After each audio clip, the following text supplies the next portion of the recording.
Chapter 1. It rained. Without any forewarning, a torrential downpour began outside the window. The raindrops pelted against the glass, evoking the earthy fragrance of wet soil. Ding!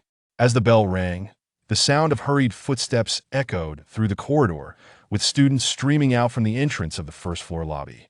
A myriad of colorful umbrellas blossomed in the rain, creating a vibrant tapestry against the gray backdrop. This wretched weather. Gazing at the deluge, by Xia, who had just finished a class and was standing at the entrance of the teaching building, muttered under his breath. The rain was indeed heavy, lifting a mist from the ground that was tinged with an unsettling hue of red, yet no one seemed to notice the oddity. Damn it, I forgot my umbrella. Bai Xia rummaged through his backpack, suddenly recalling his oversight. He glanced at a taller boy beside him and inquired, Chun-Chi, do you have an umbrella? Chun-Chi shook his head, replying helplessly, Neither do I rushed out this morning.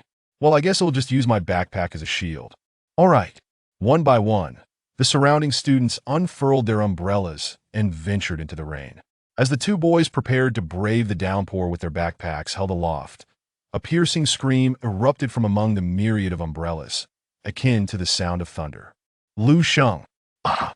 A gut-wrenching shriek followed, causing the two boys to pause. Curiosity piqued as they wondered what calamity had unfolded, assuming it was merely a lover's quarrel. Bai Xia, driven by the urge to witness the commotion, stood on tiptoe to peek. Many distant onlookers turned their attention toward the source of the disturbance, only to witness a boy behaving like a feral beast, viciously attacking a girl. The sight of blood mingling with the rainwater permeated the air with a metallic scent, and it was only after a few moments of stunned silence that someone finally exclaimed, Ah! There's been a murder! A monster! In an instant, as if a fuse had been lit, the crowd froze momentarily before erupting into chaos, scattering in all directions like ants fleeing a disrupted nest. Some individuals stumbled and collapsed, their faces flushed, convulsing on the ground, only to rise again and pursue their quarry through the rain. The air filled with a cacophony of screams and roars. Hearing the commotion, security personnel rushed over, but they had scarcely ventured far into the rain before succumbing to transformation themselves.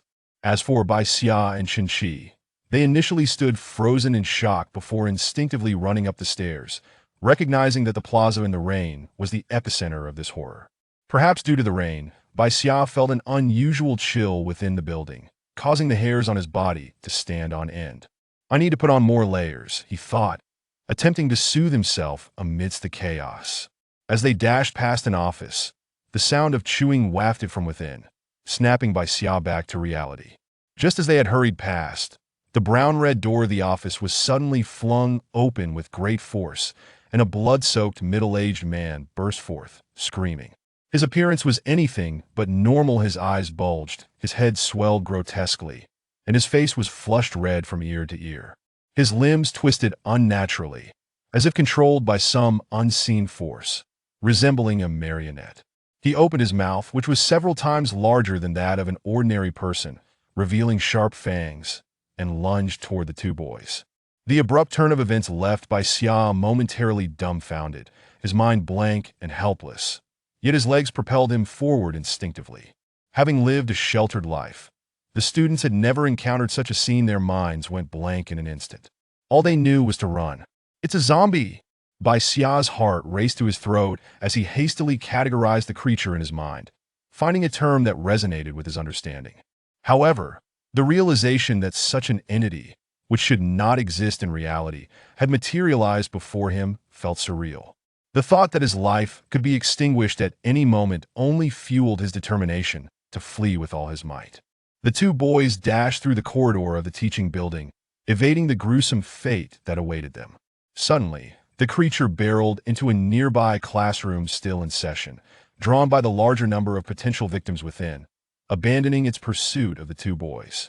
Take a look at this line of code, the brackets for this array. The teacher droned on, while the students below hardly paid attention.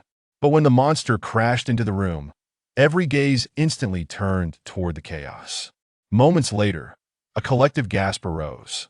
Ah, what is that creature? Damn, it looks like a zombie.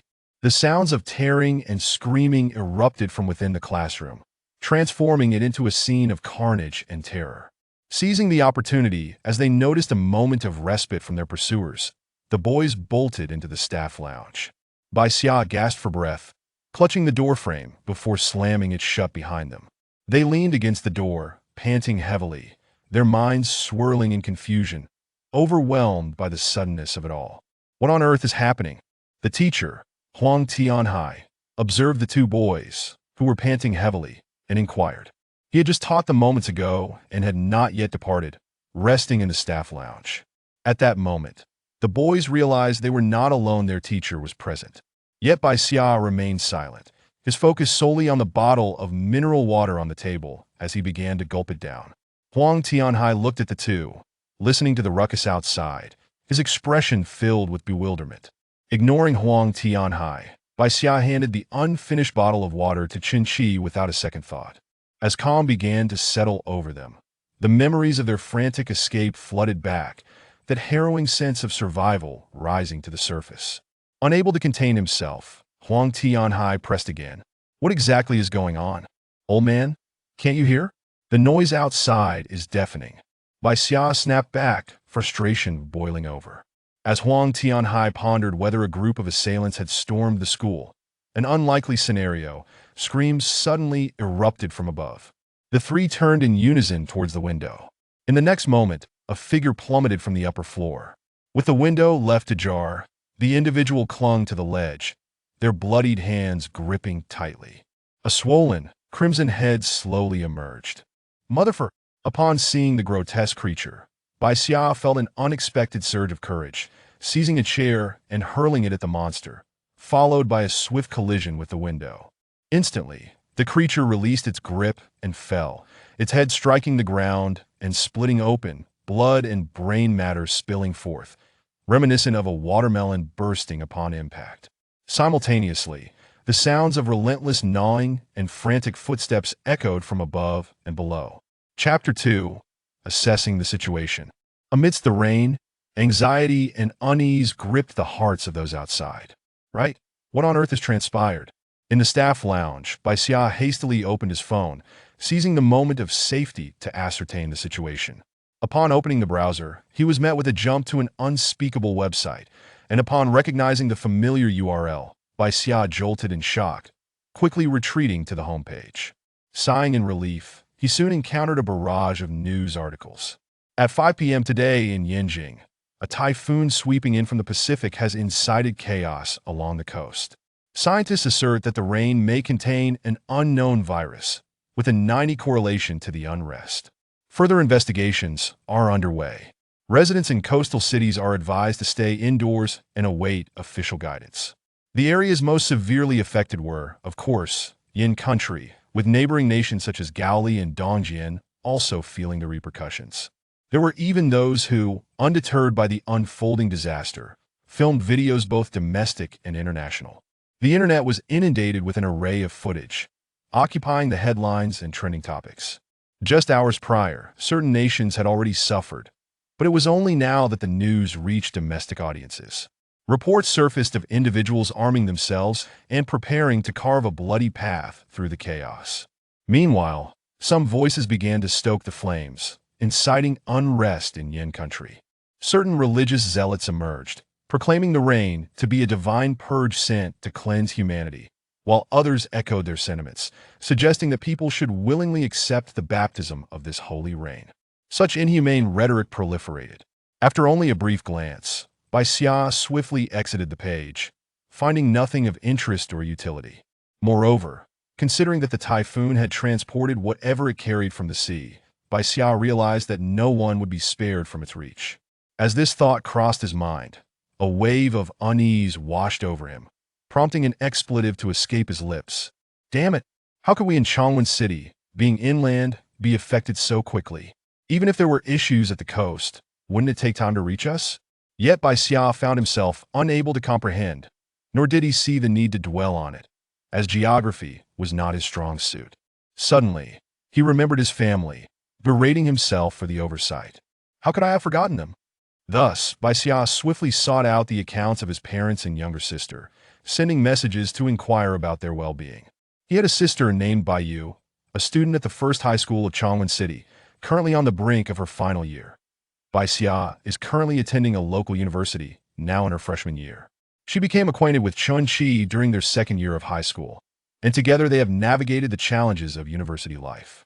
After a moment of silence with no response, Bai Xia suddenly slapped her forehead and exclaimed, "How could I forget? She's a senior. How could she possibly have her phone? Those two are often away on business and rarely check their messages. Right? Her teacher."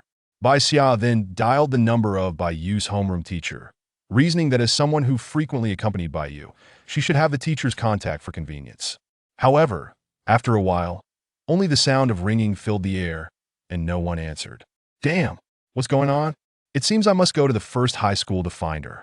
Given that Baiyu often spent considerable time with her due to their parents' frequent business trips, Bai Xia felt it necessary to ascertain her friend's situation, regardless of the circumstances.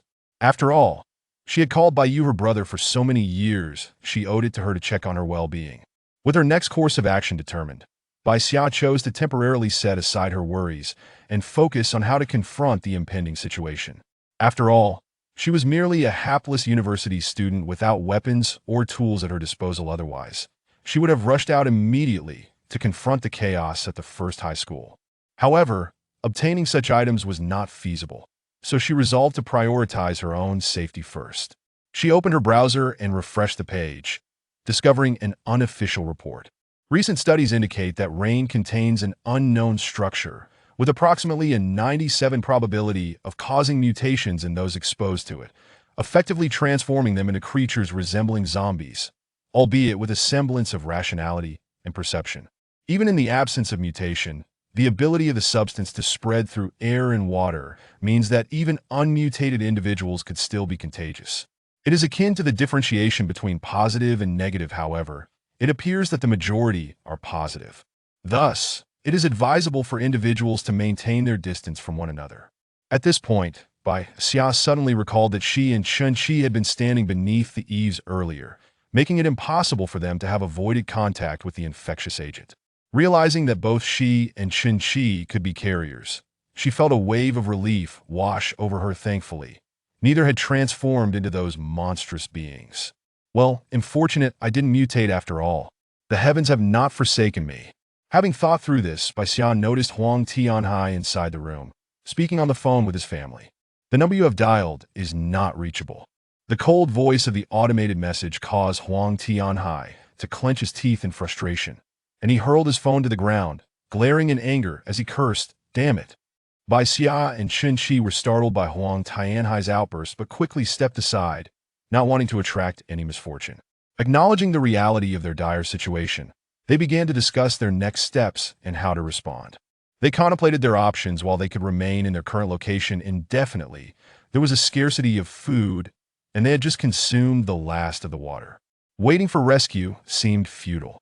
Despite the seemingly dubious 97% probability, the risk of mutation was undeniably significant, and it was likely that many had already succumbed. Even without mutation, the creatures attacking others would undoubtedly reduce the human population drastically.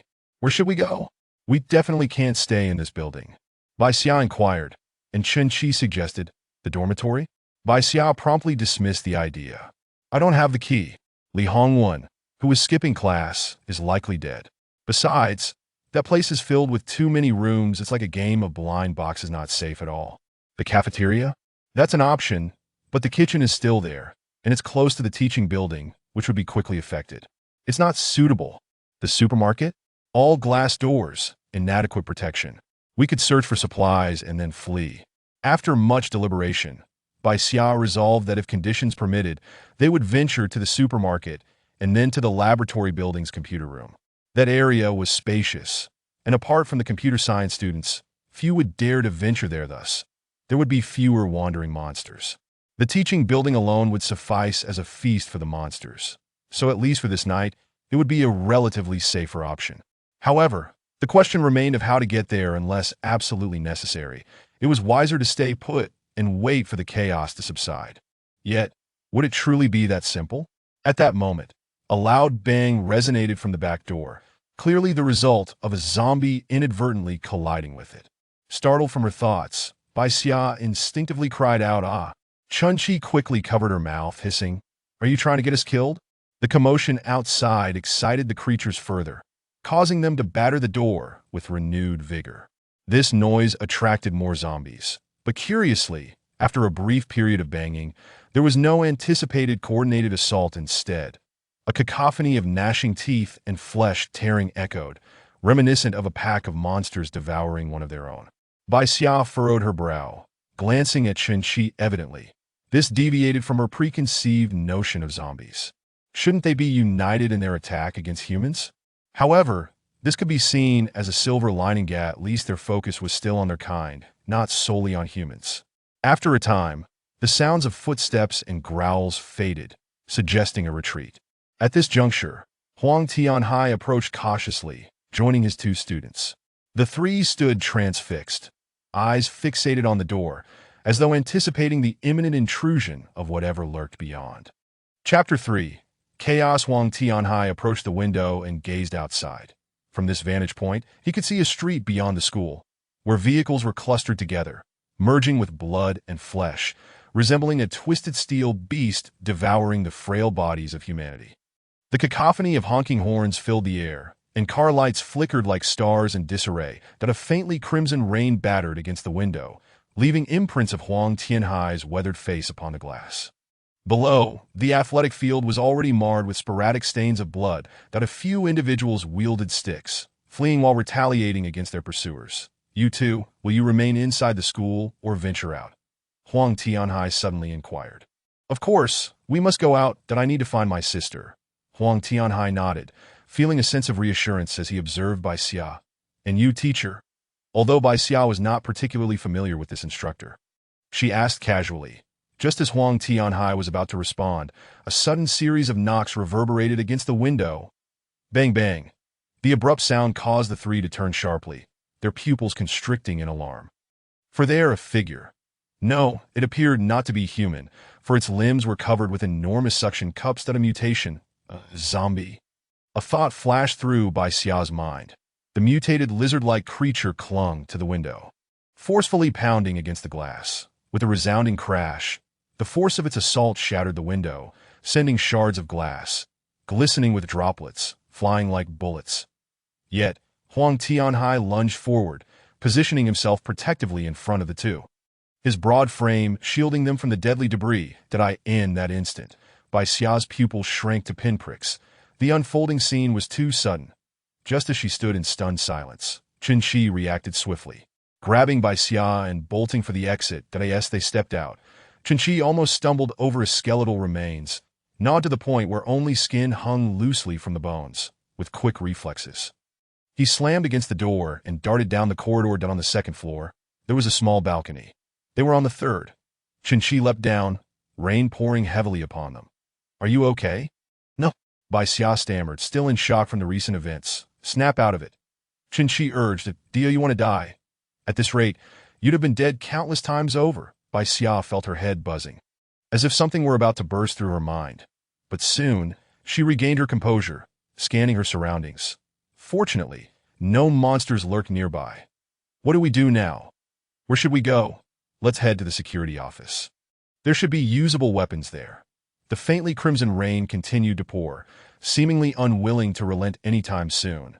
The two fled onward, discovering that as long as they kept their distance from the creatures, they remained safe. Perhaps the torrential downpour masked their scent, rendering them undetectable to the monsters, whose vision and hearing seemed impaired.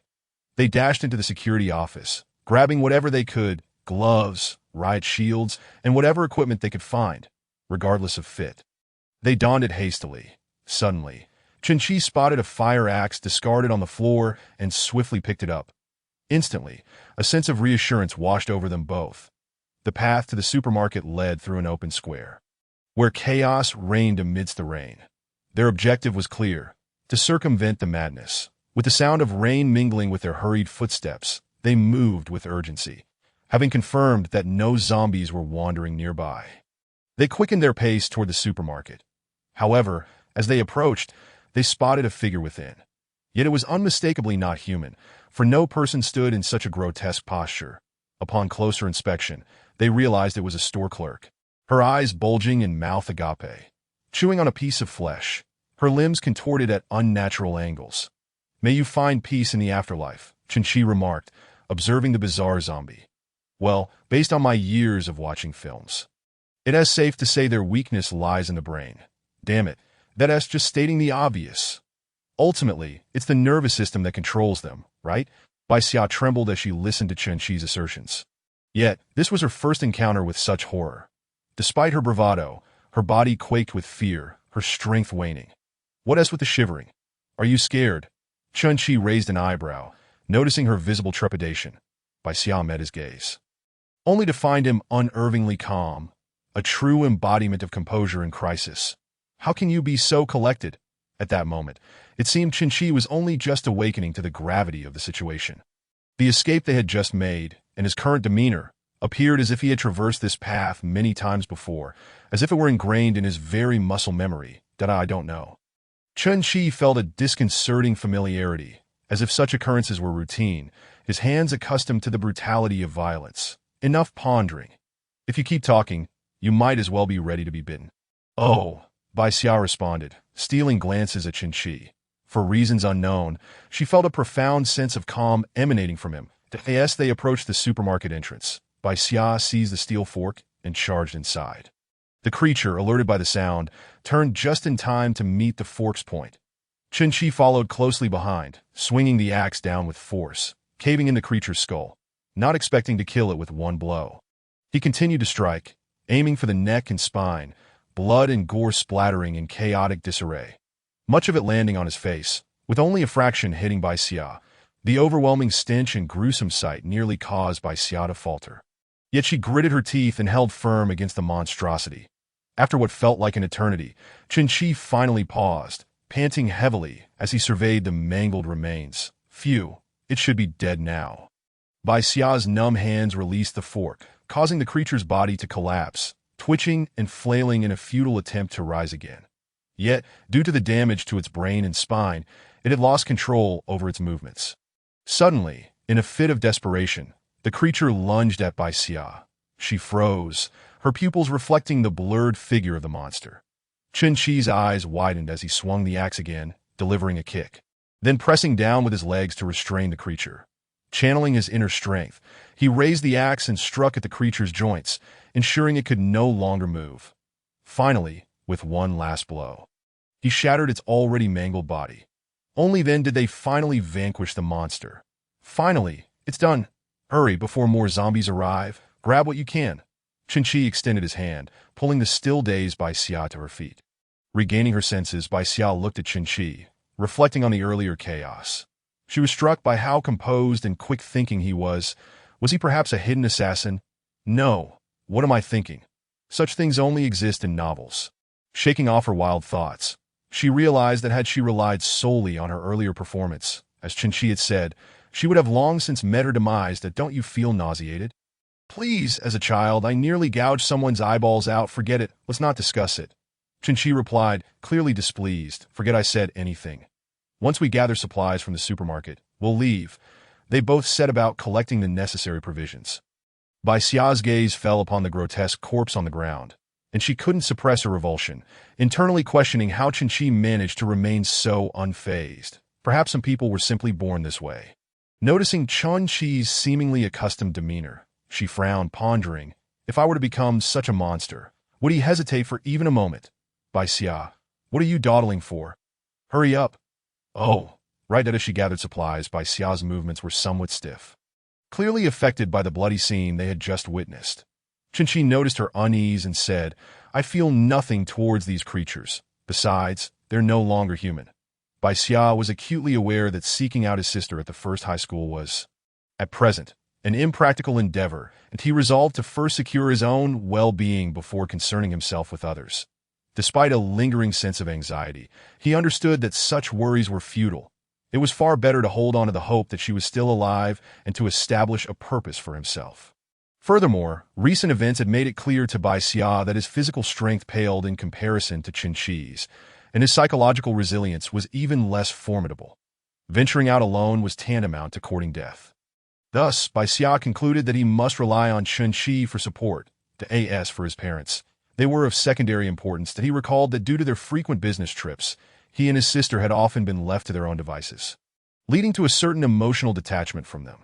Moreover, at this moment, they were not even in Chongwen City, and he was entirely unaware of their whereabouts. So, what are your plans for tonight? Chen Qi inquired suddenly. Bai Xia articulated his intentions. I plan to go to the first high school to look for my sister, and if she is still alive then.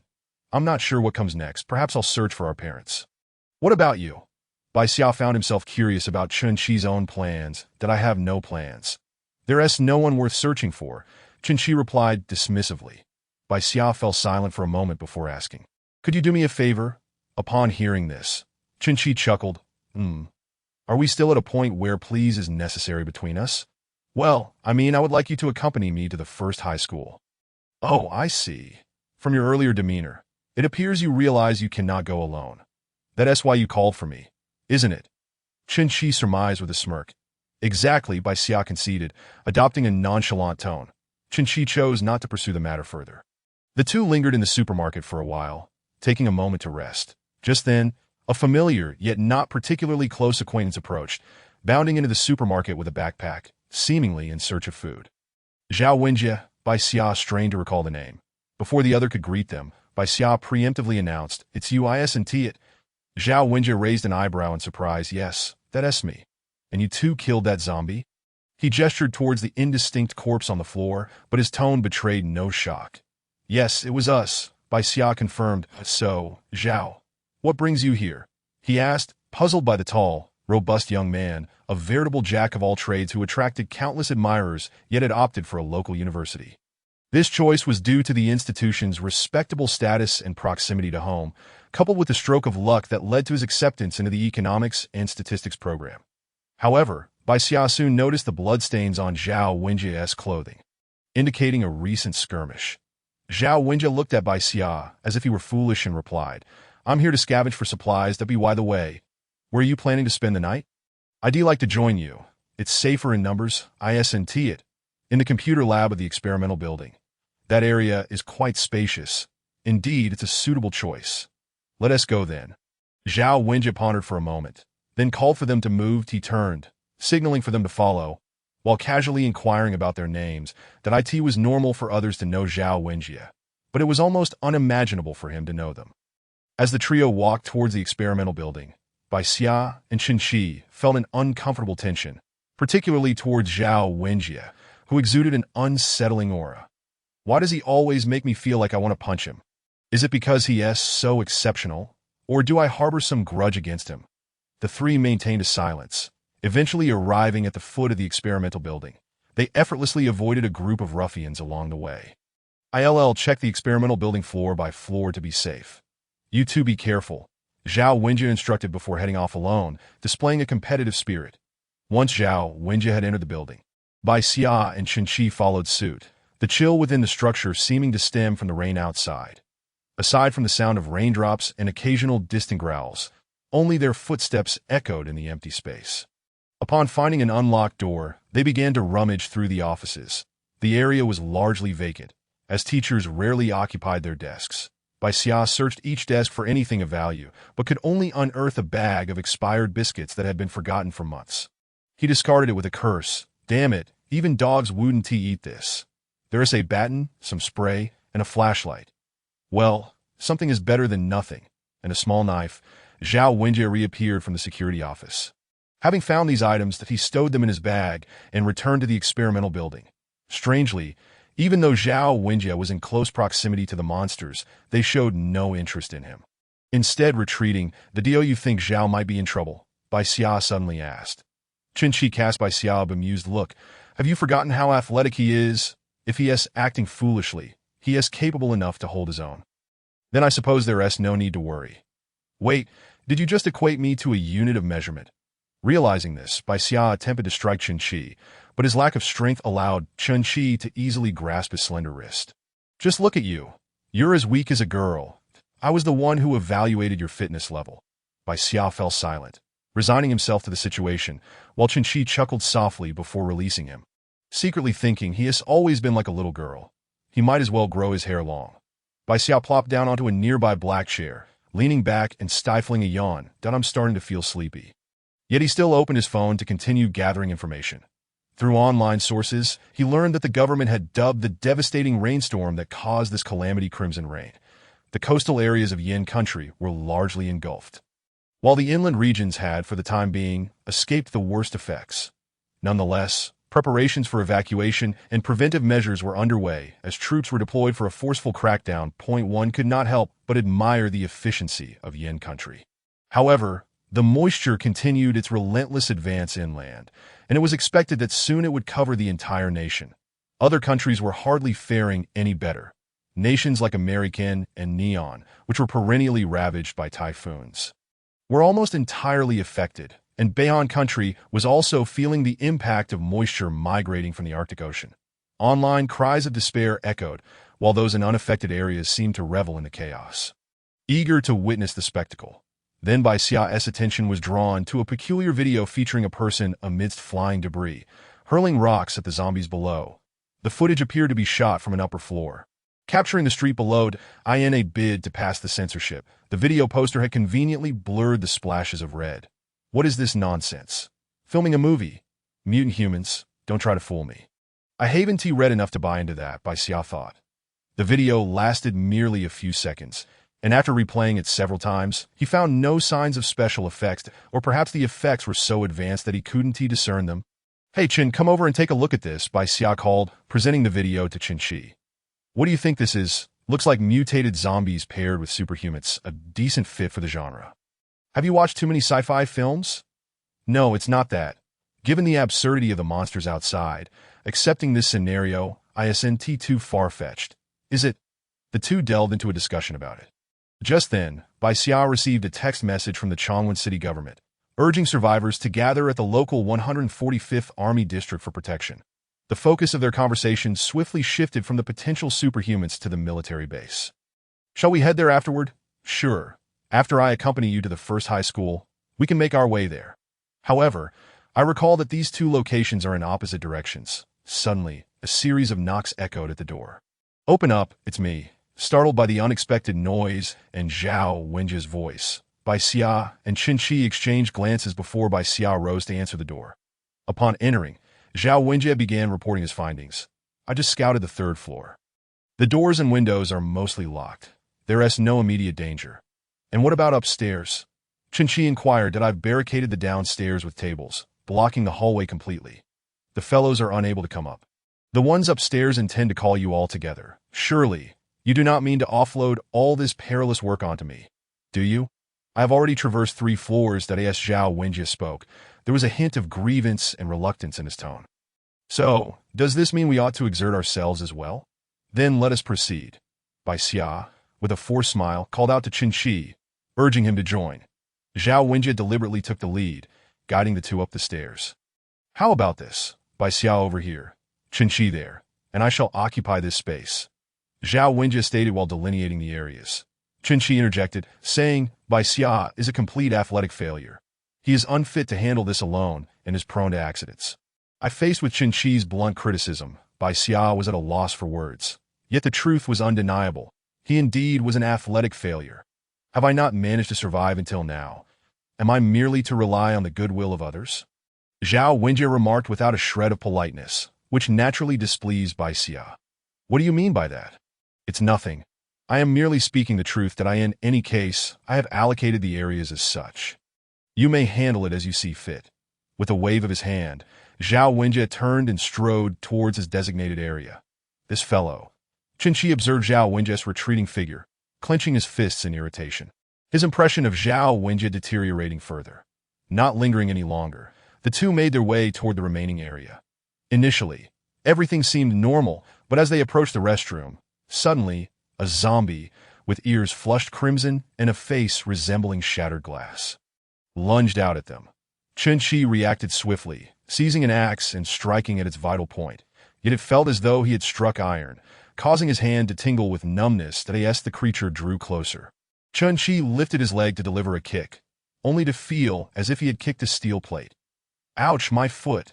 The zombie staggered back, on the verge of collapsing, by Xia, who had already maneuvered to the side. Attempted to subdue it with a fork, only to have it bend and deform under the pressure. I refused to be daunted. Qin leaped up, bringing the axe down, and the creature's face caved in instantly, eliciting a horrifying shriek. Just as he attempted to withdraw the axe, he found it stubbornly lodged in the zombie's head. Damn. With a convulsion, the zombie prepared to rise, but Qin had already retrieved a fire extinguisher from the hallway. Hefting it down onto the creature's skull, he had expected this to neutralize it, yet a strange light flickered in the zombie's eyes. Then, unexpectedly, it surged forward, grasping the extinguisher as if it had mastered its use. Spraying it directly at Qin that a torrent of powder filled Qin's eyes and nostrils, leaving him momentarily disoriented. This bizarre scene startled by Xia, who knew this creature could wield tools. Wasn't it merely a brute force? When did it become so cunning? Yet, if it truly possessed intelligence, why did it not arm itself during the initial ambush? However, there was no time for further contemplation. Bai Xia swung the half-stick he held. But the creature remained unscathed, retaliating with a swing of the extinguisher. The blow struck Bai Xia's head with considerable force, and he instantly lost consciousness. Qin, unable to see clearly, suddenly felt a heavy kick from behind, causing him to stumble. Instinctively turning to discern the source, he could not make out anything but heard Zhao Wenjia's voice. Alas, I thought you would be useless and would be swiftly dealt with by this creature. Must I intervene now? Chapter 5. Unexpected turns. Hearing Zhao Wenjia's mocking tone, Qin instantly reacted, cursing, "Is it you who is plotting behind my back?" Qin's hands fumbled on the ground, retrieving the stick that had fallen from Bai Xia's grasp, and hurled it toward the source of the voice. Just a broken stick? Zhao Wenjia charged forward with his knife, and in that instant, Qin's mind cleared, a premonition swelling within him, leading him to evade instinctively. Yet, the narrow corridor offered little room for maneuvering.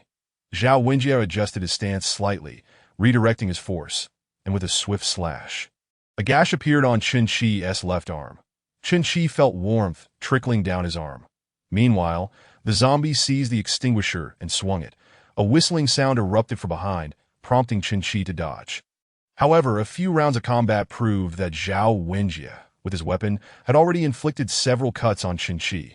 Some deep, some shallow. In terms of physical prowess, Zhao Wenjia certainly held the upper hand.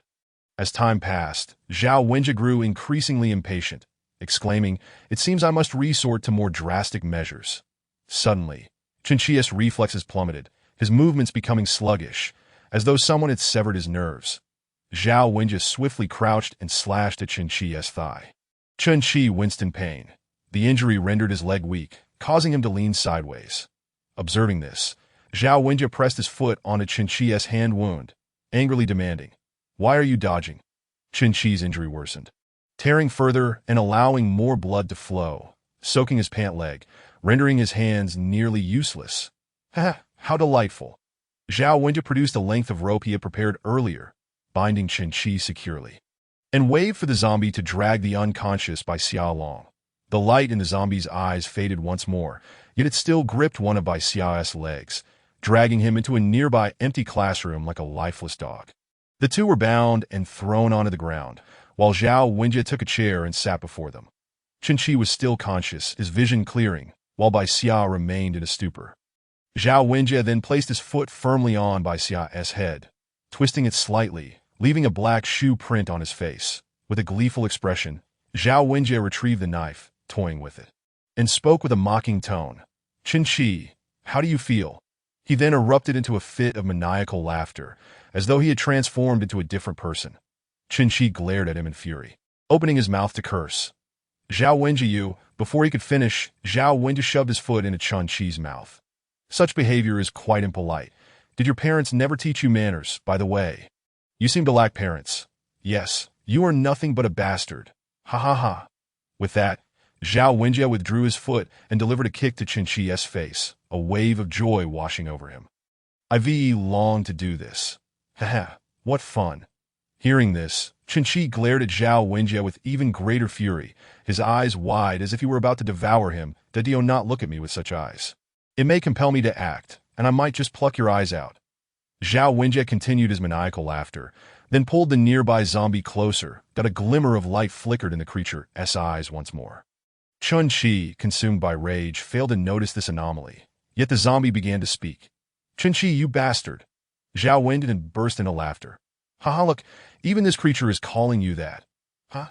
Ah, useless." With that, Zhao Wenjie leaped up, flailing his arms about like a lunatic. "Haha, I can control this monster. Haha, I am so powerful."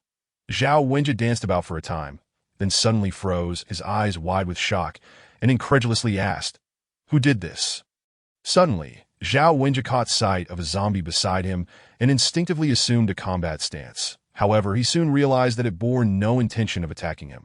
Squatting down, Zhao Wenjie placed his hands on the knots binding Chun-Chi and began to untie them, seemingly forgetting that he possessed a knife in that moment. Zhao Wenjie gave Chun-Chi the illusion of normalcy. At that instant, he appeared almost sane, as if he were not a patient of dissociative identity disorder. Yet a sharp pain suddenly coursed through his leg. Chun-Chi turned around to glare at Zhao Wenjie, only to find an eerie smile plastered across his face. At the same time, Zhao Wenjie picked up the knife once more and plunged it into the wound repeatedly, extracting it only to stab again. Over and over as he listened to Chun-Chi's anguished screams. Zhao Wenjie laughed with increasing abandon until Chun-Chi lost consciousness, turning his gaze towards the fainted Bai Xia. He continued to smile, a grin that seemed capable of oozing blood. The bizarre blend of excitement and depravity danced across his features as his left hand tightened around Bai Xia's neck.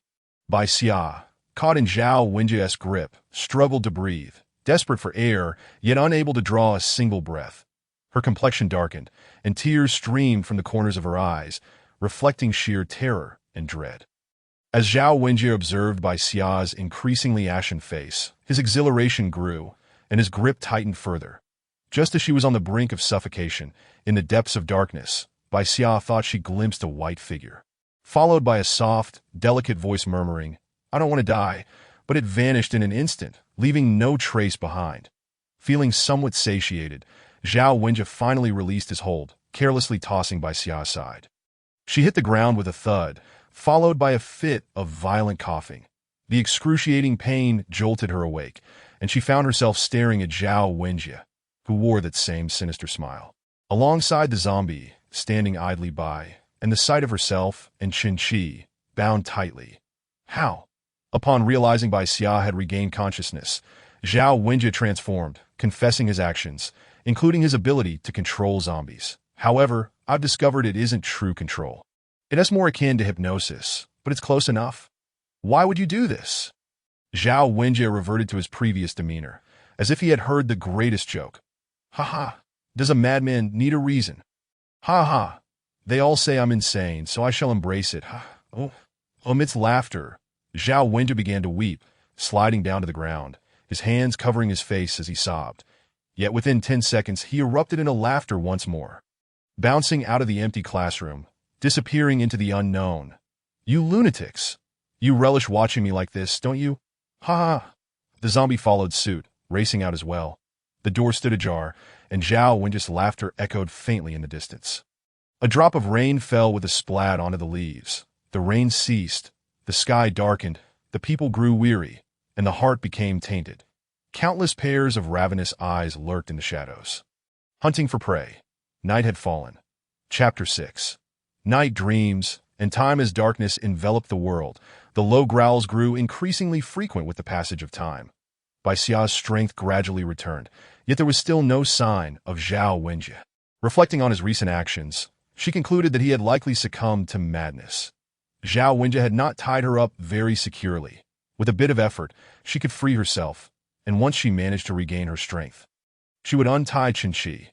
Not long after, a wave of headache struck, forcing her to lean against the wall for respite, muttering under her breath, "Damn Zhao Wenjie. How could I run into a lunatic like him?" Time slipped by, and it was around 8 in the evening when distant screams echoed from the teaching building. Perhaps survivors had been discovered. The cacophony of sounds persisted, accompanied by a chorus of roars from outside, which left Bai Xia feeling increasingly agitated. Inexplicable pain surged through her body. Damn it, could this all be Zhao Wenjie's doing? That wretched creature. Her eyelids grew heavy, and soon her consciousness succumbed to a shroud of darkness. After Bai Xia fell asleep, Chen Qi awoke. Slowly propping himself up, he surveyed the surrounding gloom, with only the moonlight streaming through the open door to serve as a meager source of illumination. Where was Zhao Wenjie and the zombie? After confirming their absence, he spotted Bai Xia seated nearby, her leg injury making it difficult for him to move. Still, he mustered the strength to reach her side. Relieved to find that she was merely asleep, would Zhao Wenjie untie him? He had no idea where he had gone. Regardless, as long as he was not here, it was for the best. Chen Qi struggled to his feet and closed the door. Instinctively reaching for the light switch, after a moment's hesitation, he chose not to turn it on. Sitting in a chair, he propped his chin on one hand, gazing out the window. The campus was in disarray. Shrouded in darkness, with the sounds of flesh being torn apart echoing ominously, while human voices had all but vanished.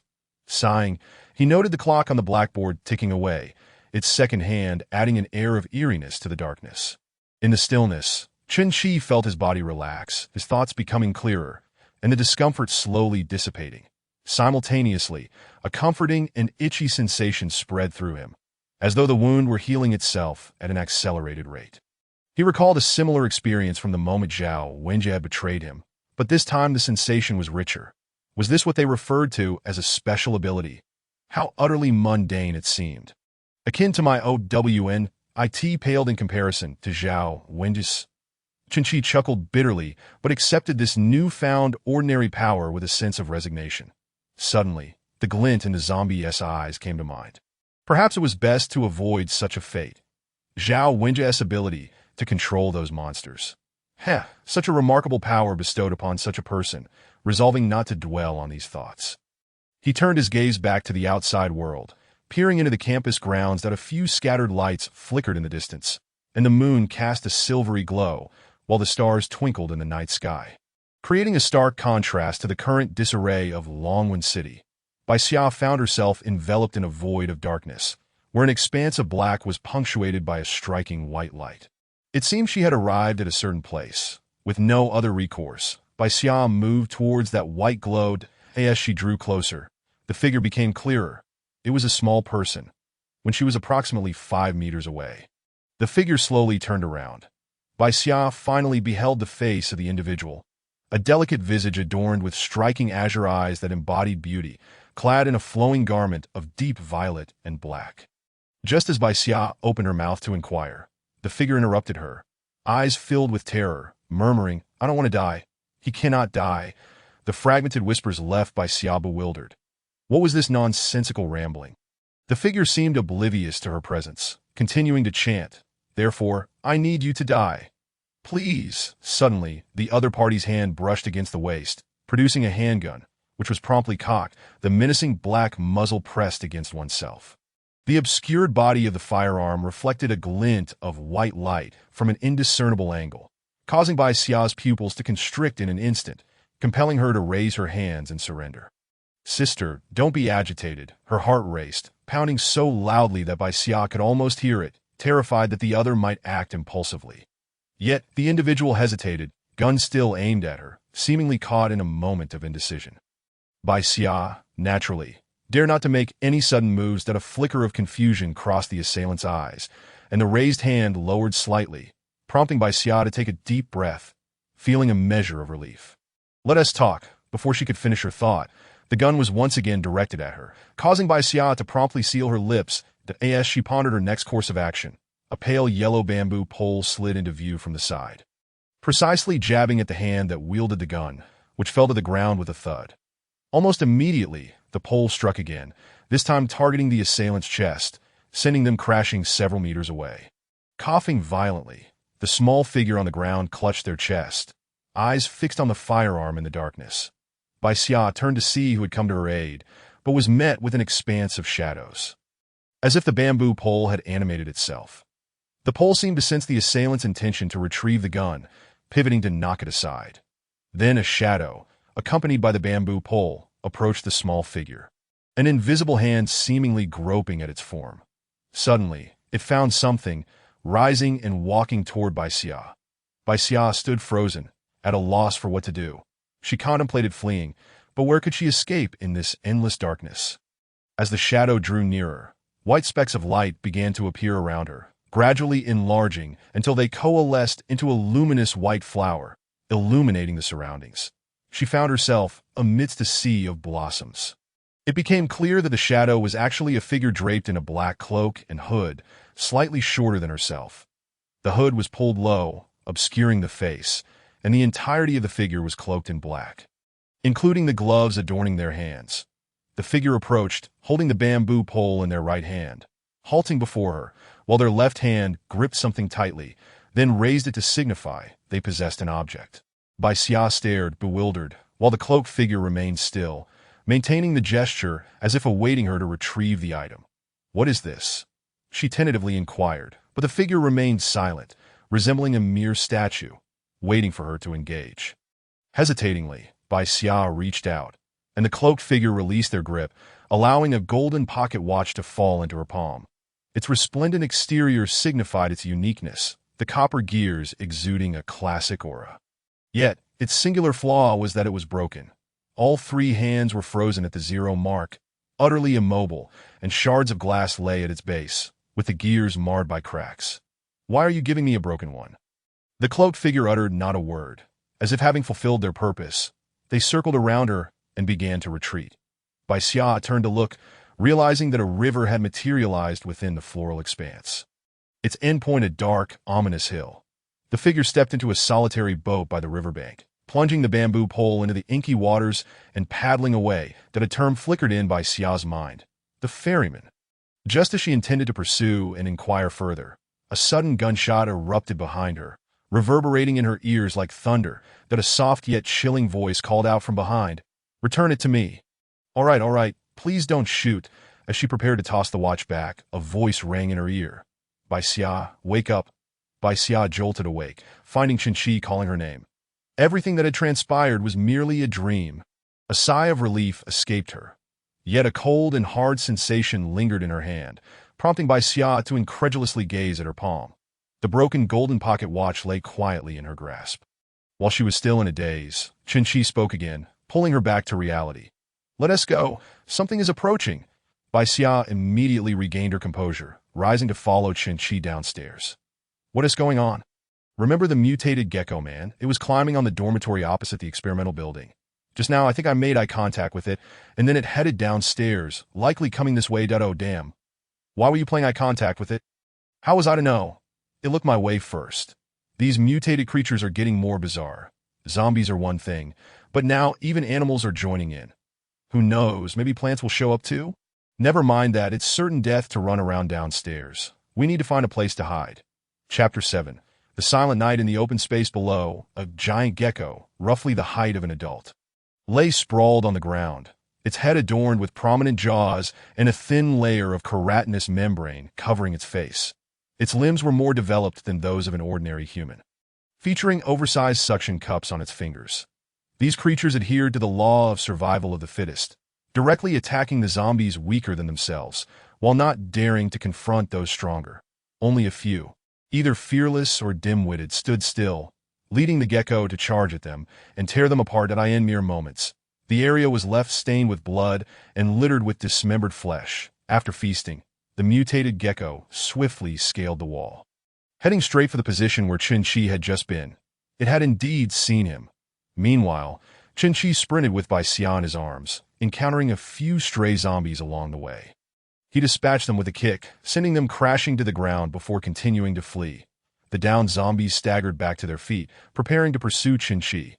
"Damn it, didn't Tijao Wenjie say the downstairs was blocked? Why are there still zombies wandering around?" Qinqi dragged Bai Xia through the stairwell, timing his actions to toss her through a window, prompting her to curse. "What the hell?" Fortunately, the room was merely a cramped storage closet, with a thick layer of books piled on the floor, cushioning Bai Xia's fall. The storage room's window was left ajar, and Qinqi swiftly closed it, turning to confront the zombies. "Come at me," he shouted, attempting to draw their attention. Upon hearing his voice, one zombie charged toward him, but the narrow corridor hindered its movement. Qinqi dashed toward the stairwell entrance, sidestepping to the side, and when the zombie approached, he took the opportunity to sweep its legs out from under it. Lacking a weapon, he resorted to using his fists, pummeling the creature mercilessly.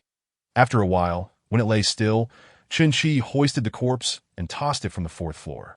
After hearing the thud of the body hitting the ground, he returned to the storage room, slipping inside and securing the window and curtains tightly. Leaning against the wall, Chen-Chi gasped for breath. Cautious not to make too much noise for fear of attracting unwanted attention, that it's good to be back. Bai Xia sighed in relief at Chen-Chi's return. However, from the opposite end of the teaching building, an eerie laughter erupted from Zhao Wenjie. The sound was so pronounced in the darkness that it was followed by the sound of a door crashing open, accompanied by Zhao Wenjie's voice. Although the words were indistinguishable, "That guy is still in this building," Chen-Chi pondered, just as a cacophony of objects being smashed and Zhao Wenjie's mocking laughter filled the air. After more than 10 minutes, the noise gradually subsided, interspersed with a few screams and other disturbances. Just when they thought the chaos had settled, a sudden explosion echoed, startling Bai Xia and Chen-Chi into silence, each remaining mute and tense. Bai Xia stared at the pocket watch in her hand. The three hands still pointed at the 0 mark, unchanged, the sensation of it in her grasp growing more tangible, more unbelievable. The figure from her dream had indeed been real. But now, where had they all gone? Especially the one with the gun, who seemed intent on harming her for no reason, uttering strange words that left her bewildered. What significance did this pocket watch hold? And from whence did the cloaked figure emerge? Why had they given her the item belonging to that small figure? The enigma was overwhelming. Bai Xia found herself too lethargic to delve deeply into her thoughts, desiring only to live in the present. Instead of wasting time on futile speculations, she preferred to contemplate how to survive. Ahead lay an infinite expanse of darkness and silence, as if the monstrous gecko had perished. Yet no one could guarantee such a fate. Thus, the nerves of both individuals remained taut. However, Bai Xia's nerves suddenly grew weary, her eyelids heavy with fatigue. Just then, her pocket watch began to stir, the second hand commencing its motion. Yet it emitted no sound, an eerie silence enveloping the moment. Coupled with her inexplicable weariness, Bai Xia was oblivious to the peculiarities of the watch. Soon, she succumbed to slumber. Chen-Chi remained vigilant, attuned to the slightest rustle outside. Gazing through the window where the silvery moonlight cast a pallid glow upon the ground, imbuing the world with a sense of desolation. Some puddles mirrored the moonlight, resembling stars in the encroaching darkness. Below, monsters continued to roam, oblivious to Chen-Chi's presence by the window. The surroundings were engulfed in a profound silence, punctuated occasionally by distant screams, the sounds of gnashing teeth, and the cacophony of creatures in motion. While further away, the sounds of car crashes, explosions, and fire could be heard. Some areas remained illuminated, while others had long been shrouded in darkness. This was no tranquil night. What a chaotic turn of events. Was it truly just a mere rainstorm that led to such sudden upheaval? Chen-Chi pondered, resting his head on his hand. The malfunctioning pocket watch ticked incessantly, stirring his restless heart. Yet, as time passed, fatigue overtook his body, rendering him weak and weary, his eyelids heavy, and his vision blurred in that moment. It seemed that everything, including life itself, had lost its significance. All he desired was a moment of sleep. A simple yet profound satisfaction. Perhaps it was all a dream, and upon waking tomorrow, he would discover that everything had been an illusion. Chapter 8. Loss and Gain. The following morning, Bai Xia awoke first, stretching languidly while emitting a soft sound. It's been ages since I woke up naturally. She began to reflect on the events of the previous night, but a wave of headaches surged through her, as if she had been struck by something. Last night, ouch, my head aches. The watch. Raising her hand, she was met with an enormous sleeve of clothing. What? Why is this sleeve so large? She wondered, glancing down to find oversized shoes and trousers that had tumbled into disarray. Just as she was about to scream, she recalled the situation outside and quickly stifled her voice, muttering to herself as she attempted to pull up the ill-fitting trousers, only to realize they were far too loose. What on earth happened? She cast a glance at Chen-Chi, still lying nearby. It couldn't possibly be his doing, could it? As she pushed aside the oversized sleeve, her hands found nothing but emptiness. The so-called pocket watch was nowhere to be found. It must have been a dream. Surely. Taking a deep breath, Bai Xia concluded that the suddenness of it all had overwhelmed her, leading to this hallucination. Determined to confirm her reality, she pinched her thigh hard. Ouch! That hurts! Suddenly, a chill breeze swept over her, causing her to instinctively clamp her legs together. Yet an unsettling emptiness followed. Da-da! Bai Xia paused, her mouth agape, producing a gentle sound amidst the vast coldness and ill-fitting garments. What? She exclaimed, but then recalled the zombies lurking outside and quickly covered her mouth with her hands. However, her ill-fitting trousers slipped down to the ground. Beside her, Qin was startled awake by Bai Xia's outburst. What happened? But what met his eyes was a petite girl draped in oversized clothing, her white hair cascading down her shoulders. The voluminous top resembled a dress, enveloping her form. Who are you? Wait, who are you? Where's Bai Xia? Qin wariness heightened as he scrambled to his feet, searching his surroundings. Do you not even recognize your own father? Bai Xia whispered urgently, hastily tugging up her trousers, her cheeks tinged with embarrassment. Even among girls, she was shy and preferred to keep her modesty intact. Bai Xia, Qin asked tentatively. Indeed, I am your father. How could this happen to me? Bai Xia exclaimed, fidgeting with her oversized clothes. Feeling an overwhelming discomfort, an unfamiliarity that bordered on repulsion, yet there was an inexplicable sense of release and relief, as if this transformation was somehow meant to be. Qin fell silent for a moment, observing the self-reflective girl before recalling the events of the previous night. Are you truly Bai Xia? Bai Xia lifted her head, meeting Qin's gaze. Don't you believe me? I don't, he retorted. Well, I hardly believe it myself. Then who are you? I am, of course, Bai Xia. Bai Xia gritted her teeth, struggling to accept her transformation while facing Qin's skepticism, feeling a surge of irritation. She wanted nothing more than to inflict a beating on him until he believed her, especially while grappling with the awkwardness of her attire. Are you really Bai Xia? Qin seemed to be seeking repeated confirmation. Bai Xia's lips twitched. You failed 5 courses last semester, in high school. Teachers mistook our friendship for early romance because of my short stature and summoned you for a discussion. Qin's brow furrowed deeply, inhaling sharply. All right for now, I believe you. But why have you transformed like this? How would I know? Bai Xia's discomfort with her body led to an emotional outburst. Qin's expression hardened. He couldn't afford to dwell on it. He swiftly covered Bai Xia's mouth, whispering urgently, Keep your voice down. Bai Xia instinctively struggled, her emotions spiraling out of control as tears streamed down her face. In desperation, she bit Qin's hand. Qin winced. Let go. Bai Xia stubbornly clung to him, shaking her head. No. Qin gritted his teeth, feeling as though his hand might be severed. After what felt like an eternity, Bai Xia's emotions finally settled, and she released her grip. Qin withdrew his arm, and Bai Xia tumbled to the ground. He sighed heavily. What a day. But those clothes truly belong to Bai Xia. I wonder what on earth is happening. Bai Xia rose, her face streaked with tears, using the oversized sleeve to wipe her face. I'm sorry. Qin, I didn't mean to. It's all right, I believe you. Just get up. Bai Xia extended her hand, and Qin pulled her up. Qin, what should we do now? Bai Xia's mind was in turmoil, the upheaval of her body rendering her incapable of coherent thought, as if she were adrift in a boundless ocean. Qin regarded the hesitant girl before him, suggesting, Why don't you change into some clothes that fit? Oh, Bai Xia, still disoriented from her bodily transformation, mindlessly acquiesced to Qin's suggestion.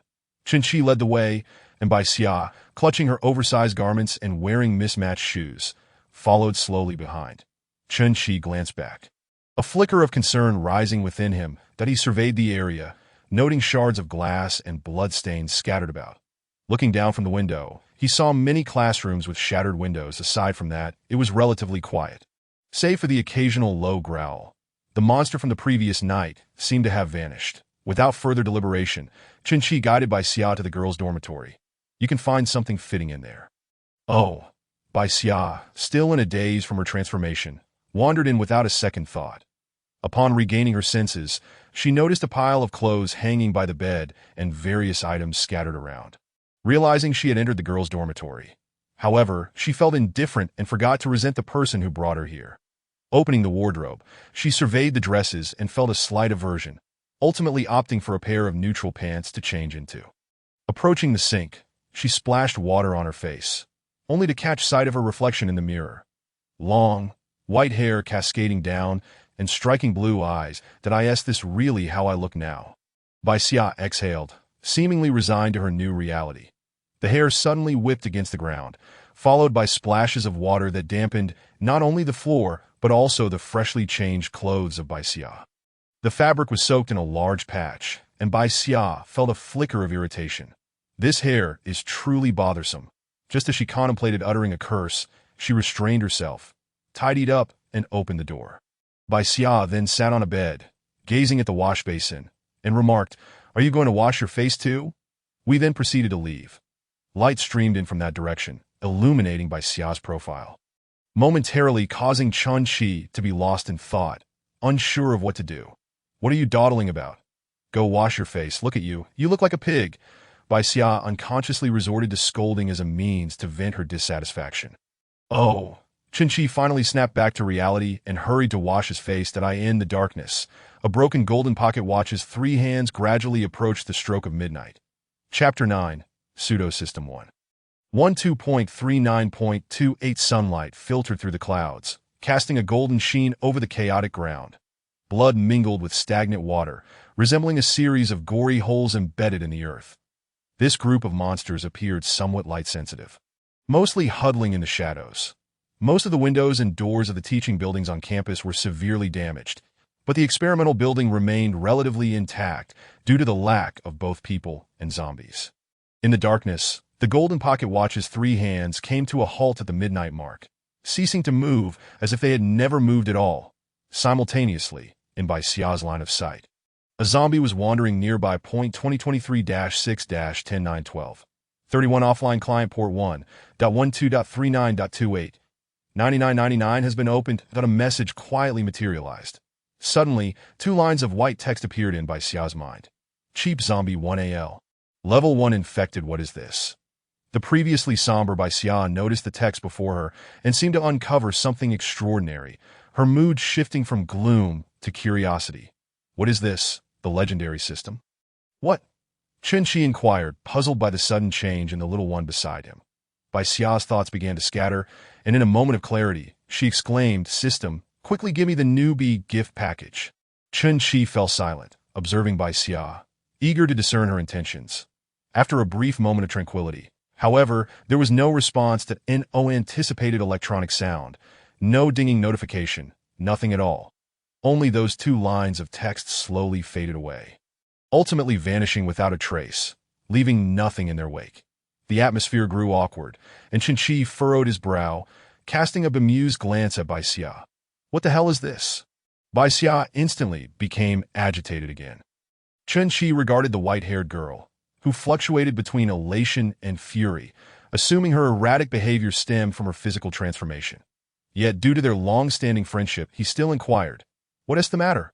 Xia abruptly turned to face Chun-Chi, and 3 lines of green text materialized. Chun-Chi 12AL, Level 2 infected because the target is a free variable. Genetic material is required to analyze more information.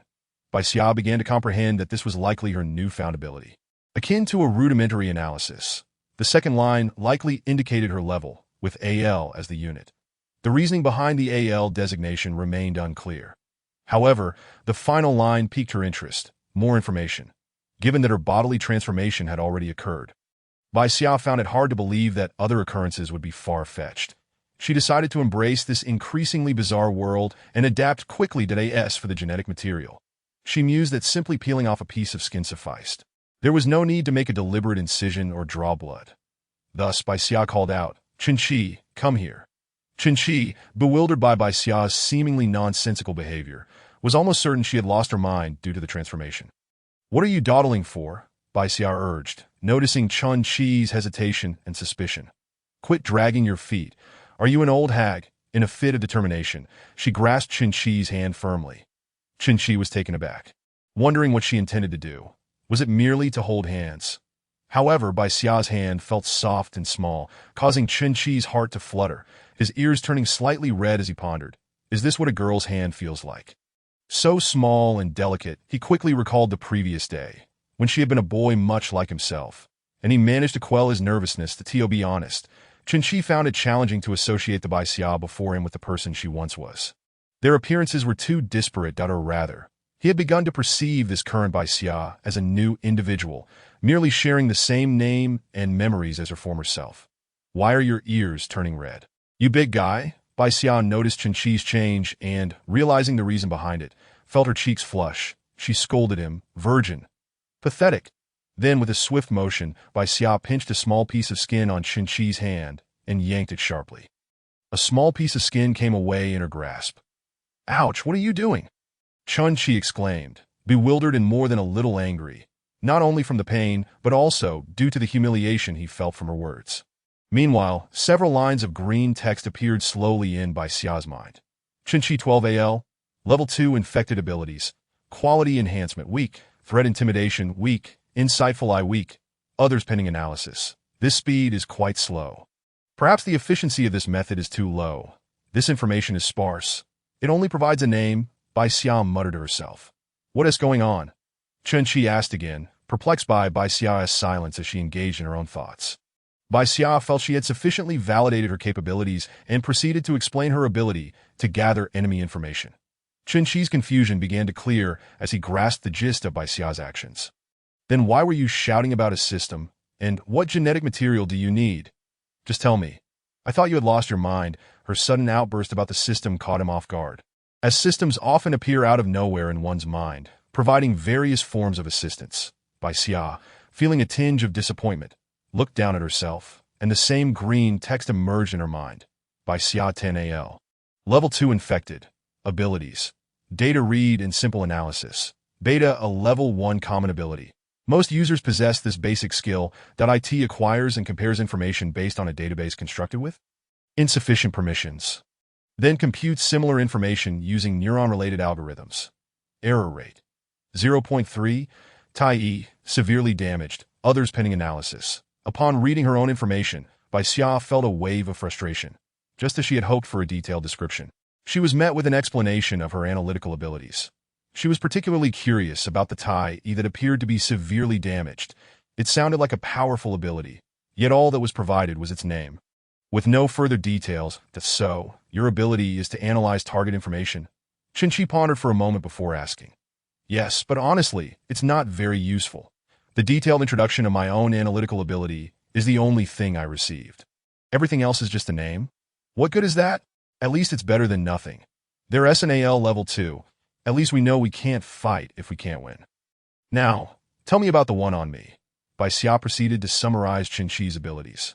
Well, judging by the names, one can infer their meaning that MY ability is quite straightforward. It enhances physical attributes, which explains why I feel stronger and more refreshed than ever. As Qinshi recalled the events of the previous night, he realized that his stamina and reaction speed had indeed improved significantly. Bai Xia then attempted to feel her body, trying to see if she could activate the Tai-E. After a moment, as usual, nothing remarkable occurred, and Qinshi reassured her, no worries, take your time. Perhaps there are certain triggers or conditions needed. At the same time, he noted that her mood seemed considerably more stable now. Only skill names are written, not introductions, purely out of laziness, as the names provide a general understanding. Besides, I truly lack the motivation to create specific contents. Reminder: this book will involve a great deal of mental consciousness in the future, after Chapter 50. If you find it unappealing, please avoid it early on to prevent becoming increasingly perplexed, ultimately losing track of what you are reading. However, it is not synonymous with stream of consciousness writing. There exists a distinction between the two. Chapter 10. The Law of the Jungle. As the two circumvented the teaching building, they beheld several Loli corpses engaged in a fierce struggle. One of the bodies, on all fours like a ferocious beast, lunged directly at another, disregarding all decorum, and commenced to tear into its adversary, savagely ripping away large chunks of flesh and swallowing them with alarming speed. The other corpses, witnessing the gravely injured form, swarmed like wild dogs to the carrion, forming a chaotic mass intent on feasting upon it. One corpse secured a piece of flesh and, satisfied, departed, leaving behind a mere skeleton draped in blood and flesh. The scene was utterly grotesque. Observing this horrific tableau, Bai Xia could not help but furrow her brow. Are they fighting among themselves? It appears they are not very harmonious and are capable of turning against one another. The two merely concealed themselves in the shadows, watching the bloody spectacle unfold. Once the surrounding corpses had vacated the area, Chen-Chi rose to his feet, stating, "They have departed. Let us hasten forward." Along the way, they encountered several robust corpses bullying a smaller, frail one, subsequently tearing it apart for sustenance. A veritable bloodbath. Numerous skeletal remains, draped in sagging flesh, lay scattered throughout the campus. It seemed as though the corpses had spent the entire night engaging in mutual slaughter, resulting in a significant reduction in their numbers on campus. As they proceeded, Bai Xia continuously activated her abilities, as if discovering an amusing phenomenon, gathering information on the corpses they passed. Yet, without exception, they were all categorized under the same name: Loli corpses, with AL fluctuating between 1 and 20. Following the AL designation, there was a common defining term: infected entity. Notably, both the named individuals, herself and Chen-Chi, as well as the nameless, monstrous Loli corpses, were all classified as infected entities. That IT seemed to imply that the surviving humans and those Loli corpses were of the same biological ilk, even akin to one another, yet engaged in a struggle for survival, preying upon each other. Suddenly, a multitude of questions surged in her mind, akin to a school of fish in the ocean. Who defined these? Is it the Creator? In an instant, Bai Xia felt as if a pair of eyes in the profound darkness were fixated upon her. She abruptly looked up at the sky, only to be met with tranquility. Does a Creator truly exist? Is all of this merely a game of divine malevolence? God, that figure in black. The more she pondered, the more she felt that all this was inextricably linked to that figure in black. And that pocket watch was bestowed by that very person. Watch.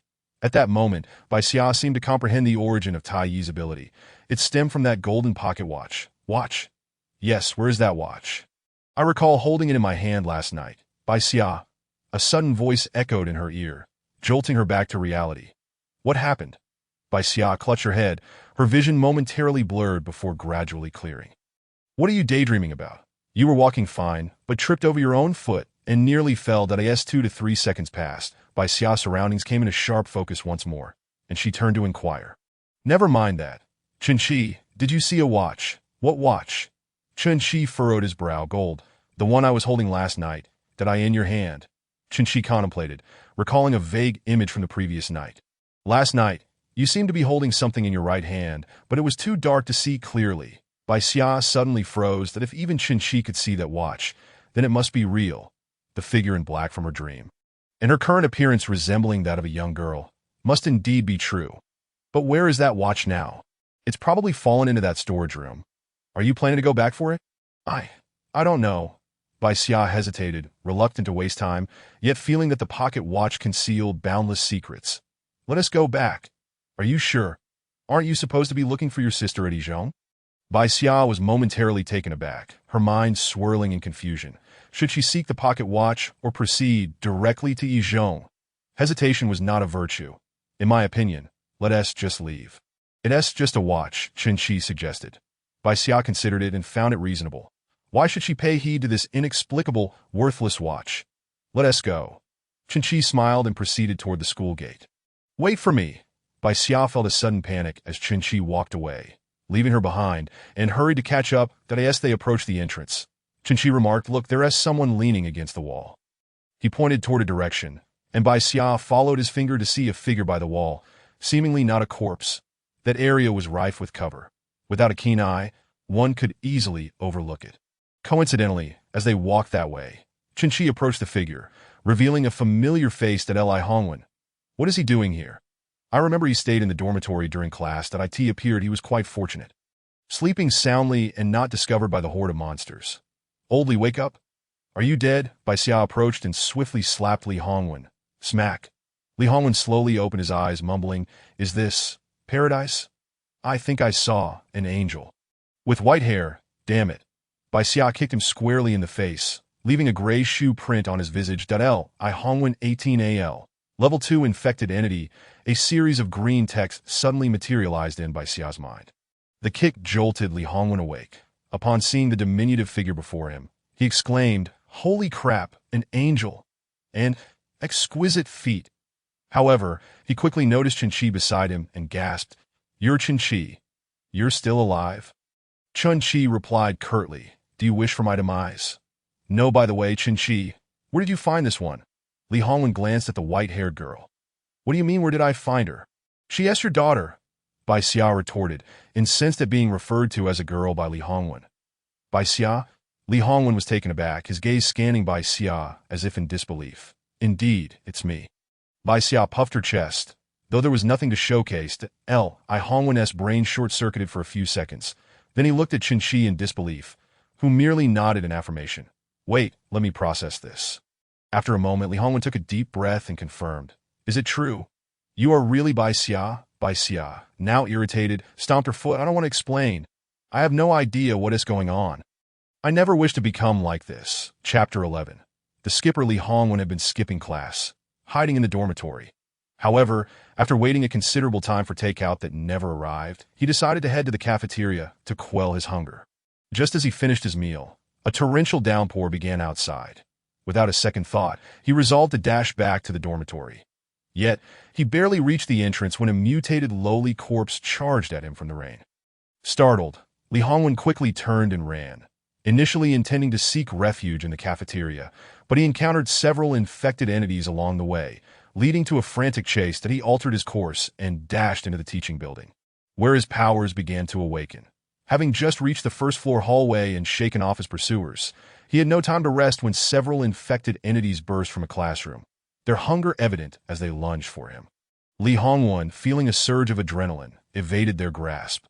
The ravenous corpses lunged again, and Li Hongwen furrowed his brow. Unfazed, he grabbed a discarded mop and swung it at their faces. Unbeknownst to him, his strength had considerably increased. And with a bit of effort, he dispatched several Loli corpses, estimating their AL levels to be between 1 and 10. Just as he thought he had escaped danger, he heard rustling sounds nearby, instantly heightening his alertness. Turning to see what had made the noise, he found himself face-to-face with a gigantic mutated gecko, though they were still a distance apart. What in the world is that? Upon encountering this evidently abnormal creature, Li Hongwen gasped in astonishment. The gecko, in turn, suddenly darted towards him at high speed, catching him completely off guard. In an instant, Li Hongwen felt a wave of heat envelop his body, akin to being trapped in a sauna, causing his vision to blur for several seconds. When he regained his senses, he noticed that a layer of ice had formed on the gecko, without a moment's hesitation. He took off running. The ice, however, was not particularly sturdy, and within a second or two after Li Hongwen fled, it shattered swiftly. The mutated gecko, thoroughly enraged, scurried along the wall in pursuit of Li Hongwen's fleeing figure. The heavy rain had caused considerable water accumulation in the corridor, exacerbated by broken windows and gusty winds. Suddenly, Li Hongwen slipped on the wet floor and fell to the ground, without any hesitation. He sprang back to his feet, but it was already too late, as the mutated gecko had lunged at him. Just as they were about to collide, Li Hongwen felt an extreme cold wash over him. As if he had been tossed into an ice cellar, that a roar filled his ears, laden with agony and fury, which jolted Li Hongwen's senses in a high alert. He observed vapor emanating from the gecko, which was writhing on the ground. The burns caused by the vapor were significantly more devastating than those from scalding water. Seizing the opportunity, Li Hongwen finally managed to evade the gecko, his escape. He realized that his abilities seemed to be connected to temperature variations, as he had experienced distinctly different sensations. The first being an intense heat, while the mutated gecko had been frozen, and the second an extreme chill while vapor formed on the gecko's body, indicative of rising temperatures. Upon hearing this, Bai Xia resolved to diagnose Li Hongwen using her own powers. She firmly grasped his ear and twisted it painfully, causing her nails to scrape against his skin. "Ouch! Ouch! Ouch!" Li Hongwen cried out in agony as a flurry of green text materialized in Bai Xia's mind. Li Hongwen 18AL, Level 2 Infected, Abilities, Thermal Equilibrium, Weak. Threat Deterrence, Weak. Temperature Differential Resistance, Moderate. Further analysis pending. "What are you doing?" Li Hongwen complained, clutching his reddened ear, tears brimming in his eyes as he glared at Bai Xia. "Well, it's just thus," Bai Xia proceeded to explain her abilities to Li Hongwen. "There was no need to twist my ear. You provoked me just now." As she spoke, a mischievous grin spread across Bai Xia's face. "And you call that a touch? That was no gentle caress.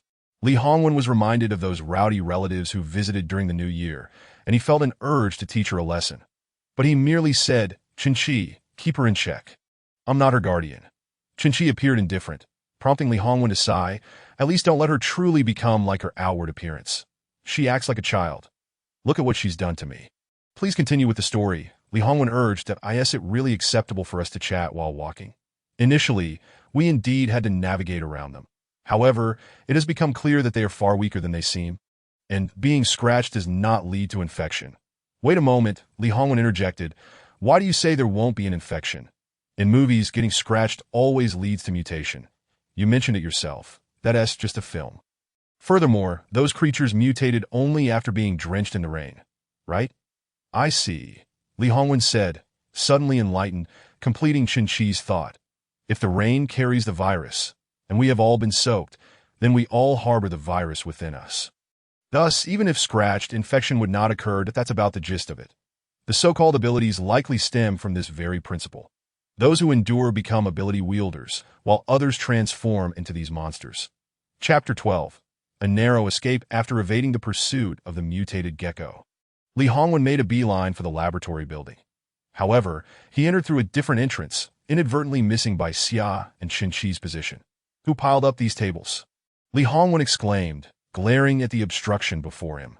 Before swiftly slipping through a narrow gap in that moment, he unexpectedly collided with Zhao Wenjie, who appeared to have regained his sanity, no longer acting erratically but behaving like a regular person during their exchange. Li Hongwen learned of Zhao Wenjie's knowledge regarding his abilities to by nightfall. It was no surprise when the mutated gecko tracked them down, leading the two to reluctantly confront the creature together.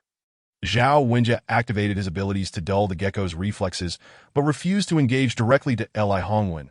On the other hand, needed only to calm his mind and attune to the surrounding temperatures to effortlessly activate his powers.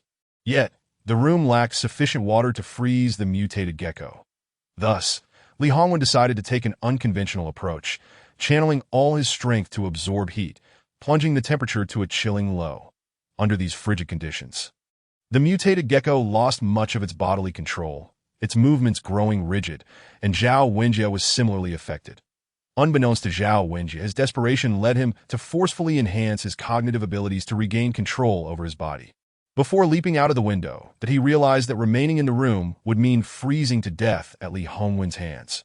Due to Li Hongwen's heightened tolerance to temperature, he swiftly succeeded in freezing the mutated gecko solid. Suddenly, blood gushed from Li Hongwen's nose and mouth, and he collapsed to the ground. After a considerable time, he gradually regained consciousness, rising to his feet and feeling his surroundings. However, the extensive exertion had diminished his vision and hearing, casting his surroundings into darkness. That moment, Zhao Wenjie charged back inside, thrusting a knife into the gecko's body and slicing open its abdomen, dispatching it with seamless precision. After taking a deep breath, he approached Li Hongwen and attempted to stab him directly, aiming to eliminate him. Due to the pain but without critical injury, Li Hongwen instinctively retaliated, kicking Zhao Wenjie. The residual heat within Li Hongwen surged forth, inflicting severe burns on Zhao Wenjie. While this heat was inconsequential to Li Hongwen, it was excruciatingly painful for Zhao Wenjie, who fainted from the agony. Clutching his wound, Li Hongwen made his escape. Gradually, his senses began to recover. But ultimately, he succumbed to exhaustion and leaned against the spot where the two had found him. Subsequently, the two discovered him and roused him from his slumber, with Li Hongwen's burgeoning mastery of his abilities. The trio hastily returned to the laboratory to ensure Zhao Wenjie was dispatched before he could pose a threat. Upon arrival, they found nothing but the carcass of the gecko and a scattering of black ash. With no sign of Zhao Wenjie, this outcome left them both disappointed, muttering in unison, "He must still be alive." Upon first seeing the mutated gecko's corpse, they were taken aback by its length, which rivaled that of an adult human. Had they been captured by this creature the previous night, their fates would likely have been dire. Rover 23AL, Level 2 infected climbing, physical resistance. Non-free entity can be directly analyzed. Point 23AL. What does AL stand for? Li Hongwen pondered, perplexed by Xia's cryptic terminology, having never encountered such a unit before. After a brief explanation, Li Hongwen reluctantly accepted the information. Bai Xia then inquired, Li Hongwen, where do you intend to go next? I wish to return home for a visit, Li Hongwen replied. Chen Qi chimed in, I'm indifferent. I don't wish to go home. Wherever you go, I shall follow. As he spoke, a hint of confusion flickered in Chen Qi's eyes. Bai Xia responded, all right, that's so. Li Hongwen, which direction is your home? Over in Jingda district, Li Hongwen replied. Upon hearing this, Bai Xia's eyes sparkled with excitement. That's conveniently on our way. We're headed to Yizhong. Oh, that's wonderful. Wait, why are you going to Yizhong instead of home? My sister is at Yizhong.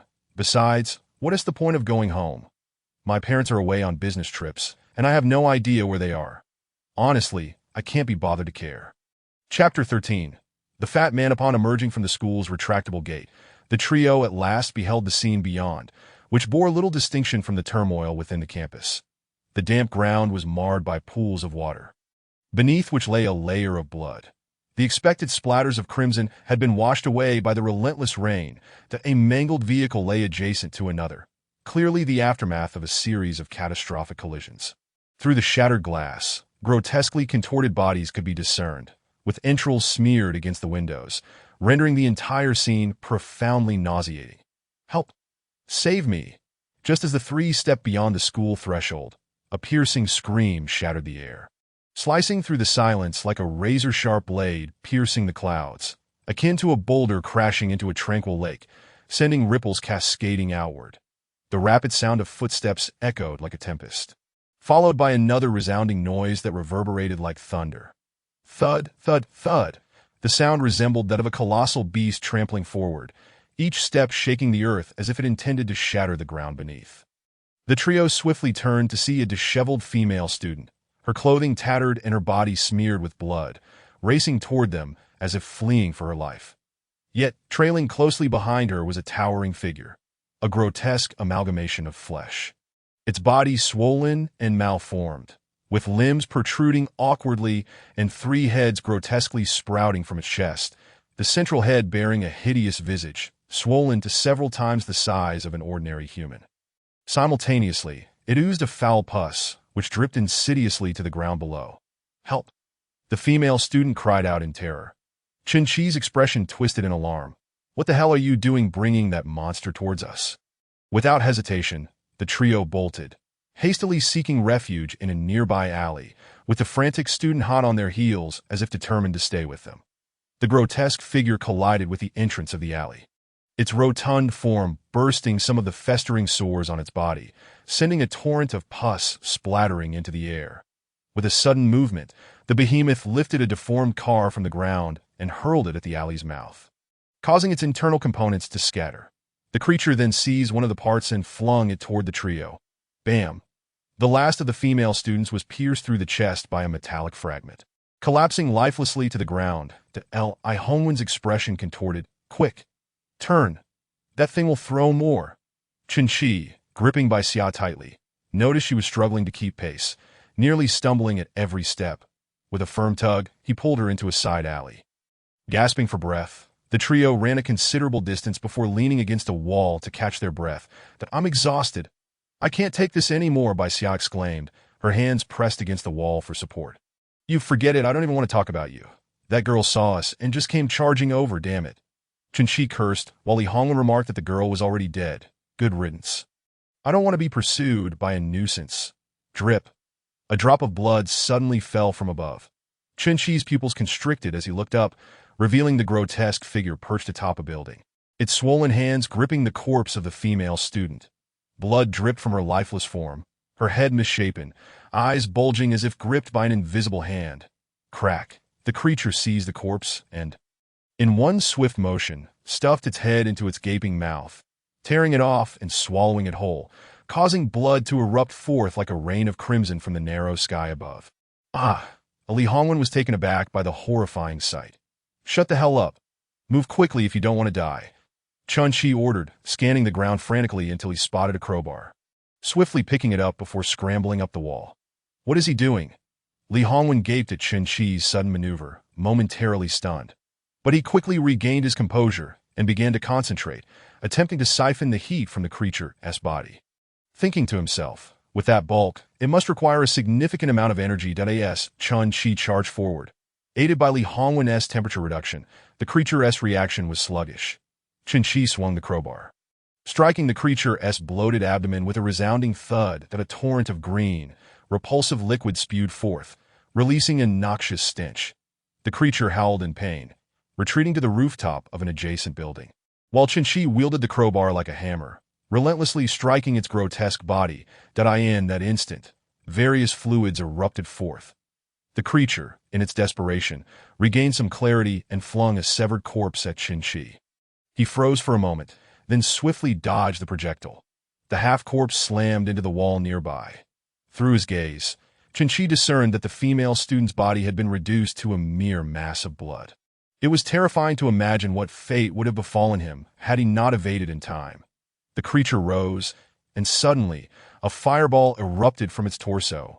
More accurately, the fireball was expelled from the 3 heads adorning its chest.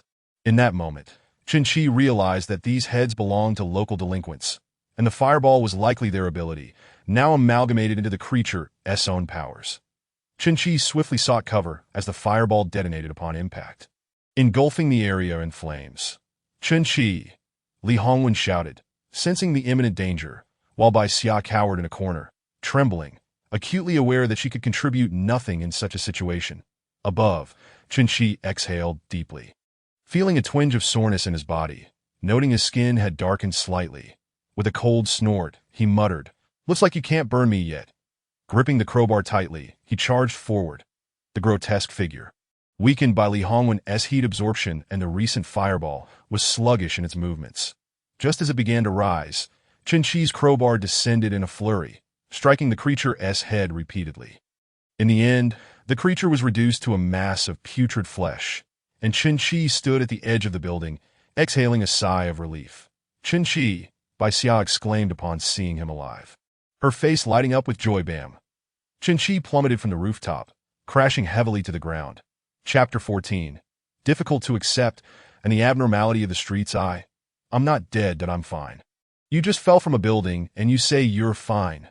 Bai Xia, bandaging Qinshi's wounds, noticed the charred skin and patches of missing hair, her heart aching for him. "What else with that expression? Are you worried about me?" Qinshi teased, sensing Bai Xia's concern. "Are you really in the mood to mock me? You're in no better shape." "Indeed," Li Hongwen interjected, "I didn't expect you to be so fearless. Charging in all alone, by the way, was your assistance the reason the creature was sluggish?" "Yes." "Then thank you." Qinshi smiled in response, but suddenly heard a faint voice. "I'm sorry." Turning his head, he saw Bai Xia apologizing. "I am so useless. Back there, I was nearly tripping over myself as I ran, and when you went in, I couldn't help at all." Qinshi raised an eyebrow, a hint of helplessness in his gaze. "I know, indeed." Suddenly, he placed his hand on Bai Xia's head, gently ruffling her soft hair. Bai Xia shivered. "What are you doing?" "What are you doing?" The voice grew quieter, seemingly filled with self-reproach for being unable to assist, as he tacitly permitted Qinshi to pat his head, remaining silent thereafter.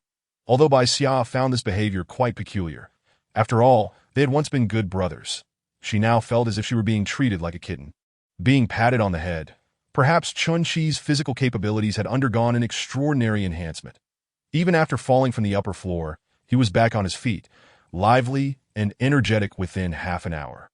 Thus, the trio continued their journey, with Qinshi scavenging along the way for a bone knife as a weapon. Strangely, on the road ahead, the infected beings seemed to have vanished, as if they had suddenly disappeared. Rarely did they encounter a few monsters on the streets, with no sign of a horde of corpses. At most, they encountered slightly more robust infected corpses classified as 10AL.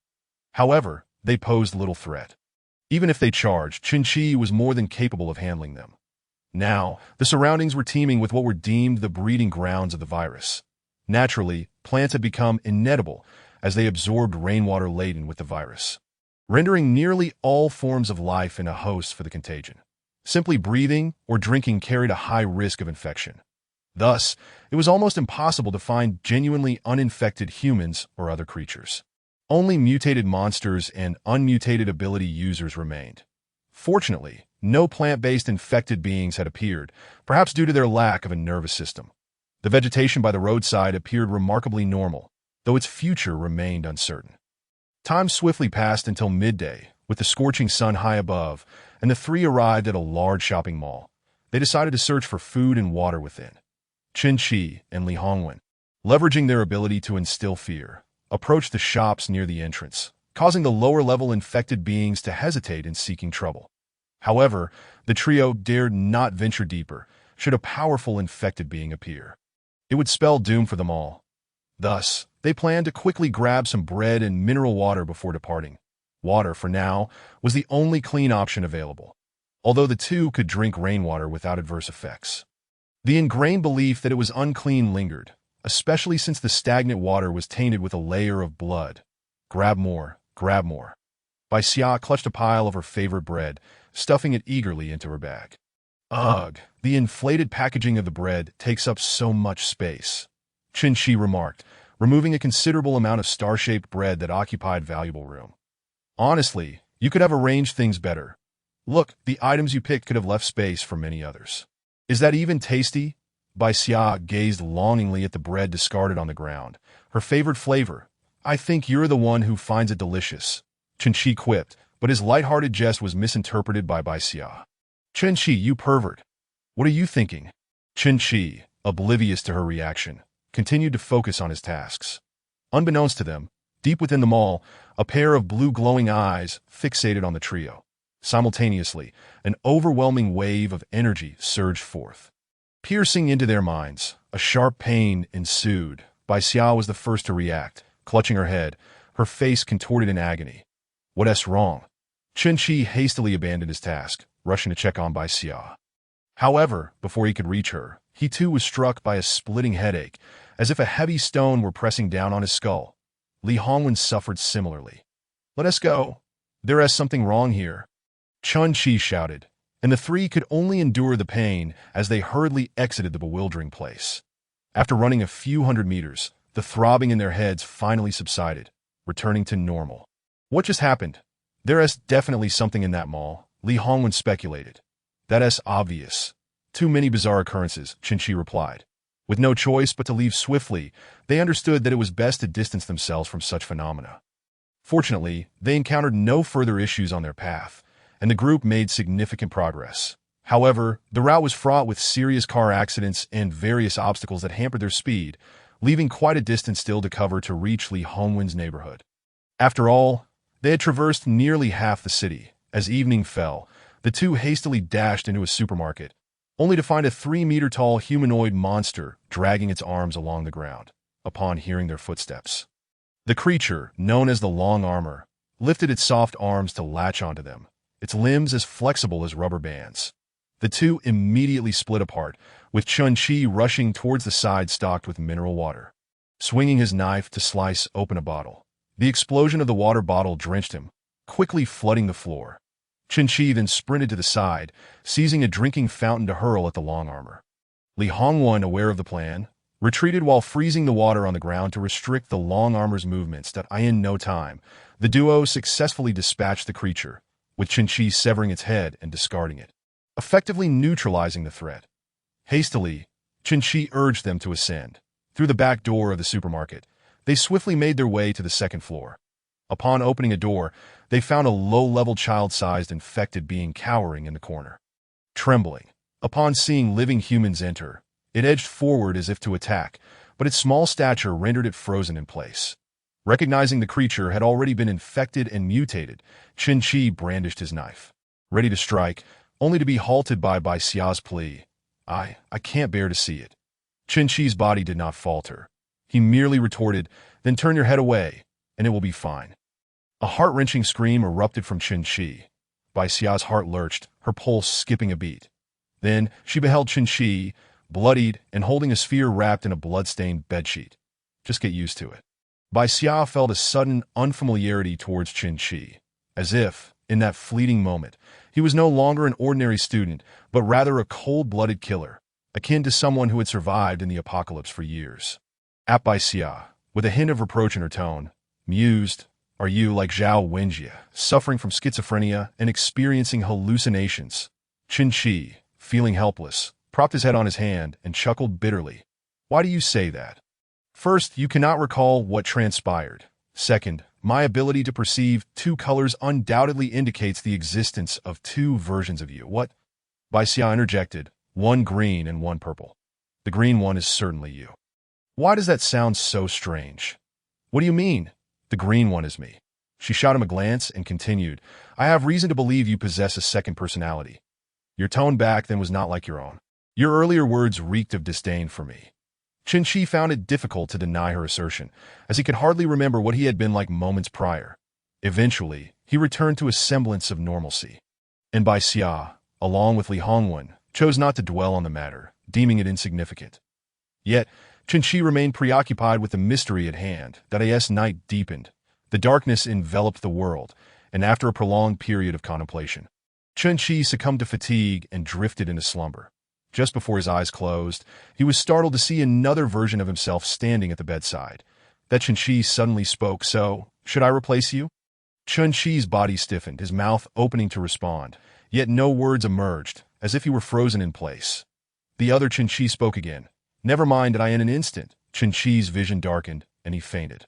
In the depths of his consciousness, Qin Shi felt he was no longer lying in bed, but on a hard, uneven stone surface that pressed painfully against his back, as though someone were pricking him with needles.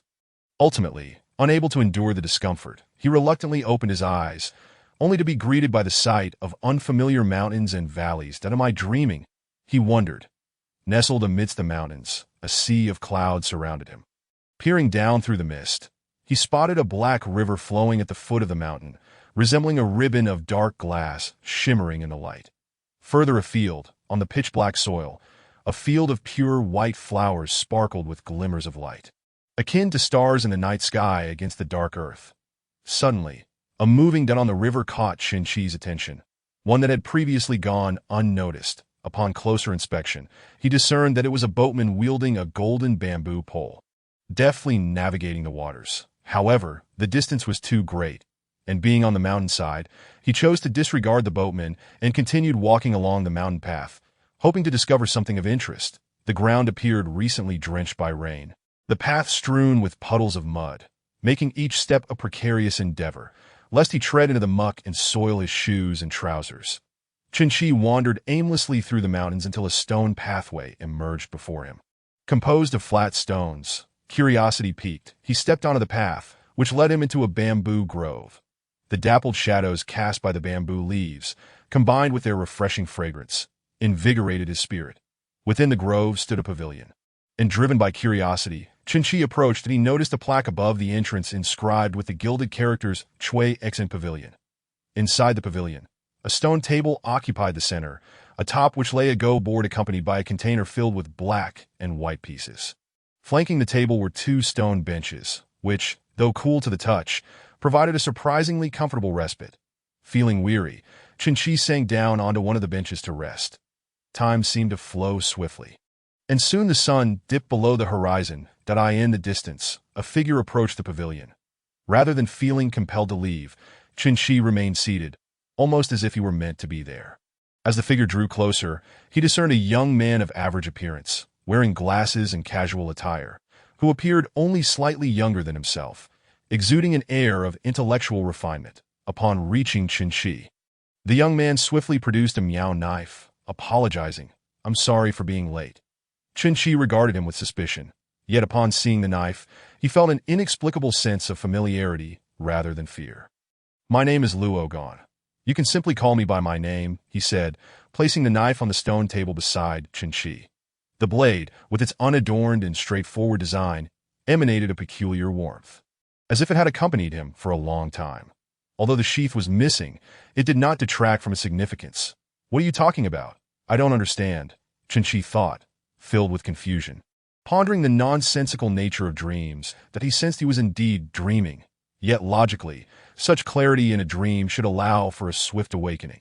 However, he found himself unable to wake. The man who identified himself as Luo Gan hurriedly continued. "The balance of the town is about to be disrupted. This planet has little time left and I have many matters to attend to, so I hope you can take care of yourself. Perhaps we shall meet again." With that, Luo Gan departed the pavilion, vanishing down the stone path. Luo Gan's visit was brief, leaving Qin Shi in a state of bewilderment. What an odd person, he mused. Chen-Chi picked up the knife from the stone table. Drawing it from its sheath, the blade glimmered with a cold light, shining like a beacon in the twilight. The fragmented shadows of the bamboo leaves danced across his face, as if revealing the secrets of the universe. That night, Chen-Chi jolted awake, finding Bai Xia sprawled on one side of the bed and Li Hongwen lying nearby. He turned to gaze out the window, where silence reigned. The moon had descended beyond the horizon, and the starry sky lay still, with only a few wisps of clouds drifting. The celestial expanse at this hour was the most desolate of autumn, perfectly mirroring the stillness below in this autumn sky. The north gate of the fallen star shone the brightest despite it being summer. The sight of an autumn sky in summer indicated it was the latter half of the night, with several hours remaining until dawn. Suddenly, a piece of information surged into Chen-Chi's mind, as if urging him to seek something. Could it be that this was not a dream? Never mind, it's not far. I shall investigate when the time comes. Chapter 16. The empty city. Chen-Chi lay in bed, reflecting upon the dream he had just experienced. Typically, dreams are swiftly forgotten upon waking, with only fragments remaining. Yet, after considerable time had passed, Chen-Chi could vividly recall every detail, including each word spoken by Luo Gone. That I suppose I shall visit the place he mentioned. He resolved that as time ticked by, dawn soon approached. Sunlight streamed through the window, illuminating the faces of the three. Under normal circumstances, this might have been a beautiful morning, but now the sunlight felt devoid of warmth, even somewhat chilling. After awakening the other two, they resumed their journey. However, the blood and devastation that littered the roadside remained. Yet there were no signs or sounds of any infected beings. Ahead loomed the imposing entrance to Chongwen College, standing sentinel at the edge of the road, resembling a heavenly gate that in just a day or two. The surroundings had grown eerily silent, as if all infected creatures had vanished. The trio found themselves unaccustomed to such a tranquil atmosphere. Isn't it a bit too quiet? Bai Xia remarked casually. This is strange. Logically, this place should be overrun with those monsters, attacking anyone they see. Yet now, it resembles a blood-stained ghost town. Chen-Chi sensed something amiss with this peculiar silence, and quickly concluded that it would be wise to leave. Thus, the three hastened their steps, soon exiting the area. Once they departed, the scene transformed back into a more typical disaster setting, with an increase in the number of infected entities that on one street. Various animal and humanoid infected beings were engaged in a chaotic struggle, tearing at each other indiscriminately, devoid of any order. However, their numbers had diminished significantly, while their strength had surged. Previously, the highest level had barely reached 10 AL. Now, it had escalated to as much as 30 AL, indicating that both sides were evolving. Yet, the unmutated infected, the anomalous beings, seemed to captivate the monster's attention. Upon sensing the presence of these anomalous beings, the infected creatures collectively shifted their focus towards the trio. Charging in unison, with no combat prowess, Bai Xia sought refuge in a safe spot, awaiting the conclusion of the skirmish, still uncertain of how to utilize the ability she had yet to describe. Chen-Chi brandished the bone knife, bracing himself as he lunged towards the chest of the nearest man, swiftly following up with a low sweep T at this moment. It felt as though his physical potential had erupted. He pressed on with renewed vigor, weaving through the multitude of infected beings, each strike precise and lethal. Suddenly, a slender arm shot forth, seizing Chen-Chi's bicep with a vicious grip, tearing off several chunks of flesh from his body. Although Chen-Chi's physical constitution had undoubtedly improved, it had yet to reach an invulnerable level akin to iron skin. Enraged, Chen-Chi cursed vehemently, his gaze drawn to a long-armed creature in the distance, its arms stretching like a rubber band. Yet, a few wretched undead closed in around him. Left with no choice, Chen-Chi gritted his teeth against the pain and forcefully dispatched several of the obstacles, causing his shoulder wound to split further, blood gushing forth. Fortunately, with Li Hongwen's assistance, he was able to scorch the creature's arm before subjecting it to extreme cold. The rapid alternation between heat and chill resulted in cellular death. With a furious roar, the long-armed creature bared its fangs and charged at Li Hongwen, now relying solely on its instinctual rage due to the loss of its arm. Chen-Chi surged forward, delivering a powerful kick to the creature's back before raising his bone knife and plunging it into the creature's flesh with astonishing speed, leaving it no time to react before it succumbed to death. Scattered around lay numerous corpses in disarray, As the outside world fell into an eerie silence, Bai Xia cautiously peered out, instantly spotting the wounded Chen-Chi, whose shoulder bore a gruesome gash due to excessive blood loss. Chen-Chi's form wavered, and he collapsed. Chen-Chi, Bai Xia hurriedly rushed out to support him, alongside Li Hongwan, helping him to a nearby bench. Upon seeing the gaping wound, revealing the absence of several chunks of flesh, she realized the gravity of the situation. With only a roll of bandages salvaged from a supermarket at hand, but let's stop the bleeding first, she decided, wrapping the gauze roughly around his arm. Li Hongwan, observing the scene, furrowed his brow and inquired, will this truly suffice? What do you suggest we do? Perhaps due to his transformation into an ability user and the subsequent enhancement of his physical condition. It wasn't long before Chen-Chi gradually regained consciousness, though the pain in his shoulder persisted. Hiss. Chen-Chi suddenly asked Li Hongwan, how far is your home? Not far. At this pace, we should arrive by afternoon. All right, Li Hongwan refrained from glancing at the two, instead staring into the distance, where the road lay in ruin, shards of glass glinting in the sunlight like piercing white rays. The ground was littered with corpses and mangled vehicles.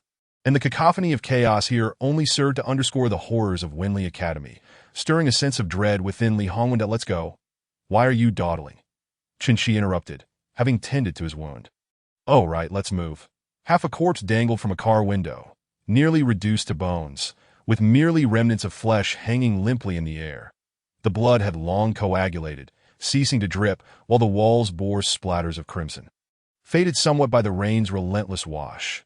Fallen trees lay atop several infected beings or incomplete corpses, with severed limbs strewn haphazardly across the ground. In the dark, unseen corners, the sound of bone gnawing echoed. As chunks of flesh tumbled from an upper floor, rodents, stray cats, and dogs emerged from the shadows to feast on the morsels. Meanwhile, in the previously silent area the trio had just traversed, tendrils of flowering vines slithered across the ground, emerging from the darkness to seek out the corpses recently slain by Chen-Chi and Li Hongwan, akin to serpents diving into their prey. Before long, the vines re-emerged, changing direction only to plunge back into the bodies, as if intent on penetrating them thoroughly. The mutated cats and dogs instinctively recoiled in fear, scattering in all directions. Those who lagged behind were swiftly ensnared by the encroaching vines, lifted into the air as blood streamed down the tendrils. Pooling on the ground below. Chapter 17. That madman pitter-patter, that a petite yet frantic footfall echoed along the concrete path, soon accompanied by another, leisurely step, as though toying with prey, reminiscent of a cat stalking a mouse. The individual resembling a feline bore a sinister grin, a small knife clutched in his right hand as he sauntered along the side street, shadows from the leaves casting an eerie light upon him. This person was none other than the previously unscathed Zhao Wenjie. Ahead of Zhao Wenjie, approximately 20 to 30 meters away, a small girl appeared, seemingly no older than 6 or 7, her hair disheveled as she sprinted desperately, as if fleeing from a demon behind her. Uniquely, her hair was a delicate shade of pink, matted with congealed blood, while her white dress was a chaotic blend of black and red, tattered and filthy. Yet, her distinctive pink stood out starkly in this lifeless city, making her escape almost impossible. Her sky-blue eyes were filled with terror and a desperate longing for survival, tears streaming from the corners of her eyes. Trailing behind her, her hands and legs bore horrific knife wounds. However, with the blood having dried, the wounds appeared a dark crimson. She cried out incoherently, "Daddy, mommy, sister. Where are you? There are bad people, bad people. Little Ling is so scared. Whoa, I'm so afraid." Yet her frail body could hardly sustain her flight from the pursuing demon. Zhao Wenjie wielded his knife, occasionally slashing at the air beside him, producing a whooshing sound. "Little girl, your brother won't harm you. Why are you running?" His tone bore a hint of confusion and concern, as if he were a genuine older brother, but it was quickly followed by a chilling laugh that sent shivers down her spine. "Ha ha, I don't even know how to play pretend." This only intensified the girl's fear, prompting her to run even more frantically, oblivious to the severed hand beneath her feet. She slipped, her body tumbling forward uncontrollably, her already soiled clothing now further smeared with blood. "Daddy, mommy, sister, where are you?" Ugh!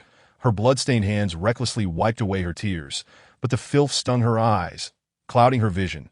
Attempting to rise, a sharp pain shot through her right thigh. She turned in fear to see a small knife embedded there, glinting coldly in the dim light. That it was firmly lodged in her leg, blood oozing profusely from the wound and pooling at her feet. The frigid blade had pierced her flesh with precision, pain swiftly transmitting to her brain, rendering her unable to rise as the agony in her thigh held her captive. Quite accurate. Oh, I'm really impressive. Zhao Wenjie seemed to take delight in his throwing skills, gesturing wildly. Gazing at the frenzied Zhao Wenjie, the little girl's heart was consumed by terror. Qinqi, do you hear that sound? The commotion in the distance caught by Xiao's attention as they journeyed onward. And upon closer inspection, Qinqi too recognized the noise, seemingly the voice of Zhao Wenjie. The source of that irritating laughter. It seems to be just ahead. Should we investigate?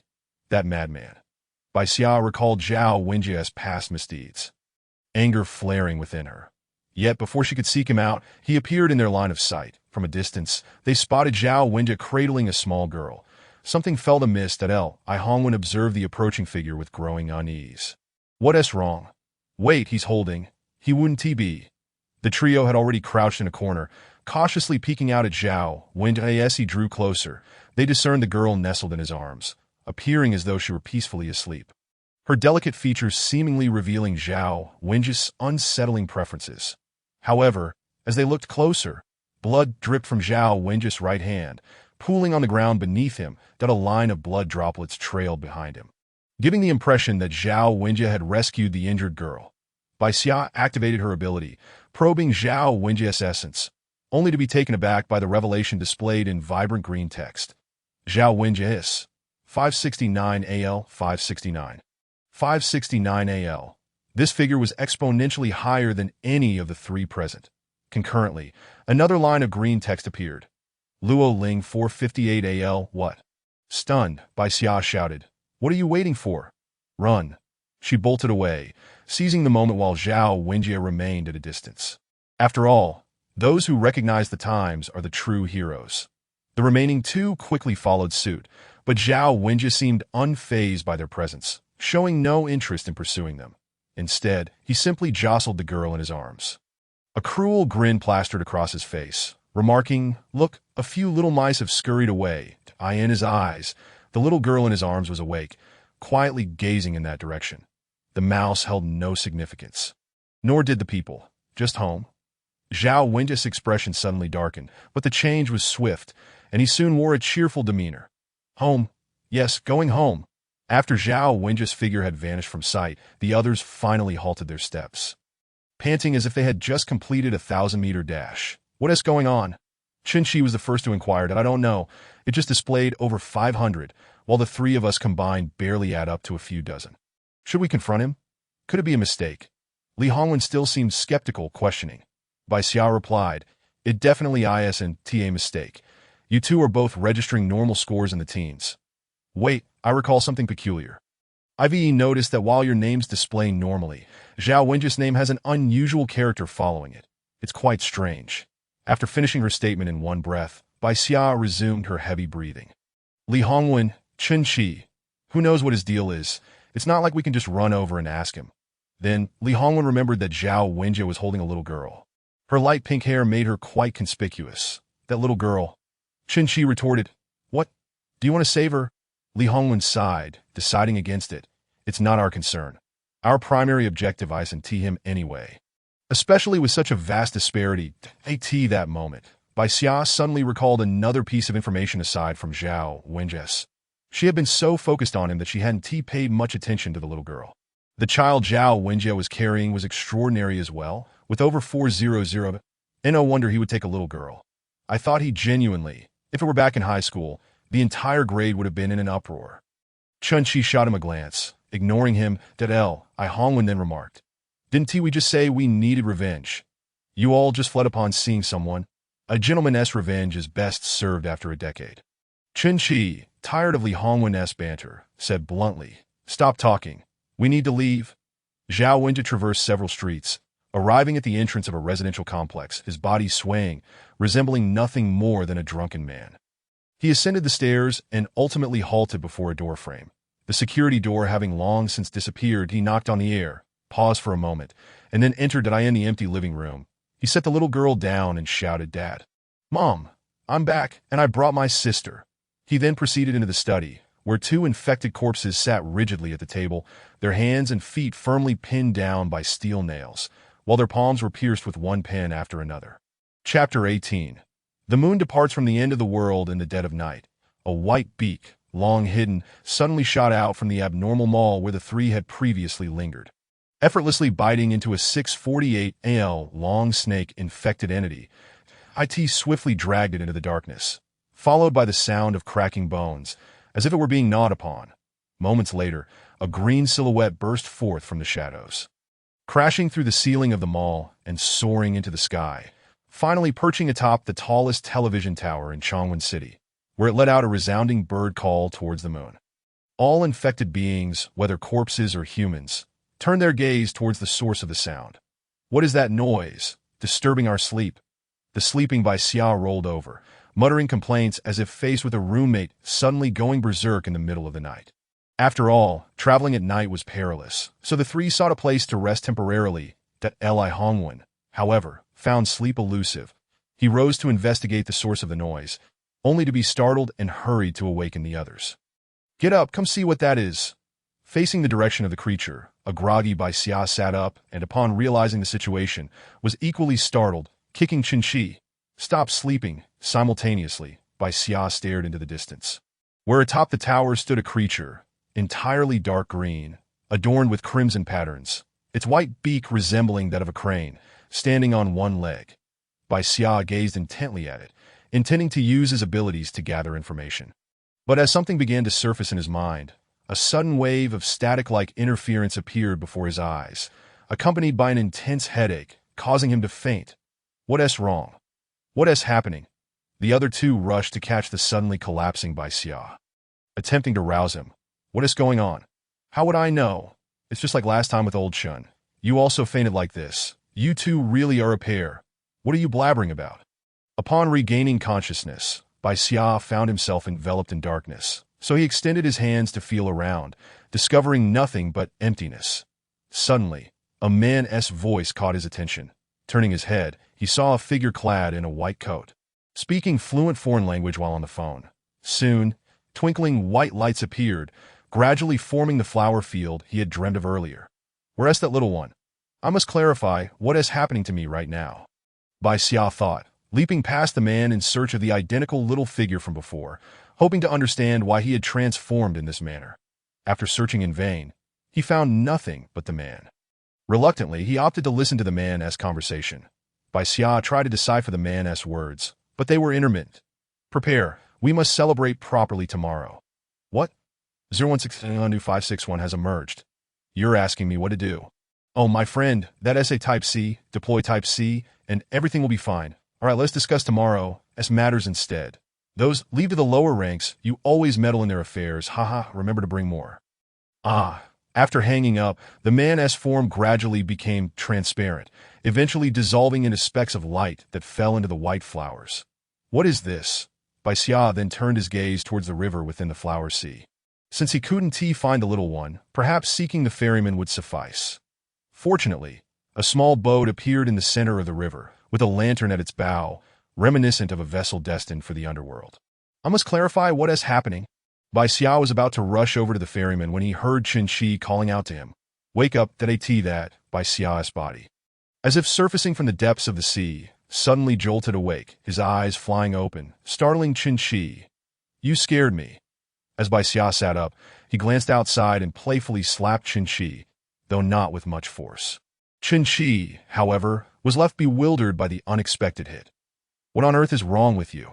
"It's all your fault." Bai Xia, displeased, turned away, only to spot the bird still perched on one leg, while two lines of purple text appeared clearly. By Fong 6124 AL. Bai Xia furrowed his brow, contemplating the strange occurrences of the day. How long has it been since the rain fell? Yet that Bai Fong showed no inclination to attack. It simply lingered there, motionless. Bai Xia remained somewhat incredulous, then turned back to give Qinshi another light slap, asking, "Does that hurt?" Qinshi, still dazed from the sudden slaps, exclaimed, "Are you out of your mind?" "Of course it hurts." Li Hongwen, who had been watching from the sidelines. Finally, couldn't he contain himself and burst into laughter. "Haha, what are you two doing? It's like watching a couple quarrel." Bai Xia and Chen Qi simultaneously turned to slap Li Hongwen.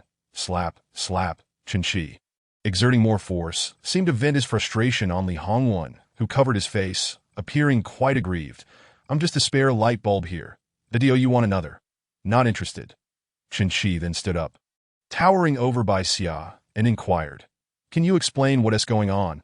At that moment, it felt as if hunter and prey exchanged roles, but Bai Xia proceeded to explain, recounting the events of the Flower Sea. Initially, Chen Qi felt a wave of discomfort at the mention of Bai Fong, but then became curious about another matter. "Flower Sea? How so?" Chen Qi pondered, stating, "I dreamed of being on a mountain. Yet the scene below indeed aligns with what you described. What did you dream about?" Bai Xia was deeply intrigued by Chen Qi's dream that if the dreams of many individuals were interconnected in a particular realm, it surely indicated some underlying mystery. Chen Qi briefly recounted his experiences, mentioning only the knife and Rogan. Upon hearing his description, Bai Xia felt a twinge of disappointment, as the information Chen Qi provided lacked substance or uniqueness. Then, recalling the 2 slaps she had just delivered, she extended her small hand towards Chen Qi. "What are you doing?" Chen Qi thought, upon seeing Bai Xia's hand reach out again, that he initially assumed that the girl was still unsatisfied with her earlier actions and wished to deliver a few more slaps. "Let me rub it for you, don't." Although Chen Qi protested, a hint of secret pleasure flickered across his expression that Li Hongwen, observing the subtle emotions on Chen Qi's face, chose to remain silent, merely watching. Bai Xia, leaning so closely against Chen Qi, naturally noticed the slight curve of his lips, quickly grasping his thoughts. Yet she still placed her small hand on his slightly swollen cheek. Feeling the softness against his face stirred an undeniable restlessness within Chen Qi, his thoughts racing wildly, leading him to indulge in fanciful notions. Suddenly, an odd sensation surged within him, a desire to pin this little creature beneath him and tease her mercilessly. The provocative image startled him, prompting Chen Qi to swiftly push Bai Xia away. "Hey, what are you doing?" Bai Xia stumbled, leaning against the edge of the bed, casting a reproachful glance at Chen Qi. Old Chen, why are you blushing?" Li Hongwen interjected, having noticed the crimson hue that enveloped Chen Qi's ears, directly addressing the situation. Only then did Bai Xia pay attention to Chen Qi's turned face and the flushed color of his ears. Having once been a boy herself, she instantly understood his thoughts, realizing they were likely of a peculiar nature, undoubtedly concerning her. Should she continue to tease him? Bai Xia pondered this, but ultimately abandoned the notion, recognizing it as playing with fire. If he lost control, it could lead to unintended consequences. Leaning against the window, she gazed once more at Bai Fong, which stood resolutely, resembling a deity-like statue descended from the heavens. Li Hongwen chuckled, deciding to leave Chen Qi to manage his internal turmoil for the moment. After Bai Fong had perched atop the tower for an hour, it suddenly took flight, soaring upwards into the clouds, vanishing from sight. This movement instantly captivated the attention of the 3, but that single flap of its wings heralded yet another catastrophe. Suddenly, an intense wave of heat radiated outward, igniting all flammable materials, followed by a cacophony of explosions, as flames erupted violently. Amidst the inferno, the screams of other survivors mingled with the roars of the infected, all drowned in the crackling of the consuming flames. With a mere flap of its wings, Bai Fong wielded such terrifying power. It soared high above, enveloped in flames, disdainfully casting a gaze downward, as if the raging fire in Changwon City was merely a spark in its eyes. An embodiment of a deity descending upon the world. "Run!" Chen Qi snapped back to reality, shaking off the recent events from his mind, swiftly grabbing Bai Xia and leaping out of the window. "Why did you just leave me behind?" Li Hongwen, regaining his composure, quickly jumped out of the window, hitting the ground and dashing away, as the violent wind stirred up by Bai Fong radiated outward like a tempest. A wall of fire surged forward, and Chen Qi realized he could never outrun its advance. Suddenly spotting a manhole cover at the roadside, he devised a plan, rushing over to lift it, regardless of what lay beneath, and jumped down with Bai Xia in tow. "Ah!" Bai Xia screamed, having been dragged along since their leap from the window. The reason for her outcry was her fear of heights. The abrupt descent had left her momentarily disoriented. Li Hongwen hurried to follow, pulling the manhole cover back into place. With a splash, the three found themselves plunged into the murky waters below. Ugh! It stinks, they exclaimed in unison. Climbing onto the bank, they were all left reeking of filth. Goodness, I've never smelled anything so foul in my life. And it's so dark. Wait, Chenchi said, rummaging through his backpack, and indeed he pulled out a flashlight. Upon turning it on, he realized they might have chosen the wrong place. Ah, it's all your fault for insisting on jumping down here, Bai Xia scolded, tugging at Chenchi's shirt, as they discovered a heap of corpses and bones below, alongside numerous white, oval-shaped eggs, unmistakably the spawn of the infected.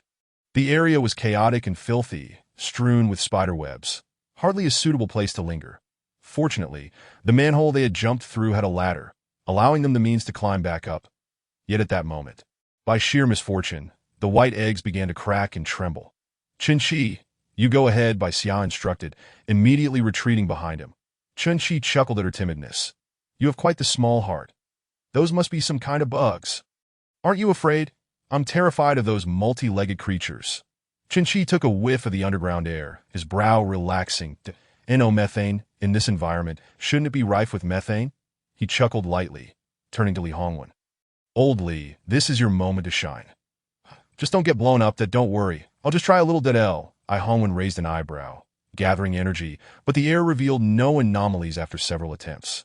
Suddenly, the surrounding water froze as he expelled all the heat from his body, striking the cluster of eggs directly. The spider webs were instantly incinerated, releasing a peculiar burnt protein odor as the underground illuminated briefly before plunging back into darkness. Simultaneously, palm-sized spiders scurried about, ablaze.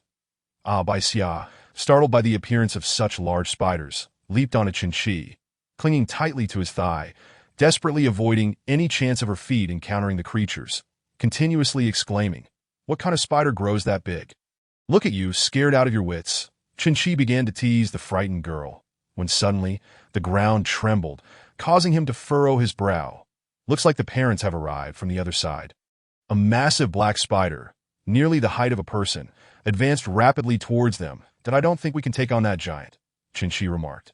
Then, Li Hongwen picked up on Chenchi's sentiment and shouted, "Run! After all, those who recognize the situation are the wise." The two scrambled up the narrow passage, while Bai Xia remained tightly affixed to Chenchi, as if she were a mere accessory. The ascent, however, became increasingly treacherous, with the iron ladder growing unbearably hot. Old Li, you know what I mean, right? Of course Hongwen then began to absorb the heat from above, casting it downward. The spider that had just approached collided with the fireball he had thrown, mistaking it for the inferno outside, and hastily retreated. That foolish creature ran away. Li Hongwen laughed at the sight of the spiders scurrying off. With the immediate threat gone, Chenchi continued his ascent, waiting for a moment before testing the manhole cover, which remained dangerously hot. He recoiled upon contact. No, we need to go back down for a while. Oh my, we have to go back down, Bai Xia lamented. Then you can get off me and hang onto the ladder yourself. As Chenchi reached for her, she protested, "Hey, where do you think your hands are going?" After the trio descended the ladder, they returned to the waterside and waited. After what felt like an eternity, they deemed enough time had passed and climbed back to the surface, greeted by the bright sunlight. The three felt an unparalleled sense of clarity. The remnants of warmth still lingering on the ground. It was already morning. I never want to be in such a dark, filthy place again, Bai Xia remarked, glancing outside to see the charred earth and buildings, all blackened by flames. Noticing her anxious expression, Li Hongwen voiced his concern. My home is quite close to where Bai Fong set the fire. Bai Xia, sensing his worry, reassured him, your parents will be fine. If we manage to escape, surely they will too, that they're adults. They know how to hide. The trio walked leisurely forward for a while, when Li Hongwen suddenly exclaimed, "That neighborhood up ahead is my home." "Then let's hurry." As Li Hongwen beheld his home, an overwhelming surge of emotion gripped him. Upon arriving at the entrance of the community, he caught sight of the three grand characters spelling Tianjinguan. The originally golden letters, now tainted with a deep crimson hue, appeared considerably dimmed. A heap of car wreckage lay piled at the community entrance, seemingly intended to obstruct the entrance of the infected, yet now reduced to mere remnants after being scorched. Chen-Chi was the first to ascend the pile of automobile debris, turning back to extend his hand. Bai Xia, reach out your hand, I'll pull you up. Bai Xia initially responded with a simple "oh," only to realize moments later. Who are you calling a fool? You, of course, you're the biggest fool here, utterly lacking in self-awareness. Chen-Chi smirked mischievously as he spoke. And to be honest, every time he beheld Bai Xia in such a state, an irresistible urge to tease her welled up within him, whether through words or actions that Li Hongwen could no longer bear to watch, and swiftly stepped forward to lift Bai Xia. Hoisting her upwards, just then, an arrow whizzed past with a sharp whoosh, coming to a sudden halt beside Li Hongwen's hand, startling him into releasing Bai Xia, who tumbled onto the ground, clutching her injured hand and crying out in pain. Chen-Chi, alarmed, leapt down to assist Bai Xia while casting a wary glance at the arrow. Had it been aimed slightly to the right, it would have struck true. Li Hongwen quickly regained his composure, eyeing the arrow before cautiously scanning the distance. And then, as if recollecting something, his expression softened. The enemy lurks in the shadows while we stand in the light that we must hide. However, the entrance to the community was stark and barren, devoid of any cover, with the vehicles that could have offered shelter now piled at the entrance. There was nowhere to conceal oneself. But, watch me perform, Li Hongwen declared with a smile, surveying his surroundings before stepping into the middle of the road. Arms outstretched above his head, shouting, I have an announcement to make. I am a... Chen-Chi, witnessing this reckless act, thought Li Hongwen had lost his mind. From a distant, unseen corner, a mature voice boomed. Is that you? You little brat?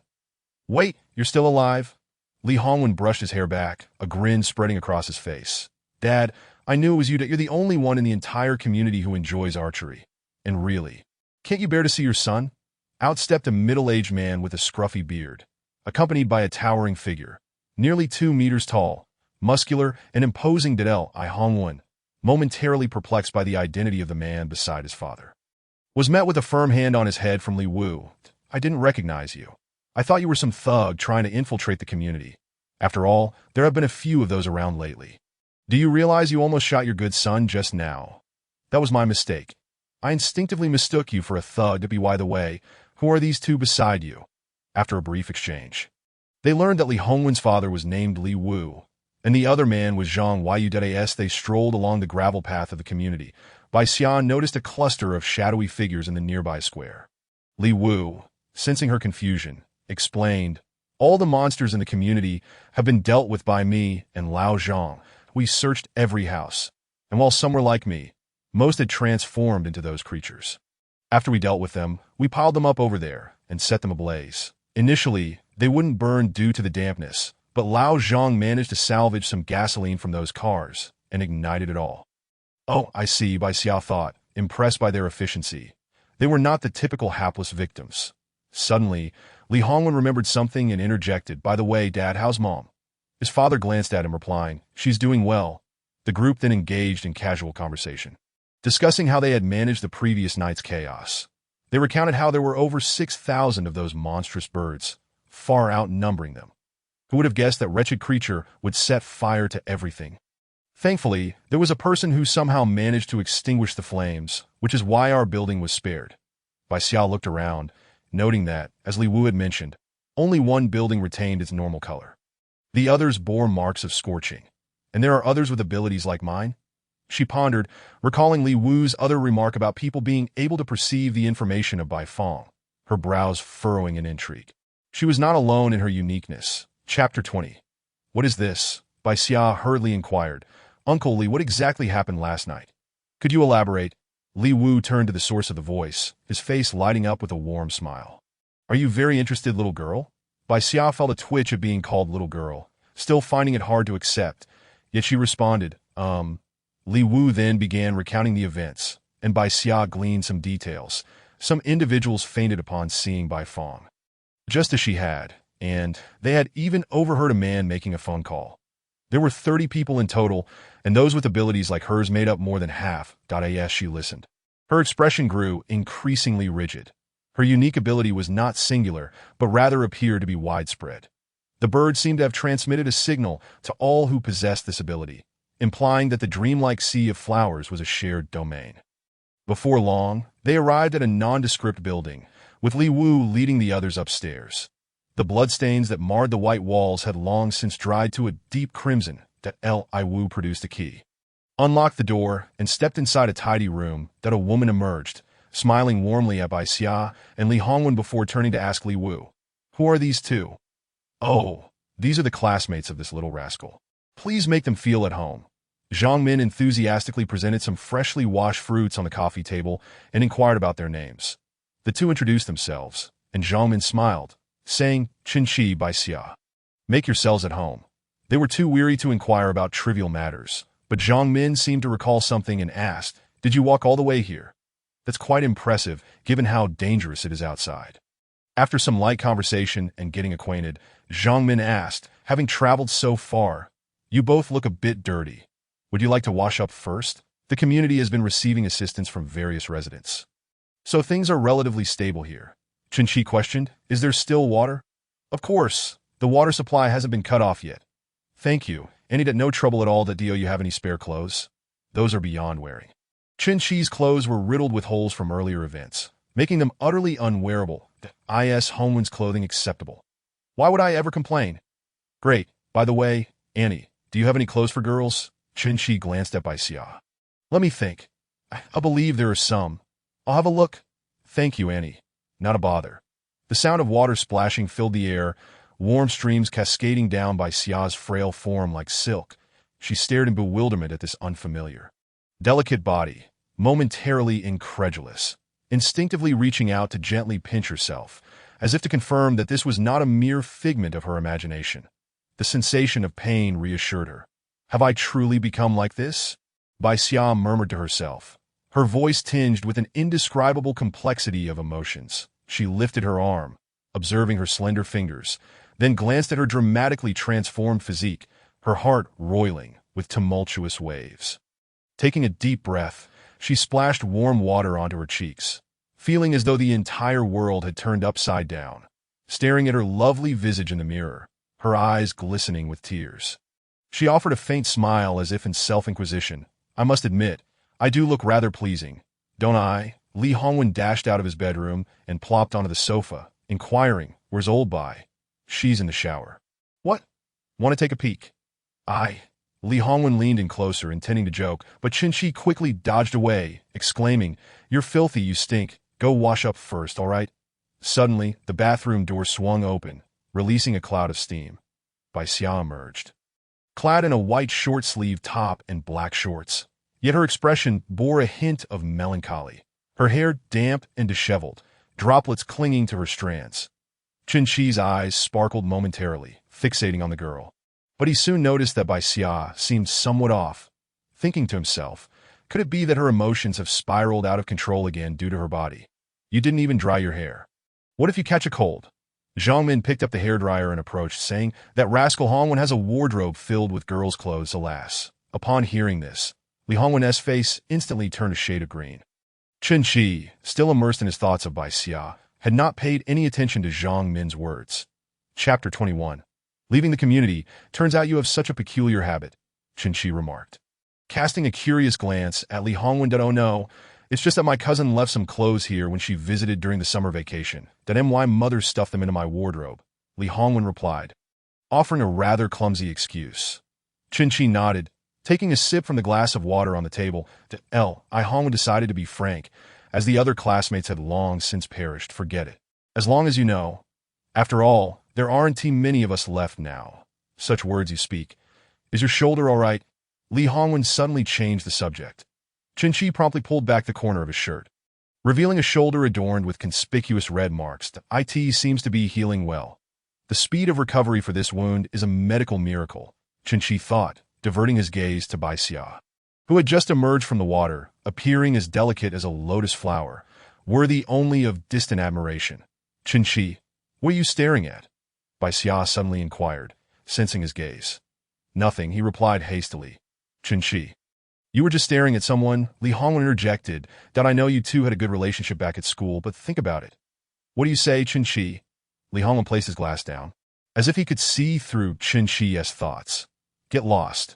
Qinqi retorted tersely, casting another glance at Bai Xia, who had a faint blush on her ears and turned her face away to gaze out the window. At the dining table, Li Wu remarked. We still have plenty of supplies. The resources of an entire building can sustain us for several months. The DOU too wished to stay. A few grains of rice stuck to his lips as he spoke. With the significant decrease in population, resources had become relatively plentiful, and there was little need for conflict over them. Everyone could coexist harmoniously. However, Bai Xia declined outright. No, but thank you for your kindness, uncle. Isn't this place good enough?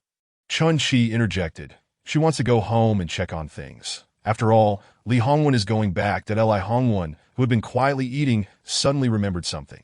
Just as he was about to speak, Chun Shi accidentally stepped on his foot, causing him to cough, spraying rice all over the bowl. You little rascal, can't you eat properly? You just sprayed rice into my bowl. Li Wu said, his tone tinged with annoyance. Hongwen, just go aside for now. Oh, Li Hongwen replied, picking up his bowl and plopping down onto a nearby sofa. Where do you live? The two shared their addresses, but both understood that returning home was not an option at present. Ah, that's indeed quite far. The conversation continued at the table, touching on trivial matters, prolonging what should have been a 10-minute meal to half an hour. Chun Shi slung on his somewhat dirty backpack and headed downstairs, with Bai Xia closely following. Seeing them leave, Li Wu made no attempt to detain them, simply remarking, Indeed, young people cannot be persuaded to Li Hongwen remained silent, unsure of what to say, feeling a sense of regret over the departure of friends. Even though nothing had truly transpired, Li Wu turned to Li Hongwen and asked, what exactly is the relationship between those two? This left Li Hongwen momentarily speechless, unsure of how to articulate his thoughts. Finally, he managed to utter, classmates. Hearing this, Li Wu chuckled, choosing not to press further, instead standing on the balcony and gazing at the community exit below. Chun Shi descended the stairs and picked up the bone-slicing knife he had discarded at the entrance. After all, one could not enter someone else's home brazenly wielding a weapon. Thus, upon entering, he had tossed the knife into the clean ashes left by the fire. Chun Shi led Bai Xia out of the community, heading in a different direction. Due to the extensive damage surrounding them, Bai Xia did not immediately realize they were off course. After walking for a while, she suddenly noticed that they had veered off at a distinctly noticeable angle away from their intended direction towards Yizhong. Chun Shi, Su Yin remarked, you seem rather unique, somewhat peculiar. In any case, I wish to examine you thoroughly before reporting to headquarters. Suddenly, Chun Shi erupted with fury, launching a flurry of punches and kicks at Su Yun. Despite the lack of effect, he shouted towards Bai Xia. Idiot, run! Bai Xia, momentarily stunned by Chun Shi's abrupt action, clenched his jaw tightly and mustered all his strength to dash towards the gap. Annoying rodent. Su Yun, growing impatient, thrust one hand directly through Chun Shi's chest, a crimson stream of heat cascading from his hand into the air. Hearing the commotion behind him, Bai Xia dared not look back. This was Chun Shi's opportunity. I cannot, he muttered to himself, suddenly engulfed in warmth. No, I cannot. I must not stop. Absolutely not. A sudden chill of metallic sensation coursed through his palm, causing Bai Xia's pupils to constrict. In his palm, a golden flash flickered, accompanied by the ticking of a watch. Raising his gaze once more, he found himself surrounded by darkness, and upon abruptly turning around, he beheld Su Yun, hand raised, holding aloft Chun Shi's lifeless body. Though everything had been frozen in time, at that moment, Bai Xia realized he could no longer save Chun Shi. Bai Xia's eyes widened in horror at the scene before him, as if the strength had been drained from his body. He suddenly sank to his knees on the filthy ground, the watch slipping silently from his hand, its hand spinning backward. Why? Chapter 23. Fire ate. The iron bars outside had melted away significantly due to the intense heat, and upon solidifying, they twisted and contorted into a bizarre formation. There was still some degree of protection, albeit considerably diminished. The moon hung ominously over the jagged iron, casting a shadow over all. After a thorough search, Chun Shi discovered several blankets that had only been singed at the edges, just enough to spread them on the ground. Upon feeling them, he found them surprisingly comfortable, at least preferable to the dusty, cement floor. He cleared a small area, laid the blankets down, and Bai Xia, like a child, immediately dove onto them, burying her face in the fabric. Everything all right now? Chun Shi observed this vibrant little creature, who bore no resemblance to someone who had just coughed up a significant amount of blood. Of course, I feel perfectly fine now. That's good. Aren't you going to sleep? Bai Xia glanced at Chun Shi, then picked up a nearby knife and began to slash at the air. The shadows on the wall danced in tandem with Chun-Chi's movements, each strike resonating with strength, entirely unlike that of a novice wielding a blade for the first time. Though he could not comprehend the intricacies, it was evident that he did not exhibit the characteristics of a beginner. At that moment, Bai Xia recalled Chun-Chi's earlier display of extraordinary composure and could not help but inquire. "Have you trained before?" Bai Xia asked with curiosity, and Chun-Chi pondered for a moment before responding. "No, it felt akin to muscle memory when I picked it up. Muscle memory implies some degree of training, does it not?" "Yet, I genuinely have not trained," Chun-Chi insisted vehemently, for he held no recollection of such experiences. He gazed at the knife, its blade unadorned and smooth, its ordinary appearance starkly contrasting with the ornate and intricately designed swords and blades. For a long while, he remained devoid of any memories associated with it. Yet, inexplicably, it felt so familiar that he instinctively drew it forth at that moment. One side of the blade shimmered with golden flames, while the other reflected the silvery moonlight. Eventually, the flames dwindled, leaving behind only a veil of darkness. The moonlight also faded, leaving naught but shadows in the stillness of the night. Something moved, the sound of rustling echoed as it broke off charred branches and began to chew on them. 3 humanoid, or rather, pitch-black ape-like creatures leapt effortlessly, clearing 2 to 3 meters in height, easily surpassing the iron bars that as they landed. The sound of crushed charcoal filled the air, yet they seemed unperturbed, advancing toward the building's entrance. Leaping onto the second floor as if in search of something. This area had been ravaged by flames, rendering it an exceedingly quiet environment, while the occasional sound of something breaking in the night was normal. The frequent disturbances were unmistakably alarming, causing Bai Xia, who had been dreaming, to awaken abruptly. Feeling uneasy, Bai Xia extended her small hand and slapped Chun-Chi's face, whispering, "Wake up, it sounds like something's moving." "Huh, it should be quiet." Just as Chun-Chi was about to inquire further, Bai Xia covered his mouth with her tiny hand that a faint, pleasant fragrance wafted from her skin, prompting him to inhale deeply. Noticing Chun-Chi inhaling her scent, Bai Xia shot him a disapproving glare, swiftly revealing her claws to pinch him, leaving 5 vivid red marks across his face. 5 distinct lines. Chun-Chi wanted to protest, but was silenced by Bai Xia's gesture to remain quiet. He settled down, straining to listen to the noises emanating from below, where rummaging sounds persisted. Another noise appeared to emanate from the staircase above. "That IT seems to be coming this way," Bai Xia whispered in Chun-Chi's ear. Chun-Chi tightened his grip on the knife, rising stealthily to hide in the shadows, with Bai Xia closely trailing behind. The transformation brought on by their abilities allowed him to adapt swiftly to the darkness. Soon perceiving everything clearly within the shadows, the footsteps then halted, and soon 2 additional pairs of footsteps joined, lingering at the spot where the first set had paused, as if the initial figure was waiting for the others to catch up. Suddenly, a resounding crash pierced the darkness, so sharp and clear. The figure attempting to break down the door was swiftly struck by another, as if reprimanding, "You fool, do you realize how much noise you're making?" The struck figure nodded, appearing to understand. Then, that figure grasped the door, attempting to pry it open. After inhaling deeply, it exhaled forcefully, unleashing a jet of flame from its mouth. The fire spilled through the warped doorframe, allowing Bai Xia and Chun-Chi to glimpse the creature, a face as dark as coal, yet grotesquely adorned with thick, sausage-like lips. The iron door, already somewhat deformed, twisted further under the heat, crumpling into a mass. "It seems the temperature is quite high. Otherwise, it wouldn't have burned like this in such a short time," Chun-Chi mused, pulling Bai Xia into another room to hide. The 3 creatures burst in, immediately beginning their search. He noted that although these entities resembled monkeys, they lacked tails, bearing a closer resemblance to humans. Their fiery red eyes darted wildly through the darkness, locking onto their targets. Fire Abomination, 21 AL Fire Abomination, 22 AL Fire Abomination, 23 AL. 3 green indicators materialized in Bai Xia's mind, detailing the strengths of their foes.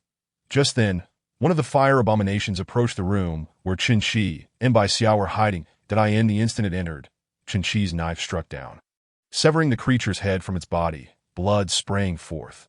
But in the night, it was hardly noticeable. Chun-Chi was taken aback, realizing he had instinctively aimed for the neck. The other 2 fire abominations, alerted by the commotion, quickly reacted, preparing to unleash their flames that as they advanced. The headless corpse suddenly flew out, hurtling toward the two abominations. Instinctively assuming it was an attack, they exhaled torrents of fire, perhaps due to their fire-resistant nature. Even when scorched, the body was only slightly charred. Seizing the opportunity, Qin charged in from behind, raising his knife high. And in an instant, another fire abomination was cleaved in two by Xia wished to say little more. Merely continuing to sprint through the night, unperturbed by the possibility of colliding with something that at last, her frail body could no longer endure. Stop, stop, stop, she gasped, each word escaping her lips with labored breaths. Qin, initially taken aback by Xia's sudden distress, hurriedly halted and urged her into a nearby alley. What is the matter? I can't run anymore, but we've only been running for a few minutes. You, of all people, should know that I can barely manage 1,000 meters in 5 minutes. What should we do then? If you don't mind, I could carry you. Huh. Oh, fine. After a moment's hesitation, Xia truly felt exhausted. Recognizing her own physical limitations, Qin, unfazed by her reluctance, swiftly reached out, effortlessly lifting Xia with one arm, supported entirely by his current strength. After all, she was not heavy. In fact, she felt quite light. Whoa, you startled me, Xia exclaimed, gripping Qin's neck tightly. Fearful of losing her balance, that he could distinctly feel the softness of her touch, a sensation both pleasant and disarming. However, a sudden, burning sensation across his neck jolted him back to reality. Xia had instinctively clawed at him, leaving a red mark. What are you dawdling for? Let us go, and don't flail your arms about. All right, how could I be that kind of person with that? Qin took off running once more, the jostling motion causing Xia to feel the bumps along the way. Slow down. Do you want to make me sick? Hurry up. Do you wish to be caught by those monkeys? Yuri's such a difficult woman to please. Can't you be satisfied with either slow or fast? Mind your own business, Xia pouted, that if you think you can manage, then let me walk on my own. With that, Qin released his grip, and Xia found herself momentarily suspended in mid-air before instinctively wrapping her legs around his waist in shock. Suddenly, she realized how indecorous this position was. Being so close to Qin, her face flushed, and she quickly let go, exclaiming, "If I can walk, I will." Moreover, they had indeed covered a considerable distance by now, no longer needing to sprint madly as before. Qin smiled but chose not to comment. Fortunately, their journey was uneventful, and they continued until dawn broke. The horizon shimmered with the first light of day, the morning star gleaming brilliantly in the sky. Yet, the whereabouts of the morning star for this city, or for humanity, remained unknown. Perhaps it lay still beneath the horizon. Let us take a breather. We've been walking all night, wandering aimlessly. Qin, feeling the fatigue creeping in, plopped down onto a dark, dilapidated bench. The sun had risen, casting golden rays upon his face, revealing a hint of exhaustion. How could I possibly recognize the way now, with everything in ruins? I have no choice but to rely on my memory of the path. Lost? How amusing, Xia remarked, glancing around at the extensive destruction, which was even more severe than before. Let me see. The sun rises over there, which means that direction is east. That building over there looks like Wuhua bookstore. We should be close that we ought to. Before she could finish her thought, a cacophony of howls erupted from nearby. Those wretched monkeys. Qin exclaimed, instinctively preparing to flee with Xia, unwilling to confront a horde of primates. However, the sound seemed to drift away in another direction, indicating they were not in immediate danger. Simultaneously, a roar echoed from that same area. Were those monkeys devoured by something? We can't linger here any longer. Do you still want me to carry you? Absolutely not. So you can take advantage of me? Xia quickly shook her head in refusal. Qin feigned disappointment, replying, So you do find me repulsive? Of course, Xia shot back, and Qin said nothing further before springing to his feet and dashing away. Wait for me, Xia called out, hurrying to catch up. Weren't you the one who said you found me insufferable? Not at all. Hey, a liar, he teased. Despite her words, Xia's pace slowed considerably. Once she caught up, she grinned and declared, See, you can't do without me. Xia sighed, acutely aware of her present limitations. She truly had no choice but to rely on others. Otherwise, she would have ventured out on her own long ago. Children shouldn't have such sharp tongues. Mind your own business. Down. Qinshi suddenly shouted, grasping Bai Xia's head and pushing it down. With his other hand, he brandished a knife, stabbing it behind her. With a piercing sound, he withdrew the blade, the splatter of liquid accompanying the noise. Bai Xia, who had been momentarily pinned to the ground, was about to curse him when she glanced back to see a chunk of flesh centered around a massive eyeball. Yet, the eye had been punctured by Qinshi's knife, deflating like a burst balloon, releasing a translucent, viscous liquid that dripped from his blade. Foolish one. Larva. Anomaly. 13 AL? Luckily, we spotted that in time. Otherwise, it could have been disastrous. That eye looks rather unsettling. Casting a glance at Qinshi, Bai Xia noticed some of the viscous liquid splattered on his face. Unbothered, he casually wiped it away. Qinshi 24 AL, you've leveled up? Leveled up? What do you mean? UV reached 24 AL, ditto. As of now, I still don't understand the means of this upgrade. Indeed, she glanced at her own status. By Xiao 11 AL, her level had improved slightly, yet it was merely a trivial increase. Observing the foolish one larva, she found herself no longer concerned about its classification, merely feeling a twinge of discomfort regarding the anomaly. Chapter 25. The disaster on the rooftop of a derelict building. A massive canine, standing nearly 2 meters tall and entirely black with erect ears, lay in repose, resembling a wolf. Its presence emanated an aura that compelled nearby creatures to steer clear. However, one of its forelegs bore a deep wound, exposing the white of its bone, an injury inflicted by an unknown assailant. At that moment, several fire-discontented ones climbed up, clamoring about, seemingly acknowledging this mutated wolf as their leader. The wolf sluggishly rose, suddenly revealing its blood-red eyes, filled with an insatiable thirst for slaughter. Perhaps disturbed from its slumber or incited by its injury, it opened its gaping maw and swallowed the discontented ones whole. Leaving behind only the sound of crunching bones, crimson blood trickled down, forming several strands that pooled on the ground.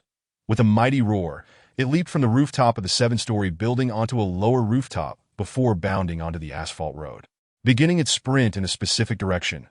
Everywhere was charred blackness. Where are we headed? Bai Xia surveyed the repetitive ruins around her. That ahead should be Winley College, Qinshi pointed out.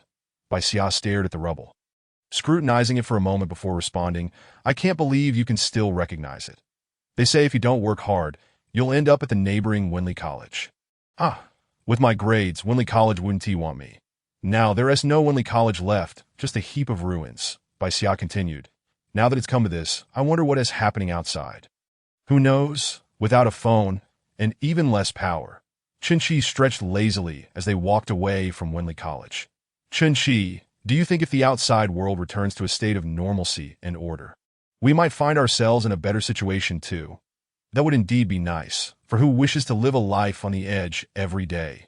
Then again, in your current state, do you think you might be captured for experimentation? At least they wouldn't experiment on children, right? Not necessarily.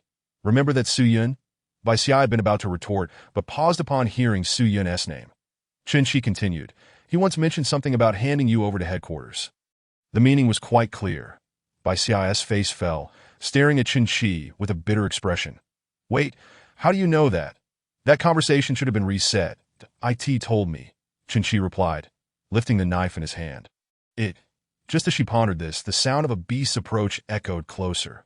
Forget about that for now. Let us run. Something is coming. Hurry, it's getting nearer. Easy for you to say, standing there. Get down and run yourself. At this moment, Qinshi was aware of the perilous presence lurking behind him, and he ceased his banter, obediently following Bai Xia's instructions to slip into a narrow alley he had tentatively deemed safe. He crouched low and gradually inched deeper into the shadows of the alley. As the wolf drew nearer, it seemed to slow its pace, having failed to detect its target, crouching in the middle of the street and glancing around with vigilance. Bai Xia finally discerned its form. Was this truly a dog? No, it was a wolf, and a large one at that. Wolves, after all, belonged to the canine family that if one could be tamed as a steed, it would undoubtedly be magnificent. Bai Xia murmured, sure, I can assist you. A light, yet utterly unfamiliar voice floated from beside her, prompting Bai Xia to quickly glance over. There was no one in sight, and the sound could not possibly have originated from Qinshi. Qinshi, did you just speak? Bai Xia leaned closer, whispering that no, I didn't. Then did you hear anyone else talking? Are you seeing ghosts? Hearing unclean things? Come on, stop with the superstitions.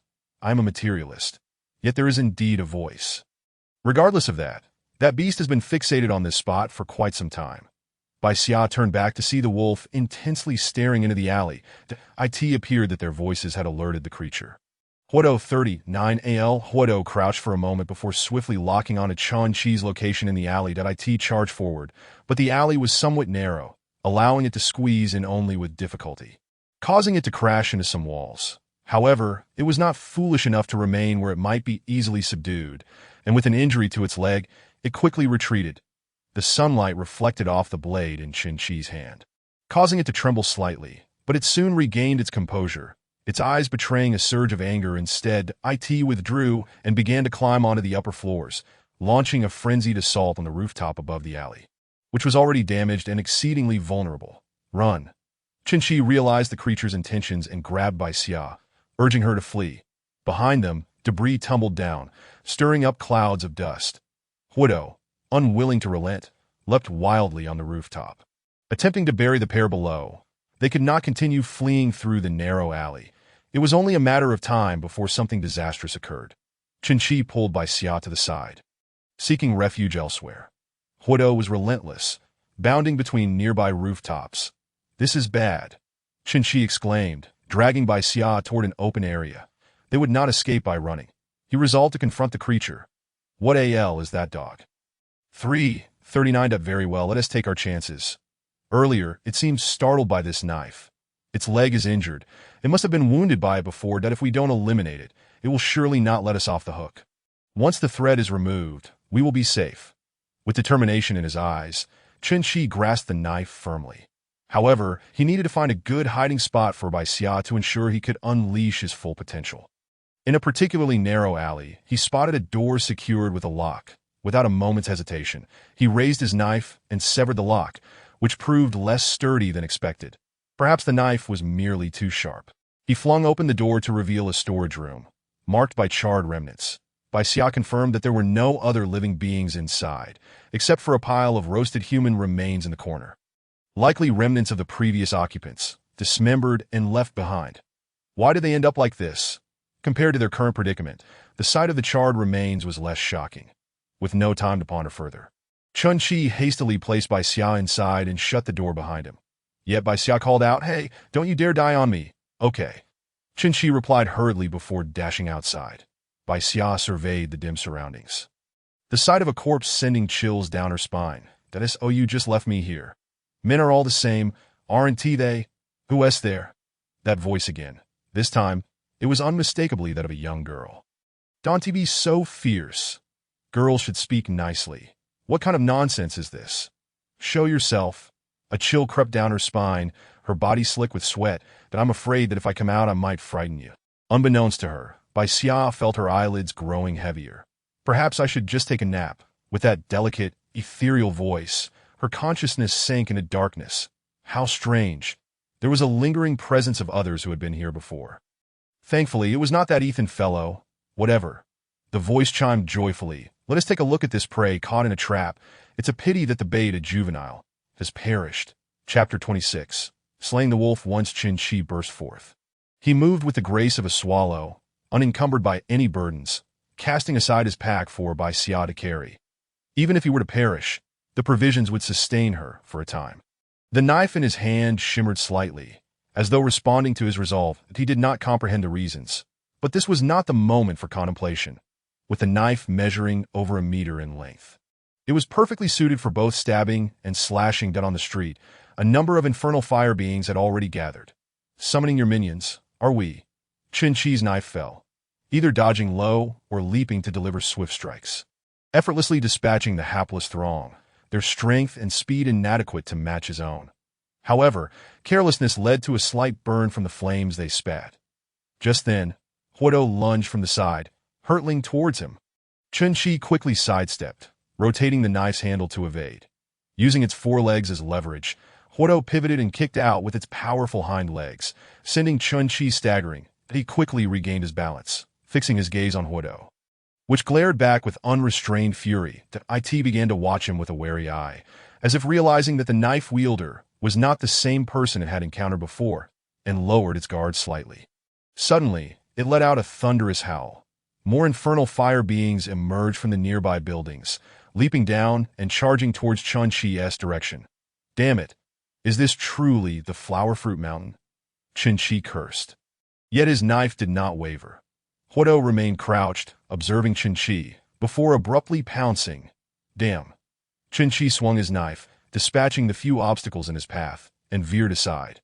Huodo leapt repeatedly, crushing several infernal fire beings beneath its weight, causing entrails to splatter. The length of Chun-Chi's knife allowed him to easily cut down any infernal fire beings that blocked his path.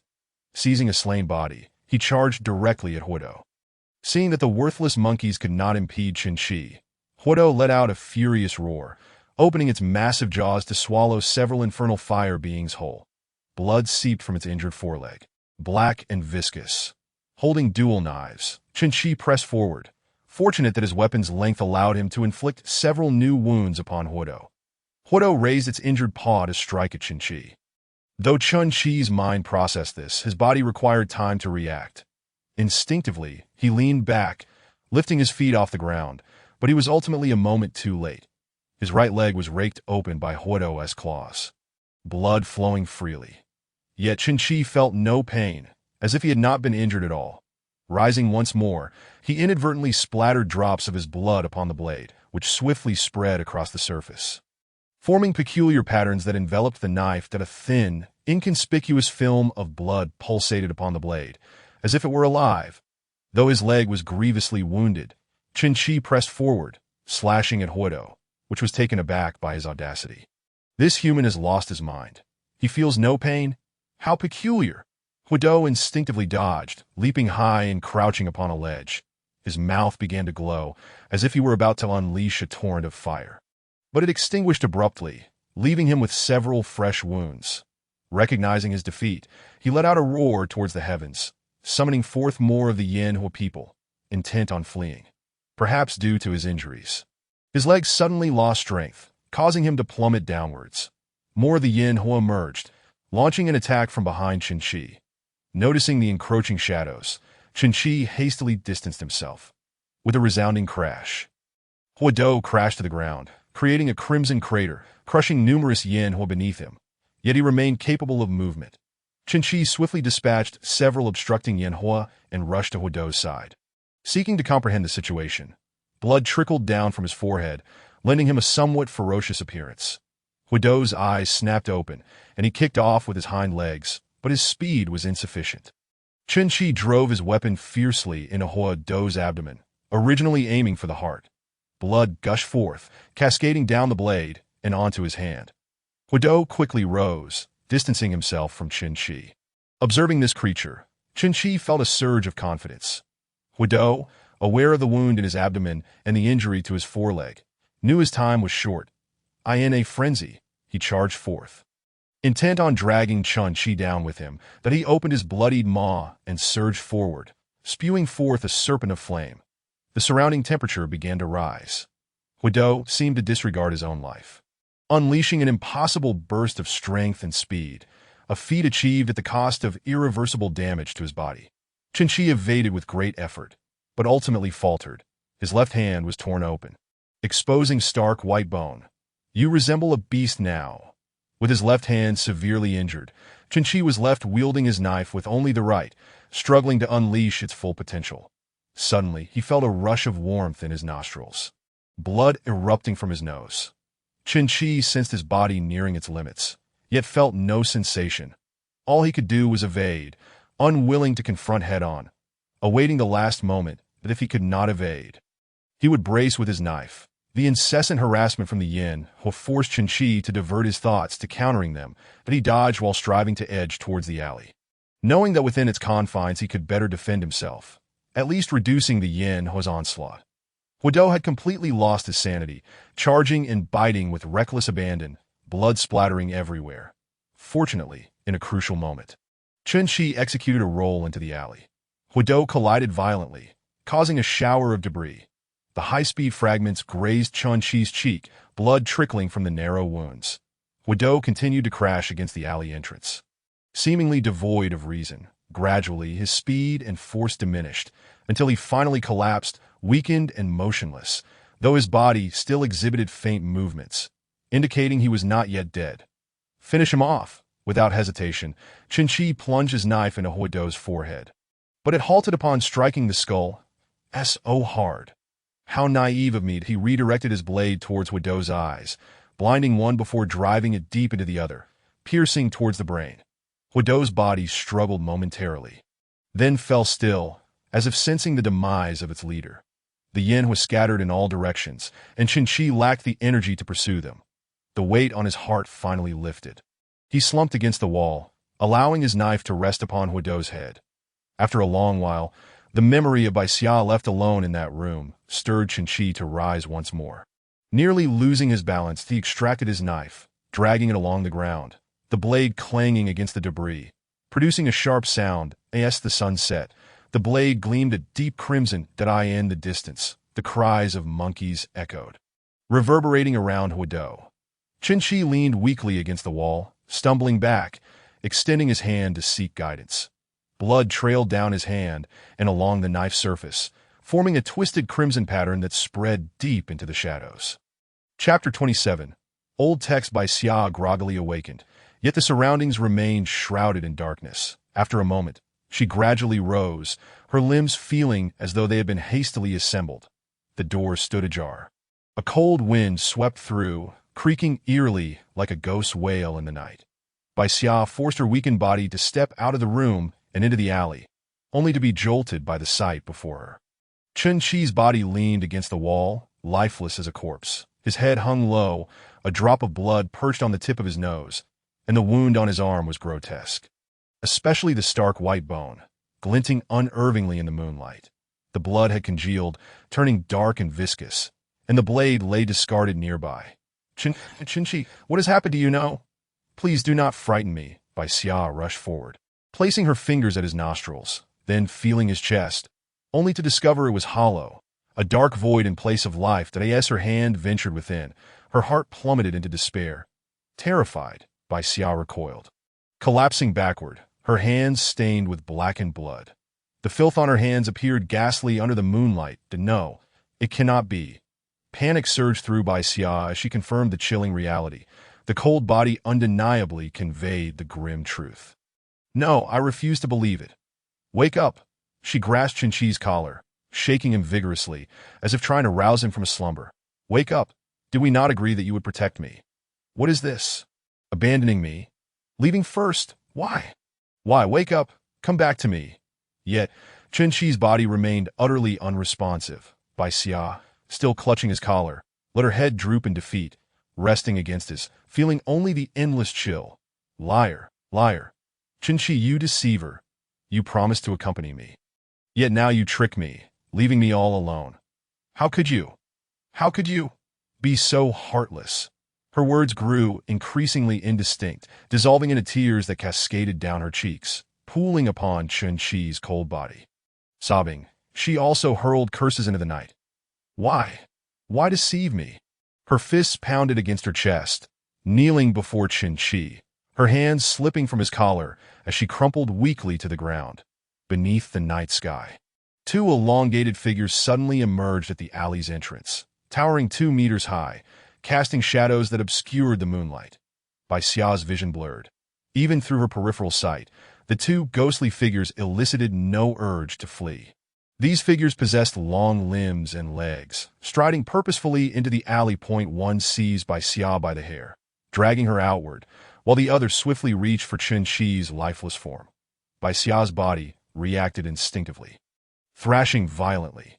Let go! Do not touch him!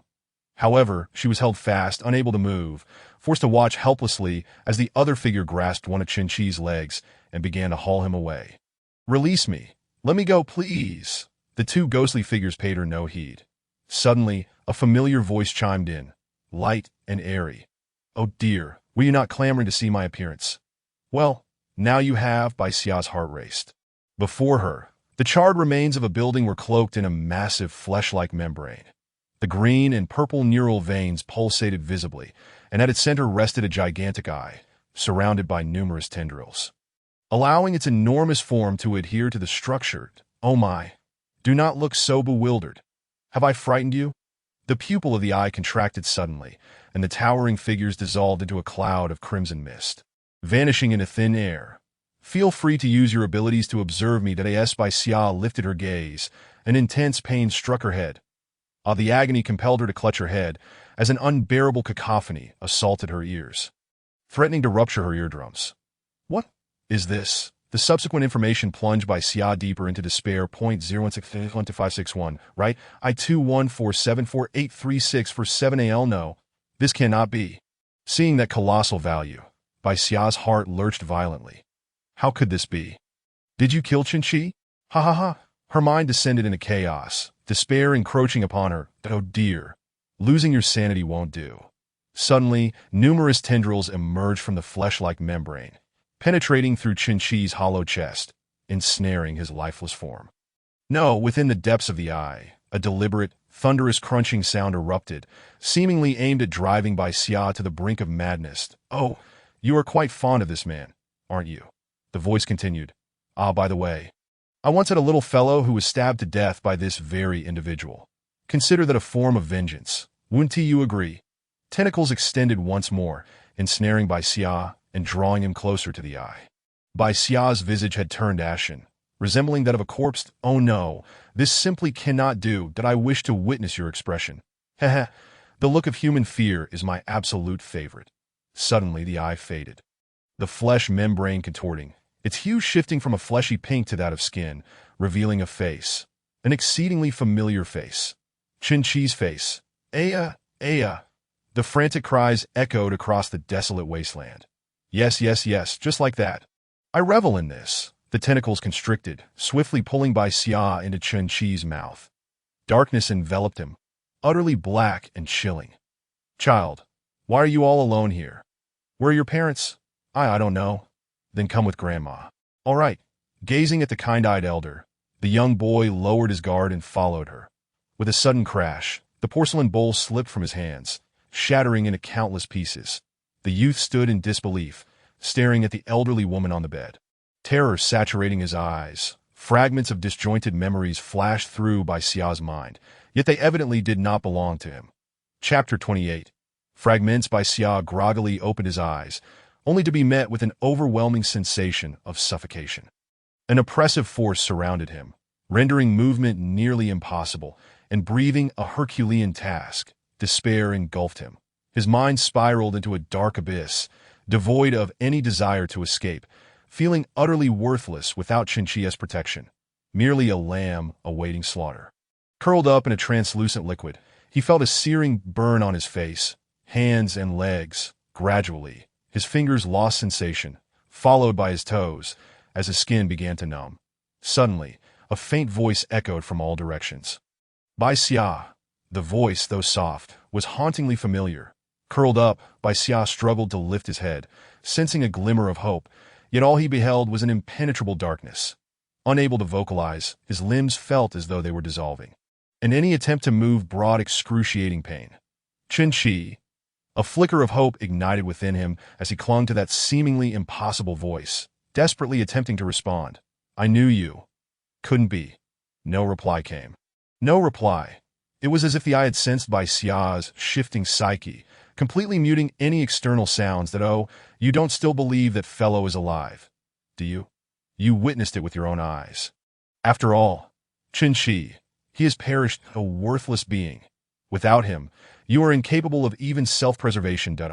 Indeed, you are nothing but a complete and utter failure. Always have been, always will be. You cannot even protect yourself, let alone others. How naive of you to think you could safeguard anyone. Before he could finish his retort, a blood-curdling scream pierced through the air. Aya. In the pitch-black space, a fissure suddenly split open, bathing the surroundings in a blinding white light.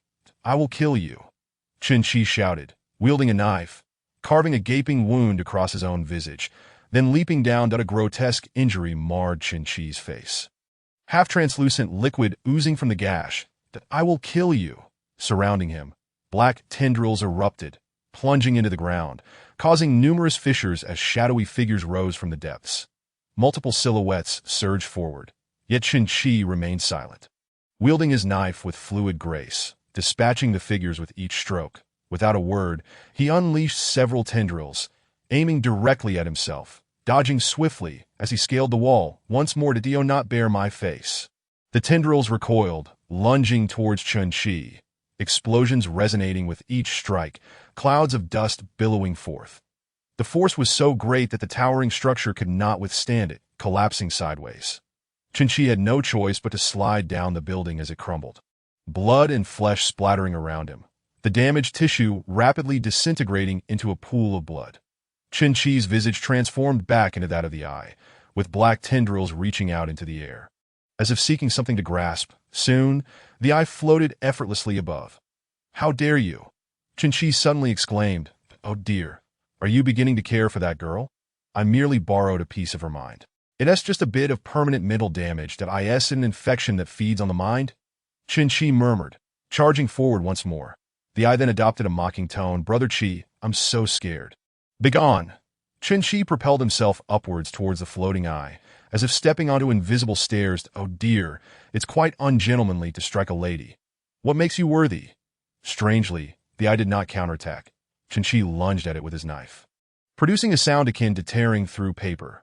The surrounding scenery shattered, fragmenting into confetti that dissolved into the air, leaving him standing upon an infinite expanse of water, reflecting his own image like a mirror.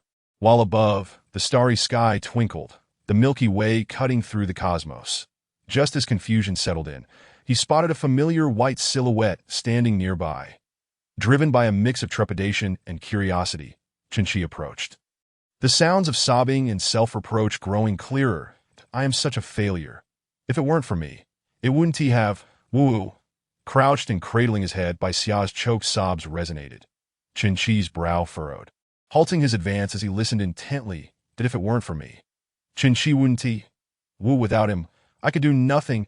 I am merely a worthless being reliant on others. It's all my fault." Hearing these words, Qin recalled a recent encounter with Su Yun. "That's not true," he shouted, hastening towards her. "Without you, I wouldn't know how to persevere.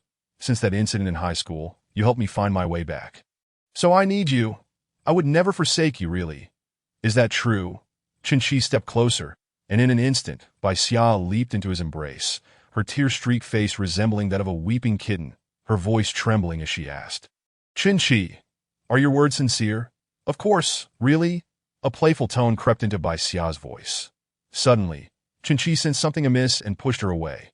Bai Xia's tone shifted, morphing into a nauseating voice. She placed her finger to her lips, then returned to her previous voice, teasingly saying, "Brother Qi, why did you push me away?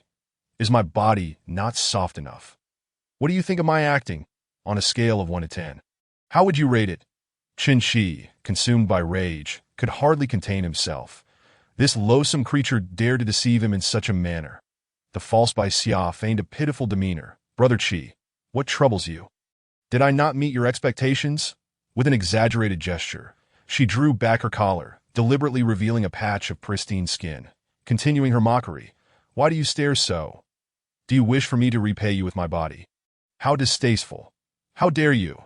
Faced with this revolting creature, donning Bai Xia's visage while spewing such words, Qin found it difficult to act against her. Pushed to his limits, he gripped the hilt of his knife tightly. Chapter 29. The School of Fish. "Calm down, calm down," Qin urged himself as he attempted to regain his composure, swiftly creating distance between them. Ripples spread across the tranquil water's surface. This impostor of Bai Xia was intent on provoking him. What was her goal? She fed on consciousness, as someone had said. Yes, that person. Qin rifled through his memories in haste. A low-level consciousness infection, merely 61 AL, creating illusions and feeding on emotions, particularly negative ones. What is Brother Qi mumbling about? Let me in on the secret. The counterfeit Bai Xia bounced over, her presence suffocating as Qin sensed a terrifying aura behind her, pressing down upon him like a mountain, nearly robbing him of breath. Something is not right. Qin swiftly adjusted himself, refusing to succumb to the illusory atmosphere surrounding him. Since even that counterfeit was aware of the truth, that he had recognized her deception, why expend such effort to provoke him? Brother Qi, why are you lost in thought? It's nothing. Qin suddenly shouted, then confronted her. What exactly do you intend to do? Qin, your current demeanor lacks any sense of amusement, the counterfeit by Xia replied. Her expression darkening. It seems you are resolutely unwilling to cooperate with me. Well then, farewell, Qin. The last two words were articulated with a deliberate cadence. Suddenly, the water beneath Qin feet began to swirl. And with a splash, he plunged into the depths. As he floundered in the water, the more he struggled, the deeper he sank. The counterfeit by Xia remained poised above the surface, leaning as if upon solid ground. Waving goodbye and calling down, Qin, I realize that creating a normal scenario is ineffective, so enjoy yourself, will you? Farewell. Accompanied by a cacophony of mockery. Abruptly, a basketball-sized black fish, its body covered in tentacles, surged towards Qin. He hastily evaded it, only to observe that the fish not only bore tentacles but also sharp spines as it swam away, soon followed by 2 or 3 more similar creatures. The term pollution of consciousness flashed in his mind, and Qin realized he was confronting a formidable foe that he attempted to swim towards the surface, but the ascent became increasingly arduous. Looking downward, he beheld a dense swarm of fish gliding past. While above, the counterfeit by Xia stood, taunting. What are you hiding for? Come down and feed the fish. Suddenly, an immense force yanked at his body, pulling him towards the school of fish, and despite his struggles, he could not escape. Damn it! Qin exclaimed, brandishing the divine sparrow seed knife in a desperate attempt to fend off the fish. Some of the black fish evaded him, while others were cleaved in two. Yet a few darted past his defenses and swiftly swam away, leaving him feeling as though his very essence was being devoured piece by piece. As time elapsed, the fish began to weaken, and the pain subsided, but then Qin found himself engulfed in darkness, surrounded by countless slender tentacles. A gigantic black fish loomed before him. What in the world? Qin frantically thrashed his limbs, determined to escape, but suddenly felt a tug on his ankle, propelling him toward the black fish that a slender tentacle had ensnared him. You! Qin swiftly swung his knife, severing the black tentacle, which floated away in the water. But the black fish pursued him relentlessly. In a swift maneuver, he rolled beneath the black fish, noticing the smoothness of the surface beneath him, and he thrust upward, aided by the fish's momentum, leaving behind a long, dark green gash. The blood was green. As he tasted the liquid, he was shocked to see that the black fish would not perish immediately. Instead, a torrent of green fluid erupted from it, obscuring his view and spreading through the water like smoke. Several black tentacles emerged from the green mist, aiming directly at Qin. This is bad. Qin quickly slashed at the encroaching tentacles before making his escape. Within the green haze, the wound began to peel back, revealing not organs but a human head encased within the fish. The head bore a deep gash that bled a crimson mist. Suddenly, the tightly upon encountering Qin, the black fish instantly became exhilarated, darting towards him with great speed, while the other smaller black fish scattered in all directions to evade the impending confrontation. Qin, gripping the hilt of his knife firmly, faced the oncoming black fish. In that fleeting moment as it charged, the blade swiftly penetrated its body. The black fish, in pain, thrashed vigorously, attempting to dislodge Qin. Concurrently, Qin drove the knife deeper until the entire hilt was engulfed within the creature. Seizing the hilt, he yanked it back, pivoting to create another gaping wound. Before long, a T-shaped laceration appeared on the black fish, revealing its tender, white flesh, which grotesquely transformed into a series of pale visages, their mouths incessantly writhing and buzzing in indignation, seemingly cursing Qin. I cannot comprehend. I cannot comprehend. Ignoring the unintelligible faces, Qin plunged into the white flesh, methodically carving out new visages. Meanwhile, the black fish grew increasingly feeble. Struggling to shake off Qin, it sank into the depths, its life force waning. Ultimately, Qin beheld, amidst the darkness and the white faces, a blood-red heart pulsating with several vibrant red visages. All are faces. Without hesitation, Qin thrust his knife into it.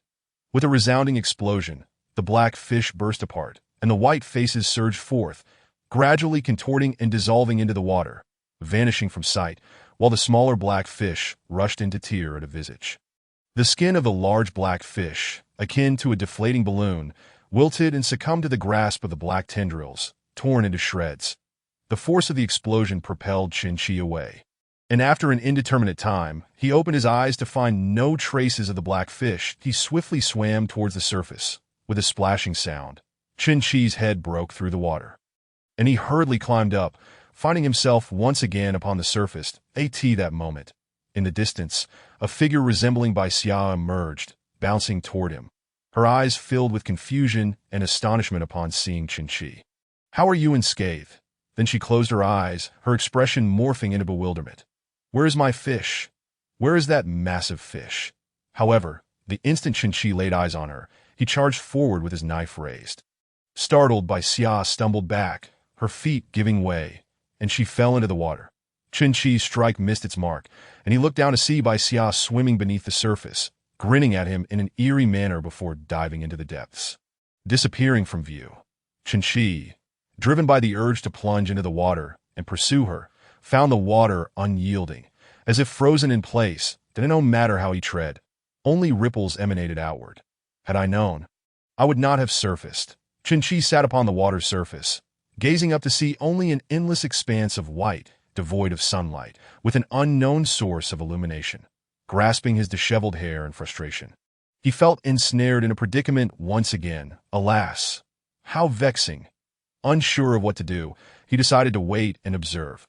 Qin then rose and sprinted in a particular direction, leaving behind a series of rippling circles upon the water. The speed and intensity of the ripples were far more pronounced than in reality. Suddenly, the ripples collided with something, rebounding outward. Qin discerned the interlacing ripples and accelerated his pace in the distance. A patch of black came into view, urging him to run faster. It was land. Without a moment's hesitation or doubt, he stepped onto it, leaving a deep imprint of his shoe. Gazing into the depths of the land, he beheld a sea of countless white flowers. Within this floral expanse, a river flowed, merging with the water's surface. Yet upon contact with the still water, it ceased to move, as if the mysterious flower field had directly connected with this illusion. Suddenly, at the center of the river, a small boat appeared, and a figure clad in a black cloak stood there, wielding a golden bamboo pole, making grand gestures to navigate the boat across the water's surface. In the stark whiteness of the floral sea, the figure was unmistakable, making it difficult not to notice. The boat glided slowly toward the tranquil waters. Qin murmured, "Is this someone come to assist?" Chapter 31. The small boat drifted closer, gliding past Qin. It was exceedingly simple, containing only an oil lamp and a length of rope. Nothing of particular note, but if one were to mention anything, it would be the figure draped in the black cloak. Qin attempted to discern the person's face, but only saw a grotesque mask obscuring it. Hastily, he pursued, suddenly recalling a recent dream in which he had seen a ferryman at the foot of a mountain, thus exclaiming, "Who are you?" Yet the ferryman paid no heed to him, absorbed in his own task of rowing. Qin, realizing the futility of his efforts, merely observed from the riverbank. Once the ferryman had glided into the serene waters, the small boat came to a halt, and the figure began to act. With a multi-meter-long bamboo pole, he forcefully jabbed at the water's surface, as if striking ice. The pole's resilience caused the ferryman to sway from side to side. Yet he remained undeterred, repeating the action once more again and again. Qin felt as if the ferryman wielded not a bamboo pole, but rather an axe for breaking ice. Suddenly, a hissing sound akin to ice cracking reached Qin's ears. Before his eyes, the surface appeared to be riddled with pure, white fissures, a white ice flower obscuring his vision. What is happening? A sense of bewilderment surged within Qin as he observed the anomaly before him. "What are you doing?" Qin demanded. Yet the ferryman remained unresponsive, perhaps incapable of hearing him. With a thunderous crash, a patch of darkness manifested within his bright surroundings, starkly out of place.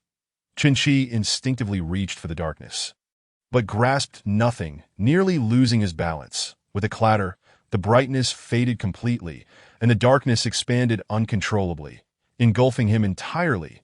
In confusion, Qin glanced around, only to find himself plunging into water with a splash. His body beginning to sink. The density of the water increased, and it felt as though it had ceased to be water altogether, making movement increasingly arduous. Calmness washed over Qin as he surveyed the inky depths, and he dove headfirst into them. That as he descended deeper, he noticed crimson roots embedded within the viscous substance, further complicating his ability to navigate. His skin began to exhibit signs of peeling, chunks of flesh and skin tearing away. In the distance, he recognized an all-too-familiar figure, surrounded by a haze of crimson, her body riddled with wounds. By Xia. Suddenly, a multitude of black tendrils erupted around her, seizing her limbs. That AI materialized in his field of vision, belonging to the master of this illusion. How exasperating! How exasperating! Qin declared. It's time to release her. Release? On what grounds? I captured this prey by my own skill. Why should I release her? What would I eat then? The eye retorted, as the tendrils constricted, by Xia's form visibly fracturing further.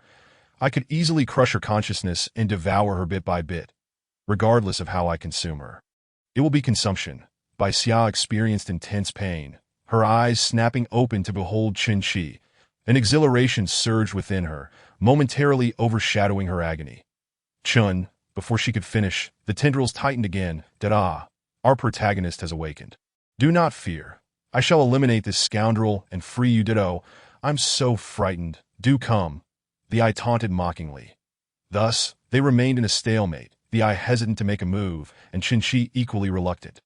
For the bothersome viscous substance rendered him nearly immobile. Suddenly, the tendrils contracted violently, and a large patch of Bai Xia's skin tore away, her body's fractures worsening. You. Qin furrowed his brow, pondering why the eye hesitated. Was it because crushing a human's spirit provided no benefit, and it preferred to preserve Bai Xia's essence? What of it? I am not human.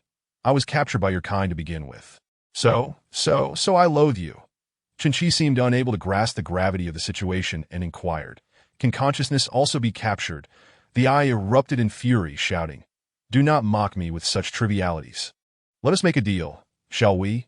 The eye's expression softened considerably, narrowing its gaze. What could a mere human like you offer that holds value? Perhaps, your very self, as collateral would suffice. Release Bai Xia, and I shall share with you the truth of our kind and why we are captured by humans. The eye widened in disbelief, fuming. You think you deserve to know what I am? Then why not share why you were captured? That past is one I refuse to relive. Moreover, we can all be fragmented into numerous entities, and our memories have long since faded. After hearing this, Qin said with a hint of sympathy, It seems you have siblings. Wait, what are you humans planning to do? The eye blinked in astonishment, while a faint smile graced Qin's lips as he replied. Of course! Suddenly, a knife flew from behind, severing the connection between the eye and the tentacle. The eye hurriedly attempted to reach for Bai Xia, but it abruptly retracted, as if encountering some forbidden boundary. What? The eye gasped in shock, as if witnessing something indescribably terrifying. Those things from the heavens. Suddenly, white cracks appeared on the eye, and with a loud bang, it exploded, transforming into countless specks of white light that released Bai Xia from her bindings, causing her to helplessly plunge into the translucent liquid. Qin rushed forward to embrace the weakened Bai Xia. Chapter 32. The heart's tremor. Qin awoke in a daze, surrounded by a serene silence. While simultaneously feeling a weight in front of him, he looked down to find Bai Xia nestled comfortably in his arms. Gazing at the slumbering little one, Qin was overwhelmed with mixed emotions. Recalling that the false Bai Xia from earlier was, in fact, a reflection of her true feelings, he realized how profoundly important this girl was to him. With a soft sigh, he reflected on his high school days, thinking if it weren't for him, I would have long desired to end my own life. Suddenly, Qin sprang up, only to be met with a sharp pain, hissing, Ouch, it still hurts. Qin Bai Xia abruptly awoke from her dream, startling Qin in the process. Did you have a nightmare? Are you all right? Her voice was laced with excitement and concern as she clutched his shirt tightly. Qin, I was so scared. I truly thought you were gone. Crying out, the girl wiped her tear-stained eyes on his garment, embodying the very essence of a tender-hearted maiden. It's all right, I'm fine now. Qin took a deep breath, finding it difficult to articulate his feelings.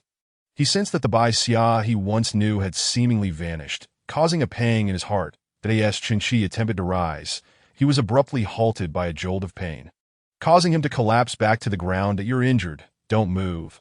Bai Xia hurriedly rose to retrieve bandages, diligently tending to his wounds, observing her serious expression and the gentle caress of her fingers over his injury. Chen Qi felt an unexpected flutter in his heart, his pulse quickening. Bai Xia, sensing a rise in his temperature, inquired with curiosity, "Are you running a fever?" "No, it's nothing. Just need to rest a bit," he replied. Turning his gaze elsewhere, "Yes, that's so. Don't force yourself." Bai Xia pouted as she finished tending to his wounds. After enduring the physical torment and the ordeal with his right eye, Chen Qi felt utterly exhausted. Combined with the gentle presence of the girl, he succumbed to sleep. Not wishing to disturb his slumber, Bai Xia quietly moved objects to block the door, though her strength faltered, causing a few clattering sounds. Fortunately not waking Chen Qi. Bai Xia stretched, peering through the crack of the door to see the night sky. "I'm so tired." She then approached Chen Qi and gently lay down beside him. Lacking a blanket, she felt somewhat uncomfortable and, with a furrowed brow, turned and embraced the solid object next to her, her expression relaxing into a serene smile. So warm. After a while, Chen Qi suddenly felt overheated. Discomfort coursing through his body. Gradually opening his eyes, he was taken aback to find Bai Xia clinging to him, one hand resting on his chest. In the dim light, he gazed at her sleeping visage. The girl's eyelashes fluttered like delicate fans resting on her eyelids. Her fair complexion was tinged with a faint blush, perhaps from the warmth of sleep. Her soft pink lips were slightly pursed, exuding a childlike charm, while a few strands of silken hair framed her face, adding to her beauty. Chen Qi watched her in quiet admiration, his heart fluttering. Such a beautiful sleeping face rendered his previously unawakened heart soft, as if time itself had paused in that moment. However, their close proximity made him increasingly uncomfortable, fueling a sense of restlessness within him. Hence, Chen Qi attempted to gently shift Bai Xia's hand and body away. At that moment of inner conflict, Bai Xia seemed to sense his movements in her sleep, not loosening her grip, but rather tightening it, mumbling, "Don't leave." Hearing those words stirred a ripple in Chen Qi's heart, replacing his initial tension with an inexplicable warmth. Slightly turning his head, he continued to gaze at Bai Xia, a smile unconsciously forming on his lips as he mused, "Truthfully, being embraced by such a lovely girl. Hearing her plead for me not to go, it tickles my heart." But as he observed Bai Xia's serene expression, Chen Qi gradually lost himself in thought, pondering, "Could I pursue her, treat her as my beloved, and elevate our relationship?" His mind began to conjure peculiar images, only for him to shake his head and dispel the fantasies that no, would she accept this? Would she acknowledge such a relationship? Perhaps I should refrain from entertaining such fanciful thoughts for now. Chen Qi looked at the still sleeping Bai Xia, sighed softly, and a gentle smile graced his face. "For now, let me focus on the present. I'm practically dying of heat. I should shift a bit." Carefully, he attempted to rise, striving not to awaken Bai Xia. However, as soon as he moved, Bai Xia stirred and groggily opened her eyes. Why did the pillow fly away? Their gazes locked, and Bai Xia instantly awoke, momentarily stunned before realizing the intimate position they were in. Her face flushed crimson as she quickly released her hold and sat up. "I didn't mean it like that, Bai Xia stammered, unsure of what to say. Chen Qi cleared his throat and replied, "It's fine. I might have been half asleep too."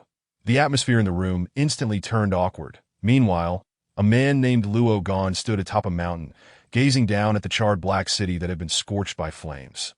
This place is the very origin of it all. Longwen City, surrounded by mountains, lay nestled within a small basin. The urban area was adjacent to a lake known as Xianxi, with a river flowing into it. Observing this scene, Luo Gan approached a nearby stone table, retrieving a polished inkstone, and inscribed several unfamiliar characters. The wind was strong on the mountain. Feeling a refreshing breeze, Luo Gan grasped the written characters and cast them into the wind. Strangely, they did not drift down the mountain or fall into the nearby grass, but instead were carried away by the wind to an unknown destination. Following the breeze, the paper began to disintegrate, leaving only the black characters suspended in the air, carried away by the wind. Chapter 33. Zhao Zhao Zhao, please, don't hit me. A little girl with pink hair curled into a ball at the head of the bed, fearfully gazing at the person before her. "What are you afraid of?" "I'm Zhao Wenjie, not some random murderous demon." Zhao Wenjie casually toyed with a small knife in his hand, seemingly indifferent to life itself. "Just listen, will you?" Look at how many times you've run away. Suddenly, Zhao Wenjie seized the girl's head, bringing his face close to hers. Every time, I have to bring you back. The little girl was startled into silence. Stammering, I am sorry. I want to run away again. Hee.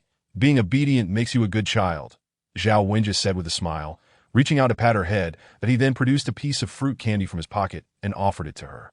The little girl hesitantly extended her hand, only for Zhao Wenjie to abruptly snatch the candy back, unwrap it, and pop it into his mouth. Rather than savoring the sweetness, he crushed it, producing a crisp crunch, as if he were gnawing on human bones. After finishing, Zhao Wenjie stuck out his tongue, rolling his eyes playfully in front of the little girl. This is my reward. Not for you. Moments later, he erupted into a fit of laughter. Then, with a gentle tone, asked, little sister, what is your name? Luo Ling, I see. Little Luo Ling, why don't you go and bring that sister over there? It seems she doesn't want to listen to what your brother says. He pointed to a girl in the distance, his face beaming with a friendly smile. Little Luo Ling felt compelled to comply, nodding vigorously like a chicken pecking at rice at him. As she attempted to get out of bed, a sharp pain in her thigh from a previous knife wound caused her to falter momentarily. Did I ask that not possible? Humph. Upon hearing the voice of Zhao Wenjie, Xiao Luoling hurriedly rose, enduring the pain, as she made her way towards him. No, don't call me. Let her go, a girl exclaimed, pushing another girl forward. She is far more beautiful than I am. He must prefer her. Let her go. Zhang Xilan, you piece of trash. Why should I go? It's you. From a distance, Zhao Wenjie suddenly shouted, pointing a knife at the girl named Zhang Xilan. That no, let her come. She protested, pulling the other girl in front of her. Yes, it's her. Let her go. Meanwhile, Xiao Luoling stood in a quandary, rooted to the spot, her leg injury causing her thigh to weaken further, and she was on the verge of collapsing. Zhao Wenjie abruptly stood up and approached. Don't come over. The two girls, upon seeing Zhao Wenjie advance, clutched each other's clothes, desperately pushing one another to the forefront. Noticing the girls starting to wrestle, Zhao Wenjie slowed his pace, deliberately making each step resonate heavily with a thud, his laughter echoing like a demon emerging from the depths of hell. Xiao Luoling could no longer stand. Fear overtook her as she sank to the ground. As Zhao Wenjie drew nearer, she anxiously retreated until her back hit a cabinet, realizing there was no escape behind her. The girl named Zhang Xilan was then dragged away by Zhao Wenjie to another location. Xiao Luoling and the remaining girl shrank back, paralyzed with fear. Zhao Wenjie pulled Zhang Xilan into a room where a stove stood, with a pot of oil bubbling ominously to go start a fire, then jump in to take a bath, Zhao Wenjie commanded. Upon hearing this, Zhang Xilan's face turned pale with terror, her legs trembling uncontrollably as she pleaded. No, please. I'll do anything else. We can go to bed. I can serve you well. Please don't kill me. I beg you, enough with the nonsense. Zhao Wenjie snapped, kicking her. Moments later, the sound of her screams, the crackling of flames, and the bubbling of scalding oil mingled with Zhao Wenjie's manic laughter echoed incessantly in Xiao Luoling's mind. Chapter 34. Xiao Luoling, uncertain of how long ago it was or how she managed to escape. Xiao Luoling knew only that she must flee with all her might. However, the surroundings were engulfed in darkness, charred remnants of flames, leaving her unaware of the chaos outside and too afraid to cry out. Fearing discovery and recapture, alone, abandoned in a strange place, Xiao Luoling had no idea how long she ran, until exhaustion overtook her, and she stumbled. With a sorrowful expression, she suddenly recalled something and turned to look back. The familiar figure of Zhao Wenjie appeared only through the tears in her right eye. Only her right eye shed tears. Her left was wrapped in a white bandage, faintly stained with red. Fear surged within her, overwhelming her thoughts. I'm sorry. Please don't hit me. Xiao Luoling pleaded, cradling her head in her hands, but no response came. Gradually, she released her grip, realizing she was utterly alone. There was no Zhao Wenjie, just a figment of her fearful imagination. Crying desolately, she rose again, wiping her tears, unsteadily wandering to an unknown destination. As twilight descended, Xiao Luoling curled up in an unfamiliar corner. Perhaps exhausted from weeping, she soon fell asleep. Daddy, Mommy, Sister, what now? I'm sorry. In the frigid darkness of night, Xiao Luoling's murmurs echoed through the void. Sister. She jolted awake, yearning to grasp something. Opening her remaining eye revealed only coldness and darkness that no father, no mother, no sister. She was utterly alone. Woo-woo. I'm so scared. Suddenly, a rustling sound came from nearby. Ignoring the pain in her thigh, instinct drove her to scramble away in panic that a massive shadow loomed closer. As she discerned its form, terror consumed her. And she began to cry out, frantically clawing at the wall behind her, that a gigantic spider, standing a meter tall with 16 eyes, stared at Xiao Luoling. This was the same spider that had been struck by Xia and her companions during the fire. Daddy, Mommy, Sister. There's a monster. A monster. No, don't come closer. The spider advanced slightly but halted, displaying no aggression. Realizing its appearance had frightened Xiao Luoling, it retreated a considerable distance. After a while, as Xiao Luoling calmed down, an unusual sensation arose within her, as if her heart were tethered by a thread leading to the fearsome spider. Yet, facing this magnified creature still filled her with dread. Don't come closer.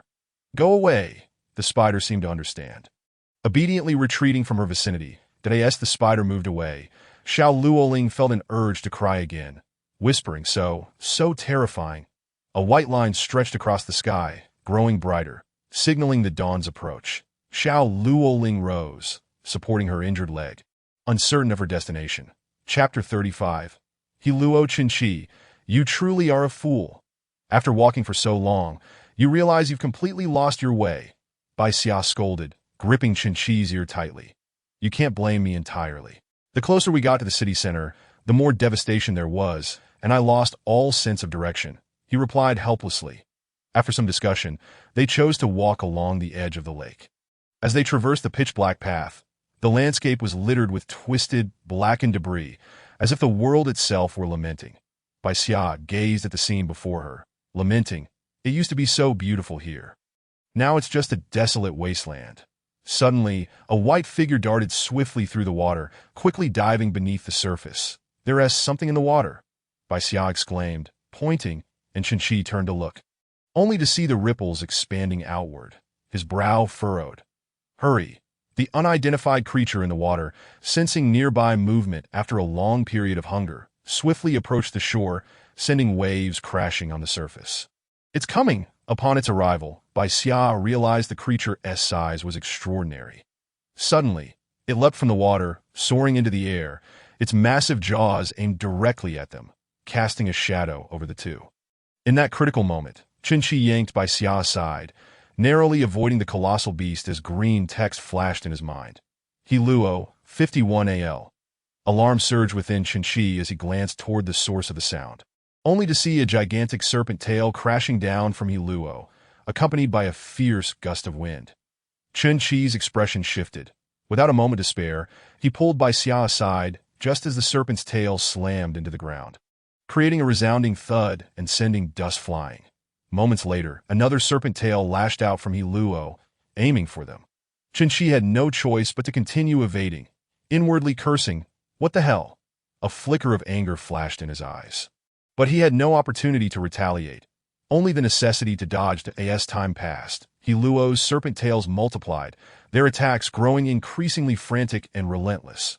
Qinqi and Bai Xia found themselves in a desperate scramble, searching for any place to hide, scarcely able to glimpse He Luo's full form. Only after they had distanced themselves did Qinqi dare to observe the monstrous entity. Its head was the size of a truck, adorned with several serpent tails, each shimmering with silver scales that sparkled in the sunlight. 10 tails in total. Suddenly, He Luo shuddered, its tails thrashing against nearby structures, propelling it toward their direction. What? Qinqi realized his knife would be futile against such a formidable creature. Facing this force of destruction, his only option was to flee. He Luo glided swiftly along the ground, scattering debris in all directions. Doesn't it ever tire? With such a massive form, it should be exhausting itself. Even so, He Luo seemed to glide madly without expending any energy, and a few weary individuals happened to spring forth, only to be devoured by He Luo in one swift bite. It was only then that He Luo managed to come to a halt. Before continuing its frenzied slide, it appeared that He Luo was genuinely only seeking something to consume. It would pause to feast whenever it encountered any living creature along its path. The tremendous commotion caused by Luo attracted numerous curious onlookers, but they ultimately became mere sustenance for it. Qinchi, seizing this opportunity, temporarily evaded Luo's pursuit and, panting heavily, exclaimed, This thing is going to tire me to death. Weren't you quite brave? You managed to slay that colossal Huodo last time. That was merely a stroke of luck. That Huodo seemed to have already been gravely injured. This creature is even larger than that Huodo, and I can barely manage to tackle it. You simply lack the capability. Never mind. I shan't argue with you that you've been increasingly insolent with your words these days. Upon hearing this, Bai Xia's expression darkened slightly, but upon reflection, it seemed that her own personality was subtly changing. Suddenly, a loud splash echoed from a distance. Did that creature return to the water? Bai Xia queried. Qinchi replied, It seems so. With a sense of trepidation, Qinchi stepped out of the alley and beheld a long, deep trench leading towards the lake, confirming that Luo had indeed returned to the water, which allowed both to breathe a sigh of relief. Forget it. Let us continue on our path, Bai Xia urged. However, Qinchi cast a worried glance towards the water. Let us go. Stop dawdling. After a gentle reminder, Qinchi finally snapped back to reality, taking Bai Xia with him and moving further away from the water's edge. The vicinity of the water was even more perilous than the land. Reluctantly, they could no longer walk along the lakeside and were forced to take a detour, significantly prolonging their journey. How much longer must we walk? After a day's travel, Bai Xia's feet were sore and aching. Let us take a break, Qinchi suggested, entering a nearby restaurant. However, the interior was in utter disarray, with remnants of tables and chairs strewn about. This area, once the most prosperous in Changwon City, now lay in ruins, reduced to charred debris. Qinchi rummaged through the kitchen, emerging with a face full of disappointment. All that's left is a lump of charred remains. Then what shall we eat? We can't starve to death. Qinchi touched his mouth, his gaze filled with uncertainty as he said, I hadn't thought this through. We're quite close to the tower where Bai Feng once was. It's completely burnt down, leaving nothing. Bai Xia leaned against a chair that was barely holding up, her feet propped up, staring listlessly at the dark ceiling as her stomach protested audibly that I'm so hungry I could die. Qinchi stood at the entrance, surveying the surrounding framework with a hint of bewilderment that we must press on. We need to leave this place as soon as possible and find some food elsewhere. I can't go on. I can't. Stop throwing a tantrum. Qinchi thought, astonished that Bai Xia was acting out. No, Bai Xia protested, shaking the chair, which was already unstable. With a loud crash, the flimsy chair collapsed, sending Bai Xia tumbling to the ground. Clutching her leg, This wretched chair is of such poor quality, Bai Xia complained as she struggled to rise. Qinchi pointed in a direction, saying, Enough complaining. Let us head that way. That I can't walk. My feet hurt terribly. What a nuisance. Do you need me to carry you? You're acting like a child, and am I not a child right now? Stop being cheeky. Hurry up. What kind of attitude is that? How can you treat a girl this way? Bai Xia blurted out unconsciously, Ditto, have you forgotten so quickly that I was once a boy? Bai Xia suddenly realized her slip of the tongue and retorted, Shut up. Hurry up. Qinchi hoisted Bai Xia onto his back, muttering, Not just cheeky. You're spoiled in every way. Upon hearing Qinchi's grumbling, Bai Xia reached forward and grasped his ear. What did you say? Repeat that. In the place where the Huodo's corpse once lay. Vines resembling foraging serpents lifted as they beheld the multitude of corpses, excitedly raising one end of the vines and pouncing upon the remains to process them. They were particularly exuberant at the sight of the Zhao when his voice oscillated between a deep timbre and a shrill pitch, akin to the mournful cry of a night owl, reverberating through the desolate ruins. Bai Xia, upon witnessing an eerie ritual unfold before him, furrowed his brow into a tight frown, momentarily immobilized as though his very thoughts had been frozen, his mind a blank slate. Zhao Wenjie trembled violently, his long hair whipping wildly in the wind, blood trickling from his hollow eye sockets, which were fixed intently upon the two individuals before him. At the sight, a chill coursed down Bai Xia's spine, as if those vacant eyes were piercing directly into his soul. Zhao Wenjie bellowed hysterically, his visage contorted into a grotesque mask of madness. Remnants of an eyeball and repugnant blood staining the corners of his mouth. Thunder. Lightning. Suddenly, a ghastly flash of lightning cleaved through the ominous sky like a blade, followed by a thunderous roar that echoed in the air. Zhao Wenjie's excitement surged, exclaiming, "Ha! I have succeeded! I have truly succeeded!" He then shouted towards the heavens, "Wind! Come forth, rain, descend!" Instantly, it seemed as if the sky itself bowed to his command, the atmosphere shifting dramatically, fierce winds howling. With a crack of thunder, torrential rain began to pour. I refused to believe in such supernatural nonsense. Qinchi gritted his teeth, feeling his body regain some mobility. Seizing the opportunity, he lunged forward, striking Zhao Wenjie's arm with his blade. "Ouch!" Zhao Wenjie cried out, his head rolling away, yet still tethered to him by iron chains. Qinchi rushed forward with his weapon, but Zhao Wenjie skillfully retreated, evading any significant harm. The rain lashed against them, blurring their vision further. Growing increasingly anxious, Qinchi's movements became more frenzied. Yet Zhao Wenjie slipped away like an eel, deftly dodging lethal blows that in a sudden turn. Zhao Wenjie charged towards Bai Xia. Cackling, "Ha ha! Come assist me. Join me, and I shall make you a vessel of power." Alarmed, Qinchi rushed to intercept, colliding with Zhao Wenjie, and they tumbled into the mud, soaked in rainwater and filth. Zhao Wenjie thrashed wildly, disregarding all restraint, desperately writhing to break free from Qinchi's grasp. With unwavering resolve, Qinchi gripped his knife, flipping it to stab downward without hesitation. "Madman! Die! I command you!" Blood erupted from Zhao Wenjie's chest, staining Qinchi's garments and face crimson. The rain fell mercilessly, each drop like a cold arrow piercing the skin. The deluge was so thick that visibility was nearly obliterated, leaving nothing but a curtain of water between heaven and earth. The wind howled, driving the rain in jagged lines, battering them relentlessly. Puddles on the ground swiftly coalesced into streams, mingling with blood and mud, forming a murky current. Thunder rumbled ominously over Qinchi's head, lightning illuminating the darkened world, only to plunge it back into obscurity. Chapter 38. Madness. The sun rose as usual, casting its light upon the scarred earth. Qinchi jolted awake, glancing around to find himself and Bai Xia sprawled within a shopping mall. His head felt heavy, prompting him to lightly shake Bai Xia awake. "Get up." Bai Xia murmured, turning over without getting up. Qinchi realized he couldn't indulge Bai Xia any longer, so he grabbed a piece of metal and began to strike it rhythmically, producing a cacophony that finally roused Bai Xia completely. "Are you trying to kill me?" Stepping outside the mall, Qinchi gazed at the desolate square, only to furrow his brow in confusion. The square was dry. However, he distinctly remembered the torrential rain from the previous night and the act of killing Zhao Wenjie. Noticing Qinchi's distress, Bai Xia inquired, "Qinchi, what are you looking at?" "Nothing much," he replied, concealing his unease.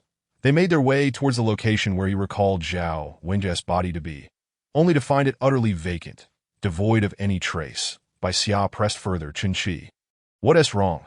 Have you been searching for something since dawn?" "About last night," he began, recounting the events, but Bai Xia's expression shifted to one of bewilderment. "Last night, it was quite peaceful. We merely sought refuge in this shopping mall. We never encountered Zhao Wenjie. Perhaps you were just dreaming."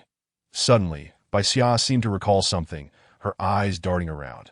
"Qinchi, could it have been an illusion, like that eyeball we encountered before?"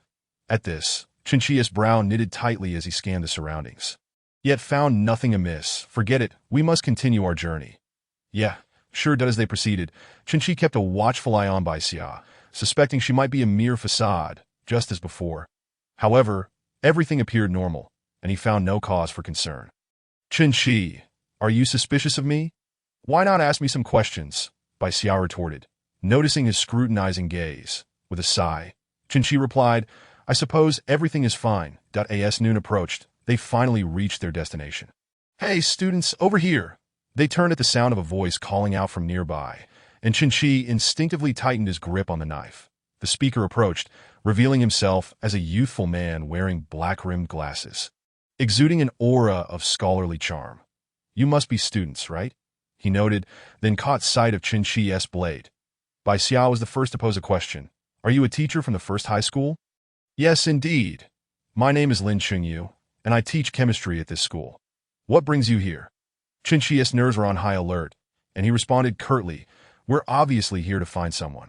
Otherwise, we wouldn't be here." That he found this encounter irksome, feeling it dragged on unnecessarily. Without further ado, he tugged Bai Xia along, heading towards the dilapidated school gate. Bai Xia, being pulled along, turned back to Lin Qingyu. "Sorry, teacher. We must be going down. Oh, no problem." Lin Qingyu replied, adding, "You can head inside. There are other teachers and students there that'll stay outside for a while longer." With that, Lin Qingyu stepped aside. "That you're quite the straightforward one.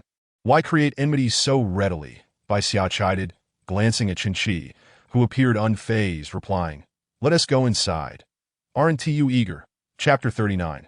Changwon City First High School. Upon entering the west gate of the first high school, they noticed one half of the gate lay on the ground, while the other half precariously clung to the wall. The once vibrant sign of Changwon City First High School had lost its luster. Appearing dull and lifeless, standing in the entrance plaza, Qinqi gazed at the darkened classroom surrounding them, pondering where to begin their search. "Where do we start?" Bai Xia, surveying the area, remarked, "I studied here for a year. Let me think." They circled around the building directly ahead and arrived at another classroom building. "That I should have asked that teacher earlier. He clearly came out to scavenge for supplies that he might know the whereabouts of my sister."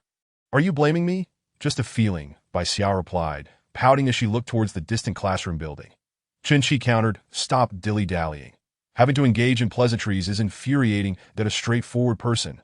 Qinqi detested pretense, finding it bothersome. Suddenly, a familiar howl echoed through the air, revealing a grotesque, infected creature. After the heavy rain, these creatures had become rare, yet a few had now emerged. There were only 5 in total. And upon spotting the living, they charged forward en masse. Qinqi brandished his knife, swiftly piercing one through the chest, pushing forward to dispatch another. A swift kick to another's abdomen followed, executing 2 more with a single slash. The final creature lunged at him, but he deftly ducked, rolling to the ground and slashing in one fluid motion, completing the task in mere seconds. As they advanced, the path remained unchanged, resembling the streets outside, littered with charred remnants of clothing. Upon passing a building, Qinqi entered a storage room, gathering cloth to wrap his knife securely before placing it beside his backpack. While passing the cafeteria, a cheerful male voice called out from the second floor, "Students, over here!" Looking up, they saw a bespectacled, scholarly young man, with several others peering curiously from behind him. Bai Xia's eyes widened in recognition. It was her former teacher, Song Laosher. Qinqi turned to Bai Xia and asked, "Is that a teacher you know?" "Of course. He used to teach me math. His name is Song Shu. It seems there are quite a few people up there. Perhaps I should take a chance. What if my sister is among them?" "Very well, but I do not fancy uttering any nauseatingly hypocritical phrases." The 2 individuals approached the corridor only to find it obstructed by the long table of the cafeteria, evidently set up as a barricade against the random incursions of infected beings. Song Shu moved the table aside, allowing the 2 to enter. Once they had passed, he repositioned the table to block the entrance once more. Leading the way, Song Shu inquired, "What are your names, fellow students? Which class do you belong to?" Qinqi candidly replied, "My name is Qinqi, and this is Bai Xia. We are here to find someone." Song Shu turned, his expression one of confusion. "Then what brings you in here?" "You ought to know that a large wolf was spotted at the first high school." Without a moment's hesitation, Qinqi blurted out, "Hudo, have you encountered it? I killed it." Qinqi spoke with a calm demeanor, though he knew that had Hudo not been previously injured, he might not have stood a chance against it. Song Shu turned his gaze, astonishment etched on his face as he regarded this seemingly adult young man, who was merely a few years his junior. Suddenly recalling something, he asked, "And what of Teacher Liu?" "The man slightly older than myself, also a teacher at the first high school." "Have you seen him?" "No. When we arrived, it was only that Hudo came to reply. Did I see?" Song Shu remarked, disappointment shadowing his features as he surmised the fate of Teacher Liu. Qinqi's glance hinted that he had an inkling of who might have inflicted the injuries on Hudo at that time. "By the way," Song Shu resumed, "you mentioned you were here to find someone. Who are you looking for?" Bai Xia pondered briefly before answering, "By you from class 2 of the second year." "Let me think." He replied, "That I remember having taught that class at the start of the second year. There was indeed a student by that name, but she is not here." Upon hearing that she was not present, Qinqi tugged at Bai Xia's clothing, leading her back towards the exit. "However, there are students from class 2 here. We could inquire with them." When Song Shu glanced back, he realized the 2 had already vanished from sight. Looking further afield, he noticed they had walked quite a distance, prompting him to hurry after them. "Did I ask there's something you need, teacher?" Qinqi asked as Song Shu caught up. Why did you leave? Qin continued. Didn't you just say that person isn't here? Then there's no need to linger. Qin cast a glance out of the window, observing the black, twisted remnants of bamboo jutting into the ground. However, there are her classmates here, so we might as well ask, Songshu replied. Moreover, as a teacher, I am somewhat concerned for your well-being as students. With a sense of hope, Bai Xia pulled Qin down. Let us go ask. It's better than stumbling around aimlessly. Fine, fine, Qin replied, displaying a hint of impatience. You two students, wait a moment. What exactly is your relationship? Songshu felt as if his mind had faltered. Failing to recognize that their relationship was anything but ordinary, that a boy and a girl traversing this desolate landscape together suggested a bond beyond mere friendship. Qin remained silent, while Bai Xia appeared rather petite, prompting Songshu to scrutinize him with suspicion. Feeling that gaze, Qin was momentarily unsettled, but refrained from voicing his thoughts. Bai Xia cast a glance at Qin and preemptively stated, He's my cousin. I'm searching for my sister.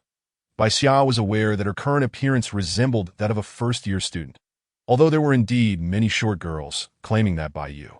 A second-year student was her sister seemed implausible. Thus, she opted to refer to her as an older sister instead. Understood, Songshu acknowledged, though skepticism lingered in his tone regarding the cousin relationship. Nevertheless, he chose not to press further. Chapter 40. Zhang Heng the trio ascended to the third floor and pushed open the door to the kitchen, where they spotted around a dozen boys and girls nearby, some seated on the ground, others standing and gazing out at the scenery.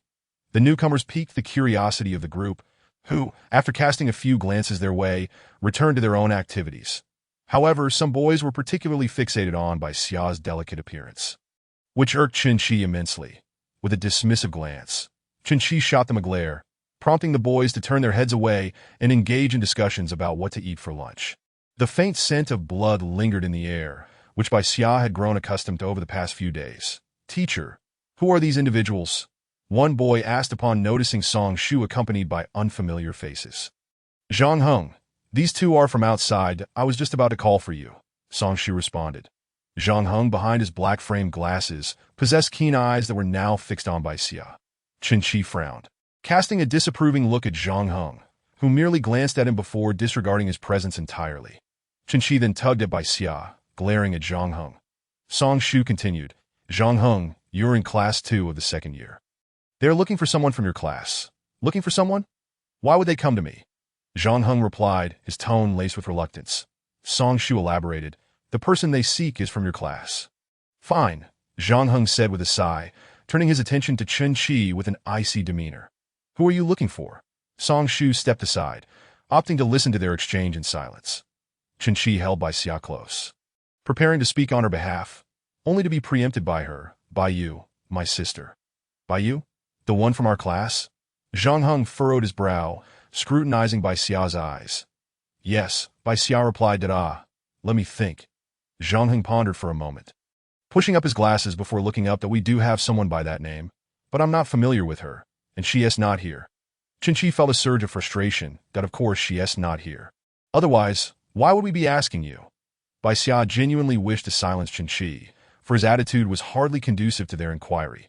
Classmate, please disregard him, that I simply want to know where Bai Yu was that afternoon.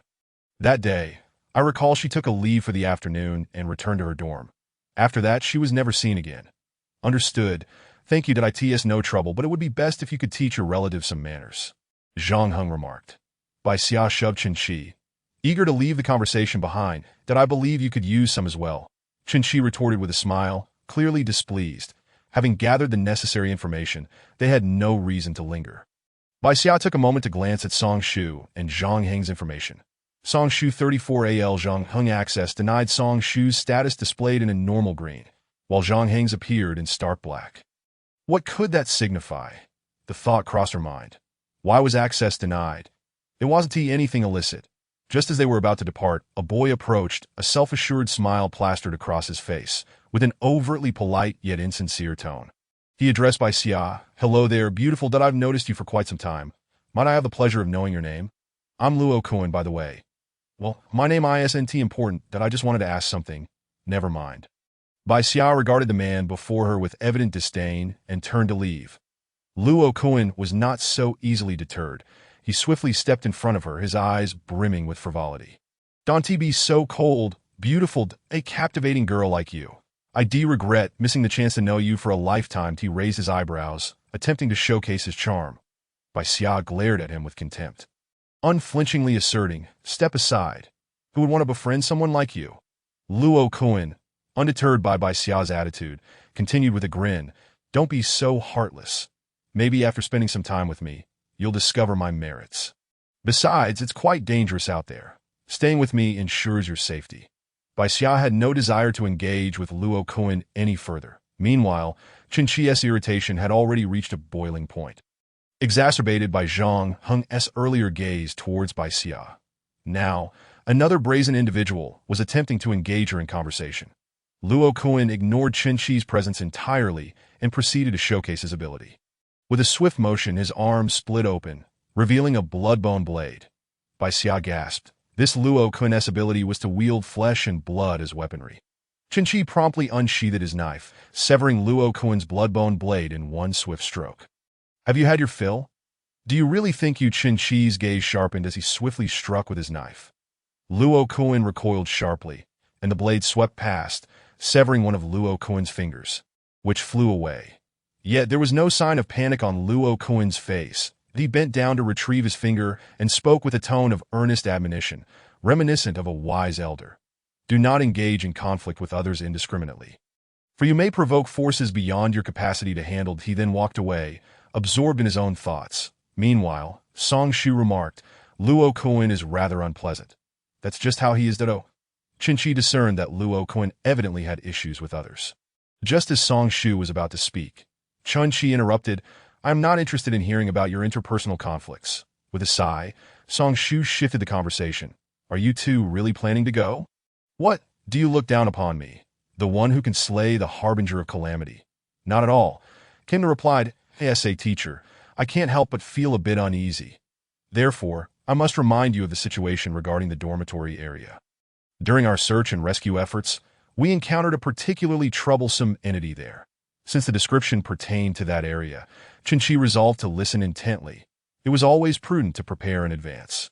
When Teacher Lin and I were there before, we discovered a grotesque creature within the dormitory building, its flesh grotesquely distended, occupying the entire hallway that we merely caught a glimpse before retreating." He sighed. "Do not assume we are unwilling to save people. It is simply that we must be mindful of our limits." "Understood. Thank you, Teacher Song." "Not at all."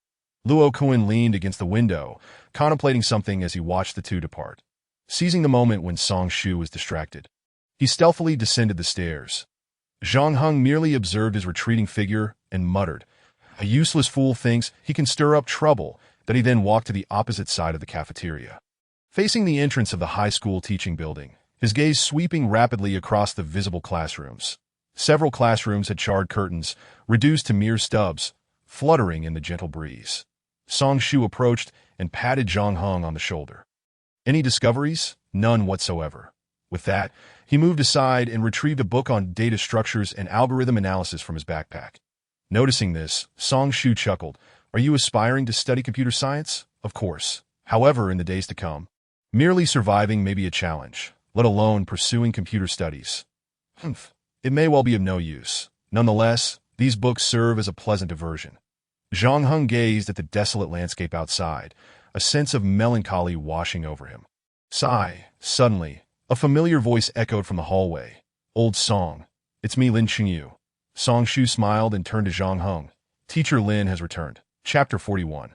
The dilapidated dormitory within the campus. There were indeed numerous undead that had escaped the flames. As the undead charged forward, Qin Shi dispatched them with fluid, precise strikes. Each move seamless and efficient. "That building ahead is the dormitory." Bai Xia pointed to the 8 gray structures. Qin Shi furrowed his brow. "Which specific one?" Staring at the identical-looking buildings, Bai Xia pondered for a moment, recalling, "It should be the one over there, Moonlight Building." "Are you certain?" "Absolutely, that's the one, though I am unsure of the exact dormitory number." Qin Shi sighed softly. "Looks like I'll have to kick down each door. No need for that. However, based on my knowledge, I can narrow down the search area that My sister's cohort is fixed on the 5th and 6th floors." As they approached the dormitory, they found the main entrance ajar. Upon entering, they discovered a linear layout. The side door provided a clear view of the entire corridor. Gripping his machete tightly, Chin-Chi forcefully kicked open the side door. Hearing the door crash open, several infected individuals, clad in tattered uniforms, turned to look at him. After a brief pause, they lunged forward. Chin-Chi remained calm, standing his ground and waiting for them to approach. Rushing in at this moment would be unwise, as it could provoke more infected individuals from the nearby dormitories, and he needed to protect the small one behind him as the infected drew near. Chin-Chi crouched down, raised his blade, and swept it horizontally. One infected was severed at the waist. Rising swiftly, he kicked the now severed body backward. The second infected was momentarily slowed, staggering back, almost falling, with both hands on the knife. Chin-Chi lunged forward, piercing through two bodies, then thrusting again, impaling a slower-moving infected. Sensing movement from a dormitory nearby, as if something were about to burst forth, he braced himself to avoid slipping, twisting the knife handle counterclockwise by 90 degrees. Turning toward the left dormitory that a normal knife would have shattered under such strain, but Chin-Chi was unfazed. Unbeknownst to him, the over-a-meter-long blade had skewered for corpses. With the dead now subdued, he swiftly drew his blade and slit their throats, rendering the infected silent. Carefully, he approached the first-floor hallway, only to find a puddle of transparent liquid on the ground nearby, emanating a pungent odor, prompting Bai Xia to cover his mouth and nose. Exclaiming, "What a disgusting substance!" Chin-Chi observed the liquid and remarked nonchalantly, "It appears to be some sort of secretion." Look above. As they glanced upward, they saw strands of transparent liquid cascading from the crevices of the hallway, resembling strings of beads, pooling into a puddle below. Wishing to avoid contact with this liquid, Chin-Chi kept close to the wall as they ascended to the second floor. Noting that the hallway was clear of infected, he quickly advanced and forcefully slammed against the door. Chin-Chi had no fear that the infected possessed the strength to break down the door at the end of the hallway. "You just ran off without a word," Bai Xia chided, trailing closely behind. A resounding crash echoed from above, startling Bai Xia. Chin-Chi continued to press forward, with Bai Xia close behind, despite it being daytime.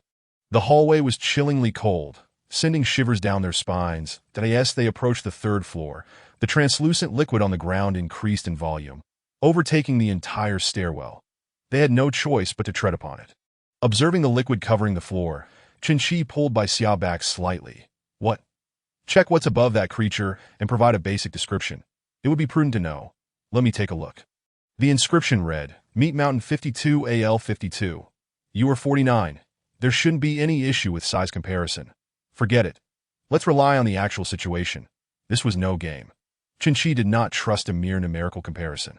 To be cautious, he sidestepped into the adjacent third-floor corridor. After a series of door kicks, he emerged holding a severed hand, which he tossed into the liquid below. As expected, it erupted with a sizzling sound, akin to being thrown into a hot oil pan. The severed hand quickly disintegrated into a dark mass, surrounded by a viscous sludge. It seemed unwise to confront that entity directly, lest he end up in a state of utter disintegration. Witnessing the scene before him, Bai Xia felt a tightening in his chest. Though he had prepared himself for the worst over the past few days, the sight of this corrosive liquid brought forth another wave of anxiety. He silently hoped Bai Yu should be fine. She wouldn't meet the same fate as that severed hand, would she? "Let us ascend from the other side." Noticing Bai Xia lagging behind, Chin-Chi patted him on the back. "Are you scaring yourself over there?" You startled me." Bai Xia jumped, visibly annoyed and worried. "Let us go. If I'm correct, there are two corridors here that if one proves unfeasible, we'll have to resort to extremes." "Yes, there is one corridor on each side." "All right, I understand. Keep up." Chapter 42, The Berserker Stay Close, Do Not Stray Too Far.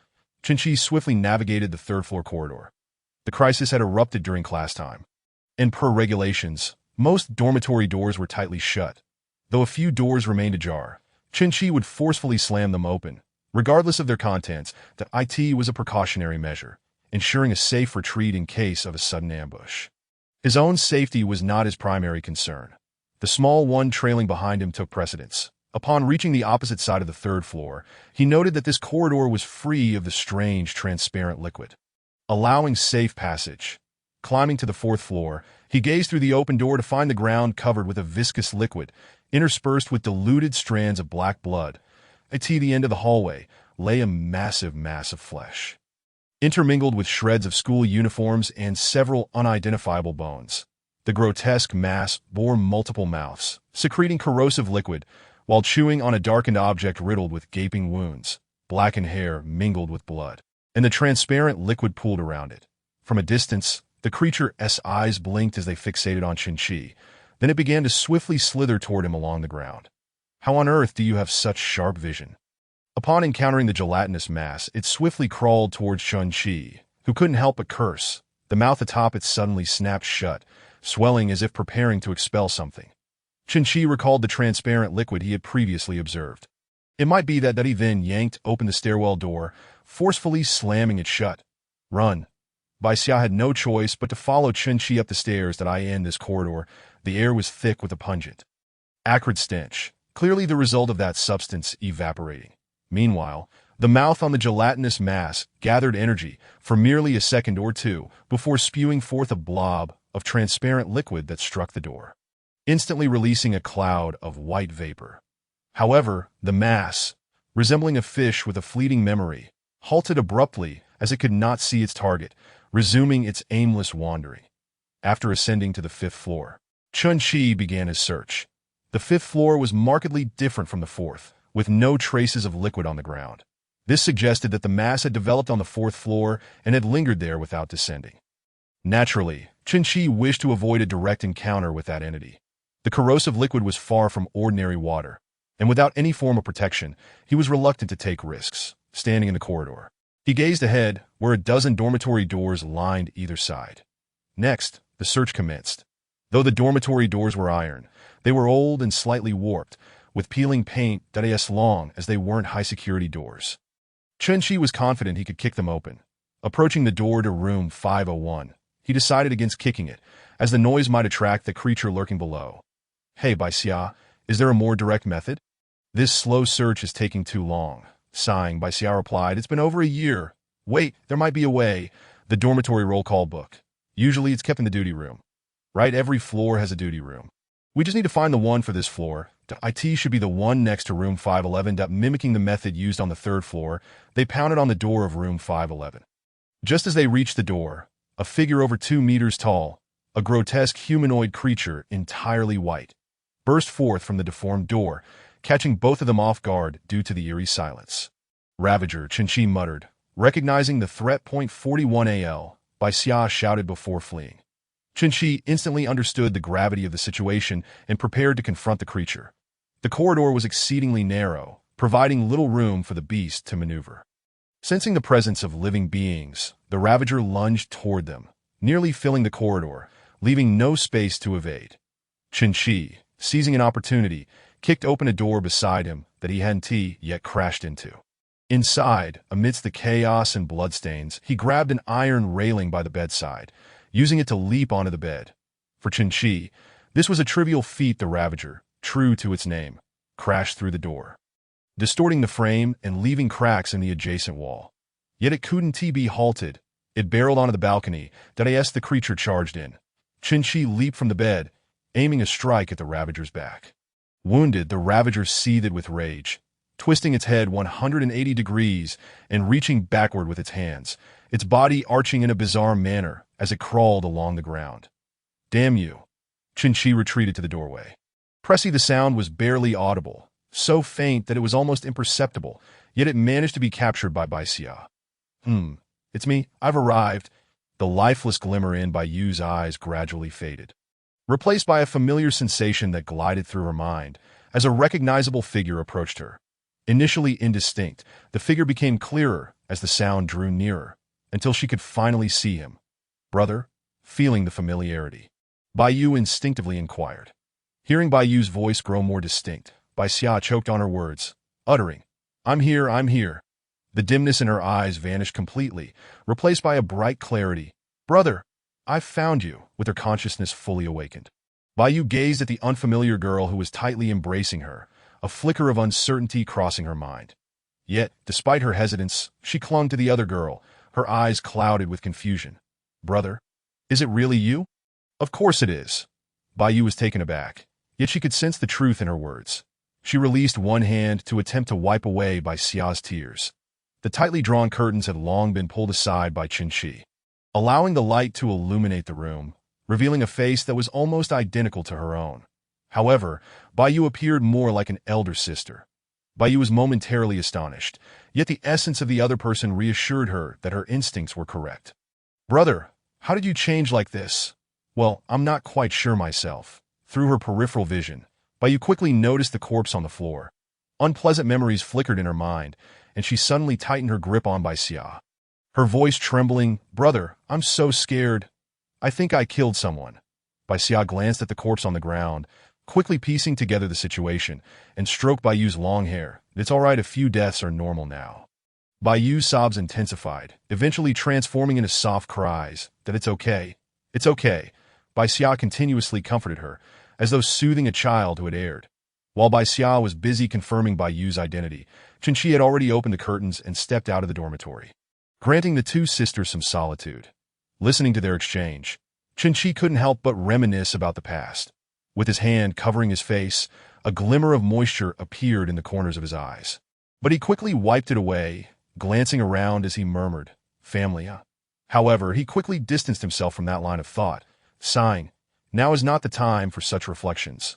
Leaning against the tiled wall, he awaited the return of the Bai siblings. Perhaps exhausted from crying, Bai's eyelids grew heavy, and she fell asleep. Seeing this, Bai Xia felt a pang of difficulty. She didn't want to wake her sister, who had just settled into sleep after an emotional upheaval. Reluctantly, Bai Xia attempted to lift Bai, finding it easier than she had anticipated, as her sister's weight was quite light. Despite her short stature, Bai Xia managed to carry the taller high school girl with ease. After adjusting the blanket to cover her sister, Bai Xia thought to herself, after traveling for several days and encountering so many events, it's time for some rest. Therefore, she called Qin Shi back inside and closed the door. Is she really asleep? Of all times to fall asleep, too. Let her rest for a bit. After traveling for days, she deserves it. Fine, I'm a bit tired, too. That thing downstairs will only linger on its own floor. With that, Qin Shi moved to the side, placed the items down, and lay down, completely ignoring the corpse on the floor. Chapter 44. A hidden threat. After resting for a while, Qin Shi felt a surge of relief throughout his body. Stretching lazily as he stepped over the corpse and patted Bai Xia, who was sleeping beside Bai at its time. This place isn't entirely safe. Bai Xia glanced at Bai before waking her. "Xiao Ling, it's time to go." Upon hearing the name Xiao Ling, Qin Shi felt a flicker of confusion, but quickly realized it was merely a nickname. Bai rubbed her eyes, groggily propping herself up, still not fully awake. "You used to do this at home, always oversleeping." Bai pouted, clearly still drowsy, and after a moment, finally became alert. Qin Shi briefly shared his identity and the current situation with her. Bai nodded repeatedly, studying Qin Shi intently. The three descended to the fourth floor, only to discover that a grotesque mass was blocking the stairway. They retraced their steps, intending to find another way down, only to find that route also obstructed. Qin Shi couldn't help but curse. What the hell? How long is that thing?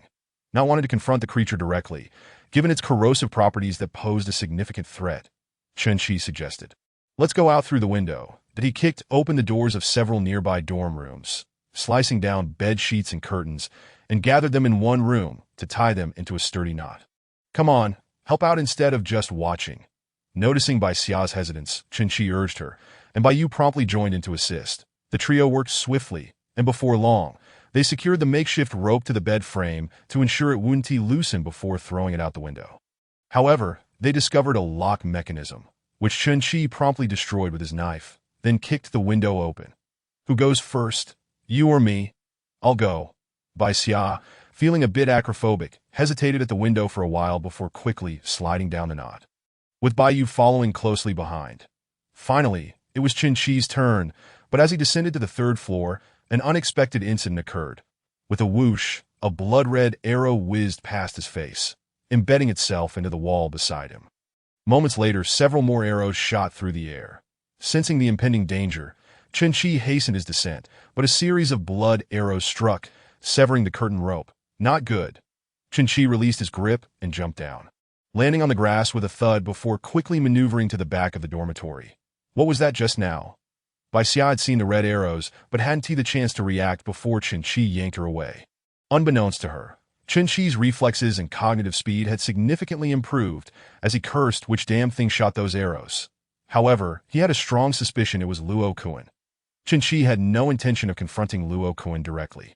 He resolved to leave the first high school behind and inquired of Bai Xia about the recent path to the school gate. Follow me. Uncertain of Luo Kuan's whereabouts, they proceeded with caution. Not long after they fled, the sound of shattering glass reached their ears. Following the noise, they saw the two grotesque masses crashing down from above. Fortunately, their bulk cushioned the fall, leaving only a puddle of slime behind. Hurry! Qin Shi shouted as he quickened his pace, while the two grotesque creatures surveyed their surroundings, seemingly dazed from their fall.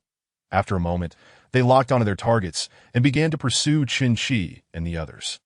The two creatures moved swiftly, their keen sense of smell quickly closing the distance point. One of the grotesque masses puffed up, resembling a frog, and suddenly, a half-transparent blob of slime, encasing a skull, shot forth like a cannonball towards the trio.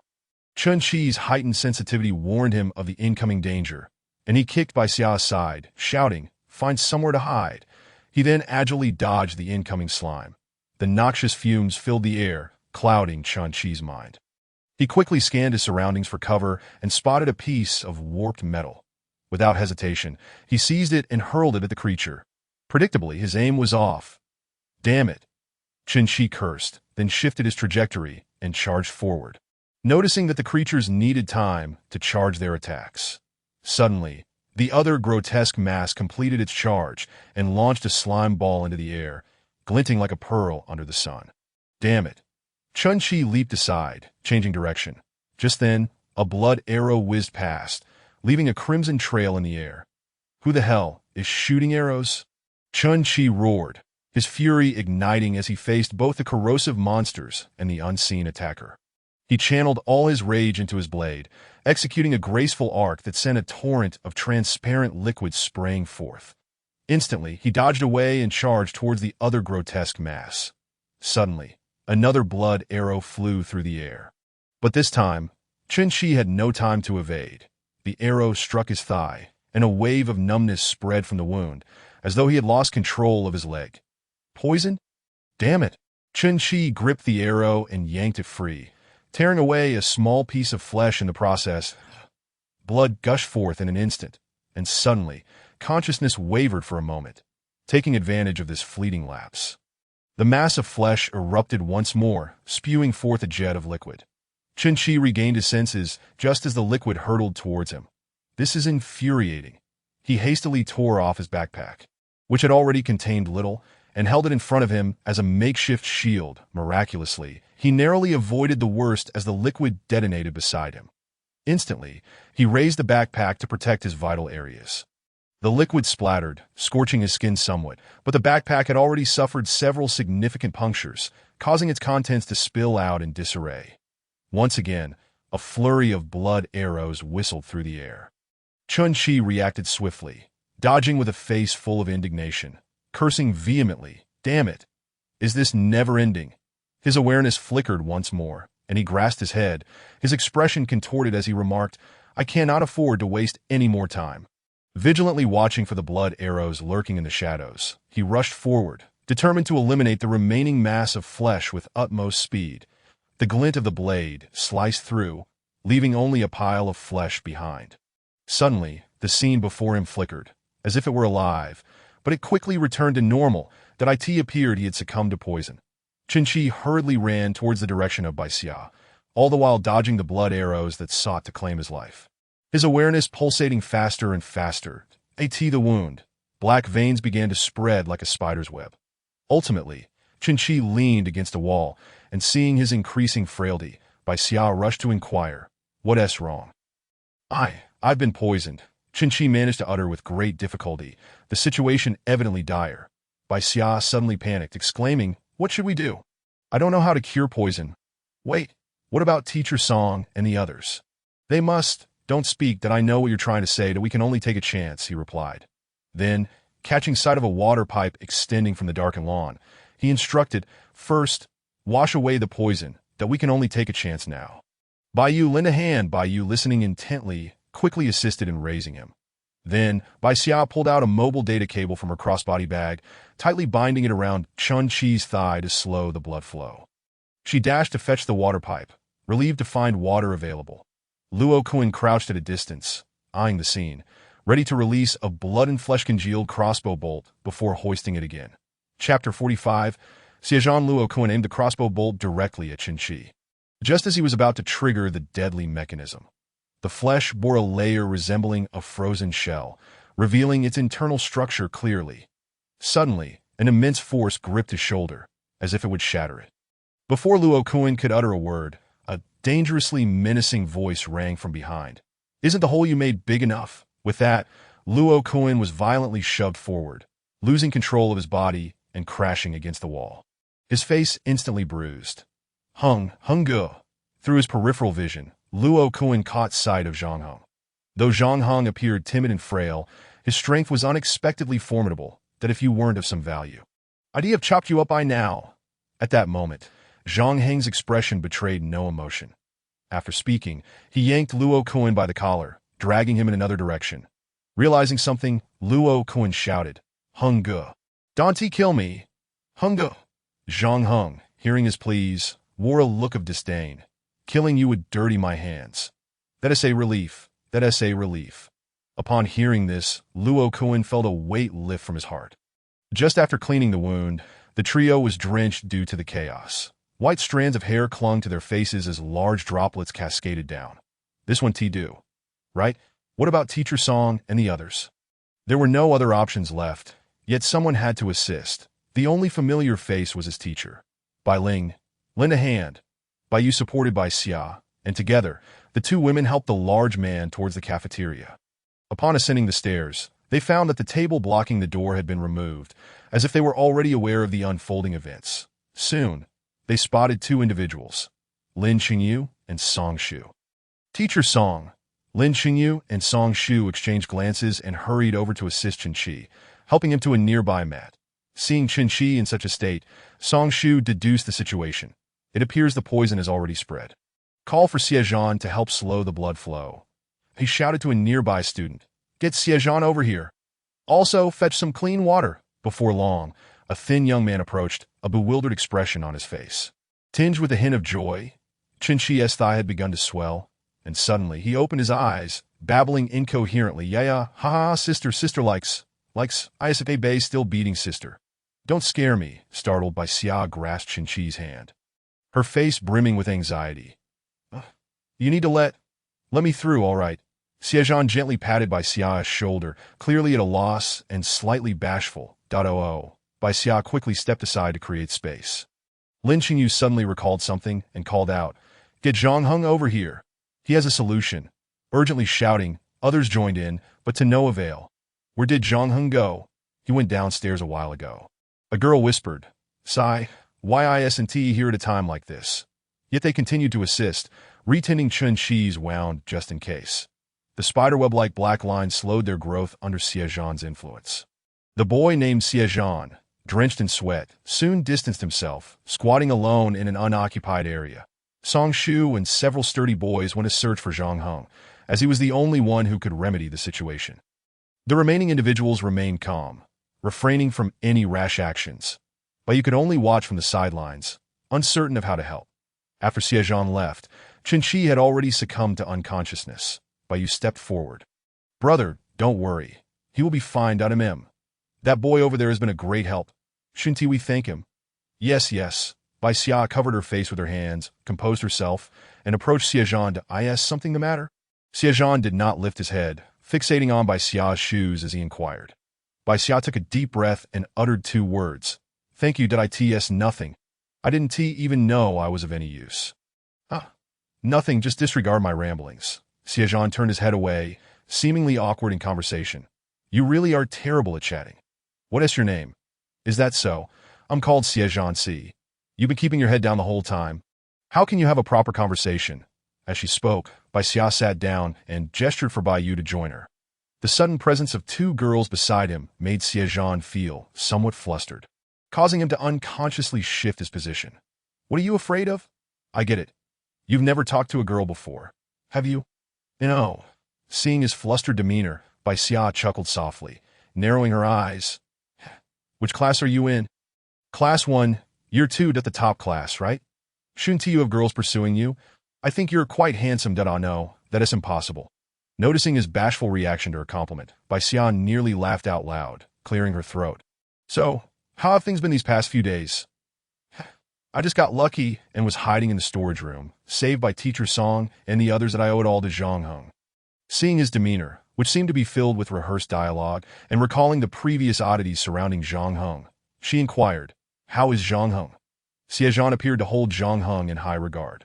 Speaking passionately, Zhang Heng is the most formidable. Our escape depended entirely on him, that he is wise, cautious, and strong. Alas, I'm just a worthless person in comparison. Bai Xia then asked, What is your ability? I can control liquids. But it's quite difficult to use that I have to concentrate all my attention. I can't afford to be distracted.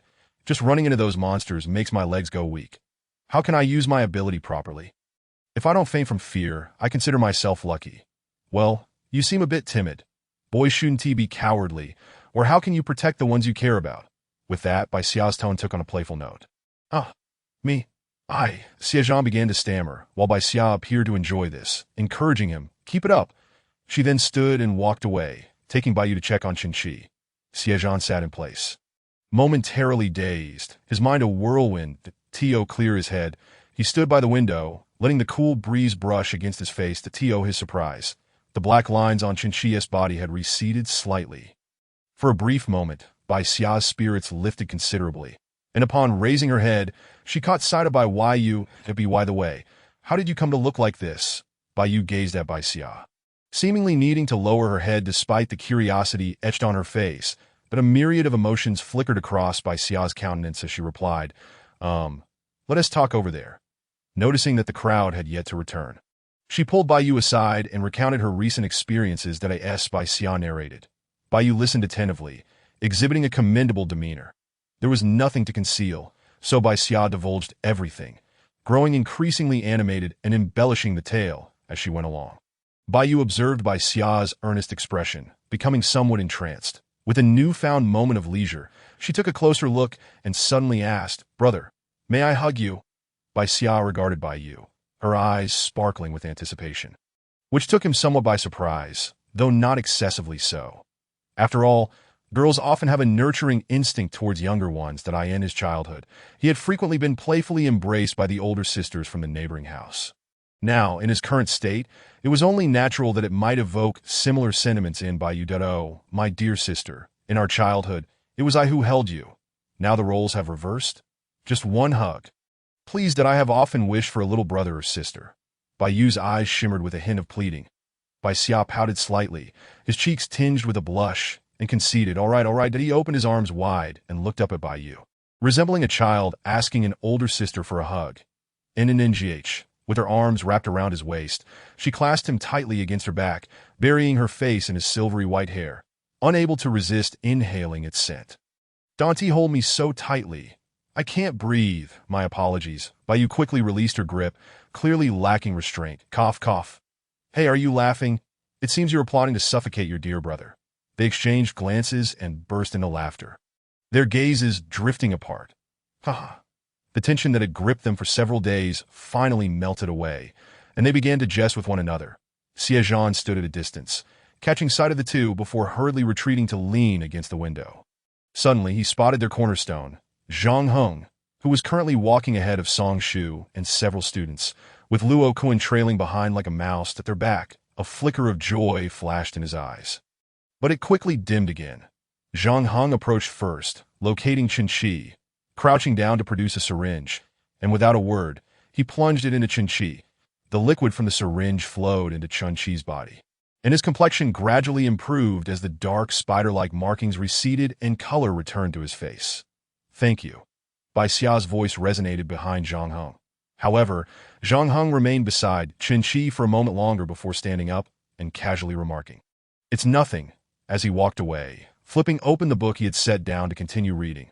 Others gradually approached, and upon seeing Zhang Heng seated at a distance, they collectively exhaled a sigh of relief. dispersing to attend to their own matters. Song Shu and Lin Qingyu, the only two adults and teachers among the crowd, stepped forward to check on Chen Qi's condition.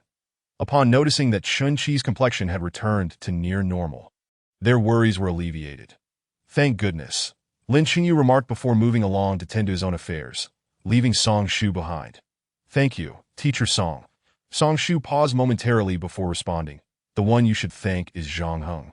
He alone could accomplish this here. That IT is rather embarrassing as a teacher to rely on students for assistance. With that, he appeared somewhat remorseful that no, we must still express gratitude to Teacher Song. It was you who sought us out. Do take a seat. We cannot stand indefinitely. Song Shu settled down on the floor covered with a quilt and continued, initially, it was Zhang Heng who saved me, then led me to rescue the others. That wretched creature nearly claimed my life. But fortunately, Zhang Heng tossed a metal shard my way. Everything that followed here has been orchestrated by him, but to be honest, he is truly more capable than both of us adults. Teacher Song, just how extraordinary is Zhang Heng's ability? Song Shu chuckled softly. I have no idea. Among us, over a dozen possess that data reading ability, and I am one of them. Its utility is rather limited. Indeed, Bai Xia thought, resonating with the sentiment that such an ability was indeed of little practical use. However, considering the familiar faces before him, he decided to inquire directly, Teacher Song, what about the others, particularly those like Zhang Heng, Luo Kuan, Lin Qingyu, and Xie Zhan? Reflecting on the day's events, Bai Xia recalled that Zhang Heng had privately informed him beforehand to summon Xie Zhan in case of poisoning, that IT had slipped his mind until now. Listening to Song Shu's praises of Zhang Heng, coupled with Xie Zhan's earlier commendations, Bai Xia grasped Zhang Heng's significance. Everything here was under his direction. Suddenly, Bai Xia recalled something. Why hadn't Zhang Heng dealt with that monstrous creature? Was it possible that Zhang Heng lacked the capability? By chance, he caught sight of Zhang Heng in the distance, noticing that his gaze had shifted from the book to himself, only for Zhang Heng to promptly raise the book to obscure his eyes. Bai Xia furrowed his brow. What did Zhang Heng mean by that? Was there something about him that had caught Zhang Heng's attention? No, that didn't seem right. Zhang Heng did not give off the impression of a lecherous individual like Luo Kuan. His thoughts circled back, and he suddenly recalled the ability of Tai he possessed. Had Zhang Heng discerned it? Did he harbor an interest in it? Instantly, Bai Xia felt as if he were a sheep being eyed by a wolf. He quickly shook off the thought, noticing that Song Shu seemed to have opened up, babbling on incessantly. That moment, Bai Xia found himself disinterested in listening to Song Shu, instead growing increasingly concerned for himself. If he were to attract the attention of someone as formidable as Zhang Heng, it would indeed spell danger. Suddenly, Bai Xia felt a poke at his waist. Startled from his contemplation, he turned to see his sister. Bai Yu, and relaxed. What is it? I'm hungry. Bai Xia couldn't help but chuckle. It's all right. Just wait a little longer. Come, let us eat. Song Shu initiated, and everyone set aside their teacher-student roles, chatting like ordinary friends. The atmosphere around the dining table ignited with liveliness. Xie Zhan felt somewhat out of place, carrying his bowl to the side, while Zhang Heng, disliking commotion, had not joined the table from the outset. Bai Xia felt a twinge of caution. After all, Zhang Heng seemed to harbor some issues. Who could tell if he had ulterior motives? Nevertheless, seeing the jubilant atmosphere, he briefly joined the meal. However, Bai Xia and Bai Yu soon excused themselves, returning with a bowl of rice to Chen Qi, exclaiming, still sleeping, "Do you want me to feed you?" Chen Qi remained unresponsive. Xiao Linger, prop him up halfway. Bai Yu promptly complied, helping Chen Qi sit up. Bai Xia picked up his chopsticks and pried open Chen Qi's mouth, shoving rice inside. Suddenly, Chen Qi's throat moved slightly. Bai Xia stifled a laugh, forcefully feeding him more rice, quickly pressing down as if he were a stuffed duck. Chen Qi's eyes snapped open, and he instinctively tried to expel the rice from his mouth. Don't waste it. Bai Xia placed the bowl over Chen Qi's mouth, resolutely preventing him from spitting it onto the floor. Awake now? Chen Qi attempted to speak, but with his mouth stuffed with rice, he couldn't articulate a single word. Serves you right for pretending. Ugh, don't spit it out. Swallow it. Chapter 47. System. Once Chen Qi finally managed to swallow the last bit, he struggled to say, "You rascal." Xiao Linger, pull him. Bai Yu immediately tugged, and Chen Qi, succumbing to gravity, flopped back onto the pillow. However, Lying on the ground, it was unlikely he would injure his head. You two, what kind of bullying is this against a patient? Chun-Chi protested, clutching his head, but Bai Xia replied with a playful tone. You seem rather spirited to me. What is wrong with you? You forget it. What on earth transpired in the interim? Bai Xia suddenly scanned the surroundings. Ensuring Zhang Heng was not watching before recounting the events, that he had no qualms about Zhang Heng's gaze. And upon hearing, Chun-Chi's expression tightened as he exclaimed, We must leave quickly. Did he reach for the side, only to find his knife missing, leaving him acutely vulnerable. That my knife. At that moment, Bai Xia recalled having left it behind in the haste. Chun-Chi sprang up, eager to reclaim his sense of security. Without it, he was unwilling to linger any longer. Rest for a moment. I will go find it. No, I'll go myself. Chun-Chi insisted, pushing himself up, his legs bent to stand. He was impossible to restrain. Seizing the opportunity, he strode out. Chun-Chi grasped Bai Xia's wrist, dragging him along outside. Bai Xia sighed and turned to Bai Yu, calling out, Bai Ling, let us go. Okay. The three individuals descended the stairs in utter silence. The sky had begun to darken, and faint stars twinkled in the dim expanse above. The gnarled branches of trees were silhouetted against the twilight, exuding an air of desolation. The trio moved stealthily within the shadows, retracing their steps from earlier in the day, and soon caught sight of a glimmering silver in the darkness. You go ahead. I will retrieve it myself, Chun-Chi declared, disregarding any caution that he dashed forward, only to have a blood arrow suddenly whiz past him, embedding itself nearby. This arrow had been intentionally shot off target, landing at a distance that clearly served as a warning to Chun-Chi. Yet, heedless of such threats, he felt a disquieting vulnerability without a weapon in hand, rendering him incapable of taking action. Another blood arrow soared towards him, this time landing at his feet, a further admonition. I fear nothing, Chun-Chi asserted, taking a bold step forward, but another arrow followed, and this time, it struck his palm directly. That a heart-wrenching scream escaped him as he yanked the arrow free, casting it to the ground. Grasping the divine falcon tightly in his hand, a wave of exhilaration washed over his face. It's back, he exclaimed. His cold gaze swiftly scanned the direction from whence the arrows had come, before he plunged deeper into the shadows to escape. Hungo, they have fled, Luo Kuan reported, crouched on the rooftop, casting a wary glance at Zhang Heng as the target vanished from sight. That I know. I miscalculated, Zhang Heng replied, devoid of disappointment, his glasses reflecting the chaotic ruins and the orange glow of the sunset. They won to escape. If they wish to enter, they must reckon with me. Of course. Here, Hungo's word is law. Luo Kuan, sensing the underlying ire in Zhang Heng's tone, hastily offered flattery. Hungo's calculations are infallible. They surely cannot get away. Enough of your prattle. They headed towards the south gate. You should lay in wait at Highway Building, 5th floor, Class 29. That understood. Hungo. Once he was sure Zhang Heng could no longer hear him, he began to grumble. Damn it, who does he think he is? Bossing me around? Everything must adhere to his meticulous plans, as if he is some kind of oracle. Though he cursed silently, he dared not voice his complaints openly. Suddenly, he recalled Zhang Heng wielding a knife amidst a collection of glass instruments earlier, sending shivers down his spine, and he quickened his pace. You dare to curse me in secret? Zhang Heng's voice suddenly pierced through the air, prompting Luo Kuan to instantly alter his tone. Responding respectfully, how could I? You must have misheard. Hungo. Looking around to confirm there was no one else present, he suppressed his urge to complain and continued along the original path.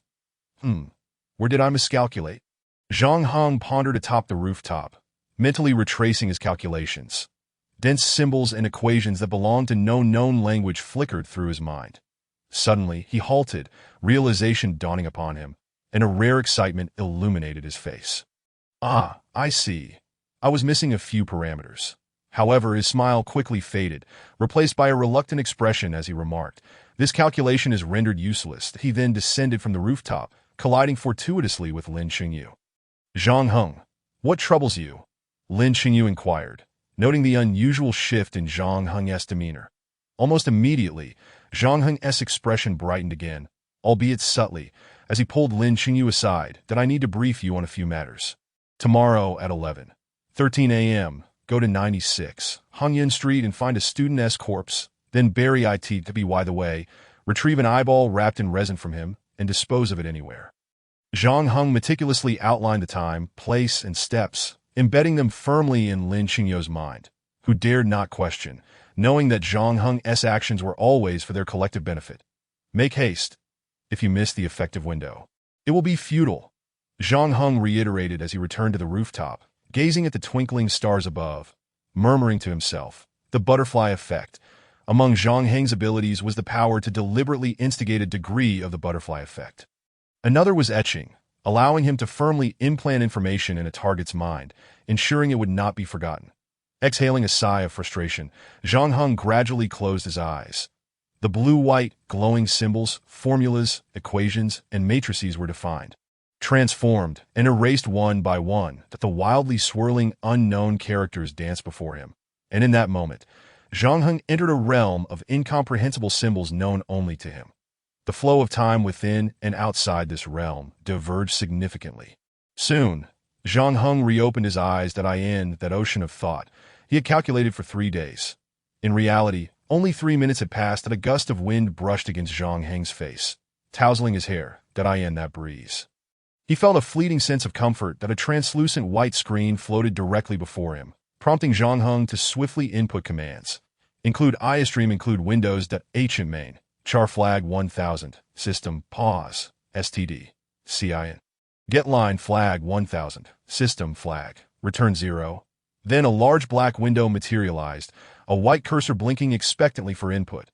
Zhang Heng reached out, entering the command, start W. System 128 developers info.exe. Almost immediately, another black window appeared, displaying a white progress bar which filled, revealing a series of information moments later. Username. Zhang Heng registered user count. 780 for 618551. Active user count. 611294619. Developer mode. True. Current access level. User L. Nan. Current ability list. Butterfly event low event. Etching memory warning. Anomaly detected. Ability number 00. Read-only data and simple analysis. Is unstable. Zhang Heng scrutinized the window, his gaze settling on the warning at the bottom, frowning slightly. This ability can identify target objects. Sigh. The bug has lingered here. It's truly a nuisance. Artificial abilities are prone to errors. With a sigh, he closed several windows and descended to return to his resting quarters. Murmuring, let me first maintain this flawed system riddled with issues. That moment, the enigmatic characters resurfaced in his mind, accompanied by lines of white text. Hot zone ability number 02. Compiled. Push to array hot zone ability no. 01. Edited. Push to array hot zone ability number 03. Debugged. Push to array hot zone ability number 05. Composed. Push to array cold zone ability number 645. Etching. Remove from array. Return this. Chapter 48. As Qin Shi stealthily made his way to the south gate, it was rather coincidental that a few blood arrows whizzed by, plunging into the shallow pond beside the school gate. The assailants, hidden in the shadows, were unlikely to exit directly through the south gate. Consequently, Qin Shi swiftly concealed himself behind the gymnasium adjacent to the south gate. He resolved to eliminate Luo Kuan without hesitation. As he stepped out, arrows flew relentlessly in his direction. Luo Kuan, you scoundrel. Always lurking in the shadows. If you have the guts, come out. Qin Shi feared no exposure. He would welcome Luo Kuan's approach. Who are you cursing? Unwilling to stray from Zhang Heng's orders, Luo Kuan refrained from leaving. But recalling Zhang Heng's earlier actions, he couldn't help but curse under his breath. Based on the sound, Bai Xia helped pinpoint Luo Kuan's location. It should be Haiwa building, around the 4th or 5th floor. Are you sure? Are you questioning me? Understood. Keep your heads down. Bai Xia was well aware of suitable hiding spots and confident in her auditory and visual senses. Led by you away. Qin Shi pressed against the wall, striving to maneuver around blind spots. Yet there remained areas where complete concealment was impossible, and once again, a few blood arrows struck the ground nearby. Don't hide. Luo Kuan was acutely aware that his position had been compromised. And a direct confrontation with Qin Shi was merely a matter of time. A blood-red long sword, adorned with intricate vein-like patterns, lay nearby, aptly described as a flesh knife. It awaited the moment to be seized for an attack. As Qin Shi once again charged into the blind spot, drawing closer to Luo Kuan's position, Luo Kuan seamlessly melded the blood crossbow back into his body and grasped the blood knife at his side. Qin-Shi, weaving through the corridors like a gust of wind, swiftly ascended the stairs, his eyes scanning for Luo Kun. Ultimately, he located Luo Kun, who was already prepared within a classroom, and pointed his knife directly at him, exclaiming, "So it's you who has been shooting arrows, is it?" "Not at all. Why not check the surveillance footage? But I must warn you, the cameras have been out of order for quite some time." Luo Kun replied with a smirk. "Quit your nonsense." Qin-Shi retorted, his demeanor reflecting a sense of confidence, as if he had a winning hand. Qin-Shi had now approached Luo Kun, and the air was thick with tension. Luo Kun's blood crossbow arrows melted away, merging into his arm before he wielded the blood knife with certainty. Qin-Shi seized a nearby chair and hurled it at Luo Kun with great force. Luo Kun paused momentarily, but quickly evaded the attack. The chair crashed against the wall, twisting and splintering upon impact. "Damn it," Luo Kun cursed, gathering his strength to swing the knife at Qin-Shi, who retaliated by tossing several tables and chairs, which Luo Kun swiftly cleaved apart. Qin-Shi hastily raised his knife to block, the clash of steel resonating like a metallic symphony.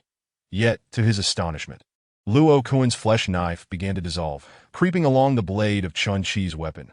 Surprised yet unfazed, he promptly withdrew his knife, slicing away the flesh clinging to its edge. Luo Kun struck again, and Qin-Shi instantly countered. The shock from their blades colliding nearly numbed Qin-Shi's hands. With a surge of force, he knocked the flesh knife from Luo Kun's grasp, sending it flying into the blackboard at the back of the classroom. As Luo Kun attempted to retrieve his weapon, Qin-Shi kicked over a nearby table, which rolled and struck Luo Kun's leg, causing him to stagger in pain and collapse. Just as Luo Kun sought to rise, Qin-Shi lunged forward, intent on finishing him off.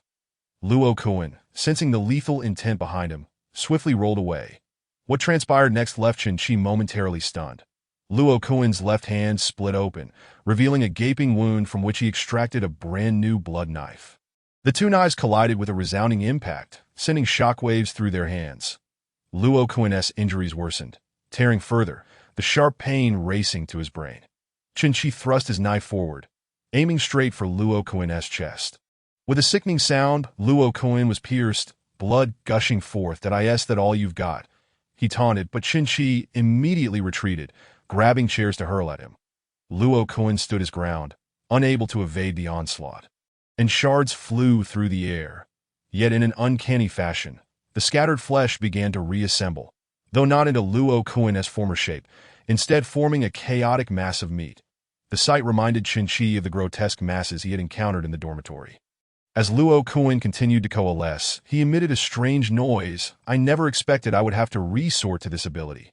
Qin-Shi quickly pieced together the implications. "So those grotesque forms in the dormitory were your handiwork?" "Those? They were merely the result of Zhang Heng's orders." The mass of flesh on the ground suddenly erupted into a sinister laugh. Chapter 49. Departure from this place. Qin-Shi had no intention of idly waiting for Luo Kun to fully reform. He needed to interrupt the transformation. Ignoring the pain of his wounds, he seized the remaining furniture and hurled it at Luo Kun. The table collided with the liquid that Luo Kun expelled, creating a resounding crash as it smashed to the ground. "Why are you hiding?" Luo Kun slurred, his form resembling a puddle of liquid as he deftly slid to the window and leaped out. "I have no intention of following Zhang Heng's orders." "Not good." Qin-Shi immediately pursued, tearing down the curtain and jumping after him. As Luo Kun landed, a large swath of curtain fabric enveloped his head, plunging him into darkness. "How dare you!" Qin-Shi exclaimed, plunging his knife downwards. In excruciating pain, Luo Kun darted about like a wild dog, his body secreting a semi-transparent liquid that caused the curtain to sizzle, creating numerous holes. "I'll kill you," Luo Kun shouted, twisting his body to strike. Qin-Shi lost his footing and was flung backward, tumbling several times before his knife landed, blade first, in the ground, stained with the translucent liquid, but otherwise unharmed. Without a weapon, Qin-Shi attempted to retrieve his knife, but Luo Kun lunged at him with a gaping maw. Qin-Shi had no time to grab his weapon and retreated, though Luo Kun missed. He managed to consume Qin-Shi's knife, his eyes swiveling as a second mouth unleashed a grotesque sound. "With that hideous appearance, how could you ever attract a girl? No, not even in your former guise." "Shut your filthy mouth," Luo Kun, having lost his form and driven into a rage by Qin-Shi's taunts, thundered, "I'll devour you." Luo Kuan, a mass of grotesque flesh, lunged at Qin-Q. "Is that all you can do?" Qin-Shi taunted, dodging while provoking Luo Kuan with words that, of course, Luo Kuan was not limited to merely lunging. He could also project blades formed from his own flesh. However, in this state, his accuracy was significantly impaired, and Qin-Shi's reflexes far surpassed those of an ordinary human, rendering any strikes futile. Opting against long-range attacks, Luo Kuan instead manifested a few blood knives for close combat. Meanwhile, his mass, ponderous and sluggish, could only collide with Qin-Shi, who remained cautious of the slippery liquid oozing from him. "What are you dodging for?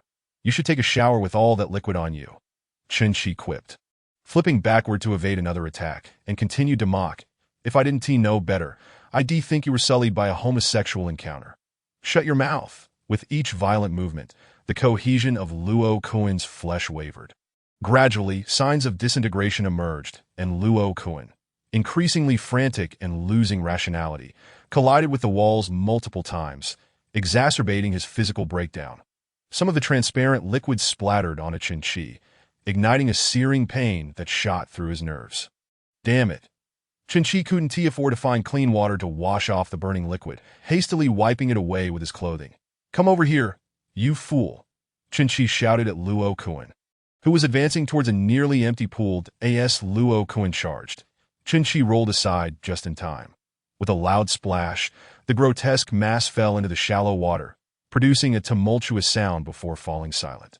Peering into the pool, Qin-Shi beheld the dismembered flesh sinking, crimson streaks trailing through the water, while his knife lay quietly on the bottom. Seeing Luo Kuan's still form beneath the surface, Qin-Shi slumped beside the pool, one hand cradling his head, chuckling bitterly. "Damn it. Once again, I've done the heavy lifting." Unsteadily rising, he felt the sting of his corroded wounds and torn old injuries. Nearly succumbing to the pain, hearing silence outside, Bai Xia placed Bai Yu in a storage room and glanced outside, spotting Qin-Shi in the distance that as he started to approach, Bai Yu called out, "Brother, I want to go too." "No way." Bai Yu's face fell at the response, prompting Bai Xia to add, "I'm worried about your safety." "Stay here, all right?" "No, stop throwing a tantrum." Bai Xia's rare display of anger caused Bai Yu to lower her head. Silenced. Once she ceased her protests, Bai Xia rushed over. Upon seeing Bai Xia approach, Qin-Shi chuckled, "You're still the same old logistics support." "What is wrong with logistics? Without them, you'd probably have been dead long ago." "Ah, yes, be quiet."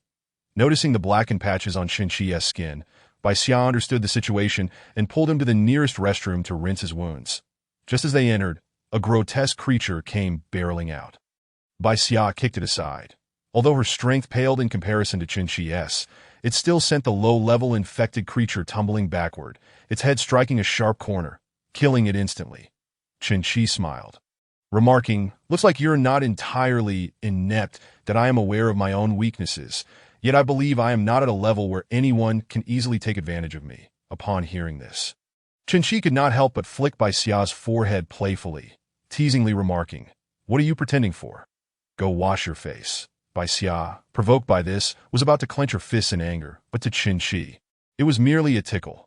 Fortunately, the damage at the first high school was not too severe. Many facilities remained functional, and the faucets still dispensed some water. After a thorough cleansing, Bai Xia retrieved some supplies to tend to Qin-Shi's wounds.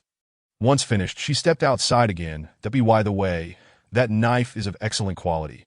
It's worth retrieving. That I thought that guy had ruined it. Qin-Shi suddenly stated as he walked to the sink and cast a glance at the corpse below. Green text flashed in Bai Xia's mind. Luo Kuan, half-human 67 AL. Retrieve it, but the area is filled with corrosive liquid. Dilute it, Bai Xia suggested, noticing the water pipe below. Qin-Shi followed her gaze and understood the course of action. But for safety's sake, he wrapped his exposed skin in some old clothing. After exerting some effort, Bai Xia managed to retrieve the knife, inadvertently coming into contact with Luo Kuan's blood. Green text appeared in her mind again, this time more detailed. Luo Kuan, half-corpse 67 AL, a being that is not entirely human. Abilities: Flesh of Blood. Transforms the blood and flesh of the body into any weapon. Corpse Transformation. Converts any contacted life form into a mass of flesh. Corrosive Liquid. The transformed individual can secrete a corrosive liquid.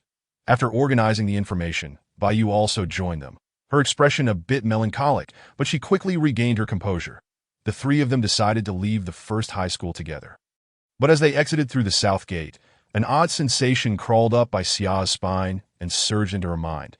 It felt as if countless eyes were watching her. Bai Xia momentarily froze and glanced back at the school. Chen Qi frowned but hastened their departure.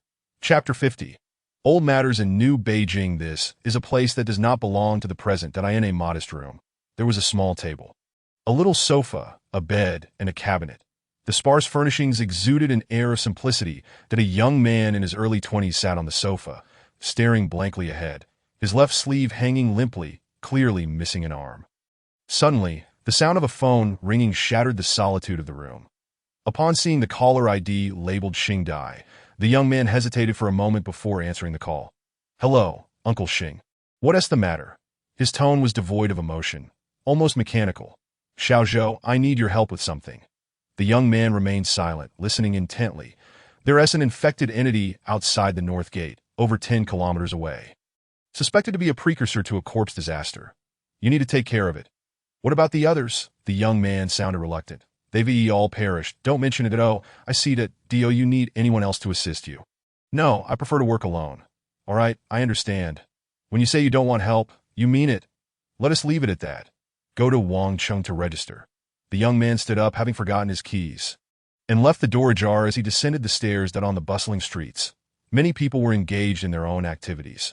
When they saw the young man emerge, they greeted him politely, as if his status in this place was quite elevated. As a matter of courtesy, the young man returned the greeting briefly, but as soon as the people departed, his smile vanished, replaced by an expression of lifelessness. Soon, he arrived in front of a building, where the security guard, recognizing him, waved him in without asking for identification. The young man navigated the familiar route to an office. Inside was another young man, Wang Chung, who welcomed him with a smile. "Zhou Ge, you're here."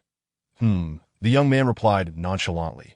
Wang Chung, understanding the young man's demeanor, bore no ill will and handed over several sheets of what appeared to be documents. "This is the infected entity Uncle Xing mentioned. It poses a significant threat outside the city that if left unchecked, it will inevitably endanger the city, that I understand." After a cursory glance, the young man tossed the papers back. "Give me a gun. Don't you want anyone else? Or anything else?" "No need. Or rather, I'm not sure what I want. Get it from the basement." After acquiring the firearm, the young man stepped outside as Wang Qing dutifully recorded the information. The name Zhou Ziyu was entered into the system, seemingly the young man's name. After Zhou Ziyu departed, Wang Qing muttered to himself, "He wouldn't do anything foolish, would he?" Leveraging his identity, Zhou Ziyu quickly left the city and arrived at the destination, a desolate expanse filled with ruins. Black weeds covered the ground, clearly not belonging to any known species, as if all plants had been supplanted by a new organism resembling vegetation. In the orange-tinged dim sky, a black sphere adorned with starry patterns hung ominously, creating a scene reminiscent of a post-apocalyptic wasteland. Zhou Ziyu remained silent as he walked along a dirt path strewn with debris, taking in the death surrounding him. It did not take long for him to spot his target, a girl with long white hair. She stood out starkly amidst the ruins. The girl was crouched on the ground, burying her face in the bloody chest cavity of a nearby corpse, her hands frantically rummaging through it.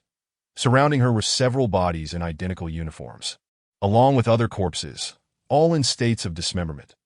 Zhou Ziyu extended his hand, and a pitch-black cube shimmering with purple and white star-like specks materialized in his palm.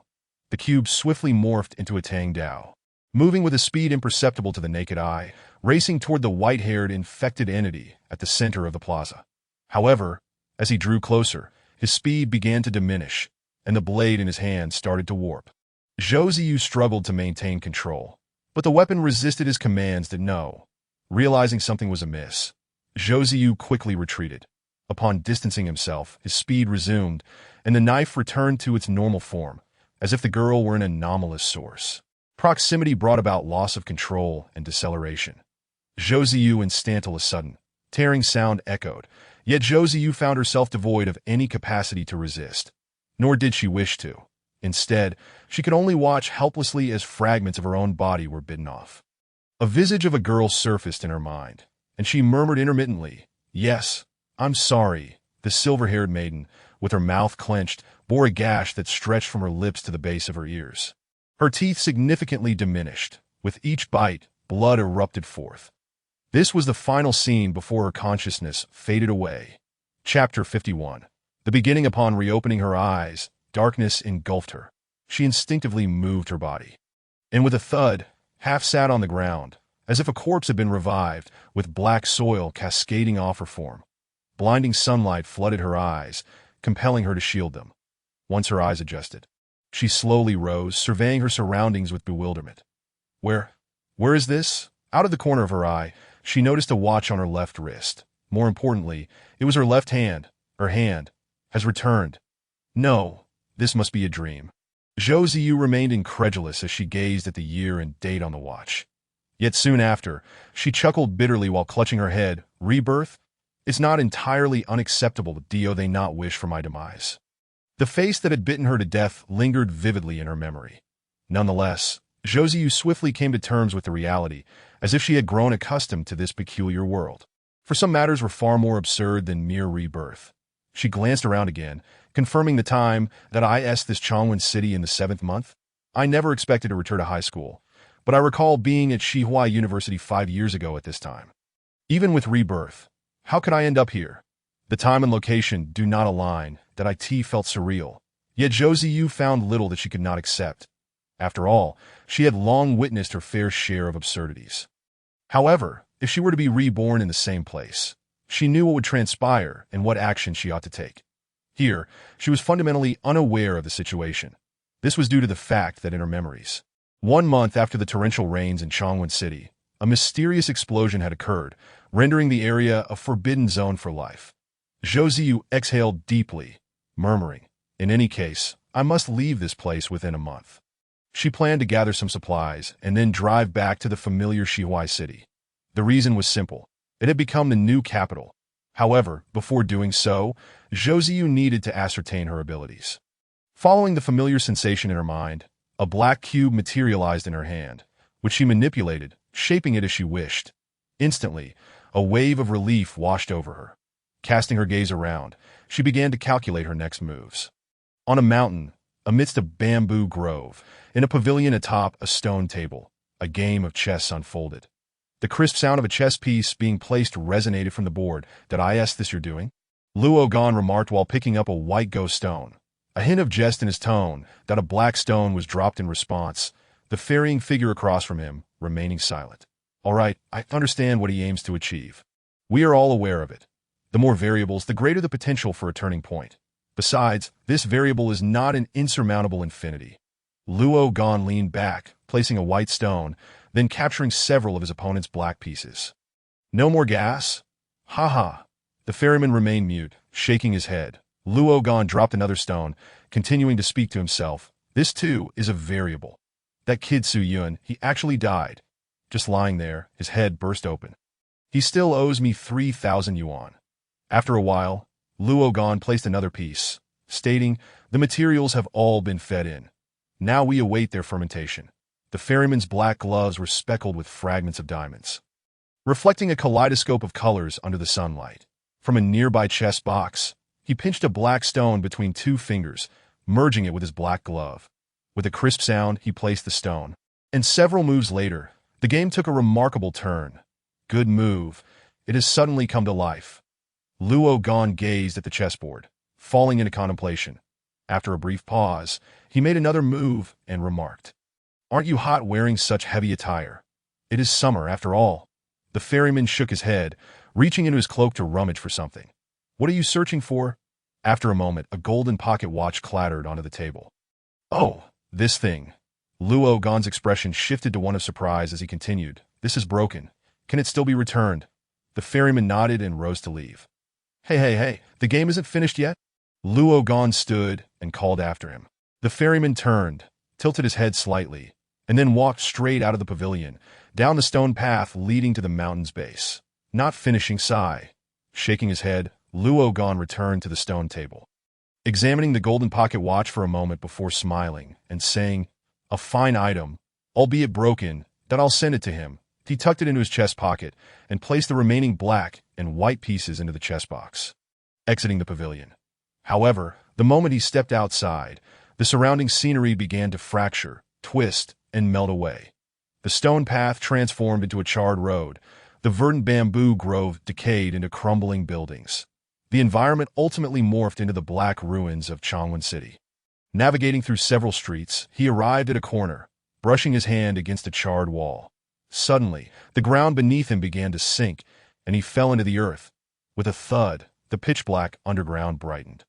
In the blood-soaked passage, numerous corpses lay strewn about, some resembling Su Yun.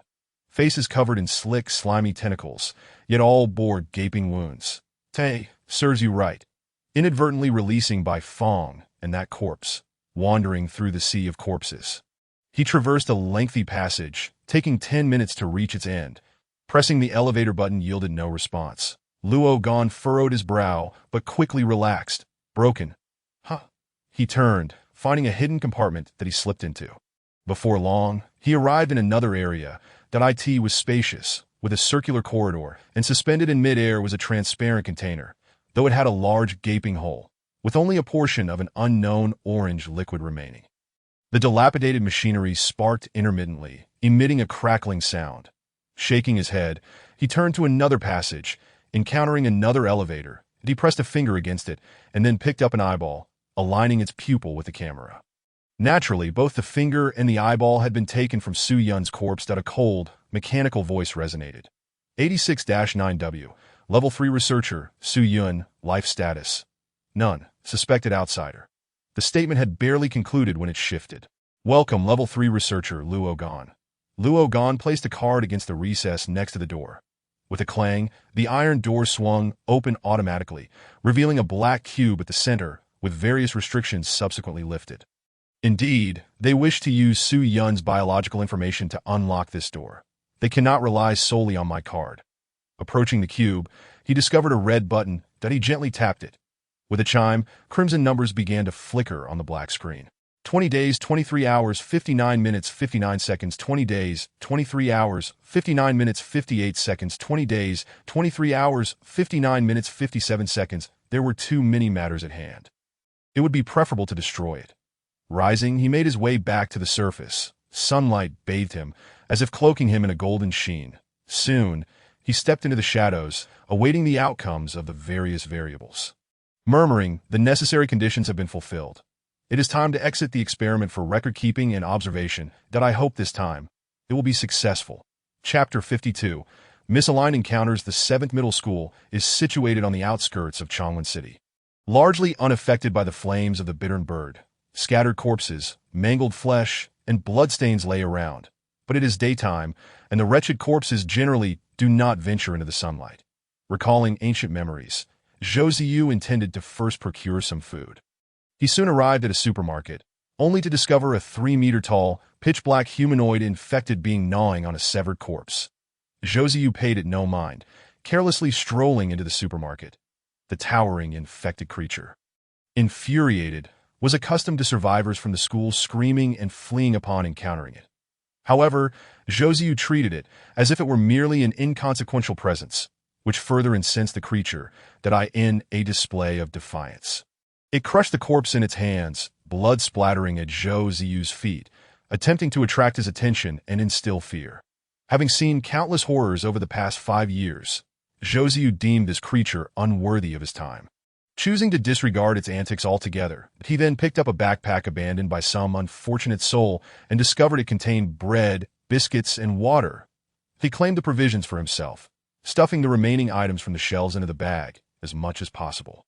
The infected being, incensed by Zhou Ziyu's indifference, had never encountered a human so audacious as to approach it directly, intending to devour Zhou Ziyu whole. As it lunged forward, Zhou Ziyu remained motionless, his hand discreetly reaching to his waist. Launching a black needle backward, the needle whirled through the air, propelled by a current, striking the creature squarely between the eyes. Instantly, hundreds of fine needles erupted from its head, transforming it into a spiny ball. While its body followed suit, bursting forth with black spikes, the creature, seemingly oblivious to its own disintegration, continued its advance. After taking a couple of steps, its form shattered, scattering into a heap of severed flesh. Blood spraying everywhere. Zhou muttered under his breath, boring. Having finished his scavenging, he slung the bulging backpack over his shoulders and proceeded toward the school gate. Suddenly, two towering men leaped out, spotting Zhou's slender physique and the stuffed bag.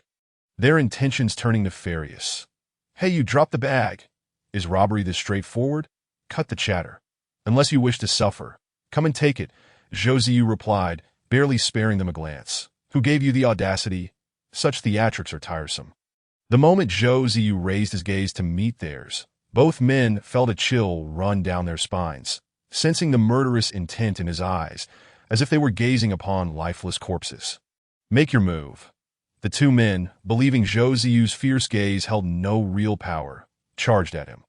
Zhou raised his hands, launching two black needles, and they fell in the same manner as the creature before them. Perhaps they died without ever comprehending their demise. Zhou walked straight through the two heaps of flesh, continuing on his path. After traversing a short distance, he heard the all-too-familiar cry for help. "Help! Jiang Daxuewa, I have the ability to protect you," looked at a scruffy-looking boy brandished a blood-soaked knife, both a display and a threat. The girl, cornered and somewhat lacking in height, yet possessing notable beauty, knew no one would come to her rescue, yet clung to a glimmer of hope, shouting for help. Suddenly, she spotted Zhou passing by and called out even more desperately, "Help! Help!" even as she realized she might be jumping from one perilous situation to another. Zhou cast a glance, feeling somewhat exasperated. "I've seen this for years. Can't you come up with something more novel?" At that moment, their eyes met, and the girl's spirits lifted, only to dim again when Zhou's gaze turned cold. Zhou intended to walk away, indifferent to the chaos around him. The boy, noticing the girl's sudden exclamations, turned to see Zhou, feeling a pang of guilt, mistook him for a would-be hero. "Who do you think you are? Get lost." Initially, Zhou wished to ignore the unfolding drama. Such scenes were common during the Red Rain outbreak. He slowly turned. Care to repeat that? With a single word, the boy was instantly reduced to a puddle of flesh. The remains, seemingly in shock, began to coalesce into a mound of meat. Zhou approached and, without hesitation, stomped it into oblivion. Accompanied by a heart-wrenching scream, the flesh splattered, staining Zhou's trousers, leaving a bit of debris on his face. The remains promptly ceased to stir. Zhou lifted his foot, observing the sticky residue clinging to his sole, wiped it across his face, and walked away, uninterested in entanglements with others. The girl in the corner, witnessing such a gruesome end, was understandably terrified. Someone had suddenly transformed into a puddle of goo, only to be mercilessly crushed underfoot. For a moment, her mind went blank, but as reality set in, she ran after Zhou. "Is there something you need?" Zhou inquired without glancing back. "Just to say thank you, that it's nothing." His response was curt, as if he wished to avoid conversation. "Hello, I'm Jiang AI. Jiang AI? What a lovely name." Suddenly recalling something, he halted abruptly. Jiang AI, startled by Zhou's sudden stop, asked, "What's wrong?" "Nothing. Did I have a friend with the same name? Oh, I see." For Zhou, the name Jiang AI held little familiarity from his past life. Merely a fleeting acquaintance from a few hunting missions where a girl named Jiang AI had accompanied him. She was just a comrade he had worked with a few times. He had not seen her since and knew not her fate. Looking at the Jiang AI before him, he felt a sense of dissonance compared to his memories, yet sensed a connection, perhaps encountering an old friend. Zhou felt a flicker of excitement, willing to engage in conversation. "What? Is there something on my face?" "Nothing, just that you bear a striking resemblance to the Jiang AI I knew." Seizing the opportunity to converse, the girl chatted with Zhou for a while. But he remained mostly non-committal, responding with mere murmurs that he was not adept at conversation, especially with someone who spoke incessantly. Eventually, Jiang AI expressed her desire to accompany Zhou, citing his rescue as the reason. Along with his apparent lack of intent to harm her and her own precarious situation. Despite her somewhat disheveled appearance, she was still quite attractive. She had been evading capture for days and, if left to her own devices, could easily fall into danger. Moreover, if Zhou had any ill intentions, he could have easily acted upon them earlier. However, Zhou outright rejected her proposition. "No, I want to allow you to follow me." "But there are no buts." What about the food? Jiang Ai's stomach let out a timely growl, as if trying to sway Zhou Ziyu, that I want to share what I find. That monster is dead. Jiang Ai sensed Zhou Ziyu's resolute demeanor and, simultaneously, detected a hint of fear in his gaze. Tentatively, she asked, "Are you afraid of something?" Zhou Ziyu turned to leave, leaving behind a remark. Very perceptive. No wonder it took so long for trouble to arise. That be why the way. Leave this city within a month. That don't ask why. I don't know. What is your name? Zhou Ziyu. Chapter 53. Crossing Paths. Jiang Ai, aware of Zhou Ziyu's stance, did not press further and departed. Upon entering the supermarket, she found that Zhou Ziyu's words rang true. The monster lay dead, and its demise mirrored that of the boy, reduced to a pile of muck. Zhou Ziyu felt there was little reason to linger in this place. Finding a usable car parked nearby, with the keys still in the ignition, he drove it down the street, though bloodstains marred the interior. Zhou Ziyu paid them no heed. However, the plethora of trash and debris cluttering the road was quite bothersome, so he utilized his abilities to create a funnel, clearing the path ahead. Zhou Ziyu did not rush. A single backpack of provisions would not suffice. The journey from Changwon City to Shihuai City would take no less than 2 months, not to mention the treacherous mountain paths, which would prolong the travel time significantly. As he drove, he looted along the way. Initially, the buildings appeared merely dark, but as he approached the city center, the structures grew increasingly ominous, revealing numerous skeletal frames, evidence of a disastrous urban fire. Had there been a great fire? Due to the transformation of Changwon City in a previous life into a forbidden zone, Zhou Ziyu remains oblivious to the reasons behind it. Even those who managed to escape from Changwon City have refrained from divulging the intricate history of this place. Among them is Chen Qi, who, despite being the closest of comrades, chose not to disclose the truth. Returning to the present, Zhou Ziyu initially contemplated procuring supplies from the department store etched in his memory. But the site now lay in ruins. What remained was nothing but charred remnants, prompting him to abandon that notion. Instead, he steered towards the less devastated area on the opposite side of Changwon City. Following the path along Xianxi, gazing at the obsidian surface of the water, which melded seamlessly with the surrounding blackened ruins, Zhou Ziyu found himself engulfed in confusion, pondering what calamity had befallen this place to render it so grotesque. Was it related to the explosion? Just as these thoughts swirled in his mind, a silvery figure suddenly surged forth from the water. With a splash, He Luo emerged, hurtling towards Zhou Ziyu's direction, though he was taken aback by the sight. Zhou Ziyu pressed down on the accelerator, attempting to evade the creature. However, his speed proved insufficient, and the road behind him began to crumble, causing his vehicle to tip precariously to the side. Zhou Ziyu kicked open the car door, conjured a black blade, and hurled it forward. He Luo pivoted its massive fish head, locking its gaze directly onto Zhou Ziyu's dark blade. With a hissing sound, the black knife plunged into He Luo's eye, tearing through its body and creating a gaping wound that erupted in a cascade of white, red, and yellow. Accompanied by He Luo's gut-wrenching screams, the blade, gleaming like silver, pierced into the ruins that moment. The aura emanating from Zhou Ziyu made He Luo acutely aware that it had provoked an entity far beyond its reckoning, prompting it to retreat into the water. Zhou Ziyu stood firm, and with a swift motion, severed one of He Luo's tails, which fell to the ground, stirring up clouds of dark dust. The agony elicited from He Luo resulted in a series of desperate yelps. "What are you barking for?"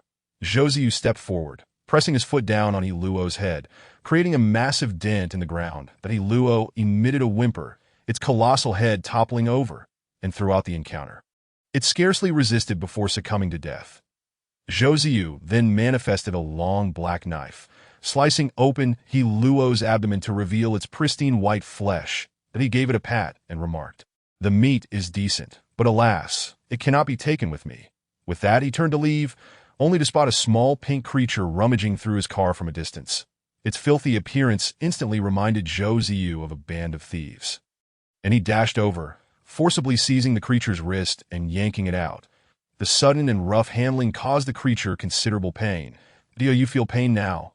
Don't think that just because you're a little brat, I want to do anything. No one cares about you now." The pink creature being scolded was none other than the small Luo Ling, who had previously escaped from Zhao Wenjie, starved and wandering aimlessly nearby. Luo Ling had spotted Zhou Ziyu's vehicle being obstructed by He Luo.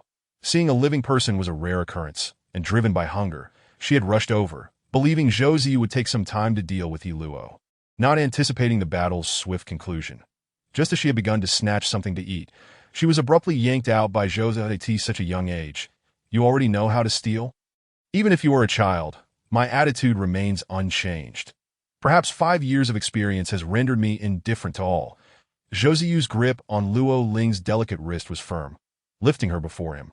His tone menacing as he said, stealing is simply a matter of greedy hands. I S&T it. How about I chop off that hand? Upon hearing this, Luo Ling's expression darkened, as if recalling some painful memory. Tears as large as beans began to roll from her remaining right eye, and she started to choke back sobs, crying, always crying. Shut your mouth. Zhou Ziyu could not contain his anger, yet his admonitions had little effect. Though Luo Ling endeavored to stifle her cries, they surged forth like a flood, and the more she tried to suppress them, the harder it became. Ultimately, she could no longer contain herself, and her sobs escalated into heart-wrenching wails.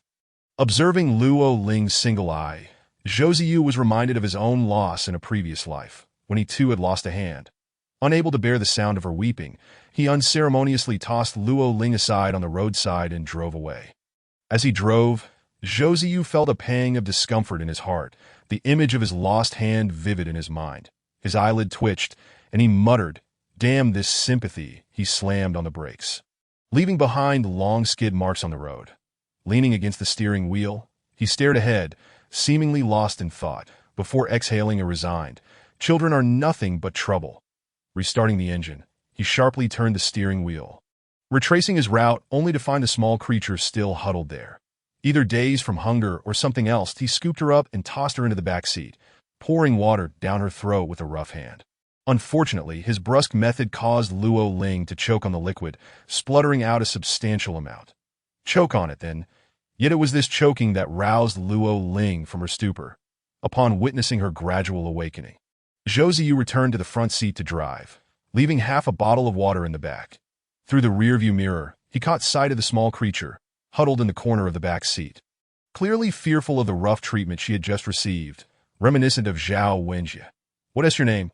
The familiar inquiry made Luo Ling shrink back, unwilling to respond, as Zhao Wenjie had once posed the same question. "You don't even know your mother's name?" Zhou Ziyu's words only heightened Luo Ling's fear, prompting her to grip the car door in a desperate attempt to escape. "What? Want to run away? Then why did you rush over just now?" Hearing this, Luo Ling instinctively recoiled, her impression of Zhou Ziyu not significantly better than that of Zhao Wenjie. However, he was at least preferable. He wouldn't gouge out her eye. "What is your name? Otherwise, I'll just call you little one." Dead after a moment of silence, Luo Ling finally spoke up. Luo Ling, before she could finish her full name. Zhou Ziyu suddenly slammed on the brakes, causing Luo Ling to lose her balance and crash against the front seat, clutching her head and groaning. Zhou Ziyu reached out, effortlessly lifting her with one hand. Luo Ling met Zhou Ziyu's gaze, which bore an intensity that seemed to scrutinize her thoroughly. As if searching for something that in those eyes, she perceived a mix of excitement, confusion, and ultimately disappointment that you're not her. He then tossed Luo Ling back into the rear seat. "I want to call you by your name. You're still just little one." Luo Ling remained silent, unsure how to respond, while her stomach audibly protested its emptiness, that if you're hungry, eat it, don't you have a mouth? Zhou Ziyu's impression of Luo Ling improved slightly. Chapter 54. Abandonment. Zhou Ziyu found himself torn over the unexpected presence of Luo Ling in his vehicle. Initially, he had intended to locate a survivor's refuge and find someone capable enough to dispose of her. He never envisioned himself burdened with a liability. Yet upon glimpsing her emaciated form and single eye through the rearview mirror, his heart tightened, and he gripped the steering wheel with increasing intensity. That he contemplated inquiring about her situation but hesitated, fearing it might unearth painful memories. Instead, he opted for a different question. "Little one, do you know if there is a shopping mall nearby?" "I don't know," she replied. "Forget it, I can't rely on you anyway." The journey proceeded in silence. Zhou Ziyu remained reticent, while Luo Ling stared at the unfamiliar surroundings with a look of confusion in her eyes. Suddenly, the car stalled, emitting a plume of black smoke. "Damn it, get out."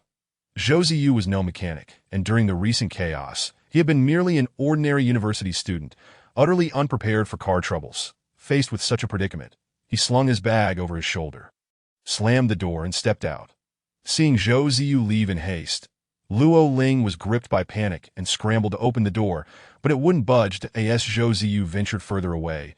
Her anxiety mounted, and she began to pound on the door, desperate for his attention. That it was only when Zhou Ziyu vanished from her sight that she slowly sank to the back seat, curling into a ball.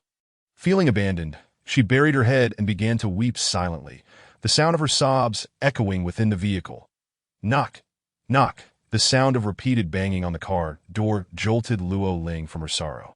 Wiping her tears, she peered out to see several grotesque faces staring back at her, wandering puppets drawn by the scent of a human. They approached, shaking the vehicle, woo-woo, having already been frightened multiple times.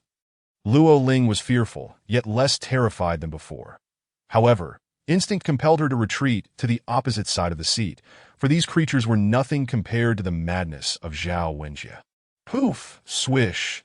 The puppets suddenly vanished from beyond the car window, replaced by the unsettling sound of flesh being torn. After a while, a series of gentle knocks echoed, markedly softer than the violent thumping of the puppets. Akin to soothing a frightened infant, instilling a sense of reassurance. With a soft click, the car door swung open, revealing a sizable spider. Xiaoling recognized it as the very same spider from before, despite her awareness of its harmless intentions. Her instinctual fear of spiders kept her from alighting the vehicle directly. The spider seemed to understand, retreating a considerable distance. Once outside, Xiaoling glanced around, realizing that Zhou Ziyu had truly left her behind, leaving her feeling desolate. Though Zhou's words had been harsh, she sensed that they were devoid of genuine malice. Yet the one person who had shown her kindness had abandoned her. Did he consider her a burden? The thought left an uncomfortable ache in her heart. Noticing the spider in the distance, seemingly waiting for her, she cautiously approached, emboldened by curiosity. The spider was docile, akin to a harmless canine, even if its appearance belied that notion. "What is your name?" Xiaoling tentatively inquired. The spider emitted a sound reminiscent of human speech. Zhizhu. However, this communication occurred within her mind, as if they were conversing telepathically. Zhizhu is unappealing. I shall call you Zhu instead. Do you know where the big brother has gone? Brother. Did you hear anything? In their intimate circle, addressing each other as brother was customary, while names were reserved for outsiders. Bai Xia removed her earplugs, stating, moreover, the sound you mentioned, it seems to be someone crying. Yes, indeed, my hearing has been heightened recently, allowing a cacophony of noises to invade my mind, creating a constant buzzing sensation that I had scarcely acknowledged until now. Chen Qi, overhearing, quipped, an enhanced sense is hardly a blessing. While beneficial in emergencies, it becomes quite bothersome in everyday life, particularly at night, that I find myself needing earplugs, and these lights have become blinding.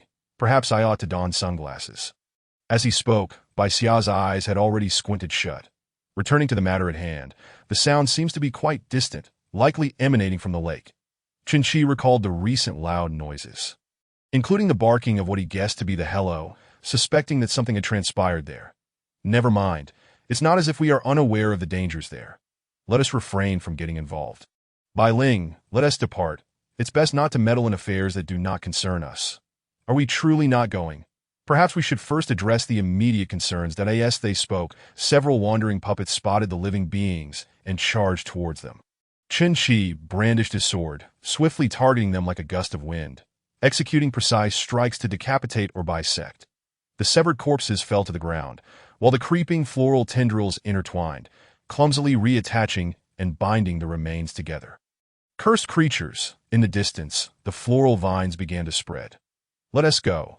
Chen Qi had no intention of lingering with these entities. They appeared far from easy to handle, and mere physical attacks with a blade would not suffice. The optimal strategy was fire, that if Li Hongwen were present, perhaps they could resolve this. But where could he find fire? Suddenly, a realization struck Chen Qi. These two entities shared a one-sided relationship of restraint. However, now that their natural enemy had departed, the remaining creatures grew increasingly audacious. The path was littered with these puppets, controlled by the flora, with the usual wretched corpses or the weary fire beings having vanished from this region. All supplanted by those bizarre puppet vines, it seemed they had begun to claim dominion over this city. Chapter 55. Roots of the puppet Zhou Ziyu had traveled some distance, feeling an emptiness within, as though she had forgotten something. Suddenly, she slapped her forehead. "Where is the little one?" She retraced her steps, finding only an abandoned car with its door ajar and a few puppet corpses on the ground. "They fled? Let them be. Their fate is of no consequence to me." Yet, a twinge of melancholy lingered as she approached the corpses. It was not their demise that captured her attention, but their very nature. Weary fire beings? I hadn't noticed before. I thought they were mere wretched corpses, and no wonder. It appears this is the domain of the Baifeng. She felt a pang of shock, yet this knowledge was of little utility. For the Baifeng was long gone. Drifting aimlessly, Zhou Ziyu continued walking in one direction. Meanwhile, Chen Qi and his companions made a concerted effort to distance themselves from the lake. Along the way, they occasionally encountered weary fire beings or wretched corpses, all of which were puppets harboring parasitic entities, swiftly dispatched by Chen Qi's blade before they made their escape. Bai Xia was keenly observant of the details. The white flowers on the corpses rapidly extended delicate, white roots. However, this rapidity was relative to plant life.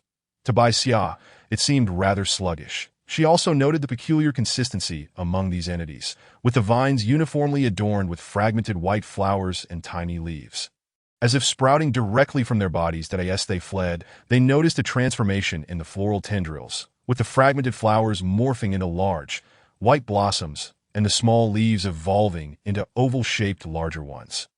It appeared they belonged to two distinct varieties. Strangely, these white flowers had been visible ever since their emergence, indicating the presence of a parasitic plant entity running rampant within Changwon City. As they ventured further, the floral vines underwent another change. The large white flowers were supplanted by medium-sized yellow flowers. It seems we cannot linger here any longer. While walking, they turned their gaze towards the mountains encircling Changwon City. Chen Qi understood that they needed to leave the city post-haste, but how could they secure transportation? The railway. Yet, being surrounded by mountains, there was only one route, which was nearly impassable. The highway? That too, but he couldn't drive. "Perhaps I could find someone to give us a ride." Bai Xia suddenly halted, only to be playfully seized by Bai Yu, who began teasing her. Bai Xia quickly interjected, "Stop, something's amiss." Bai Yu, understanding the gravity of the situation, ceased her antics, and they fell silent, listening to a cacophony of sounds accompanied by a subtle tremor beneath their feet. "Let us move." The trio dashed away, and after only a short distance, they stumbled upon several infected entities.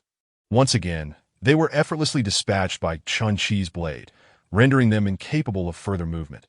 Instinctively, they distanced themselves, wary of any potential puppet roots. Upon closer inspection, they realized these were merely ordinary weary fire beings, devoid of any floral adornments. Chen Qi suddenly recognized his heightened anxiety. It was all due to the day's constant encounters with puppets, leading him to suspect that everything was a puppet. "Look over there," Bai Xia pointed, revealing a familiar serpentine tail draped over a building, followed by several more tails curling around, indicating a hello scaling the structure. However, that was not the crux of the matter. Atop its head bloomed a massive white flower, with numerous vibrant green leaves sprouting from its gills. Due to the distance, the brightness of the day, and obstructed vision, the white flower went unnoticed, while the greenish hue of the hello's head made it difficult for Chen Qi and Bai Yu to see clearly. Only Bai Xia, with her exceptional vision, could discern the details. Yet the sudden glare left her momentarily blinded, causing her to shield her eyes and exclaim, "That hello is problematic. What is wrong with you?" Squinting through tear-filled eyes. She replied, "Nothing. You might as well fetch me some sunglasses." "All right, I'll get you some later." Bai Xia brushed aside her hand and continued, "It's been infected by the puppet roots. That flower on the hello's head is unusually large." Chen Qi felt a sense of unease, saying, "The puppet roots are slow. It shouldn't be the case. The puppet threaders are merely the progenitors of those puppet roots." Chapter 56. Zhao Wenjie is a madman suddenly. A voice echoed from a nearby corner, followed by the appearance of a familiar figure in their midst. Upon recognizing him, Bai Xia and Chen Qi immediately grew cautious, while Bai Yu appeared somewhat bewildered. Unsure of the circumstances, the individual rushed forth, seemingly oblivious to the presence of the trio, and collapsed onto a warped bench, quenching his thirst with a bottle of water while gazing vacantly at the sky. utterly disregarding the others. However, Qinqi remained fixated on the figure, retreating slightly. Abruptly, the individual set down the water bottle, finally noticing the three in the distance, and greeted them with enthusiasm. "Are you survivors too?" Qinqi offered no response, continuing to back away. Bai Yu, confused by the situation, inquired of Bai Xia, "Brother, do you know him? I mentioned him before. That is Zhao Wenjie." Zhao Wenjie observed that the three individuals offered no response to him, prompting him to take the initiative and step forward. Zhao Wenjie, he introduced himself, third tier, human uncertain, infected entity. AL, 75,869, deviation rate 78.2. Undefined, that it seemed that from the moment of Luo Cohen's demise, Bai Xia felt as though her seemingly rudimentary system had undergone an upgrade. The formatting had altered slightly, even the font had changed, and it was now capable of displaying more detailed information to a certain extent. However, the present Zhao Wenjie appeared not to recognize Qinqi and the others at all. Extending his hand in a friendly manner and stating, "Hello, my name is Zhao Wenjie." Qinqi, wielding a knife, positioned himself protectively in front of Bai Xia and deliberately created distance, exclaiming, "Don't come any closer." A look of confusion crossed Zhao Wenjie's face, seemingly genuine, as he inquired, "Do we have any connections?" "Qinqi, hold steady. We cannot overpower him," Bai Xia advised from the side, prompting Qinqi to slowly lower his weapon. Zhao Wenjie, seeing Bai Xia restraining Qinqi, smiled and remarked, "Little friend, you are quite adorable." Bai Xia's eyes twitched as she retorted, "What were you running from just now, big brother?" "Oh, it was nothing, just that mass of crimson vines wildly spreading throughout the city." "I almost didn't escape in time," Zhao Wenjie replied. "Why didn't you perish in there?" Bai Xia inwardly cursed upon hearing Zhao Wenjie's words but continued to listen as he added, "It turns out there were two girls following me, including a girl with pink hair. By the way, have you seen them? On Hongyan Street, we seemed to spot someone there when we arrived." Bai Xia fabricated an address, to which Zhao Wenjie responded earnestly, "Oh, thank you. By the way, where are you headed?" "To Qizhong." Bai Xia continued her charade. "Did I see? It appears our paths diverge. Until we meet again," Zhao Wenjie stated as he prepared to depart. However, his form suddenly trembled and froze in place, followed by a flicker across his face as his features vanished, replaced by a character written in ink. The character began to twist, as if mimicking human speech, emanating a coarse male voice. "Really? Is it truly there? What if I can't find them? How about I return to look for you?" The three stood frozen, their pupils dilating in shock, bewildered by this bizarre turn of events. The voice continued, laden with deeper suspicion. "So, is that the truth?" Bai Xia hesitated briefly before stammering out a single word. "Yes." Simultaneously, a series of information flashed before them. Zhao Wenjie, before more could be displayed. The character on his face vanished instantaneously, restoring Zhao Wenjie's features, who then smiled lightly and said, "Thanks, I'll take my leave now." In a gust of wind, Zhao Wenjie swiftly departed from beside them. As the incomplete information in Bai Xia's mind became transparent and faded away, even after Zhao Wenjie had been gone for some time, the three remained motionless, still reeling from the encounter. The peculiarity of Zhao Wenjie's transformation was simply too startling. His smooth skin bore no features, only the twisted character that exuded an eerie aura. After a considerable pause, the three finally regained their composure and hurriedly left the area. "What sort of strange phenomenon was Zhao Wenjie?" one of them exclaimed. "Did you all see that?" "Of course. Who's ever seen a person's face suddenly morph into a character?" Another replied. "From the very beginning, back at school, he was abnormal, erratic, that it's best to avoid any association with him." Meanwhile, Zhao Wenjie had run a considerable distance and stood amidst the ruins of Hongyan Street when he suddenly froze again, a surge of heat coursing through his brain. Abruptly recalling something, he raised his hand and shouted into the air, You again. You have returned." Zhao Wenjie's body swayed unsteadily, akin to a kite with a severed string, before he fell to the pitch-black ground, a shard of glass embedding itself into his skin. The calligraphic character reappeared on his face, exclaiming, "Hassan, is that white-haired girl the new designated star?" As if possessed by an uncanny charm, Zhao Wenjie's body stiffened, his features contorted into another character, which replaced a. The twisted black lines grinned and remarked, "Of course, just look at her. Isn't she stunning?" Haha, today marks the first meeting between our audience and the new actress. In an instant, another transition occurred, with Al leaping forth to declare, indeed, she is quite pleasing to the eye. But once we turn this Zhao fellow into one of us, we shall then pursue that girl, Ha continued. That girl possesses an intriguing aspect to her, though. Another character chimed in. Is it that green-haired fool? Explained yet another. Indeed, that's her. That potato. However, the fact that this white girl managed to escape from the green-haired one suggests that the potato is currently incapacitated. She is probably being returned by her half-brother. The left-eyed one suddenly twisted into AU, stating, regardless of that green shorty, a simple nod in her direction will suffice. Furthermore, O11 mentioned that there's also a reincarnated present, which makes things quite interesting. I'll leapt forward, exuding delight, its lines contorting like twisted dough, laughing. It seems the boss knows best. How about we toy with the reincarnator and make them the next protagonist? Just like that. Ha jumped in again. Yes, precisely, just like that. Following this, a flurry of characters. Ola. Him, Hishiyahuyo, Huoluo, Gugu and others. Rapidly transformed, their voices blending into a cacophony, representing a medley of characters from various ages and backgrounds, all erupting from Zhao Wenjia's featureless face, creating a raucous atmosphere akin to a bustling film set. All right, let us play it like this. This method is splendid. Indeed, this is the way to go. How delightful. Suddenly, an incongruous character emerged, not in cursive but in standard script. AI, which carried the voice of a young girl. A bunch of lunatics. After cursing, it retreated, followed by the character Ma, which was in semi-cursive script, emanating a composed voice. What are you all chattering about? Why has it suddenly become so noisy?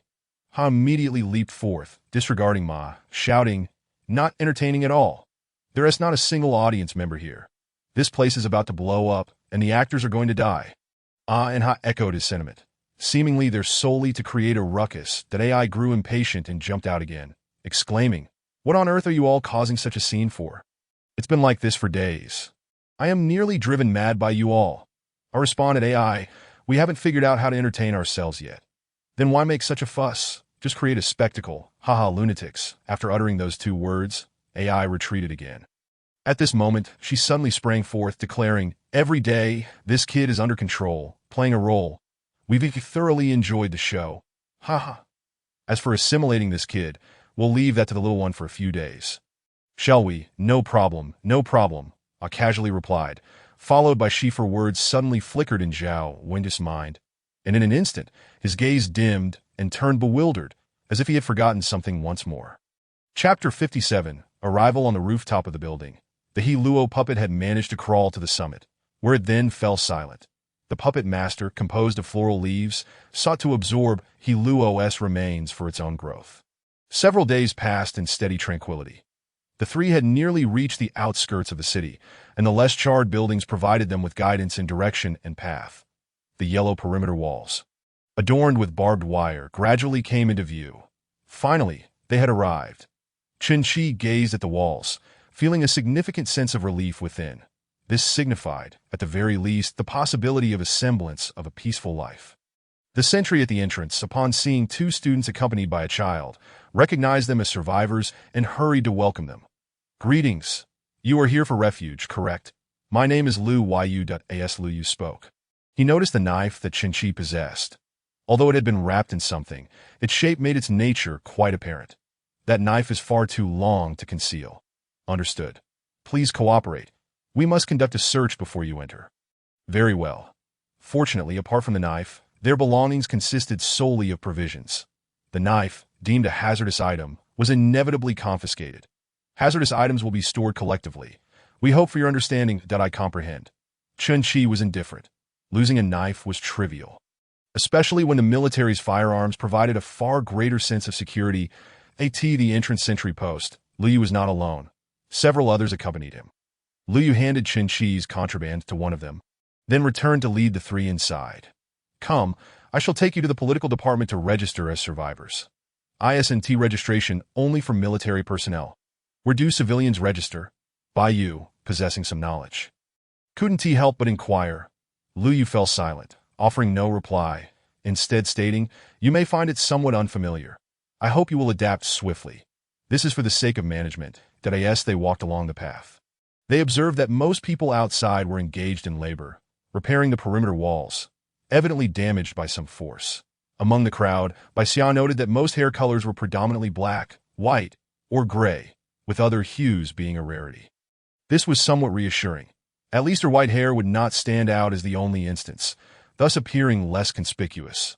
Luyu guided the trio into a white office building, which, while tidy and clean, featured numerous shattered windows. Baixia, with her keen sense of smell, detected a faint metallic scent of blood. The lingering odor in the corridor made it evident what had transpired. Minister Zhang, we have new survivors today. Please register them. The door was opened by a woman appearing to be in her 30s. Upon seeing the newcomers, particularly the middle school-age Baixia, a flicker of disappointment crossed her face, yet she was nevertheless pleased to encounter survivors. As manpower was severely lacking. Come in. The woman took her seat at the desk and inquired. Name, age. After collecting some information and entering it into the system, she assigned them living quarters and instructed Luyu to take them to the logistics department head. MOE. The atmosphere inside was rather desolate. They could hardly spot more than a few individuals along the way. Upon noticing the newcomers, onlookers regarded them with curiosity, especially Baixia and her companions, but were swiftly deterred by Chun-Chi's imposing gaze. The penetrating gaze in Chun-Chi's eyes, incongruent with his age, prompted them to avert their gaze as Luyu walked ahead. Slightly puzzled, he turned to meet Chun-Chi's eyes, prompting Chun-Chi to relax his expression. Luyu furrowed his brow, but refrained from commenting, leading them to another building adjacent to a warehouse. This is it, Minister Mo. Coming. What is the matter? M.O.E. An ordinary-looking man with bright eyes and a scruffy beard appeared to be in his 40s but seemed somewhat lethargic at that moment. Upon seeing unfamiliar faces, he quickly grasped the situation and waved his hand, saying, Another group has arrived? Understood. You may return. Such trivial matters can be handled by Xiao Wang. Liu did not respond and instead left to return to his post. After a moment, Mo re-emerged with 2 keys, stating, Here are your keys, young man. You'll be in that building. For the 2 young ladies, here are your keys. You'll be in that one. That he gestured towards 2 separate buildings. Separate. Mo, amused, remarked, What are you implying? The other building houses only women. How old are you to be wandering among them? Then, clearing his throat, he added gravely, It's primarily for safety that if we mix, who knows what chaos may ensue in this current world. Without rules and order, everything falls apart, understand? As he spoke, a smile illuminated Mo's face, and he raised an eyebrow in playful jest. At your age, you shouldn't be getting lost in such a small space. Rest assured, nothing will happen. Upon noticing Baixia, he turned to Baiyu, saying as the elder sister, Keep an eye on your younger sibling. With her looking so adorable, you must be wary of any rogue male attempting to whisk her away. Ha! I have 2 daughters myself. Let us not dwell on that. By the way, if you need daily supplies, head over to the warehouse. Xiao Wang will assist you. With that, Moe walked back inside. Meanwhile, Baixia had long accepted her role as the younger sister in front of outsiders. Just as Moe stood at the door, he turned around to add, Look at my memory. I nearly forgot that we don't admit outsiders here. Come find me tomorrow morning at 9, and I will make arrangements for you. Once he finished speaking, he stepped back inside. This was to be expected. There is no such thing as a free lunch. Given the shortage of personnel and the likelihood of casualties, less critical tasks were assigned to ordinary civilians. Only the military personnel would undertake rescue missions, while civilians were relegated to logistical duties. Chapter 58 Brother, why not just wear a skirt? Baixia ascended to the 3rd floor, following the numbers inscribed on the key. The windows were wide, allowing ample light into the room, which contained 2 beds positioned on either side of the window, though somewhat sparse compared to the overcrowded dormitories of their former school. It was still quite satisfactory that a double room. At that rundown school, we had to share with 8 people. Haha, by that measure, this is indeed quite pleasant. After a simple tidying up, Baixia slipped off his shoes and sat on the bed, his feet swinging in the air due to the height of the bed. Baiyu also removed her shoes and sat on the edge of Baixia's bed. Which bed is yours? Do you want this one? No, I'm just curious. As she spoke, Baiyu wrapped her arms around Baixia from behind, resting her chin atop his head. Softly now, brother, be my pillow. Back in the day, you would cling to me to sleep. Even now, Yu Haven T changed a bit. Bai Xia allowed Bai Yu to embrace him, offering no resistance. I isn't it because you've transformed into this? If you hadn't changed, I wouldn't feel this way. So, you mean my original self was rejected by you, my dear sister? Of course not. After all, you're the best brother. What are you plotting? From Bai Yu's tone, it was clear she had some ulterior motive. Nothing much, just, can you wear a skirt? Upon hearing this, Bai Xia poked Bai Yu's nose with his finger, saying, is that your plan? Brother, you're so adorable now. Wearing cute clothes would make you even cuter. Not hap at last, Bai Yu ventured into other dormitories, greeting her acquaintances. Once she became familiar with them, she stealthily pocketed a few inconsequential daily necessities. Upon her return, she accidentally slammed the door, placing a basin of water on the floor as she approached and exclaimed, brother, look at what I've brought back. Observing the items in Bai Yu's hands, such as hairpins and rubber bands, he inquired, did you go shopping? What a pity there are no pretty little dresses that know. She replied, already prepared, having dampened a cloth, and approached with a smile, brother, this can be used for a quick wipe down even without a bath. Wait, what are you planning to do? Don't pull my clothes, brother, be still. You'll tear them. It's so cold. We have no hot water, so bear with it, and don't move, but don't touch there. Just as Bai Yu was vigorously wiping, a sudden knock sounded at the door. Her hand paused momentarily, nerves taut, as she called out, who is it? Is it Bai Xia? A person named Li Hongwen sent something up for you, but couldn't come himself. Just leave it at the door. Bai Yu quickly grabbed Bai Xia and pushed her deep into the quilt before rising to open the door. Bai Xia peered out, half her head visible. Clutching the quilt tightly, her white hair tousled across her face, and her cheeks flushed. Upon opening the door, Bai Yu found the person had already left, leaving only a box behind. Puzzled, she dragged the box inside and closed the door. Upon opening it, she discovered it contained clothes, including several dresses, clearly placed there intentionally. Brother, who is Li Hongwen? Bai Xia pondered before suddenly recalling something and quickly retreating back under the quilt. Bai Yu shook her head, picking out a black dress that seemed well-fitted. Brother, look what I found. Get away. Bai Yu reached into the quilt and tugged at a small foot, pulling it out. Let go, brother, just come out, no sigh. Bai Yu abruptly released her grip and dove into the quilt, pulling Bai Xia out. I don't want to. Bai Xia's legs dangled outside, revealing her delicate feet, while her hands clutched the quilt tightly in front of her, her eyes glistening with unshed tears. Brother, how can you get dressed like this? Bai Yu waved the black dress in front of Bai Xia. I said I won't wear it. You have no say in this. Bai Xia felt as if her sister had transformed into someone entirely different. Bai Yu stood up, sweat glistening on her neck and face, her chest heaving as she gasped, brother, you're as slippery as an eel. It took forever to get you dressed. Meanwhile, Bai Xia lay on the bed, her dress in disarray, clearly the result of considerable effort to put it on, her modest chest rising and falling rapidly as she stared blankly out the window, in the azure sky. A few white specks flitted by, birds gliding through the afternoon sun. Eventually, she propped herself up against the wall, unsure of what to say to Bai Yu. She had never realized her sister had such a side to her. If only there were a sister like Bai Xia in their home. She wondered how Bai Yu would manage her. Bai Yu approached, removed her shoes, and sat beside Bai Xia, seemingly aware she had crossed a line. Brother, I'm sorry. What are you apologizing for? Bai Yu reached out, and Bai Xia instinctively shifted away. Brother, you struggled too much. Your clothes are a mess. Let me fix them. She lifted her hand, gently adjusting Bai Xia's collar and smoothing out the crooked wrinkles that moment. Bai Yu genuinely resembled an older sister caring for her somewhat naive sibling. All right, all done.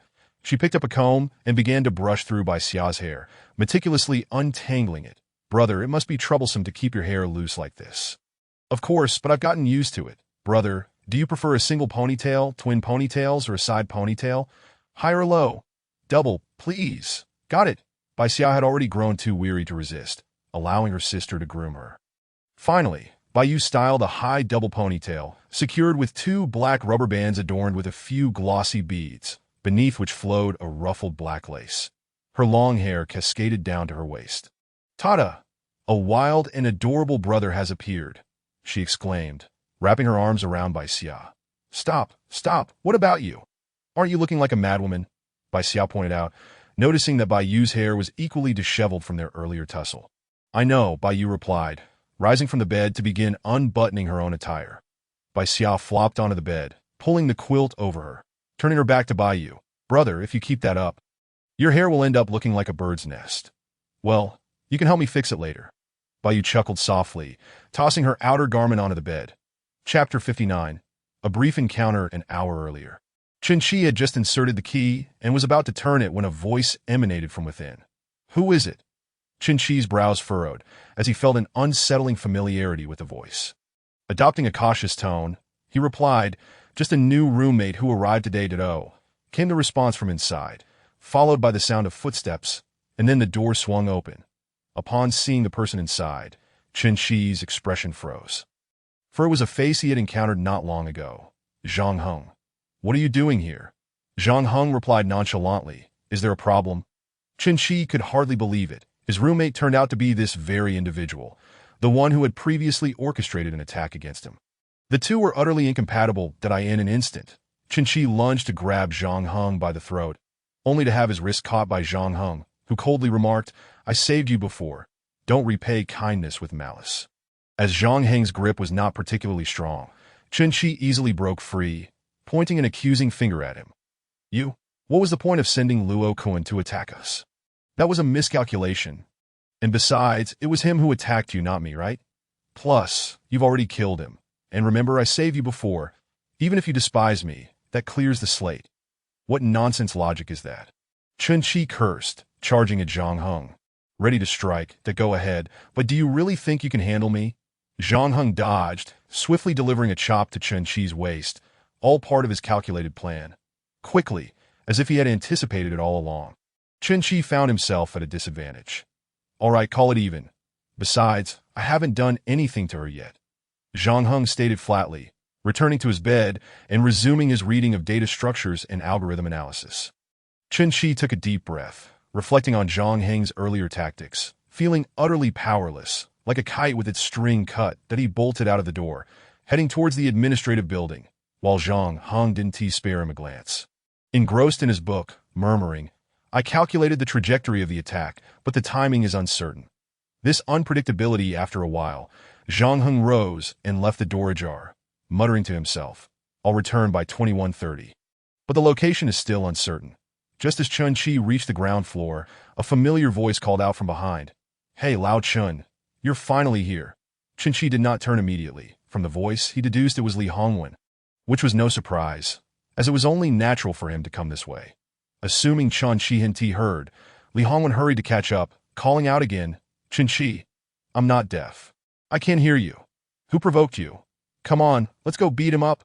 Li Hongwen rolled up his sleeves, but Chen Qi quickly interjected, no need to clash with that kind of person. Just keep your distance. Upon hearing this, Li Hongwen immediately understood the situation, saying, not fighting? Then let us room together. Chen Qi remained silent and soon arrived at the office that a few minutes later, they emerged. Old Li, let us find a shady spot downstairs. All right. The two descended the stairs, wandering around until they found an area shaded by cypress trees, which offered little relief from the heat. I Hongwen simply chose a spot sheltered from the sun. Chen Qi scanned the surroundings, noticing that every enclosed area had at least one person patrolling, and there were also guards in the watchtowers. Yet, one figure seemed oddly familiar. Noticing Chen Qi staring at a certain spot, Li Hongwen looked up as well. That's my dad. He was assigned there due to his abilities. I see it wasn't that Zhang Wan, over 30, a woman, just like the one we saw earlier? Yeah, I heard she could directly discern others' abilities. Now I understand. This ability, without a doubt, allows one to discern the hidden cards of others, proving to be significantly superior to Bai Xia's. Though she too can obtain detailed information regarding abilities, her methods are rather cumbersome, necessitating close proximity, lacking the directness and convenience of Zhang Wan's approach. Reflecting on the initial encounter, there seemed to be a flicker of disappointment in her eyes. Yet at that moment, I paid it little heed. My own abilities seem hardly remarkable, merely an enhancement of speed and strength that it appears I am destined to be relegated to the role of laborer. Most individuals, aside from their unique abilities, experience a degree of enhancement in their physical capabilities. According to Bai Xia, Bai Yu's ability manifests as an utter void, possessing nothing. Throughout our journey, Bai Yu's performance mirrored that of an individual devoid of abilities. However, considering the corpse we encountered, Chinchi does not believe it to be truly powerless. It likely requires some form of catalyst, as for Bai Xia. Her sensory enhancements are indeed commendable, proving useful in our current environment. Yet no specific tasks have been assigned thus far, and given the brevity of our time here, much remains unclear. Old Li, what was it like when you first arrived here? I inquired, gazing at Li Hongwen, eager to glean some insights. Old Chin, there's not much to recount, that we just received the news and hurried over. The journey was somewhat obstructed by an abundance of foliage. Upon our arrival, there was little to report. The perilous outdoor tasks were predominantly undertaken by the soldiers, while we merely contributed minor efforts. That I sat, my thoughts drifted back to Bai Xia, and suddenly, I exclaimed to Li Hongwen, Old Li, did you bring over that pile of clothes? Li Hongwen paused in bewilderment, then recollected something, his expression turning a shade of green. What? I did bring them, that I sent them to Bai Xia and the others. Surely you don't intend to wear them. Me? Who would wear those? A hint of a smile graced my lips as I replied. Hurry up. Fine, consider it a case of repurposing waste. Even if it's waste, you still brought it. And I had no desire to engage further. Why are these clothes so small? Can you even fit into them? I picked up a black formal dress and waved it about. Upon seeing this, Li Hongwen grew anxious. Did I not mention? That was left behind by my younger cousin. Right, quickly send it over. I don't wish to see it any longer. After completing this exchange, I chose not to dwell on the matter further, as prolonging it could jeopardize our friendship. Instead, I engaged Li Hongwen in trivial conversation, recounting the events of the past few days. Furthermore, I emphasized the importance of keeping a distance from Zhang Heng, as I did not perceive him as a person of good character. He always seemed to harbor ulterior motives. Before long, the sky began to darken. The encroaching twilight enveloped everything in a shroud of darkness. Let us go eat. The cafeteria does not require payment. All right, but come on, let's go. Chapter 60, Casual Conversation as we sat across from one another at the dining table. I initiated the conversation. What was it like when you first arrived? What is the purpose of this inquiry? To gather knowledge is to be prepared for the unforeseen, though I am uncertain what you are guarding against. It is no secret, Li Hongwen replied, picking up his chopsticks and placing a leaf of greens into his mouth, chewing thoughtfully before beginning his account. To be honest, I hardly care about your intentions. Your thought processes are often beyond my comprehension, as you tend to ponder peculiar matters that have no bearing on yourself. When we arrived, it was much like your experience. Registration followed by allocation. Some sectors had designated tasks. As for me, despite my unique abilities, I merely dealt with ice water, though we primarily acted as the populace, occasionally running errands or keeping accounts. The food here is ample, and with so few people, it is manageable. By my estimate, the original personnel within the military now number only a little over 100. That this place is not particularly expansive, and the survivors entering from outside likely number around 100 as well. Upon hearing Li Hongwen's description, I perceived the situation in Changwon City to be genuinely troublesome, albeit with certain advantages, as the per capita resources have relatively increased given the dwindling population. Li Hongwen, still chewing, remarked, the primary issue stems from that devastating fire, which claimed many lives. Indeed, I concurred. To be by the way, when you and Old Bai were outside, did anything noteworthy occur? Li Hongwen raised an eyebrow, observing me with a glint of amusement. At once, I understood the implication of his words, and I felt a wave of embarrassment wash over me. Nothing happened. Given her current state, she resembles a middle school student. That I am not a brute, devoid of any moral compass, capable of such an act. Indeed, considering her fragile appearance, one could easily subdue her with a mere hand. Fortunately, we are within the confines of the military. While some may harbor ill intentions, they lack the courage to ACT. I Hongwen chuckled, adding, Old Chun, I presume you have been treating her like a precious flower all along. Focus on your meal.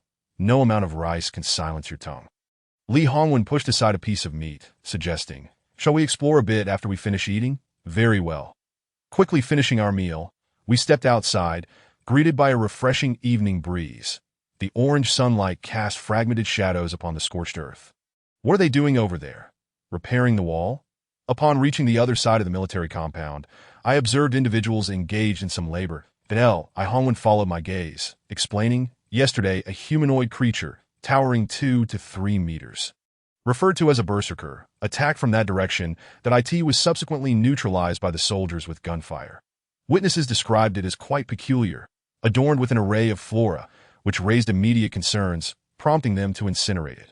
However, the flames merely charred the corpse without reducing it to ashes. The flowers, however, were completely consumed. To diverge. Today they are seeking individuals to repair the wall that the creature demolished. In my opinion, this wall is utterly insufficient to deter an infected entity. What do you think? Upon hearing this, I recalled the puppet I had encountered outside and suddenly asked, what were those flowers like? I believe they were yellow. Li Hongwen replied. Did I see that? Li Hongwen seemed puzzled. Is there something significant about the flowers? I recounted the 3 types of flowers I had encountered on the journey. After listening, Li Hongwen furrowed his brow, exclaiming, it seems quite troublesome. That I pressed on with my inquiry. Of course. Are you familiar with Iluo? One person? Li Hongwen began to ponder if he recognized someone named Iluo. What sort of individual is that? Merely a fish residing in the Xian Pond. Ah, that creature has a name. That it is difficult to overlook it when it climbs so high. I see. If that thing comes our way, we are all doomed. I Hongwen's brow furrowed, as if recalling something. I heard it mentioned that those flowers are referred to as puppet roots. Indeed, they are connected to a maternal entity known as the puppet silkworm. Wait, how do you know so much? From what I observed on the journey. Combined with straightforward logical deductions, it isn't particularly challenging. The key factor is that you weren't with us. Otherwise, you would have witnessed many more things.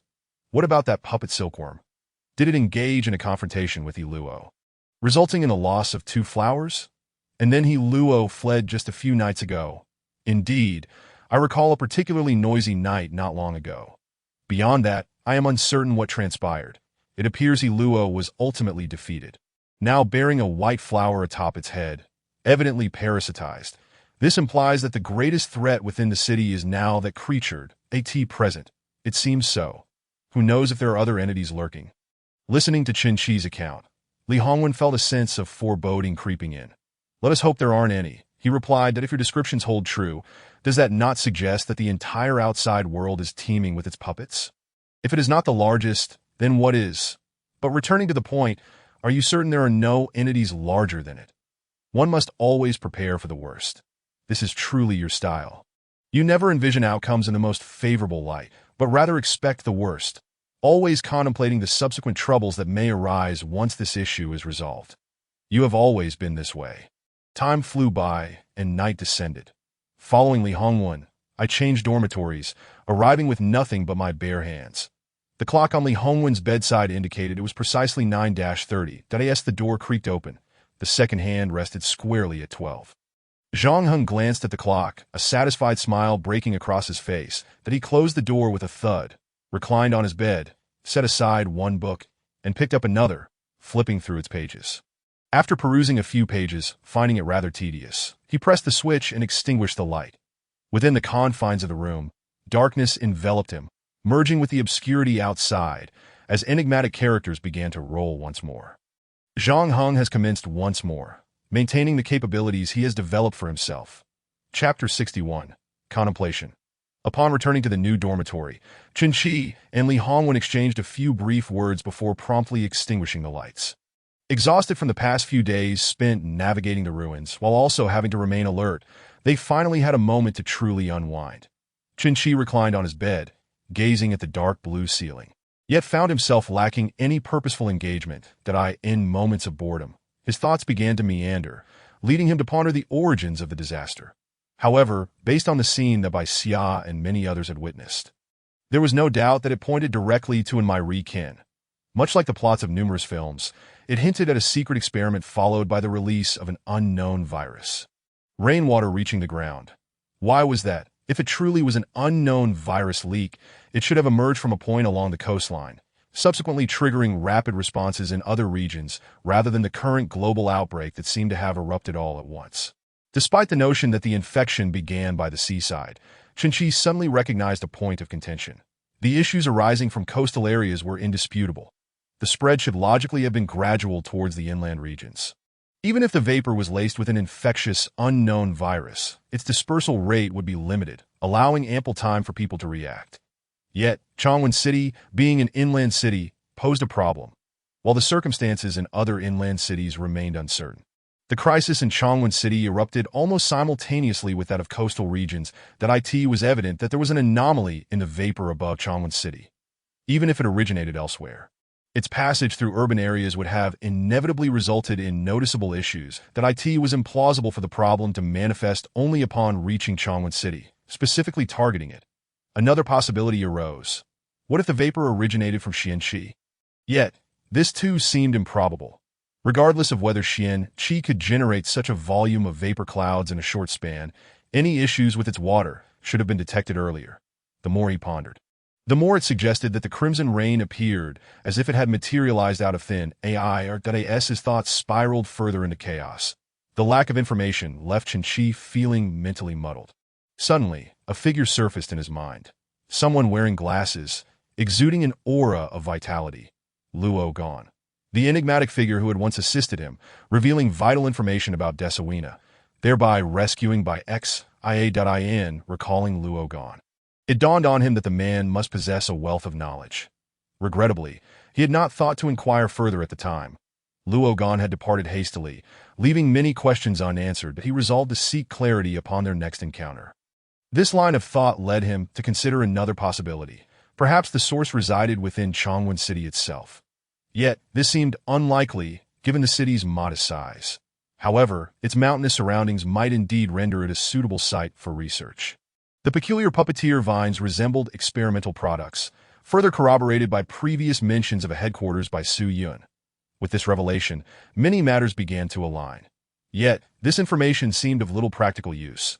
Such issues were beyond his capacity to resolve. Sighing softly, he glanced out the window, where a few scattered clouds failed to obscure the moonlight, illuminating the surroundings with a clear dichotomy of light and shadow.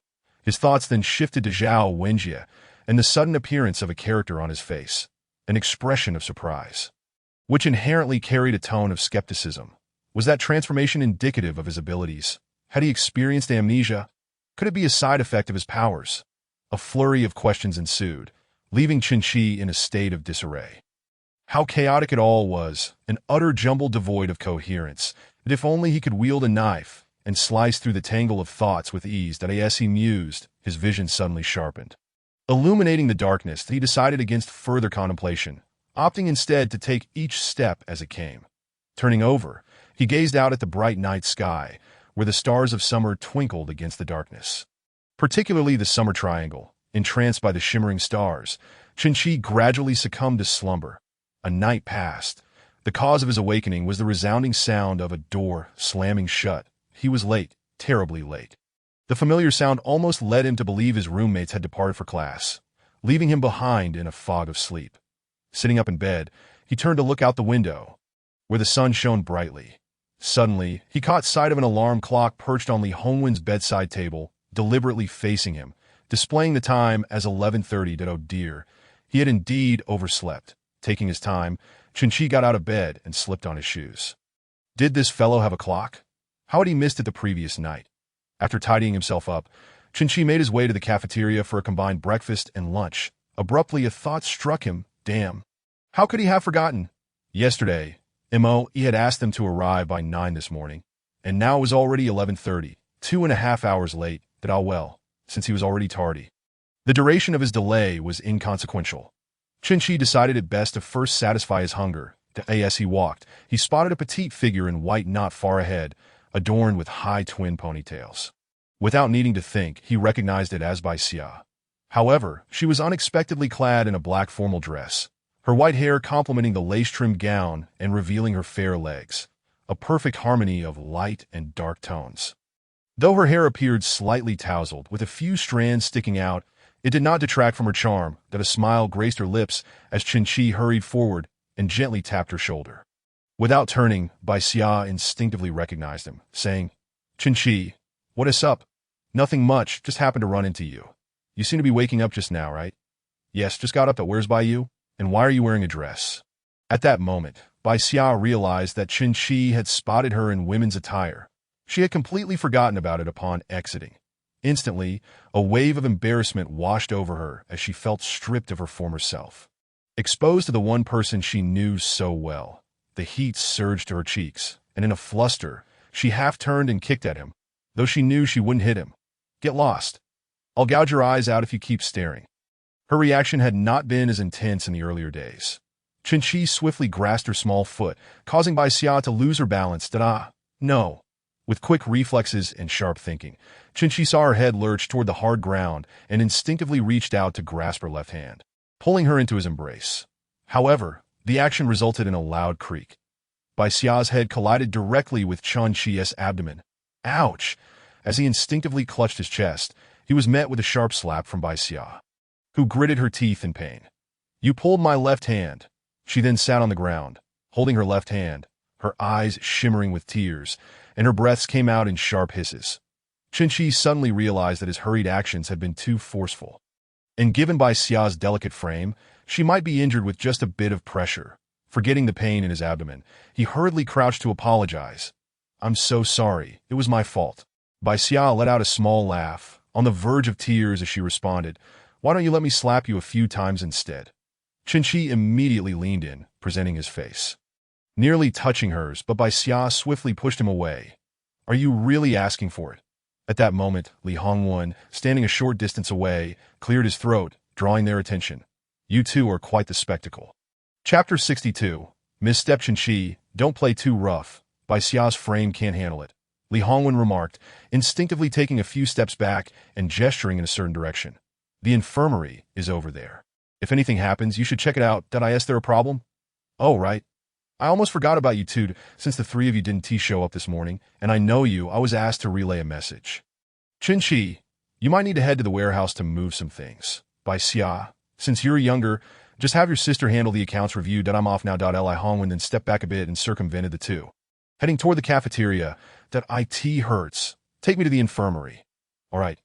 Qinqi scooped Bai Xia up in a princess carry. I asked you to take me, not to carry me, she protested, gripping Qinqi's neck tightly. My legs are perfectly fine. Looking up from below, one could see Qinqi's face, gazing somewhat vacantly in the sunlight. Unconsciously, she leaned her head gently against Qinqi's chest, and in that instant, an overwhelming sense of security enveloped her. It felt as though she were sheltered beneath an impenetrable barrier, nestled within a safe haven, impervious to all external harm. An unusual tranquility surged through her heart, prompting her to shift her grip from his neck to his shoulders. This brief moment of distraction had rendered her unaware that they had already arrived at the infirmary. It was only when she was lower down that the realization struck her. How did this happen? A ligament sprain? Upon hearing this, Qinqi promptly remarked, Are you a CT scan? Are you questioning me? A newcomer? Then it's nothing. The man in the white coat glanced at the two, contemplated for a moment, then returned to sit by the wooden table, taking hold of Bai Xia's arm and feeling around it, suddenly applying some force. With a crisp sound, the doctor produced a black bottle and a pack of cotton swabs, saying, All right, take this back and apply it to your shoulder. Moreover, be more careful. As her brother, you are quite negligent that if your sister ends up like this, she might sprain her leg by tomorrow. Qinqi was about to retort, but Bai Xia interjected. My brother, he was playing around while holding my hand, and it ended up like this. Upon hearing this, the doctor instantly furrowed his brows, scrutinizing Qinqi. Due to his irritable temperament, he began to scold. Do you think your sister is a toy? She is so small. Her body is delicate and frail. She can't endure that if you cause her any issues, I doubt you'll even have time to cry. Fortunately, there were no other people in the infirmary at that moment. Otherwise, they would likely have rallied against him. Qinqi was about to counter, but the doctor, sensing this, raised his voice further. What do you mean Is there something wrong with what I said? Just look at what time it is. Look at how things have changed outside. You're a grown man, yet you can't even take care of your sister.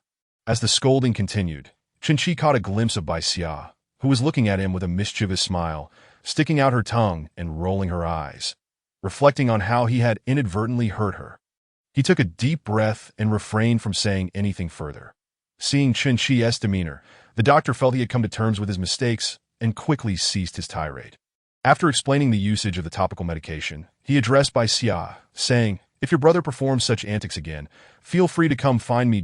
Or Moe, or Kong Deming. Any of them will suffice. Qinqi took Bai Xia's hand, and they departed toward the cafeteria. Was it fun? Bai Xia, holding on to Qinqi's left arm with her right hand, displayed a sweet smile and softly replied, Brother, of course it was fun. Chun-Chi inhaled deeply, and Bai Xia switched back to her usual tone, reproachfully biting her teeth as she said, "It hurt a lot when you sprained me, since that old doctor scolded you. I guess we're even now. Almost." "What do you mean almost? It means we're even."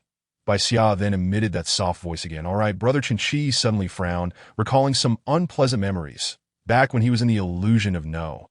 016125561. That creature had transformed into Bai Xia's likeness, also calling him brother incessantly.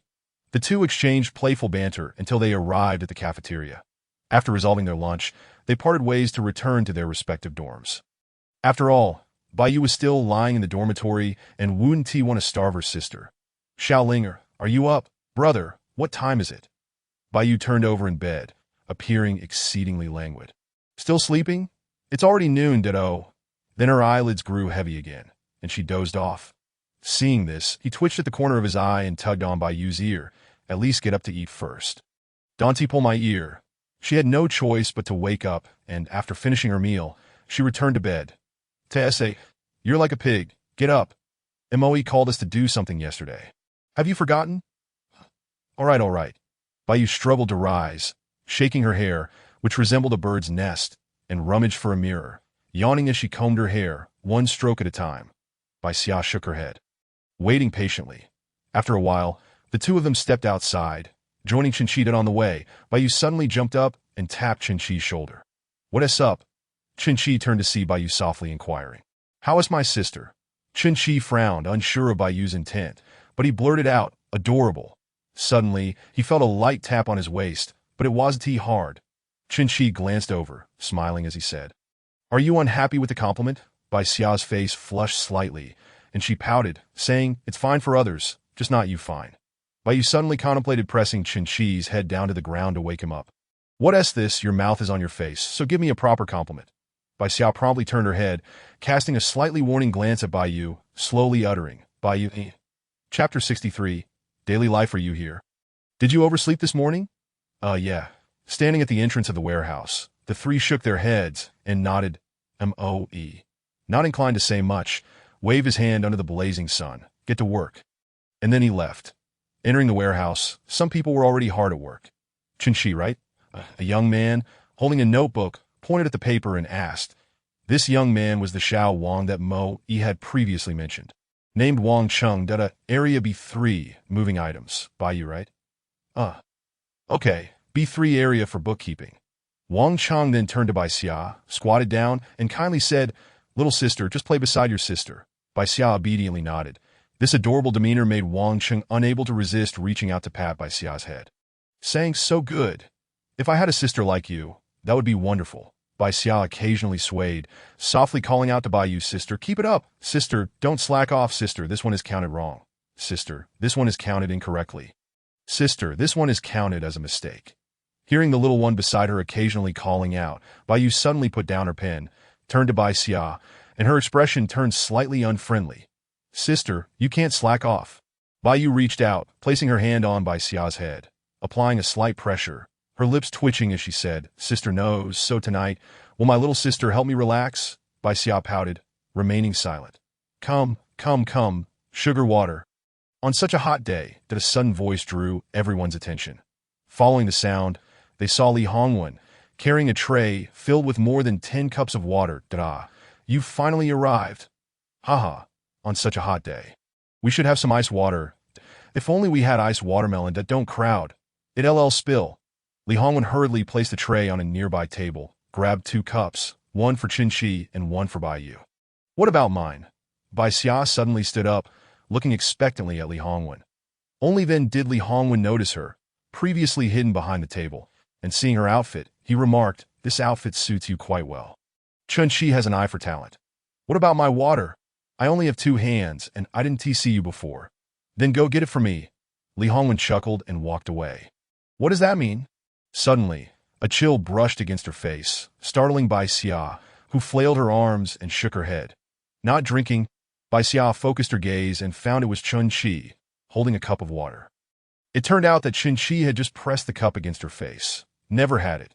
She placed the water down and turned to leave. This guy, with that, Bai Xia lifted the water with both hands. Downing it in one gulp, and wiping her mouth, Li Hongwen retrieved another cup of water, but headed towards Qin.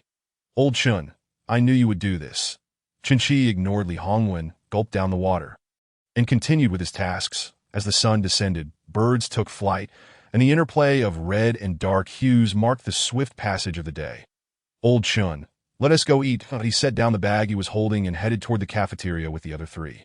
After a moment, standing in the gentle breeze, the slanting sunlight cast a dark golden sheen over the earth. Nothing is more refreshing than the evening breeze. Brother, I'll head back first.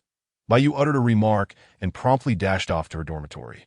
Li Hongwen first regarded Qin with a peculiar expression, then donned a look of comprehension, clearing his throat as he said, I have matters to attend to as well. I shall take my leave. The remaining two exchanged glances and averted their gazes, instantly ensnared in an awkward silence. That it was Bai Xia who first shattered the stillness. Weren't there only two of us outside, just now? What's changed? Don't give me the silent treatment. What are we doing now? Isn't that an obvious question? What can you possibly do now that you're back? Then tell me, what should we do? At this moment, a hint of mockery graced Qin's face. Bai Xia quickly discerned that Qin was toying with her, her lips twitching slightly, her face flushing. Well, just then, Dr. Wang approached them, recalling their earlier encounter. And with a glimmer of reproach, he inquired, You rascal, did you take your medicine today? Qin was momentarily taken aback, wondering how he could possibly know. After all, Bai Xia had taken the medication back. However, Bai Xia remained silent, merely watching Qin evade further complications. Qin responded, Of course I did. Before he could finish, Bai Xia interjected, Uncle, he's lying. He lost the medicine. Upon hearing this, Wang Guangcan erupted once more, pointing at Qin and scolding, What kind of brother are you? I see you're truly neglecting your sister. Look at that pitiful appearance. How can you be so irresponsible? You ought to be given a good talking to. Wang Guangcan's tirade escalated, drawing the attention of onlookers who wondered if another fight had broken out. The patrolling staff approached, and upon realizing it was Wang Guangcan, they merely dispersed the crowd, unwilling to intervene for fear of being caught in his verbal onslaught. After scolding for a solid half hour, Wang Guangcan finally inhaled deeply, pausing to catch his breath, and slowly declared, Now accompany me to the infirmary for another bottle. Qin, slightly stunned, realized that the area had quieted down. What are you dawdling for? Let us go. Thus, he followed Wang Guangcan to the infirmary, where he retrieved the medication and cotton swabs. After such a lengthy reprimand, he felt somewhat relieved upon leaving the infirmary. Qin sighed and asked, Did you take your medicine at noon? Of course I did here, he said, pressing the medication and cotton swabs into Bai Xia's hands. That I no need. There is more over there. Then why? Forget it. Qin was about to chastise her, but, taking a deep breath, decided against it. That he murmured, Everyone has their limits. That he then handed the medication and cotton swabs to her and walked away. Bai Xia, aware that she had overreacted, felt a pang of guilt from the repeated scoldings. Even if she understood it was a misunderstanding, it could still sting. Not everyone could remain strong all the time. Clutching the medication and cotton swabs, she hurriedly chased after Qin. Chapter 64. What are you following me for? I'm sorry. You did nothing wrong. That I know you're upset with me. I'm sorry, with the items in her hands. She reached around her waist and embraced Qin from behind. Forget it. Forget it. Why should I be stubborn? I just want some space. You can stay nearby. Bai Xia released her grip as Qin walked over to the grassy area. Bending his legs and sitting down, gazing up at the starry sky. Bai Xia sat beside him, watching Qin, and they remained in a stalemate for a while. Do you like stargazing? Of course. Qin sat on the bleachers by the playground, alone, looking up at the cold autumn sky. The autumn night sky was devoid of bright stars, presenting a desolate sight both above and below. The white light from the street lamp cast a stark division of black and white across Qin's figure. Hey, what are you doing? With a slight turn of his head, he caught sight of someone but chose to ignore them, continuing to gaze at the sky. What are you looking at? There aren't many bright stars tonight. If you want to see something, wait for winter. Qin tilted his head slightly to regard the newcomer. Winter is when the bright stars gather.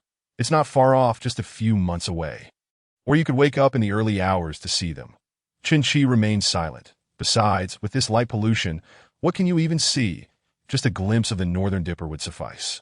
Are we that familiar? Bai Xia arched an eyebrow, the white light illuminating her entire face, contrasting with Chun-Chi's shadowed profile as she remarked, "I just turned around. We'll be classmates, so we'll get to know each other." Chun-Chi said nothing, turning his gaze back to the bustling crowd on the track below. Among them were several couples in the throes of romance, but as teachers approached, they quickly let go of each other's hands. "Why are you looking for me when it's so lively down there?" "Because you're the only one up here stargazing." Chun-Chi let out a chuckle and stood up to leave. "I am Bai Xia. What is your name?" "I'm Chun-Chi." Bai Xia pouted and raised an eyebrow, then followed him down. It was evening break, lasting half an hour. Bai Xia casually bought a bottle of water at the convenience store, gulping it down before returning to the classroom to mingle with her classmates. "Hello, I'm Bai Xia, Bai from White, and Xia from Summer. I just transferred here. Hello, I'm Peng Xiang, Peng from Peng Yuyin, and Xiang from Flying. By the way, how much do you know about that guy named Chun-Chi in our class?" "Who?" Bai Xia frowned. "The one who's a bit tall and sturdy. Him, so his name is Chun-Chi." Bai Xia was momentarily speechless and continued to listen as Peng Xiang said, "I don't know much about him. You might as well ask the class monitor, Li Hongwen. He is over there by the window." "Yes, the one with the towering pile of books. That you're here again. Don't be quiet now. Since you're stargazing, how could you not have a telescope?" Saying this, he shoved a telescope into Chun-Chi's hands, who was clearly taken aback, his expression subtly shifting.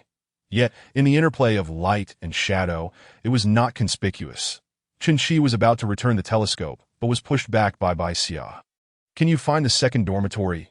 Chun-Chi furrowed his brow, looking up at the sky, trying to navigate by its orientation, only to find the light pollution too severe. Aside from a thin veil of white obscuring the sky, he could barely discern any stars save for a few dim twinkles peeking through the haze. Suddenly, the school experienced a power outage, plunging everything into darkness, accompanied by a cacophony of uproar and shouts. Yet, Chun-Chi paid no mind to the commotion, focusing instead on the clear, bright starry sky, pinpointing the prominent rectangular shape of the second dormitory that in the darkness. Bai Xia unconsciously leaned closer to Chun-Chi. Bai Xia rested her head against a shoulder, her white hair cascading down, reflecting faint light in the dark. "Chun-Chi, I'm sorry. I won't tease you anymore." Chun-Chi sighed softly, replying, "I'm not angry with you. It's all in the past." He gently wrapped an arm around Bai Xia. "You hurt my left hand. You should hurry back to apply medicine." With that, he attempted to rise, but was abruptly tugged back by the hem of his shirt. Bai Xia's face bore a slight blush as she timidly said, "Could you help me apply it?"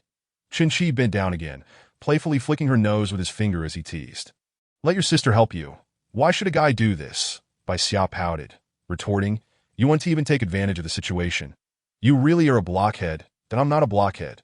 I'm Chun-Chi." "Oof. You're just using this as a chance to make it up to me. You really are a blockhead. A big blockhead?" Chun-Chi took a deep breath, squatting down once more, and said, "If I were a blockhead, that would be one thing." Nevertheless, he tore open the packet, retrieving a cotton swab and pressing the lid with one hand. "Your shirt eyes and tee off the shoulder. How can I apply the medicine like this?" Bai Xia immediately covered her chest, her face flushing, though the night concealed much of it. Chun-Chi chuckled. "Ha, and you still want me to do it? Just go back and let your sister help." He returned the cotton swab to the packet, holding the lid without twisting it off.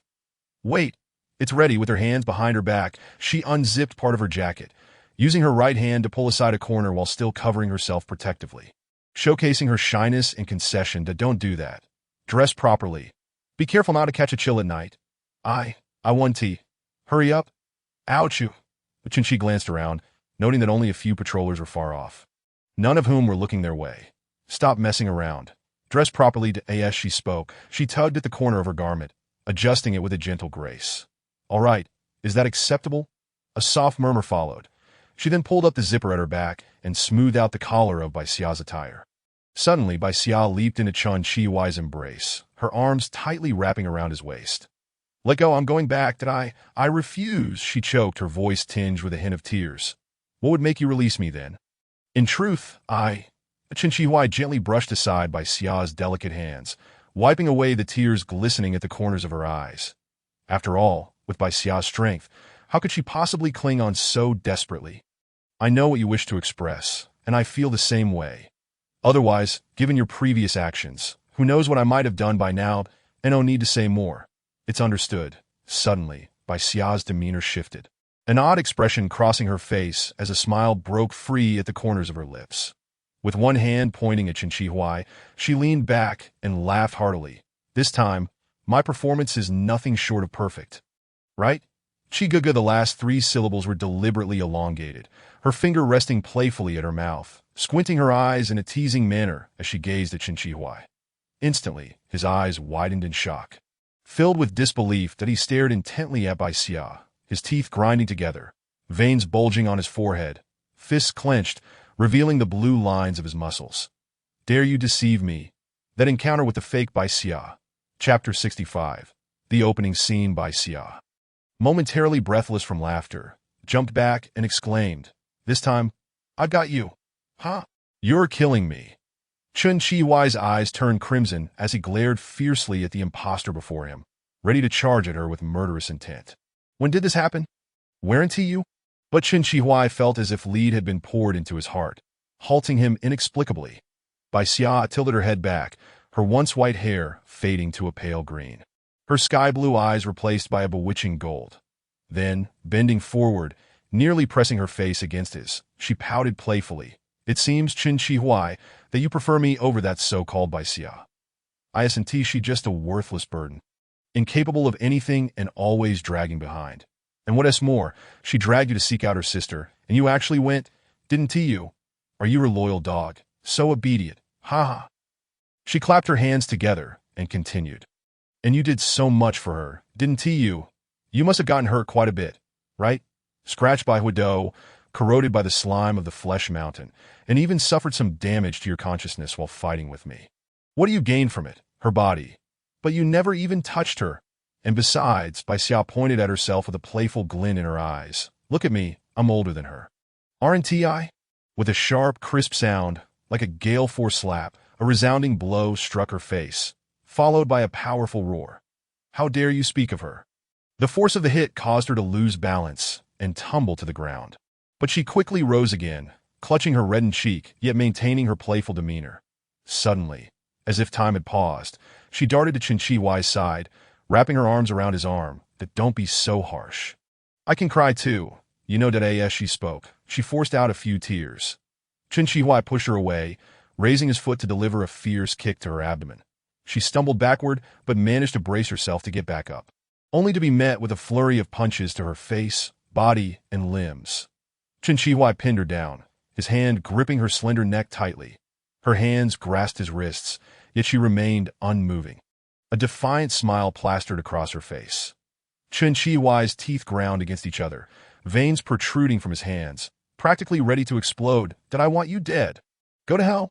What are you even?" The red marks on her neck spread, her face turning pale from asphyxiation, yet her smile remained unyielding, as if she were nailed to the ground. She managed to utter a few words. "I am Zhang Heng." Time seemed to freeze for a moment. With that declaration, Qin Shi Huai received a heavy blow to his abdomen, causing him to release her and collapse onto the grass, only to be caught in a vice-like grip by Zhang Heng. "Did you think you could protect her? You might as well hand her over for dissection." At that moment, Qin Shi Huai's eyes bulged in shock, blood vessels clearly visible. Large beads of sweat rolled down his forehead as he grasped Zhang Heng's wrists, forcing them apart with sheer will. Perhaps driven by a final surge of adrenaline, he kicked Zhang Heng away, countering and pinning him down once more. "Her body is prime, experimental material. Hand her over, and I can ensure your future is free of worries. Shut your mouth." Qin Shi Huai seized Zhang Heng's neck with one hand, delivering a powerful knee strike. Blood, mixed with tears and snot, splattered across Zhang Heng's face. Once again, time seemed to halt. Just as Qin Shi Huai was about to continue his assault, a figure suddenly charged in, knocking him over with such force that he rolled several times on the ground. Moments later, several patrolling personnel, alerted by the commotion, rushed over. "What is happening? What is going on?" Seeing the scene before them and the frenzied Qin Shi Huai lunging toward Zhang Heng, they moved in swiftly, relieved that Qin Shi Huai was unarmed. In just a few moments, he was subdued by two officers. "Let me go. I'm going to kill this bastard." It was as if everything that had happened before was now isolated, but now it burst forth like a flood. The crowd gathered, intrigued at "Is that guy insane? Perhaps, look at that guy next to the turtle. He's been beaten to a pulp. Let us get out of here before the madman strikes. Wasn't he restrained? As more patrol members arrived to assist, the surrounding spectators began to disperse. Get back! Everyone clear out! The madman is loose. Run! When Qin Shi Huai suddenly broke free from his captors, he sent one flying with a punch and another with a kick, causing the crowd to scatter in panic. The lunatic is killing. Run! Help! The madman is attacking. Out of nowhere, a figure clad in a black coat emerged, sweeping Qin Shi Huai's legs out from under him, swiftly pinning his hands behind his back and pressing a knee into his back, executing the maneuver with precision and efficiency. Minister Kong, no time for chatter. Hurry and send that girl over to Old Wong. Save the girl first. Oh, right. As Qin Shi Huai, now restrained, caught a glimpse of the crowd, he noticed a striking figure amidst the throng of vivid blood-red hue. The person resembled him, yet a character she replaced his face, a golden gong gleaming in his hand, reflecting a brilliant light in the night. The strange figure stood amidst the crowd, seemingly unnoticed by anyone else, as though only Qin Shi Huai could perceive him. Did you see me? A voice identical to Qin Shi Huai's echoed in his ears, and the strange figure caught sight of Qin Shi Huai's gaze, leaning over to lightly strike the gong. The space around them rippled gently, memories fading quietly away as if woven into a dream, accompanied by the sound of the gong. A fragment of Qin Shi Huai's memory vanished in an instant. The figure in red seamlessly melted into the crowd, as if he had never existed. Ha! Marvelous! Magnificent! As the audience erupted into a thunderous cheer, a figure resembling Bai Xia appeared on stage. However, she was draped in a vibrant red robe, her hair flowing wildly, and held a golden gong in her hand. Yet, the most peculiar aspect was the absence of facial features, replaced instead by a distorted character resembling the word 11, that this 11 was not just any character, but a twisted form that nearly resembled a black line that on the screen behind her. The scene depicted Kong Deming and his companions escorting Qin Shi away. The 11 by Xia stood in the center of the stage and struck the gong with a resounding clang, the deafening sound reverberating throughout the theater that in the audience. Numerous faceless Bai Xia figures donned a variety of attire, seemingly embodying different identities. The most evident distinguishing feature among them was the character inscribed on their faces, which also served as their names that in the highest seating area. A Bai Xia with the character on her face supported her head with one hand while elegantly holding a glass of red wine in the other, leaning between herself and the 11 Bai Xia. Beside her stood another Bai Xia with the character He on her face that to the left and right. Additional seats housed a Bai Xia bearing the character Si and another with the character Ha, respectively. At that moment, the Ha Bai Xia clutched the golden railing, laughing heartily, clearly enjoying the events unfolding on screen. Hey Si, what do you think of 11 Shirlu's performance? Inquired the Bai Xia, swirling her wine glass. Her gaze fixated on the liquid that it's decent, with its share of conflicts and contradictions, but for some audience members, the abrupt reversal of the face might be a bit jarring. However, He retorted nonsensically, children shouldn't drink alcohol. Chapter 66. The theater children shouldn't drink alcohol, scoffed the Bai Xia, a mischievous smile appearing as she transformed one of the two mouth characters in her name into a dot, stretching it upward and downward until it elongated into two serpentine eyes. Suddenly, the area beneath the character split open, revealing a long tongue that flicked out, displaying 2 rows of sharp teeth. Numerous green scales manifested on her face, rising as if breaking through a paper facade, ultimately forming a serpentine head. She dipped her snake's tongue into the wine glass, licking it, her voice materializing as if from thin air. Not anymore. The He Bai Xia chuckled, glancing at 11 Shirlu on stage, and asked, "Shall we let it continue?" "Why not?" replied the Bai Xia, her curiosity piqued. I see, you want to get involved, don't you? The character leaned closer, her serpentine visage reverting back to Bai Xia's human face, filled with mirth. I just find this segment a bit dull. Dull? I understand. You wish to witness SAR's live murder stream. With a glance at the SI Bai Xia seated to the left, who appeared to be meditating, she continued, "But we can't allow that. Last time, when it took the stage with that Zhao kid, it ended up slaying 1/3 of the city's performers. Moreover, we ought to provide opportunities for others to shine, shouldn't we?" Afterward, she whispered something into He Si's ear, which made He Si increasingly elated, the character on her face warping into a distorted form. All right. With a resounding clang of the gong, the scene on the screen shifted that it was now set in a room where Qin was confined within a solitary confinement cell. From above, the perspective was neither first person nor third person. Rather, it resembled an exceptionally skilled invisible cameraman, capturing the best angles with a camera. Good job. 11 Shirlu. She Shirlu. Let me take a turn, shouted one of the audience members. Why doesn't the male lead kill the female lead? I want to see a river of blood. The various Xia figures below began to stir restlessly, some even leaping from their seats to run amok throughout the set. While others grappled with one another, that I'll beat you to death. Screw you. Why are you hitting me? In a more extreme instance, one Xia picked up another, baring her sharp teeth and long tongue. Either biting or licking her. Get lost, you bastard. Don't you dare bite me. I love your mother. It's all saliva. The chaos was overwhelming, with some Xia sporting the heads of chickens, dogs, or various animals, embodying a true spectacle of disorder.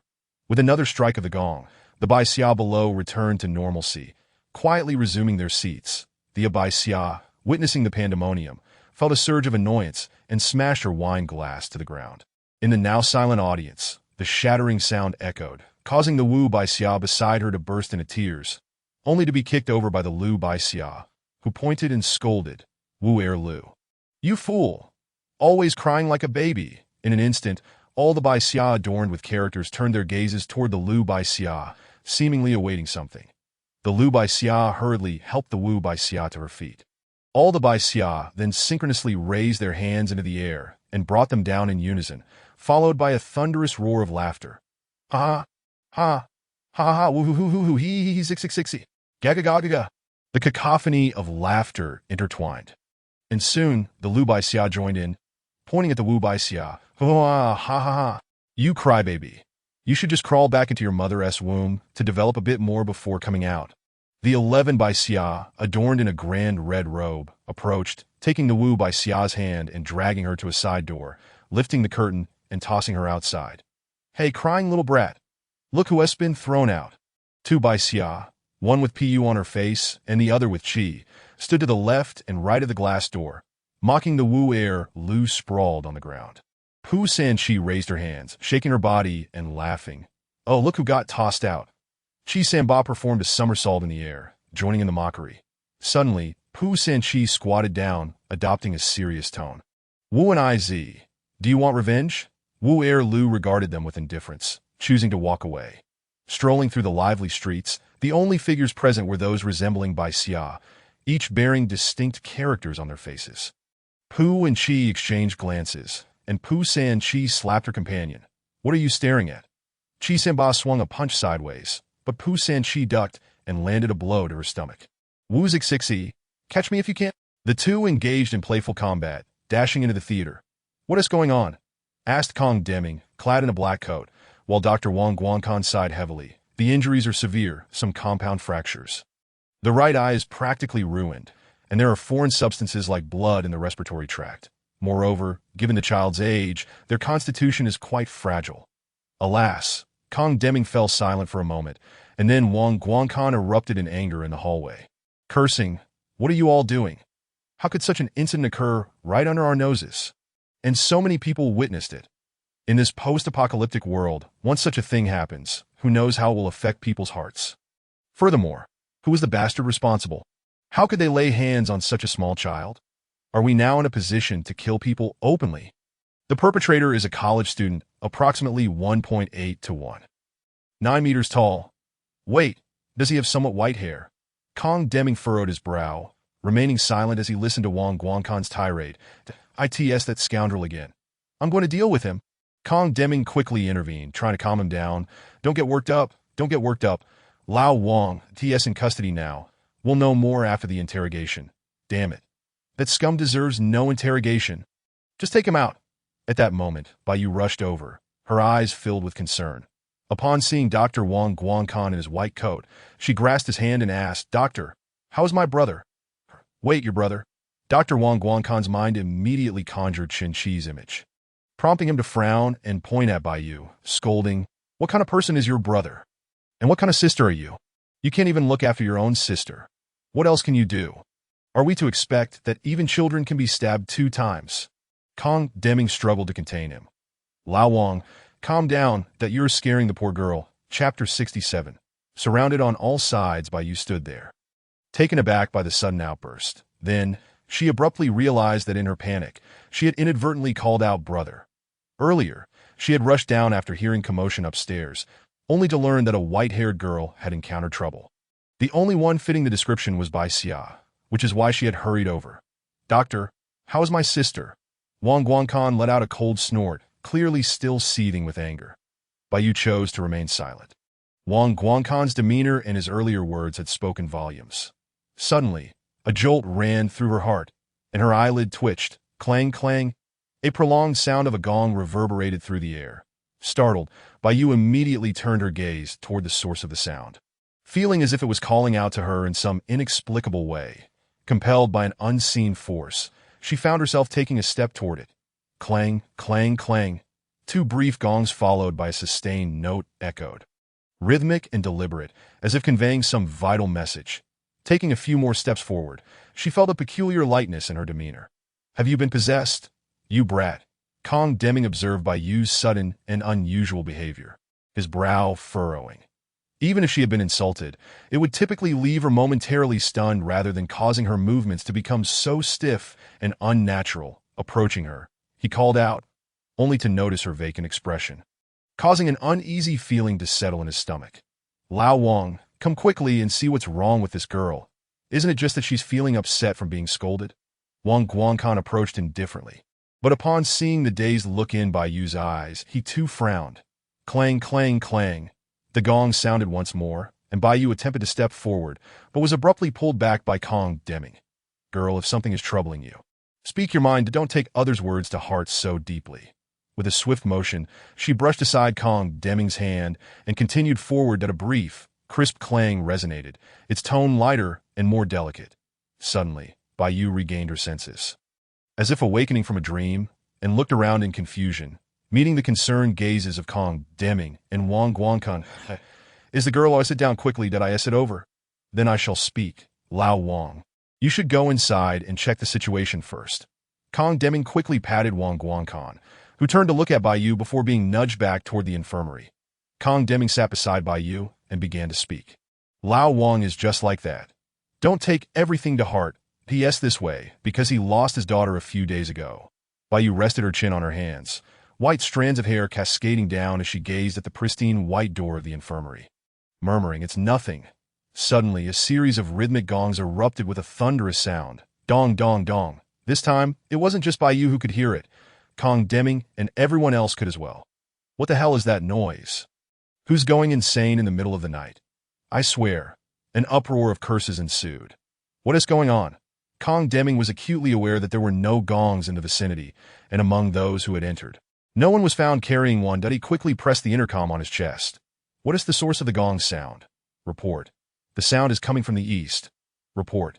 There's also sound from the west. Report. There's noise from the south as well. Report. From the north, there's also sound.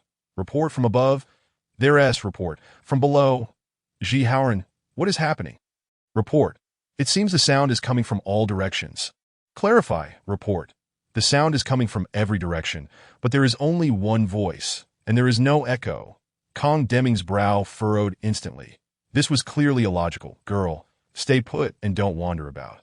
Kong Deming stood up, pressing the intercom again to instruct the ordinary citizens to return to their dormitories and not to venture outside, while ensuring everyone was prepared to respond to the situation. Soon, he left the building. Bai Yu sat alone in the chair, feeling somewhat lost as she gazed at the tightly shut door of the infirmary. Clang. A prolonged gong echoed clear and near. Instantly, she turned her head towards the sound, spotting Bai Xia, clad in a white robe with short black hair. Once a boy, now presenting as Bai Xia, holding a silver gong. His lips were adorned with a vivid red hue, exuding an inexplicable allure. In the bright, clean corridor, the sudden appearance of white, so stark it seemed almost ethereal, created an eerie sight that a pair of hands held a gong, presenting an unsettling but strangely familiar visage. Yet, the face was somewhat endearing, for it belonged to Bai Xia, her familiar brother. Entranced, she fixated on that white figure, each precise and rhythmic clang of the gong seeming to beckon her soul, step by step, with a light and soundless tread. It felt as though her spirit was being tread upon. The dark eyes surveyed her from head to toe, and a gentle, airy voice emerged from the blood-red lips. "By you, my dear sister. Come with brother to a place and help him with something that you am." "Okay." Bayou swayed as she followed, resembling a marionette, as if she might topple at any moment. Dong, dong, the light and eerie clang of the gong reverberated through the corridor. "No, I didn't do it. How could I possibly?" Chen-Chi kicked the iron door, gripping the bars with wide, furious eyes as he glared at the people outside. "Did I ask this child mentally ill?" One person observed Chen-Chi, while another shook his head, saying, "Who knows? Let us wait for him to calm down before asking for clarity. Just keep an eye on him until the shift change. Honestly, we're already short-staffed, and now we have to deal with a mental case." The other man took a sip of water, expressing his exasperation. "What if a mental patient escapes? Just look at how that child has bruised the other girl. She is all black and blue. TSK. Ted, if that fool Wang Erba Henti discovered it in time, it could have been a tragedy. That I am not mentally ill." The two men ignored Chen-Chi, continuing their conversation. "You think this matter will be handled by the higher-ups? Will they release him for being mentally ill?" "Not a chance. Just use your brain. Given the current situation, we're asked the hospital to provide a diagnosis. Besides, so many people witnessed this that a resolution must be given. Otherwise, it will be hard to settle down. That if the higher-ups determine he is genuinely mentally ill, it will only lead to accusations of cover-up. That if subsequent incidents arise, it will be difficult to maintain order. And it could easily collapse. To preserve order, he will most likely be charged with intentional injury or even manslaughter. Either way, this child will have to be dealt with, even if he's allowed to live. It will be confined here. But that is unlikely. We might keep him for a day or two, but we can't just hire a babysitter for him. The outcome will likely be a few days of confinement and then release to fend for himself. Isn't that the case? Chapter 68. You're going crazy. Chen-Chi had caused a ruckus for quite some time and finally ran out of energy, sitting on a cot that was barely covered with a layer of cotton. Nearby was a faucet. Zhao Wenjie and Chen-Chi sat together on the edge of the bed. "Hey Chen-Chi, what is it like staying here?" "It's you, Zhao Wen. It's quite unbearable. Why are they detaining me?" "What have I done?" Zhao Wenjie scoffed, walking over to the faucet to wash his face. He continued, "You haven't done anything, right? So why are they detaining you? Of course, what have I done wrong?" "Chen-Chi, do you want to get out? Who wouldn't long for the sky?" Zhao Wenjie approached the door, grasping the iron bars, calling out to the two guards outside. "Hey, do you guys have any cigarettes?" One of them shouted back, "Get lost. You're too young to be smoking." Ignoring Zhao Wenjie, they resumed their conversation. And no matter how much Zhao Wenjie yelled, there was no response. Chen-Chi simply reclined on the bed, appearing leisurely as he conserved his energy, waiting for their next move, perhaps an interrogation. That's true. Zhao Wenjie lay down on the bed opposite Chen-Chi. After a while, with a click, the door swung open. A deep male voice boomed from the doorway. "Zhao Wenjie, Chen-Chi, let us go." The two lazily rose to their feet, being guided out to another enclosed room. Chen-Chi was the first to be taken inside, secured to a table and chair. The confined space made it slightly difficult to breathe. The two individuals opposite him held paper and pen, beginning their inquiries. "Do you know what crime you've committed?" "I haven't committed any crime." "Nonsense. Want to see the surveillance footage?" Chen-Chi stood up, pointing the pen at the restrained Zhao Wenjie. Zhao Wenjie shook his head, looking innocent as he said, "No need. Videos can be fabricated. Don't use that to wrongfully accuse me. I'm perfectly normal."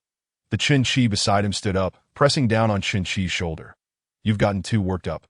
How can you be so aggressive with a suspect? You want to get anything out of this?"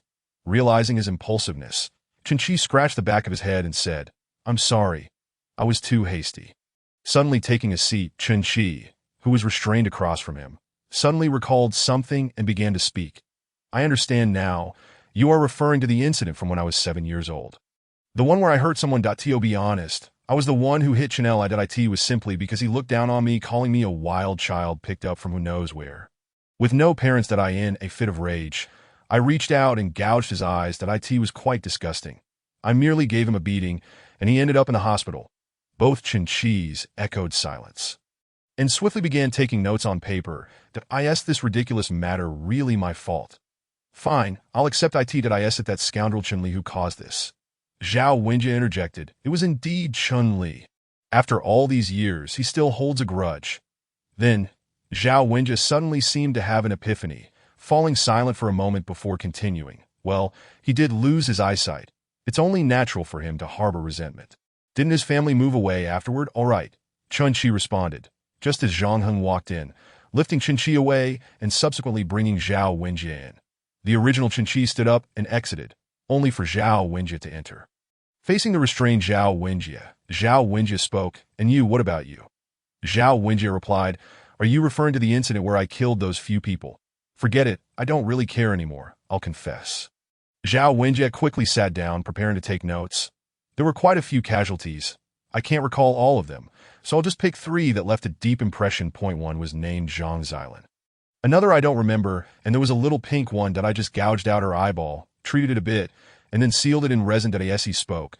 Zhao Wenjie reached into his pocket, and after a while, pulled out a spherical object, a transparent orb containing an eyeball, with dark red nerves resembling roots growing within the transparent resin.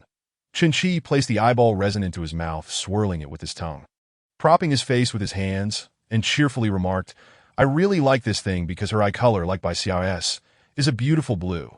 Suddenly, Chun-Chi froze, inadvertently causing the eyeball resin to roll down his throat. It seemed as if no matter how he tried to swallow, it lodged in his airway, and his breathing became rapid, craving more air. Meanwhile, he thrust his hand into his mouth, grappling with the resin sphere. Collapsing to the ground, retching violently, his stomach churned as if it would burst at any moment. His face contorted in extreme agony, as if he were on the brink of death. Chun-Chi, don't be silent. Continue telling me what you did next. Chun-Chi glanced over, meeting Zhao Wenjie's grinning face. His eyes widened in shock, teeth grinding together. The other's mouth slowly opened, whispering, so, Chun-Chi, do I resemble a human or a god? Instantly, the features of that face vanished, morphing into a brushstroke character. The body elongated, white scales appeared, sticking to the wall, raising a head to stare at him. Chun-Chi choked, swallowing the resin sphere, and in a moment of clarity. Cursed, you look like your mother. Chun-Chi raised his fist and struck the face. Zhao Wenjie nimbly dodged, darting toward Chun-Chi's feet, spinning rapidly to climb up and entangle Chun-Chi, leaving only his head exposed. Zhao Wenjie's face, adorned with characters, pressed against Chun-Chi's, the mouth beneath the character grinning with sharp teeth, spitting out a slimy serpent's tongue. You see, do I resemble a human or a god? I see you as a spirit of twisted rope, struggling to break free from Zhao Wenjie's grasp, yet finding himself firmly restrained. Zhao Wenjie tightened his grip, and Chun-Chi felt utterly powerless. Resembling a crushed eggplant, his tone thickening, Chun-Chi, I ask you again, do I look like a human or a god? Like your granduncle? What do you want? You still have the strength to talk? Zhao Wenjie lowered his head slightly to the side of his neck, extending his serpent-like tongue, sharp as a blade, slicing across Chun-Chi's throat. Transparent liquid trickled down. Zhao Wenjie loosened his grip just enough for Chun-Chi to seize the moment, breaking free one hand to strike Zhao Wenjie's face vehemently. With that blow, Zhao Wenjie instantly released him. Chun-Chi aimed for a spot about 7 inches from his target and swung his fist down with ferocity. Damn it. You look like a demon, not a god. Each punch landed harder than the last, his eyes reddening, blood trickling from the corner of his mouth. Damn you, damn you. Die for me. Suddenly, the serpent's body burst apart, human organs spilling everywhere. Huh, aren't you a god? How did you die so easily? Ha!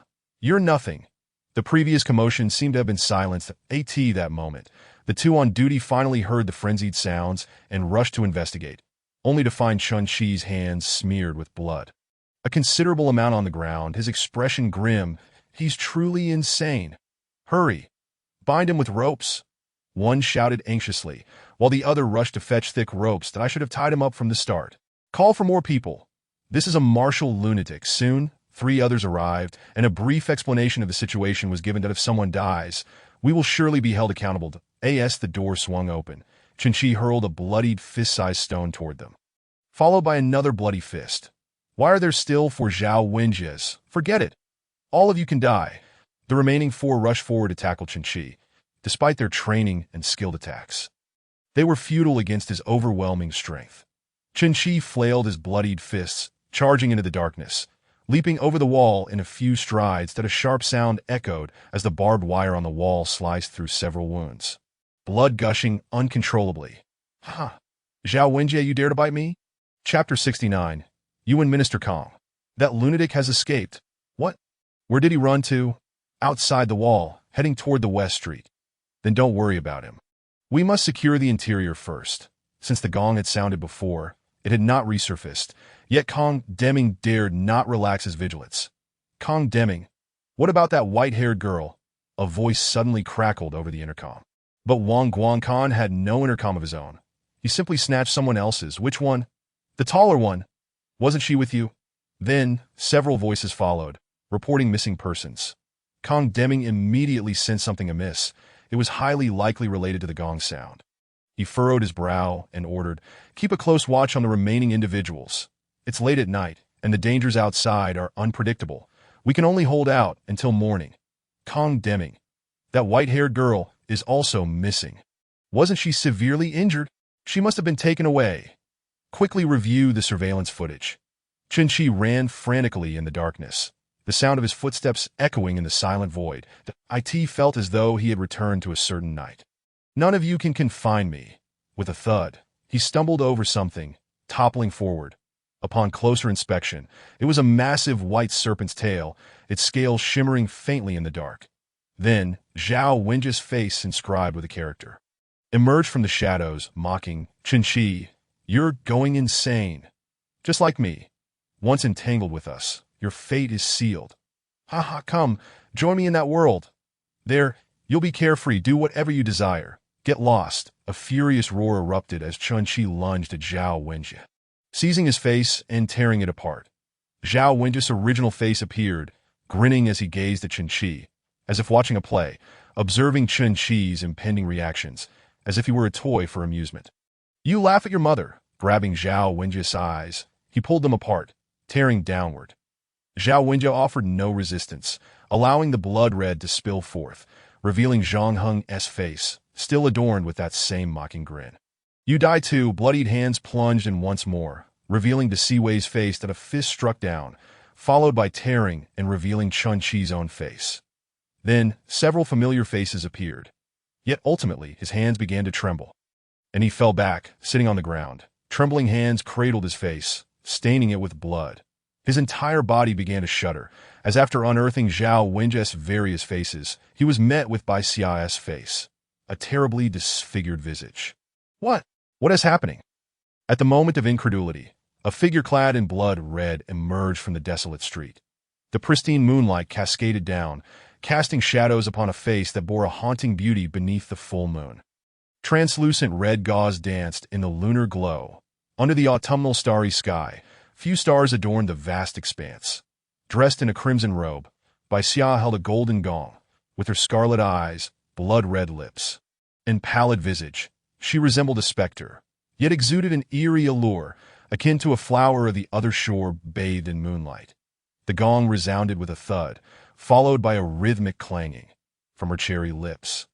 She uttered a phrase.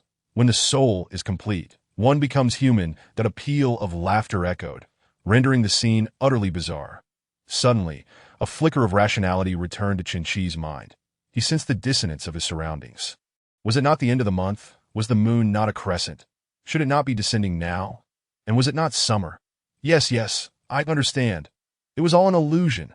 I should have realized it sooner. Ah, Desawina, you have triumphed. Chen-Chi's smile abruptly froze. Contorting into a grimace, he swung his hand, producing a sharp clap, immediately followed by a furious shout. Fuck you! How dare you speak of her?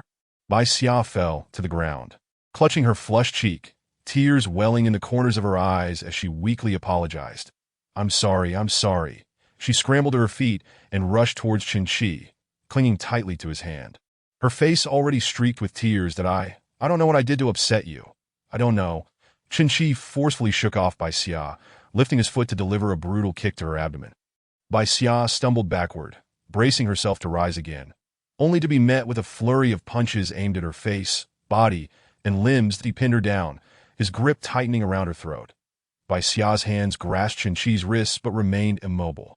The look in Chen Qi's eyes was entirely alien, as if she were gazing upon a stranger, devoid of the familiarity she once knew. At that moment, his gaze reflected the sight of a corpse. Chun, creaking teeth ground against each other, veins bulging as if about to burst. That I want you dead. Die for me. What the hell are you? The crimson marks spread across Bai Xia's neck, her face turning a ghastly pale from asphyxiation. With a sudden roar, Chen Qi received a heavy blow to his abdomen, causing him to release her and collapse onto the grass. Seizing the opportunity, Bai Xia pushed herself up, desperate to escape, oblivious to the transformation of Chen Qi. Like a ravenous wolf, he lunged from behind, overpowering Bai Xia. His eyes were wide, bloodshot, and wild. Shut up. He seized her throat with one hand, lifting his other to strike down upon her. In an instant, blood, mingled with tears and mucus, splattered across Bai Xia's face. Cheetah, no. That is not Bai Xia. That is Desawina. That is Zhang Heng, Bai Xia. How does she possess the strength to kick me away? This is utterly implausible. A deception. All of it is a ruse. Tell me, this is all a lie. Chen Qi charged towards Bai Xia, donning the blood-red robe, his limbs contorted and unmanageable. With a swift maneuver, he tackled her to the ground, scrambling on all fours in a desperate bid to reach her. Tell me, it's a lie. You've played enough. You've won. Just as he was on the verge of grasping her, the gong mallet in Bai Xia's right hand swung towards him, striking the side of his head. Chen Qi fell to the ground but still clung to the scarlet hem of her robe, muttering, You've won.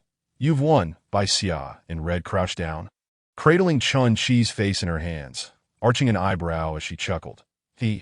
What have I won? In a flash, her features flickered and vanished, morphing into an expression of mirth. You won. Before he could finish, Bai Xia seized Chen Qi's hair and violently slammed his head against the ground. Rising, she delivered a fierce kick to his abdomen. Did I have won nothing? Grasping the golden gong, she struck it fiercely. Yet, with a clang, a silver sword collided, deflecting the gong and tracing a graceful arc towards Bai Xia's neck. In an instant, she pivoted, eyes wide with shock and confusion, staring at the figure before her. Chapter 70. Dawn dressed in white, a male version of Bai Xia brandished a silver sword. Immediately, Bai Xia in red summoned a matching golden sword to her hand. Thus, their blades faced each other beneath the moonlight. Resembling reflections in a mirror, Bai Xia in red raised her sword, questioning this simultaneously familiar and foreign man. Who are you? I am Bai Xia. Are you not?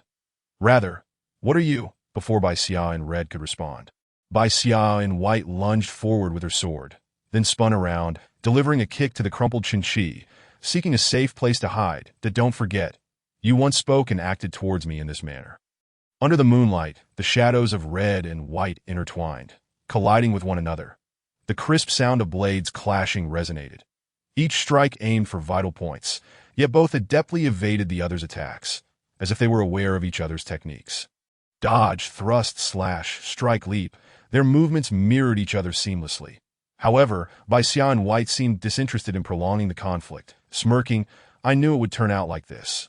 Bai Yu, make your move. Suddenly, the surrounding space appeared twisted. The full moon resembling a writhing worm, buildings undulating like ocean waves. The environment rapidly warped and folded. The upper body of Bai Xia in red crumpled like paper, merging with her lower half. With a crack, bones shattered, resembling an exploding blossom of crimson that in quick succession. Her limbs, head, and body folded in on themselves like origami. Blooms of blood adorned the air, intertwining with blue threads. Ultimately, it transformed into a scarlet flesh and blood origami crane, crashing heavily onto the distorted ground that a silver light pierced through, igniting the crimson crane, which began to smolder and dissolve into a wisp of azure smoke, merging with the full moon. Then, everything around began to melt away, as if set ablaze, akin to fragile ice under a flame. Finally, it morphed into the dilapidated streets of Changwon City. Bai Xia in white approached, plunging her silver sword into the ground beside her. Cradling Chen Qi's head, wiping his face with her wide sleeves. You are truly filthy. Did I buy Bai Xia? Is it you sort of... Hurry and get up. I'm still bound and taken away. As she attempted to rise, Chen-Chi clutched her robe tightly. No, don't leave, stay with me a little longer. Seeing this, Xia and White sighed. So, you are that fragile, even less resilient than I thought. Yes, yes. At that moment, Chen-Chi, unconcerned with dignity, simply wished to weep. Men don't cry. They say, what nonsense, he was not made of iron. Let it all out. For a time, those puppets wouldn't discover you. Yes, yes. Unable to contain himself any longer, Chen-Chi finally erupted in tears, burying himself in Xia's sleeve. Weeping uncontrollably did I end the starry sky. A waning moon embraced a dim, solitary star. The form of Xia in white began to dissipate, transforming into twinkling starlight that descended to the ground. Wait, remember this, I am still bound. Hurry and find me. Clad in white, Xia rose to her feet, turning her back to Chen-Chi, murmuring softly, I am shamefully self-centered. I have already perished, yet still pull myself back. Ultimately, before Chen-Chi, a beautiful white flower blossomed. Gazing at this flower, he found himself entranced, unable to tear his eyes away. Suddenly, a memory surged forth. There had been a similar flower when Su Yun was present, its branches and leaves entirely white, faintly glowing in the night. Cradling the petals of that white blossom, it felt as though it embodied Xia. Yet its roots were firmly entrenched, utterly unremovable. Abruptly, he felt a wave of despair, as if powerless against the unfolding events. Rising slowly, Xia grasped the silver sword, which was now his own divine weapon, of the same silver hue, equally unadorned. As dawn broke, the horizon began to brighten, that a few bright stars appeared amidst the verdant and golden hues of the early sky. A figure, dazed and disoriented, wandered amidst the remnants of darkness. The shadow blended seamlessly with its surroundings, resembling a flat silhouette from a shadow play. Dressed in a crimson robe, Xia held several slender sticks, supporting that figure as it moved through the forsaken gloom, akin to a master of shadow puppetry. Below, the audience, each bearing a name, gazed at the stage. Even those seated far away were fixated on the performance. Whether they truly saw or merely stared vacantly, perhaps they were lost in unrelated thoughts. Suddenly, the Xia clad in crimson set aside her performance, seizing a golden gong to strike it loudly, exclaiming, Thank you all for your attendance, and to our leading lady, Xia, our leading man, Chen-Chi, and the audience, Osan Lu, as well as my own participation, despite a minor mishap at the end. Fortunately, no one was harmed. Our protagonists also require rest, and the script demands time and effort to craft. Therefore, we shall meet again shortly. Thank you, everyone. The Xia in the crimson robe bowed deeply to the audience, and then offered bows to the three Xia seated in the elevated area. Ah. See, and ha. The lights dimmed, the screen went dark, and the crimson curtain was drawn. The Xia began to exit in an orderly fashion, avoiding any crowding. Retreating to the backstage, she 16 shed her crimson robe, revealing her delicate form that a slender hand reached for nearby garments, donning a white top and black skirt. Once prepared, she picked up a substantial black book from the wooden table beside her. The cover bore the image of an eye, above which were carved the characters Chen-Chi. That on the table also lay a white book, adorned similarly but inscribed with the characters Xia in black ink. The white book lay quietly, with several leaves tucked within as bookmarks. Evidently gifts from A.E. after the conclusion of the performance that she 16 mused. These two tomes encompass the complete and intricate memories of our leading man and lady, providing intriguing insights for our endeavors. Leaning back against her chair, she 16 set down the black book, gazing at the ceiling lights, her mind replaying Ayi's words. Switch protagonists and see how our personalities shift. How peculiar indeed. Closing the black book, she picked up the white one, murmuring, How strange. There used to be only one black book, yet now there exists a white one. That what remarkable quality does this Xia possess? Flipping through the white book, she discovered the chronicles of Xia's memories from childhood to adulthood. She flipped through rapidly at first, as the earlier pages held little of interest, that as she approached the end, she found memories from the time of the Red Rain. However, the subsequent passages appeared marred, obscured by a miasma of darkness, the handwriting chaotic, more jumbled than her own laughter. The following pages were likewise filled with a formless scrawl of ink. Suddenly, the pages trembled, and a mass of black tendrils surged forth, sticking to she 16's face. The entire white book lunged at her like a frenzied beast, seeking every opening to invade that a tendril thrust into her mouth.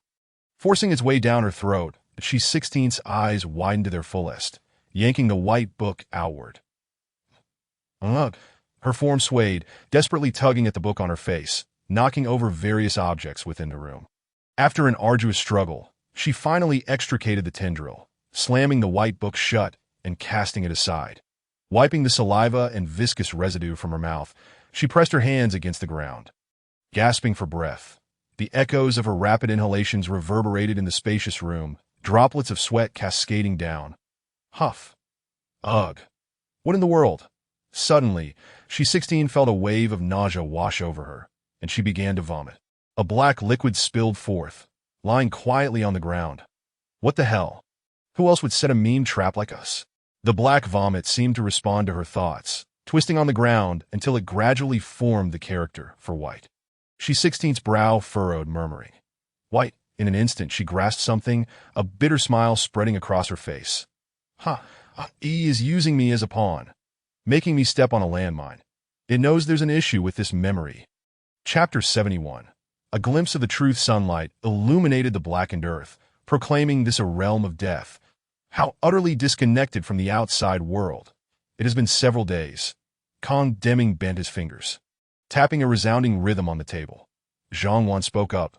There's no way around it. Ever since that rain, this has been our plight. Neither the dedicated lines are functioning. Sitting nearby, Moe added, the individuals we dispatched to the north and south have yet to return. We have no means of contacting them. Kong Deming sighed, stating, that suggests something has gone awry. I now feel as though we are encircled, trapped within. Moe interjected. Let us not dwell on that. Let us discuss this disappearance case instead. With that, he picked up several sheets of paper, organizing them before continuing. In total, 10 individuals have gone missing, including that madman from before. The list is as follows. He then enumerated the 10 names, which included Bai Yu, Bai Xia, and Chen Qi. Chen Qi is the one who went mad last night. Fortunately, when Hao Cheng and the others returned this morning, they encountered a few individuals from this list and brought them back. Upon inquiry, they all stated they could not remember anything after hearing the gongs. When they awoke, they found themselves outside. Zhang could not help but ask, is there anything else noteworthy? Moe continued, the method of disappearance is worth mentioning. While others vanished due to the gongs, there was a little girl with white hair who was taken by someone. Isn't that kidnapping? Is anyone still engaging in such acts? There is no profit to be gained. Zhang remarked incredulously, staring at Moe. Yet Moe nodded, saying, when old Wang left, a figure clad entirely in black infiltrated, tearing everything apart and stuffing it into bags. Did you not capture their face? The surveillance is quite clear, Zhang questioned. They had their face covered in black cloth, revealing only their eyes, so how could I know? They fled towards the east gate, but what transpired after that is a mystery. The two fell silent, turning their gazes toward Kong Deming, as he was the highest authority present. Kong Deming pondered for a moment before stating, if there are no acquaintances or family members involved, we shall not concern ourselves with it. Let us distribute some food instead. Are you suggesting we ignore this matter? Zhang regarded Kong Deming, her eyes filled with confusion. Isn't this about human lives? How can you be so dismissive? Don't you understand how scarce our manpower is now? Kong Deming waved his hand, unwilling to delve further into the issue. Upon hearing this, Zhang closed her eyes, taking a deep breath before slowly saying, all right, what is the next matter at hand? Kong Deming continued. This morning, the individuals who ventured out with Hao Cheng have returned, and as Moe just mentioned. Besides the 3 who were brought back, did they discover anything else? Yes, that don't keep us in suspense. Kong Deming opened a document bag, extracting a few sheets of paper, glancing at them for a moment before beginning. After several days of exploration, the outside is entirely scorched. Along the way, we discovered it. What happened? Moe inquired. Kong Deming's expression reflected disbelief as he scanned the content once more, having already reviewed it prior to their departure. Yet, he still found it hard to accept, sweeping his gaze downwards as though seeking confirmation of its authenticity, that Moe observed Kong Deming intently, aware that something significant was afoot. The sudden tension and silence rendered Zhang restless. Near the ruins of Xianqi and Changwon City, Hao Cheng and the others uncovered an underground space.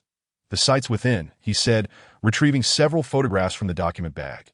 After a brief glance, he tossed them onto the table. Zhang Wan and Mo snatched the photos, gazing at the scenes depicted, a desolate laboratory tableau. "What is this?" Kong Deming continued, after a thorough compilation of materials by Hao Chung and his team. "It has been revealed that this is a classified national facility, designated as 86-9W, that the first number denotes the nation, the second indicates the regional affiliation of the base, followed by the corresponding sequence.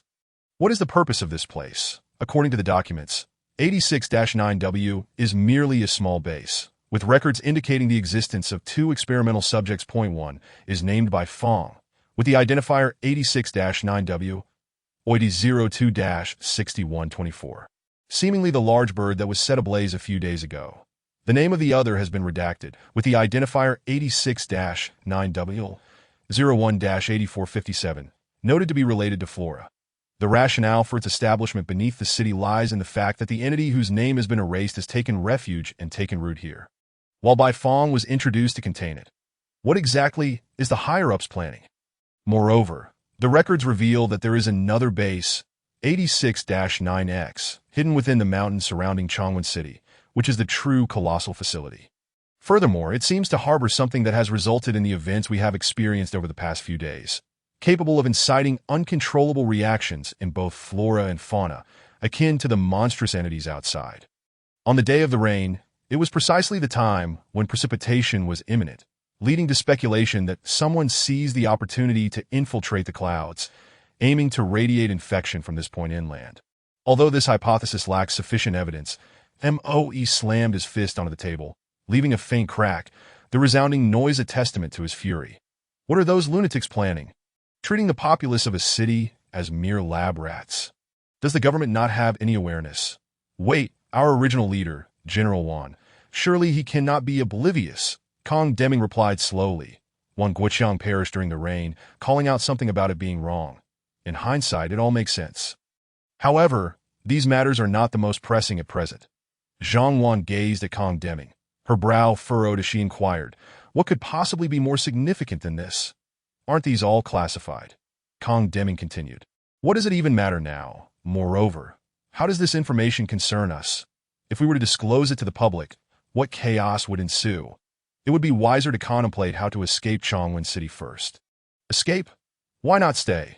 Kong Deming elaborated, based on the information brought by Hao Chung and his team. Firstly, although Bai Fong has departed, the other experimental entity lacks significant mobility and can only remain rooted in place, posing a substantial threat. Secondly, to address the current predicament, 86-9W is equipped with an irreversible self-destruct mechanism that, once activated, cannot be halted. We have 13 days remaining.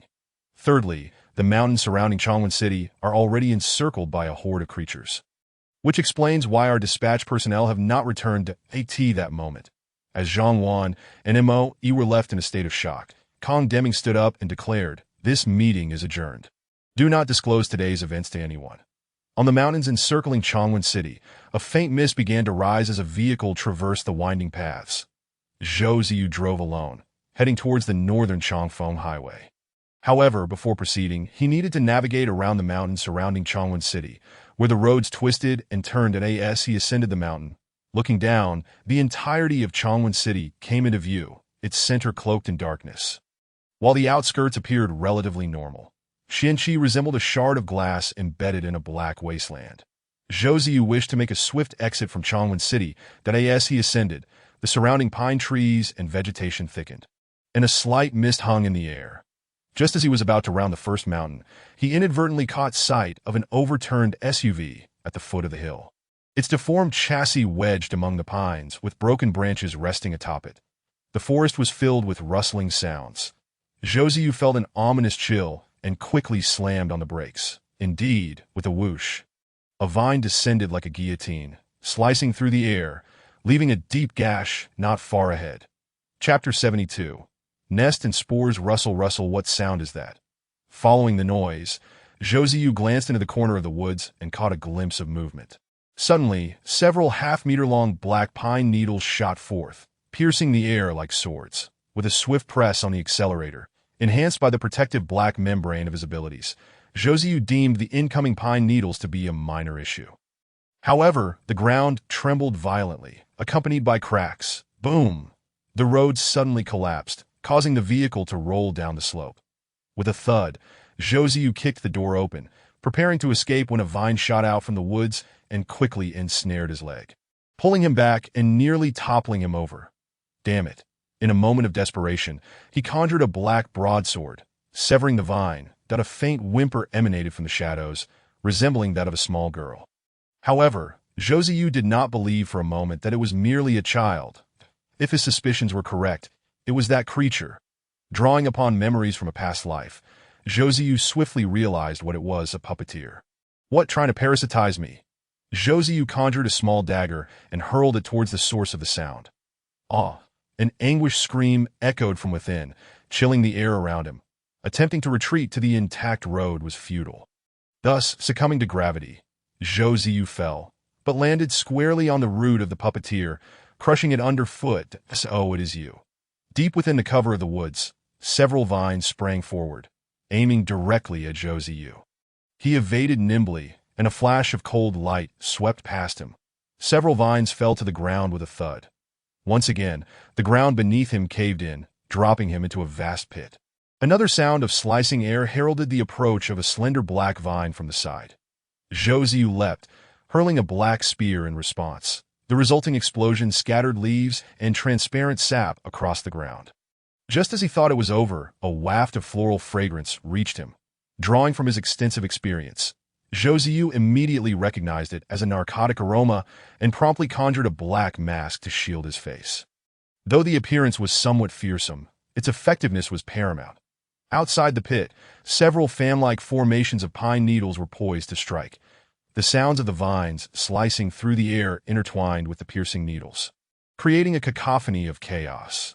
The black blade danced amidst the rain of attacks, while the black spear soared amid the thunderous blast. It had been a long time since he felt such exhilaration. The surroundings were nearly entirely crumbled, and more collapses erupted all around, all due to the puppeteers excavating the earth. The pit was littered with numerous fragments of puppeteer remains, leaping back onto the path. Josiu found the ground beneath him slightly yielding once more. Removing the mask, he exhaled deeply, observing the vehicle rolling down the mountainside, feeling an unsettling sense of trouble brewing that a lingering intuition warned him that Kana knew once again. Several glimmers of cold light flashed by, and the flesh became mere scraps. That it was indeed worrisome to encounter such indestructible beings. Josiu had no intention of lingering. He made a swift departure, rushing down the mountain, planning to devise a strategy later. That he navigated through the ruins guided solely by instinct, eventually arriving at a somewhat secluded second-floor apartment to rest. The second floor lacked security bars. With a swift kick in a hand, he climbed through the window, unaware of whose home he had intruded upon. The building had only 2 stories, and the interior was in disarray, yet there was no sign of fire damage. Many facilities remained functional. The door was locked, and there was no one inside. It appeared that the residents had all ventured out during the chaos, and none had returned alive. Josiu had already cleared away the corpses from the stairwell, tossing them into an unknown corner of the first floor. Standing on the balcony, he gazed out at the pitch-black expanse. Devoid of anything worth seeing, he returned inside and attempted to turn on the television. Were there any programs from 5 years ago? It seemed not as expected. There was no power. Feeling bored, he wandered into the bedroom and began to rummage through the belongings. That he stumbled upon a forgotten mobile phone, encased in a pink shell adorned with a charming little rabbit motif. Pressing the power button revealed that it hadn't shut down, but its battery was nearly depleted. The red battery icon signified low power, offering little intrigue. That a few news snippets remained on the screen, but they were all from before the network outage. However, he didn't know the password, so he tossed the phone aside. Lifting his gaze, he noticed a family portrait on the bedside table. With nothing else to occupy his time, he picked it up to examine it. The photograph depicted a family of 4, a couple with their 2 daughters. The eldest appeared to be around 10, while the youngest looked about 7. That all 4 wore joyful smiles. Yet, this joy held no significance now. Suddenly, Josiu felt an unsettling familiarity with the youngest daughter in the portrait. It struck him like a firecracker igniting. Wasn't he that the little one? With a chuckle, he mused, What a coincidence to end up in her home, that he then placed the family photo back down. Just as he contemplated lying on the large bed in the little girl's house, an intense itch erupted on his back, akin to insects burrowing into his flesh. Realizing something was amiss, Zhou Ziyu sprang to his feet, tearing open his shirt to reveal patches of muscle. However, this was not the time for admiration. Thus, he found two mirrors within the home that eye in the adequately lit living room. He positioned them to catch a glimpse of his back. Through the reflections, Zhou Ziyu saw small yellow flowers blooming on his back. He reached out, able to touch them, and then conjured a small knife, plunging it into the adjacent flesh. Suddenly, blood gushed forth. With a hiss, he turned to carve out a piece of flesh, which bore a small yellow flower, yet was connected to his body by roots, resembling a potted plant uprooted from the soil. Damn it! Zhou Ziyu grasped the small piece of flesh, carefully pulling it out. Fortunately, the roots were not deeply entrenched, and their resilience made them less prone to snapping.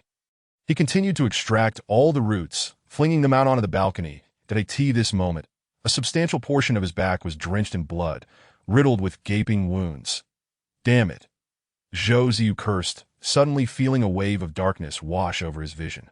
He stumbled, losing his balance, and fell forward onto the sofa, closing his eyes as he succumbed to unconsciousness.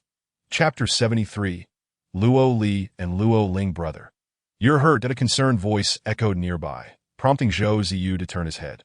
A cute little face appeared before him, silver-gray hair cascading almost to the ground, and a pair of golden eyes gazed at him, enchanting and delicate. Luo Li. Zhou Ziyu involuntarily uttered the name. "What's wrong? Brother? No, wait, this is a dream." Luo Li had long since. "Brother, what happened to me?" "Anything." Zhou Ziyu glanced around, certainly recalling this place that was the apartment where he had once taken refuge from the undead in Shihuai City. The golden sunset filtered through the leaves of the phoenix tree, casting fragmented shadows on the ground. Zhou Ziyu had realized this was a dream, yet the pain in his back persisted. The girl named Luo Li began to disinfect his wounds with alcohol and prepared to wrap them with gauze. "Brother, hold this that you've been scratched. Let me bandage you." "Brother." Seeing Zhou Ziyu lost in thought, Luo Li called out again. "What's wrong?" She had to repeat herself. Only then did Zhou Ziyu grasp one end of the gauze. Muttering to himself, "It's all just a dream." Looking at her endearing profile, he felt a pang of nostalgia. "What a wonderful child, brother. I'll go get you something to eat." Go ahead." The petite figure opened the door, leaving behind a silver silhouette as she stepped outside, disappearing from view. Zhou Ziyu surveyed his surroundings, realizing he was indeed in little Luo Ling's home, that a bitter smile crept onto his face. "I can't quite recall how it looked back then. Is what I just saw sufficient?" Outside the window stood a tall phoenix tree, golden light filtering through the leaves, casting a warm glow on the dim floor. As Zhou Ziyu gazed at the fragmented twilight, a shiver ran down his spine, triggering a memory. He shot up, hurriedly opening the door and calling down the stairs, "Luo Li." There was no response. Suddenly, distressing memories surged forth, tugging at his heartstrings. The haunting image of Luo Li being harmed flashed across his mind. "Lu Gu, how many have you harmed now?" "I can't recall." The man referred to as Lu Gu stepped out, addressing others. "Don't kill her. Such a delicate face. I want to play with it a few more times." "Rest assured, Lu Gu."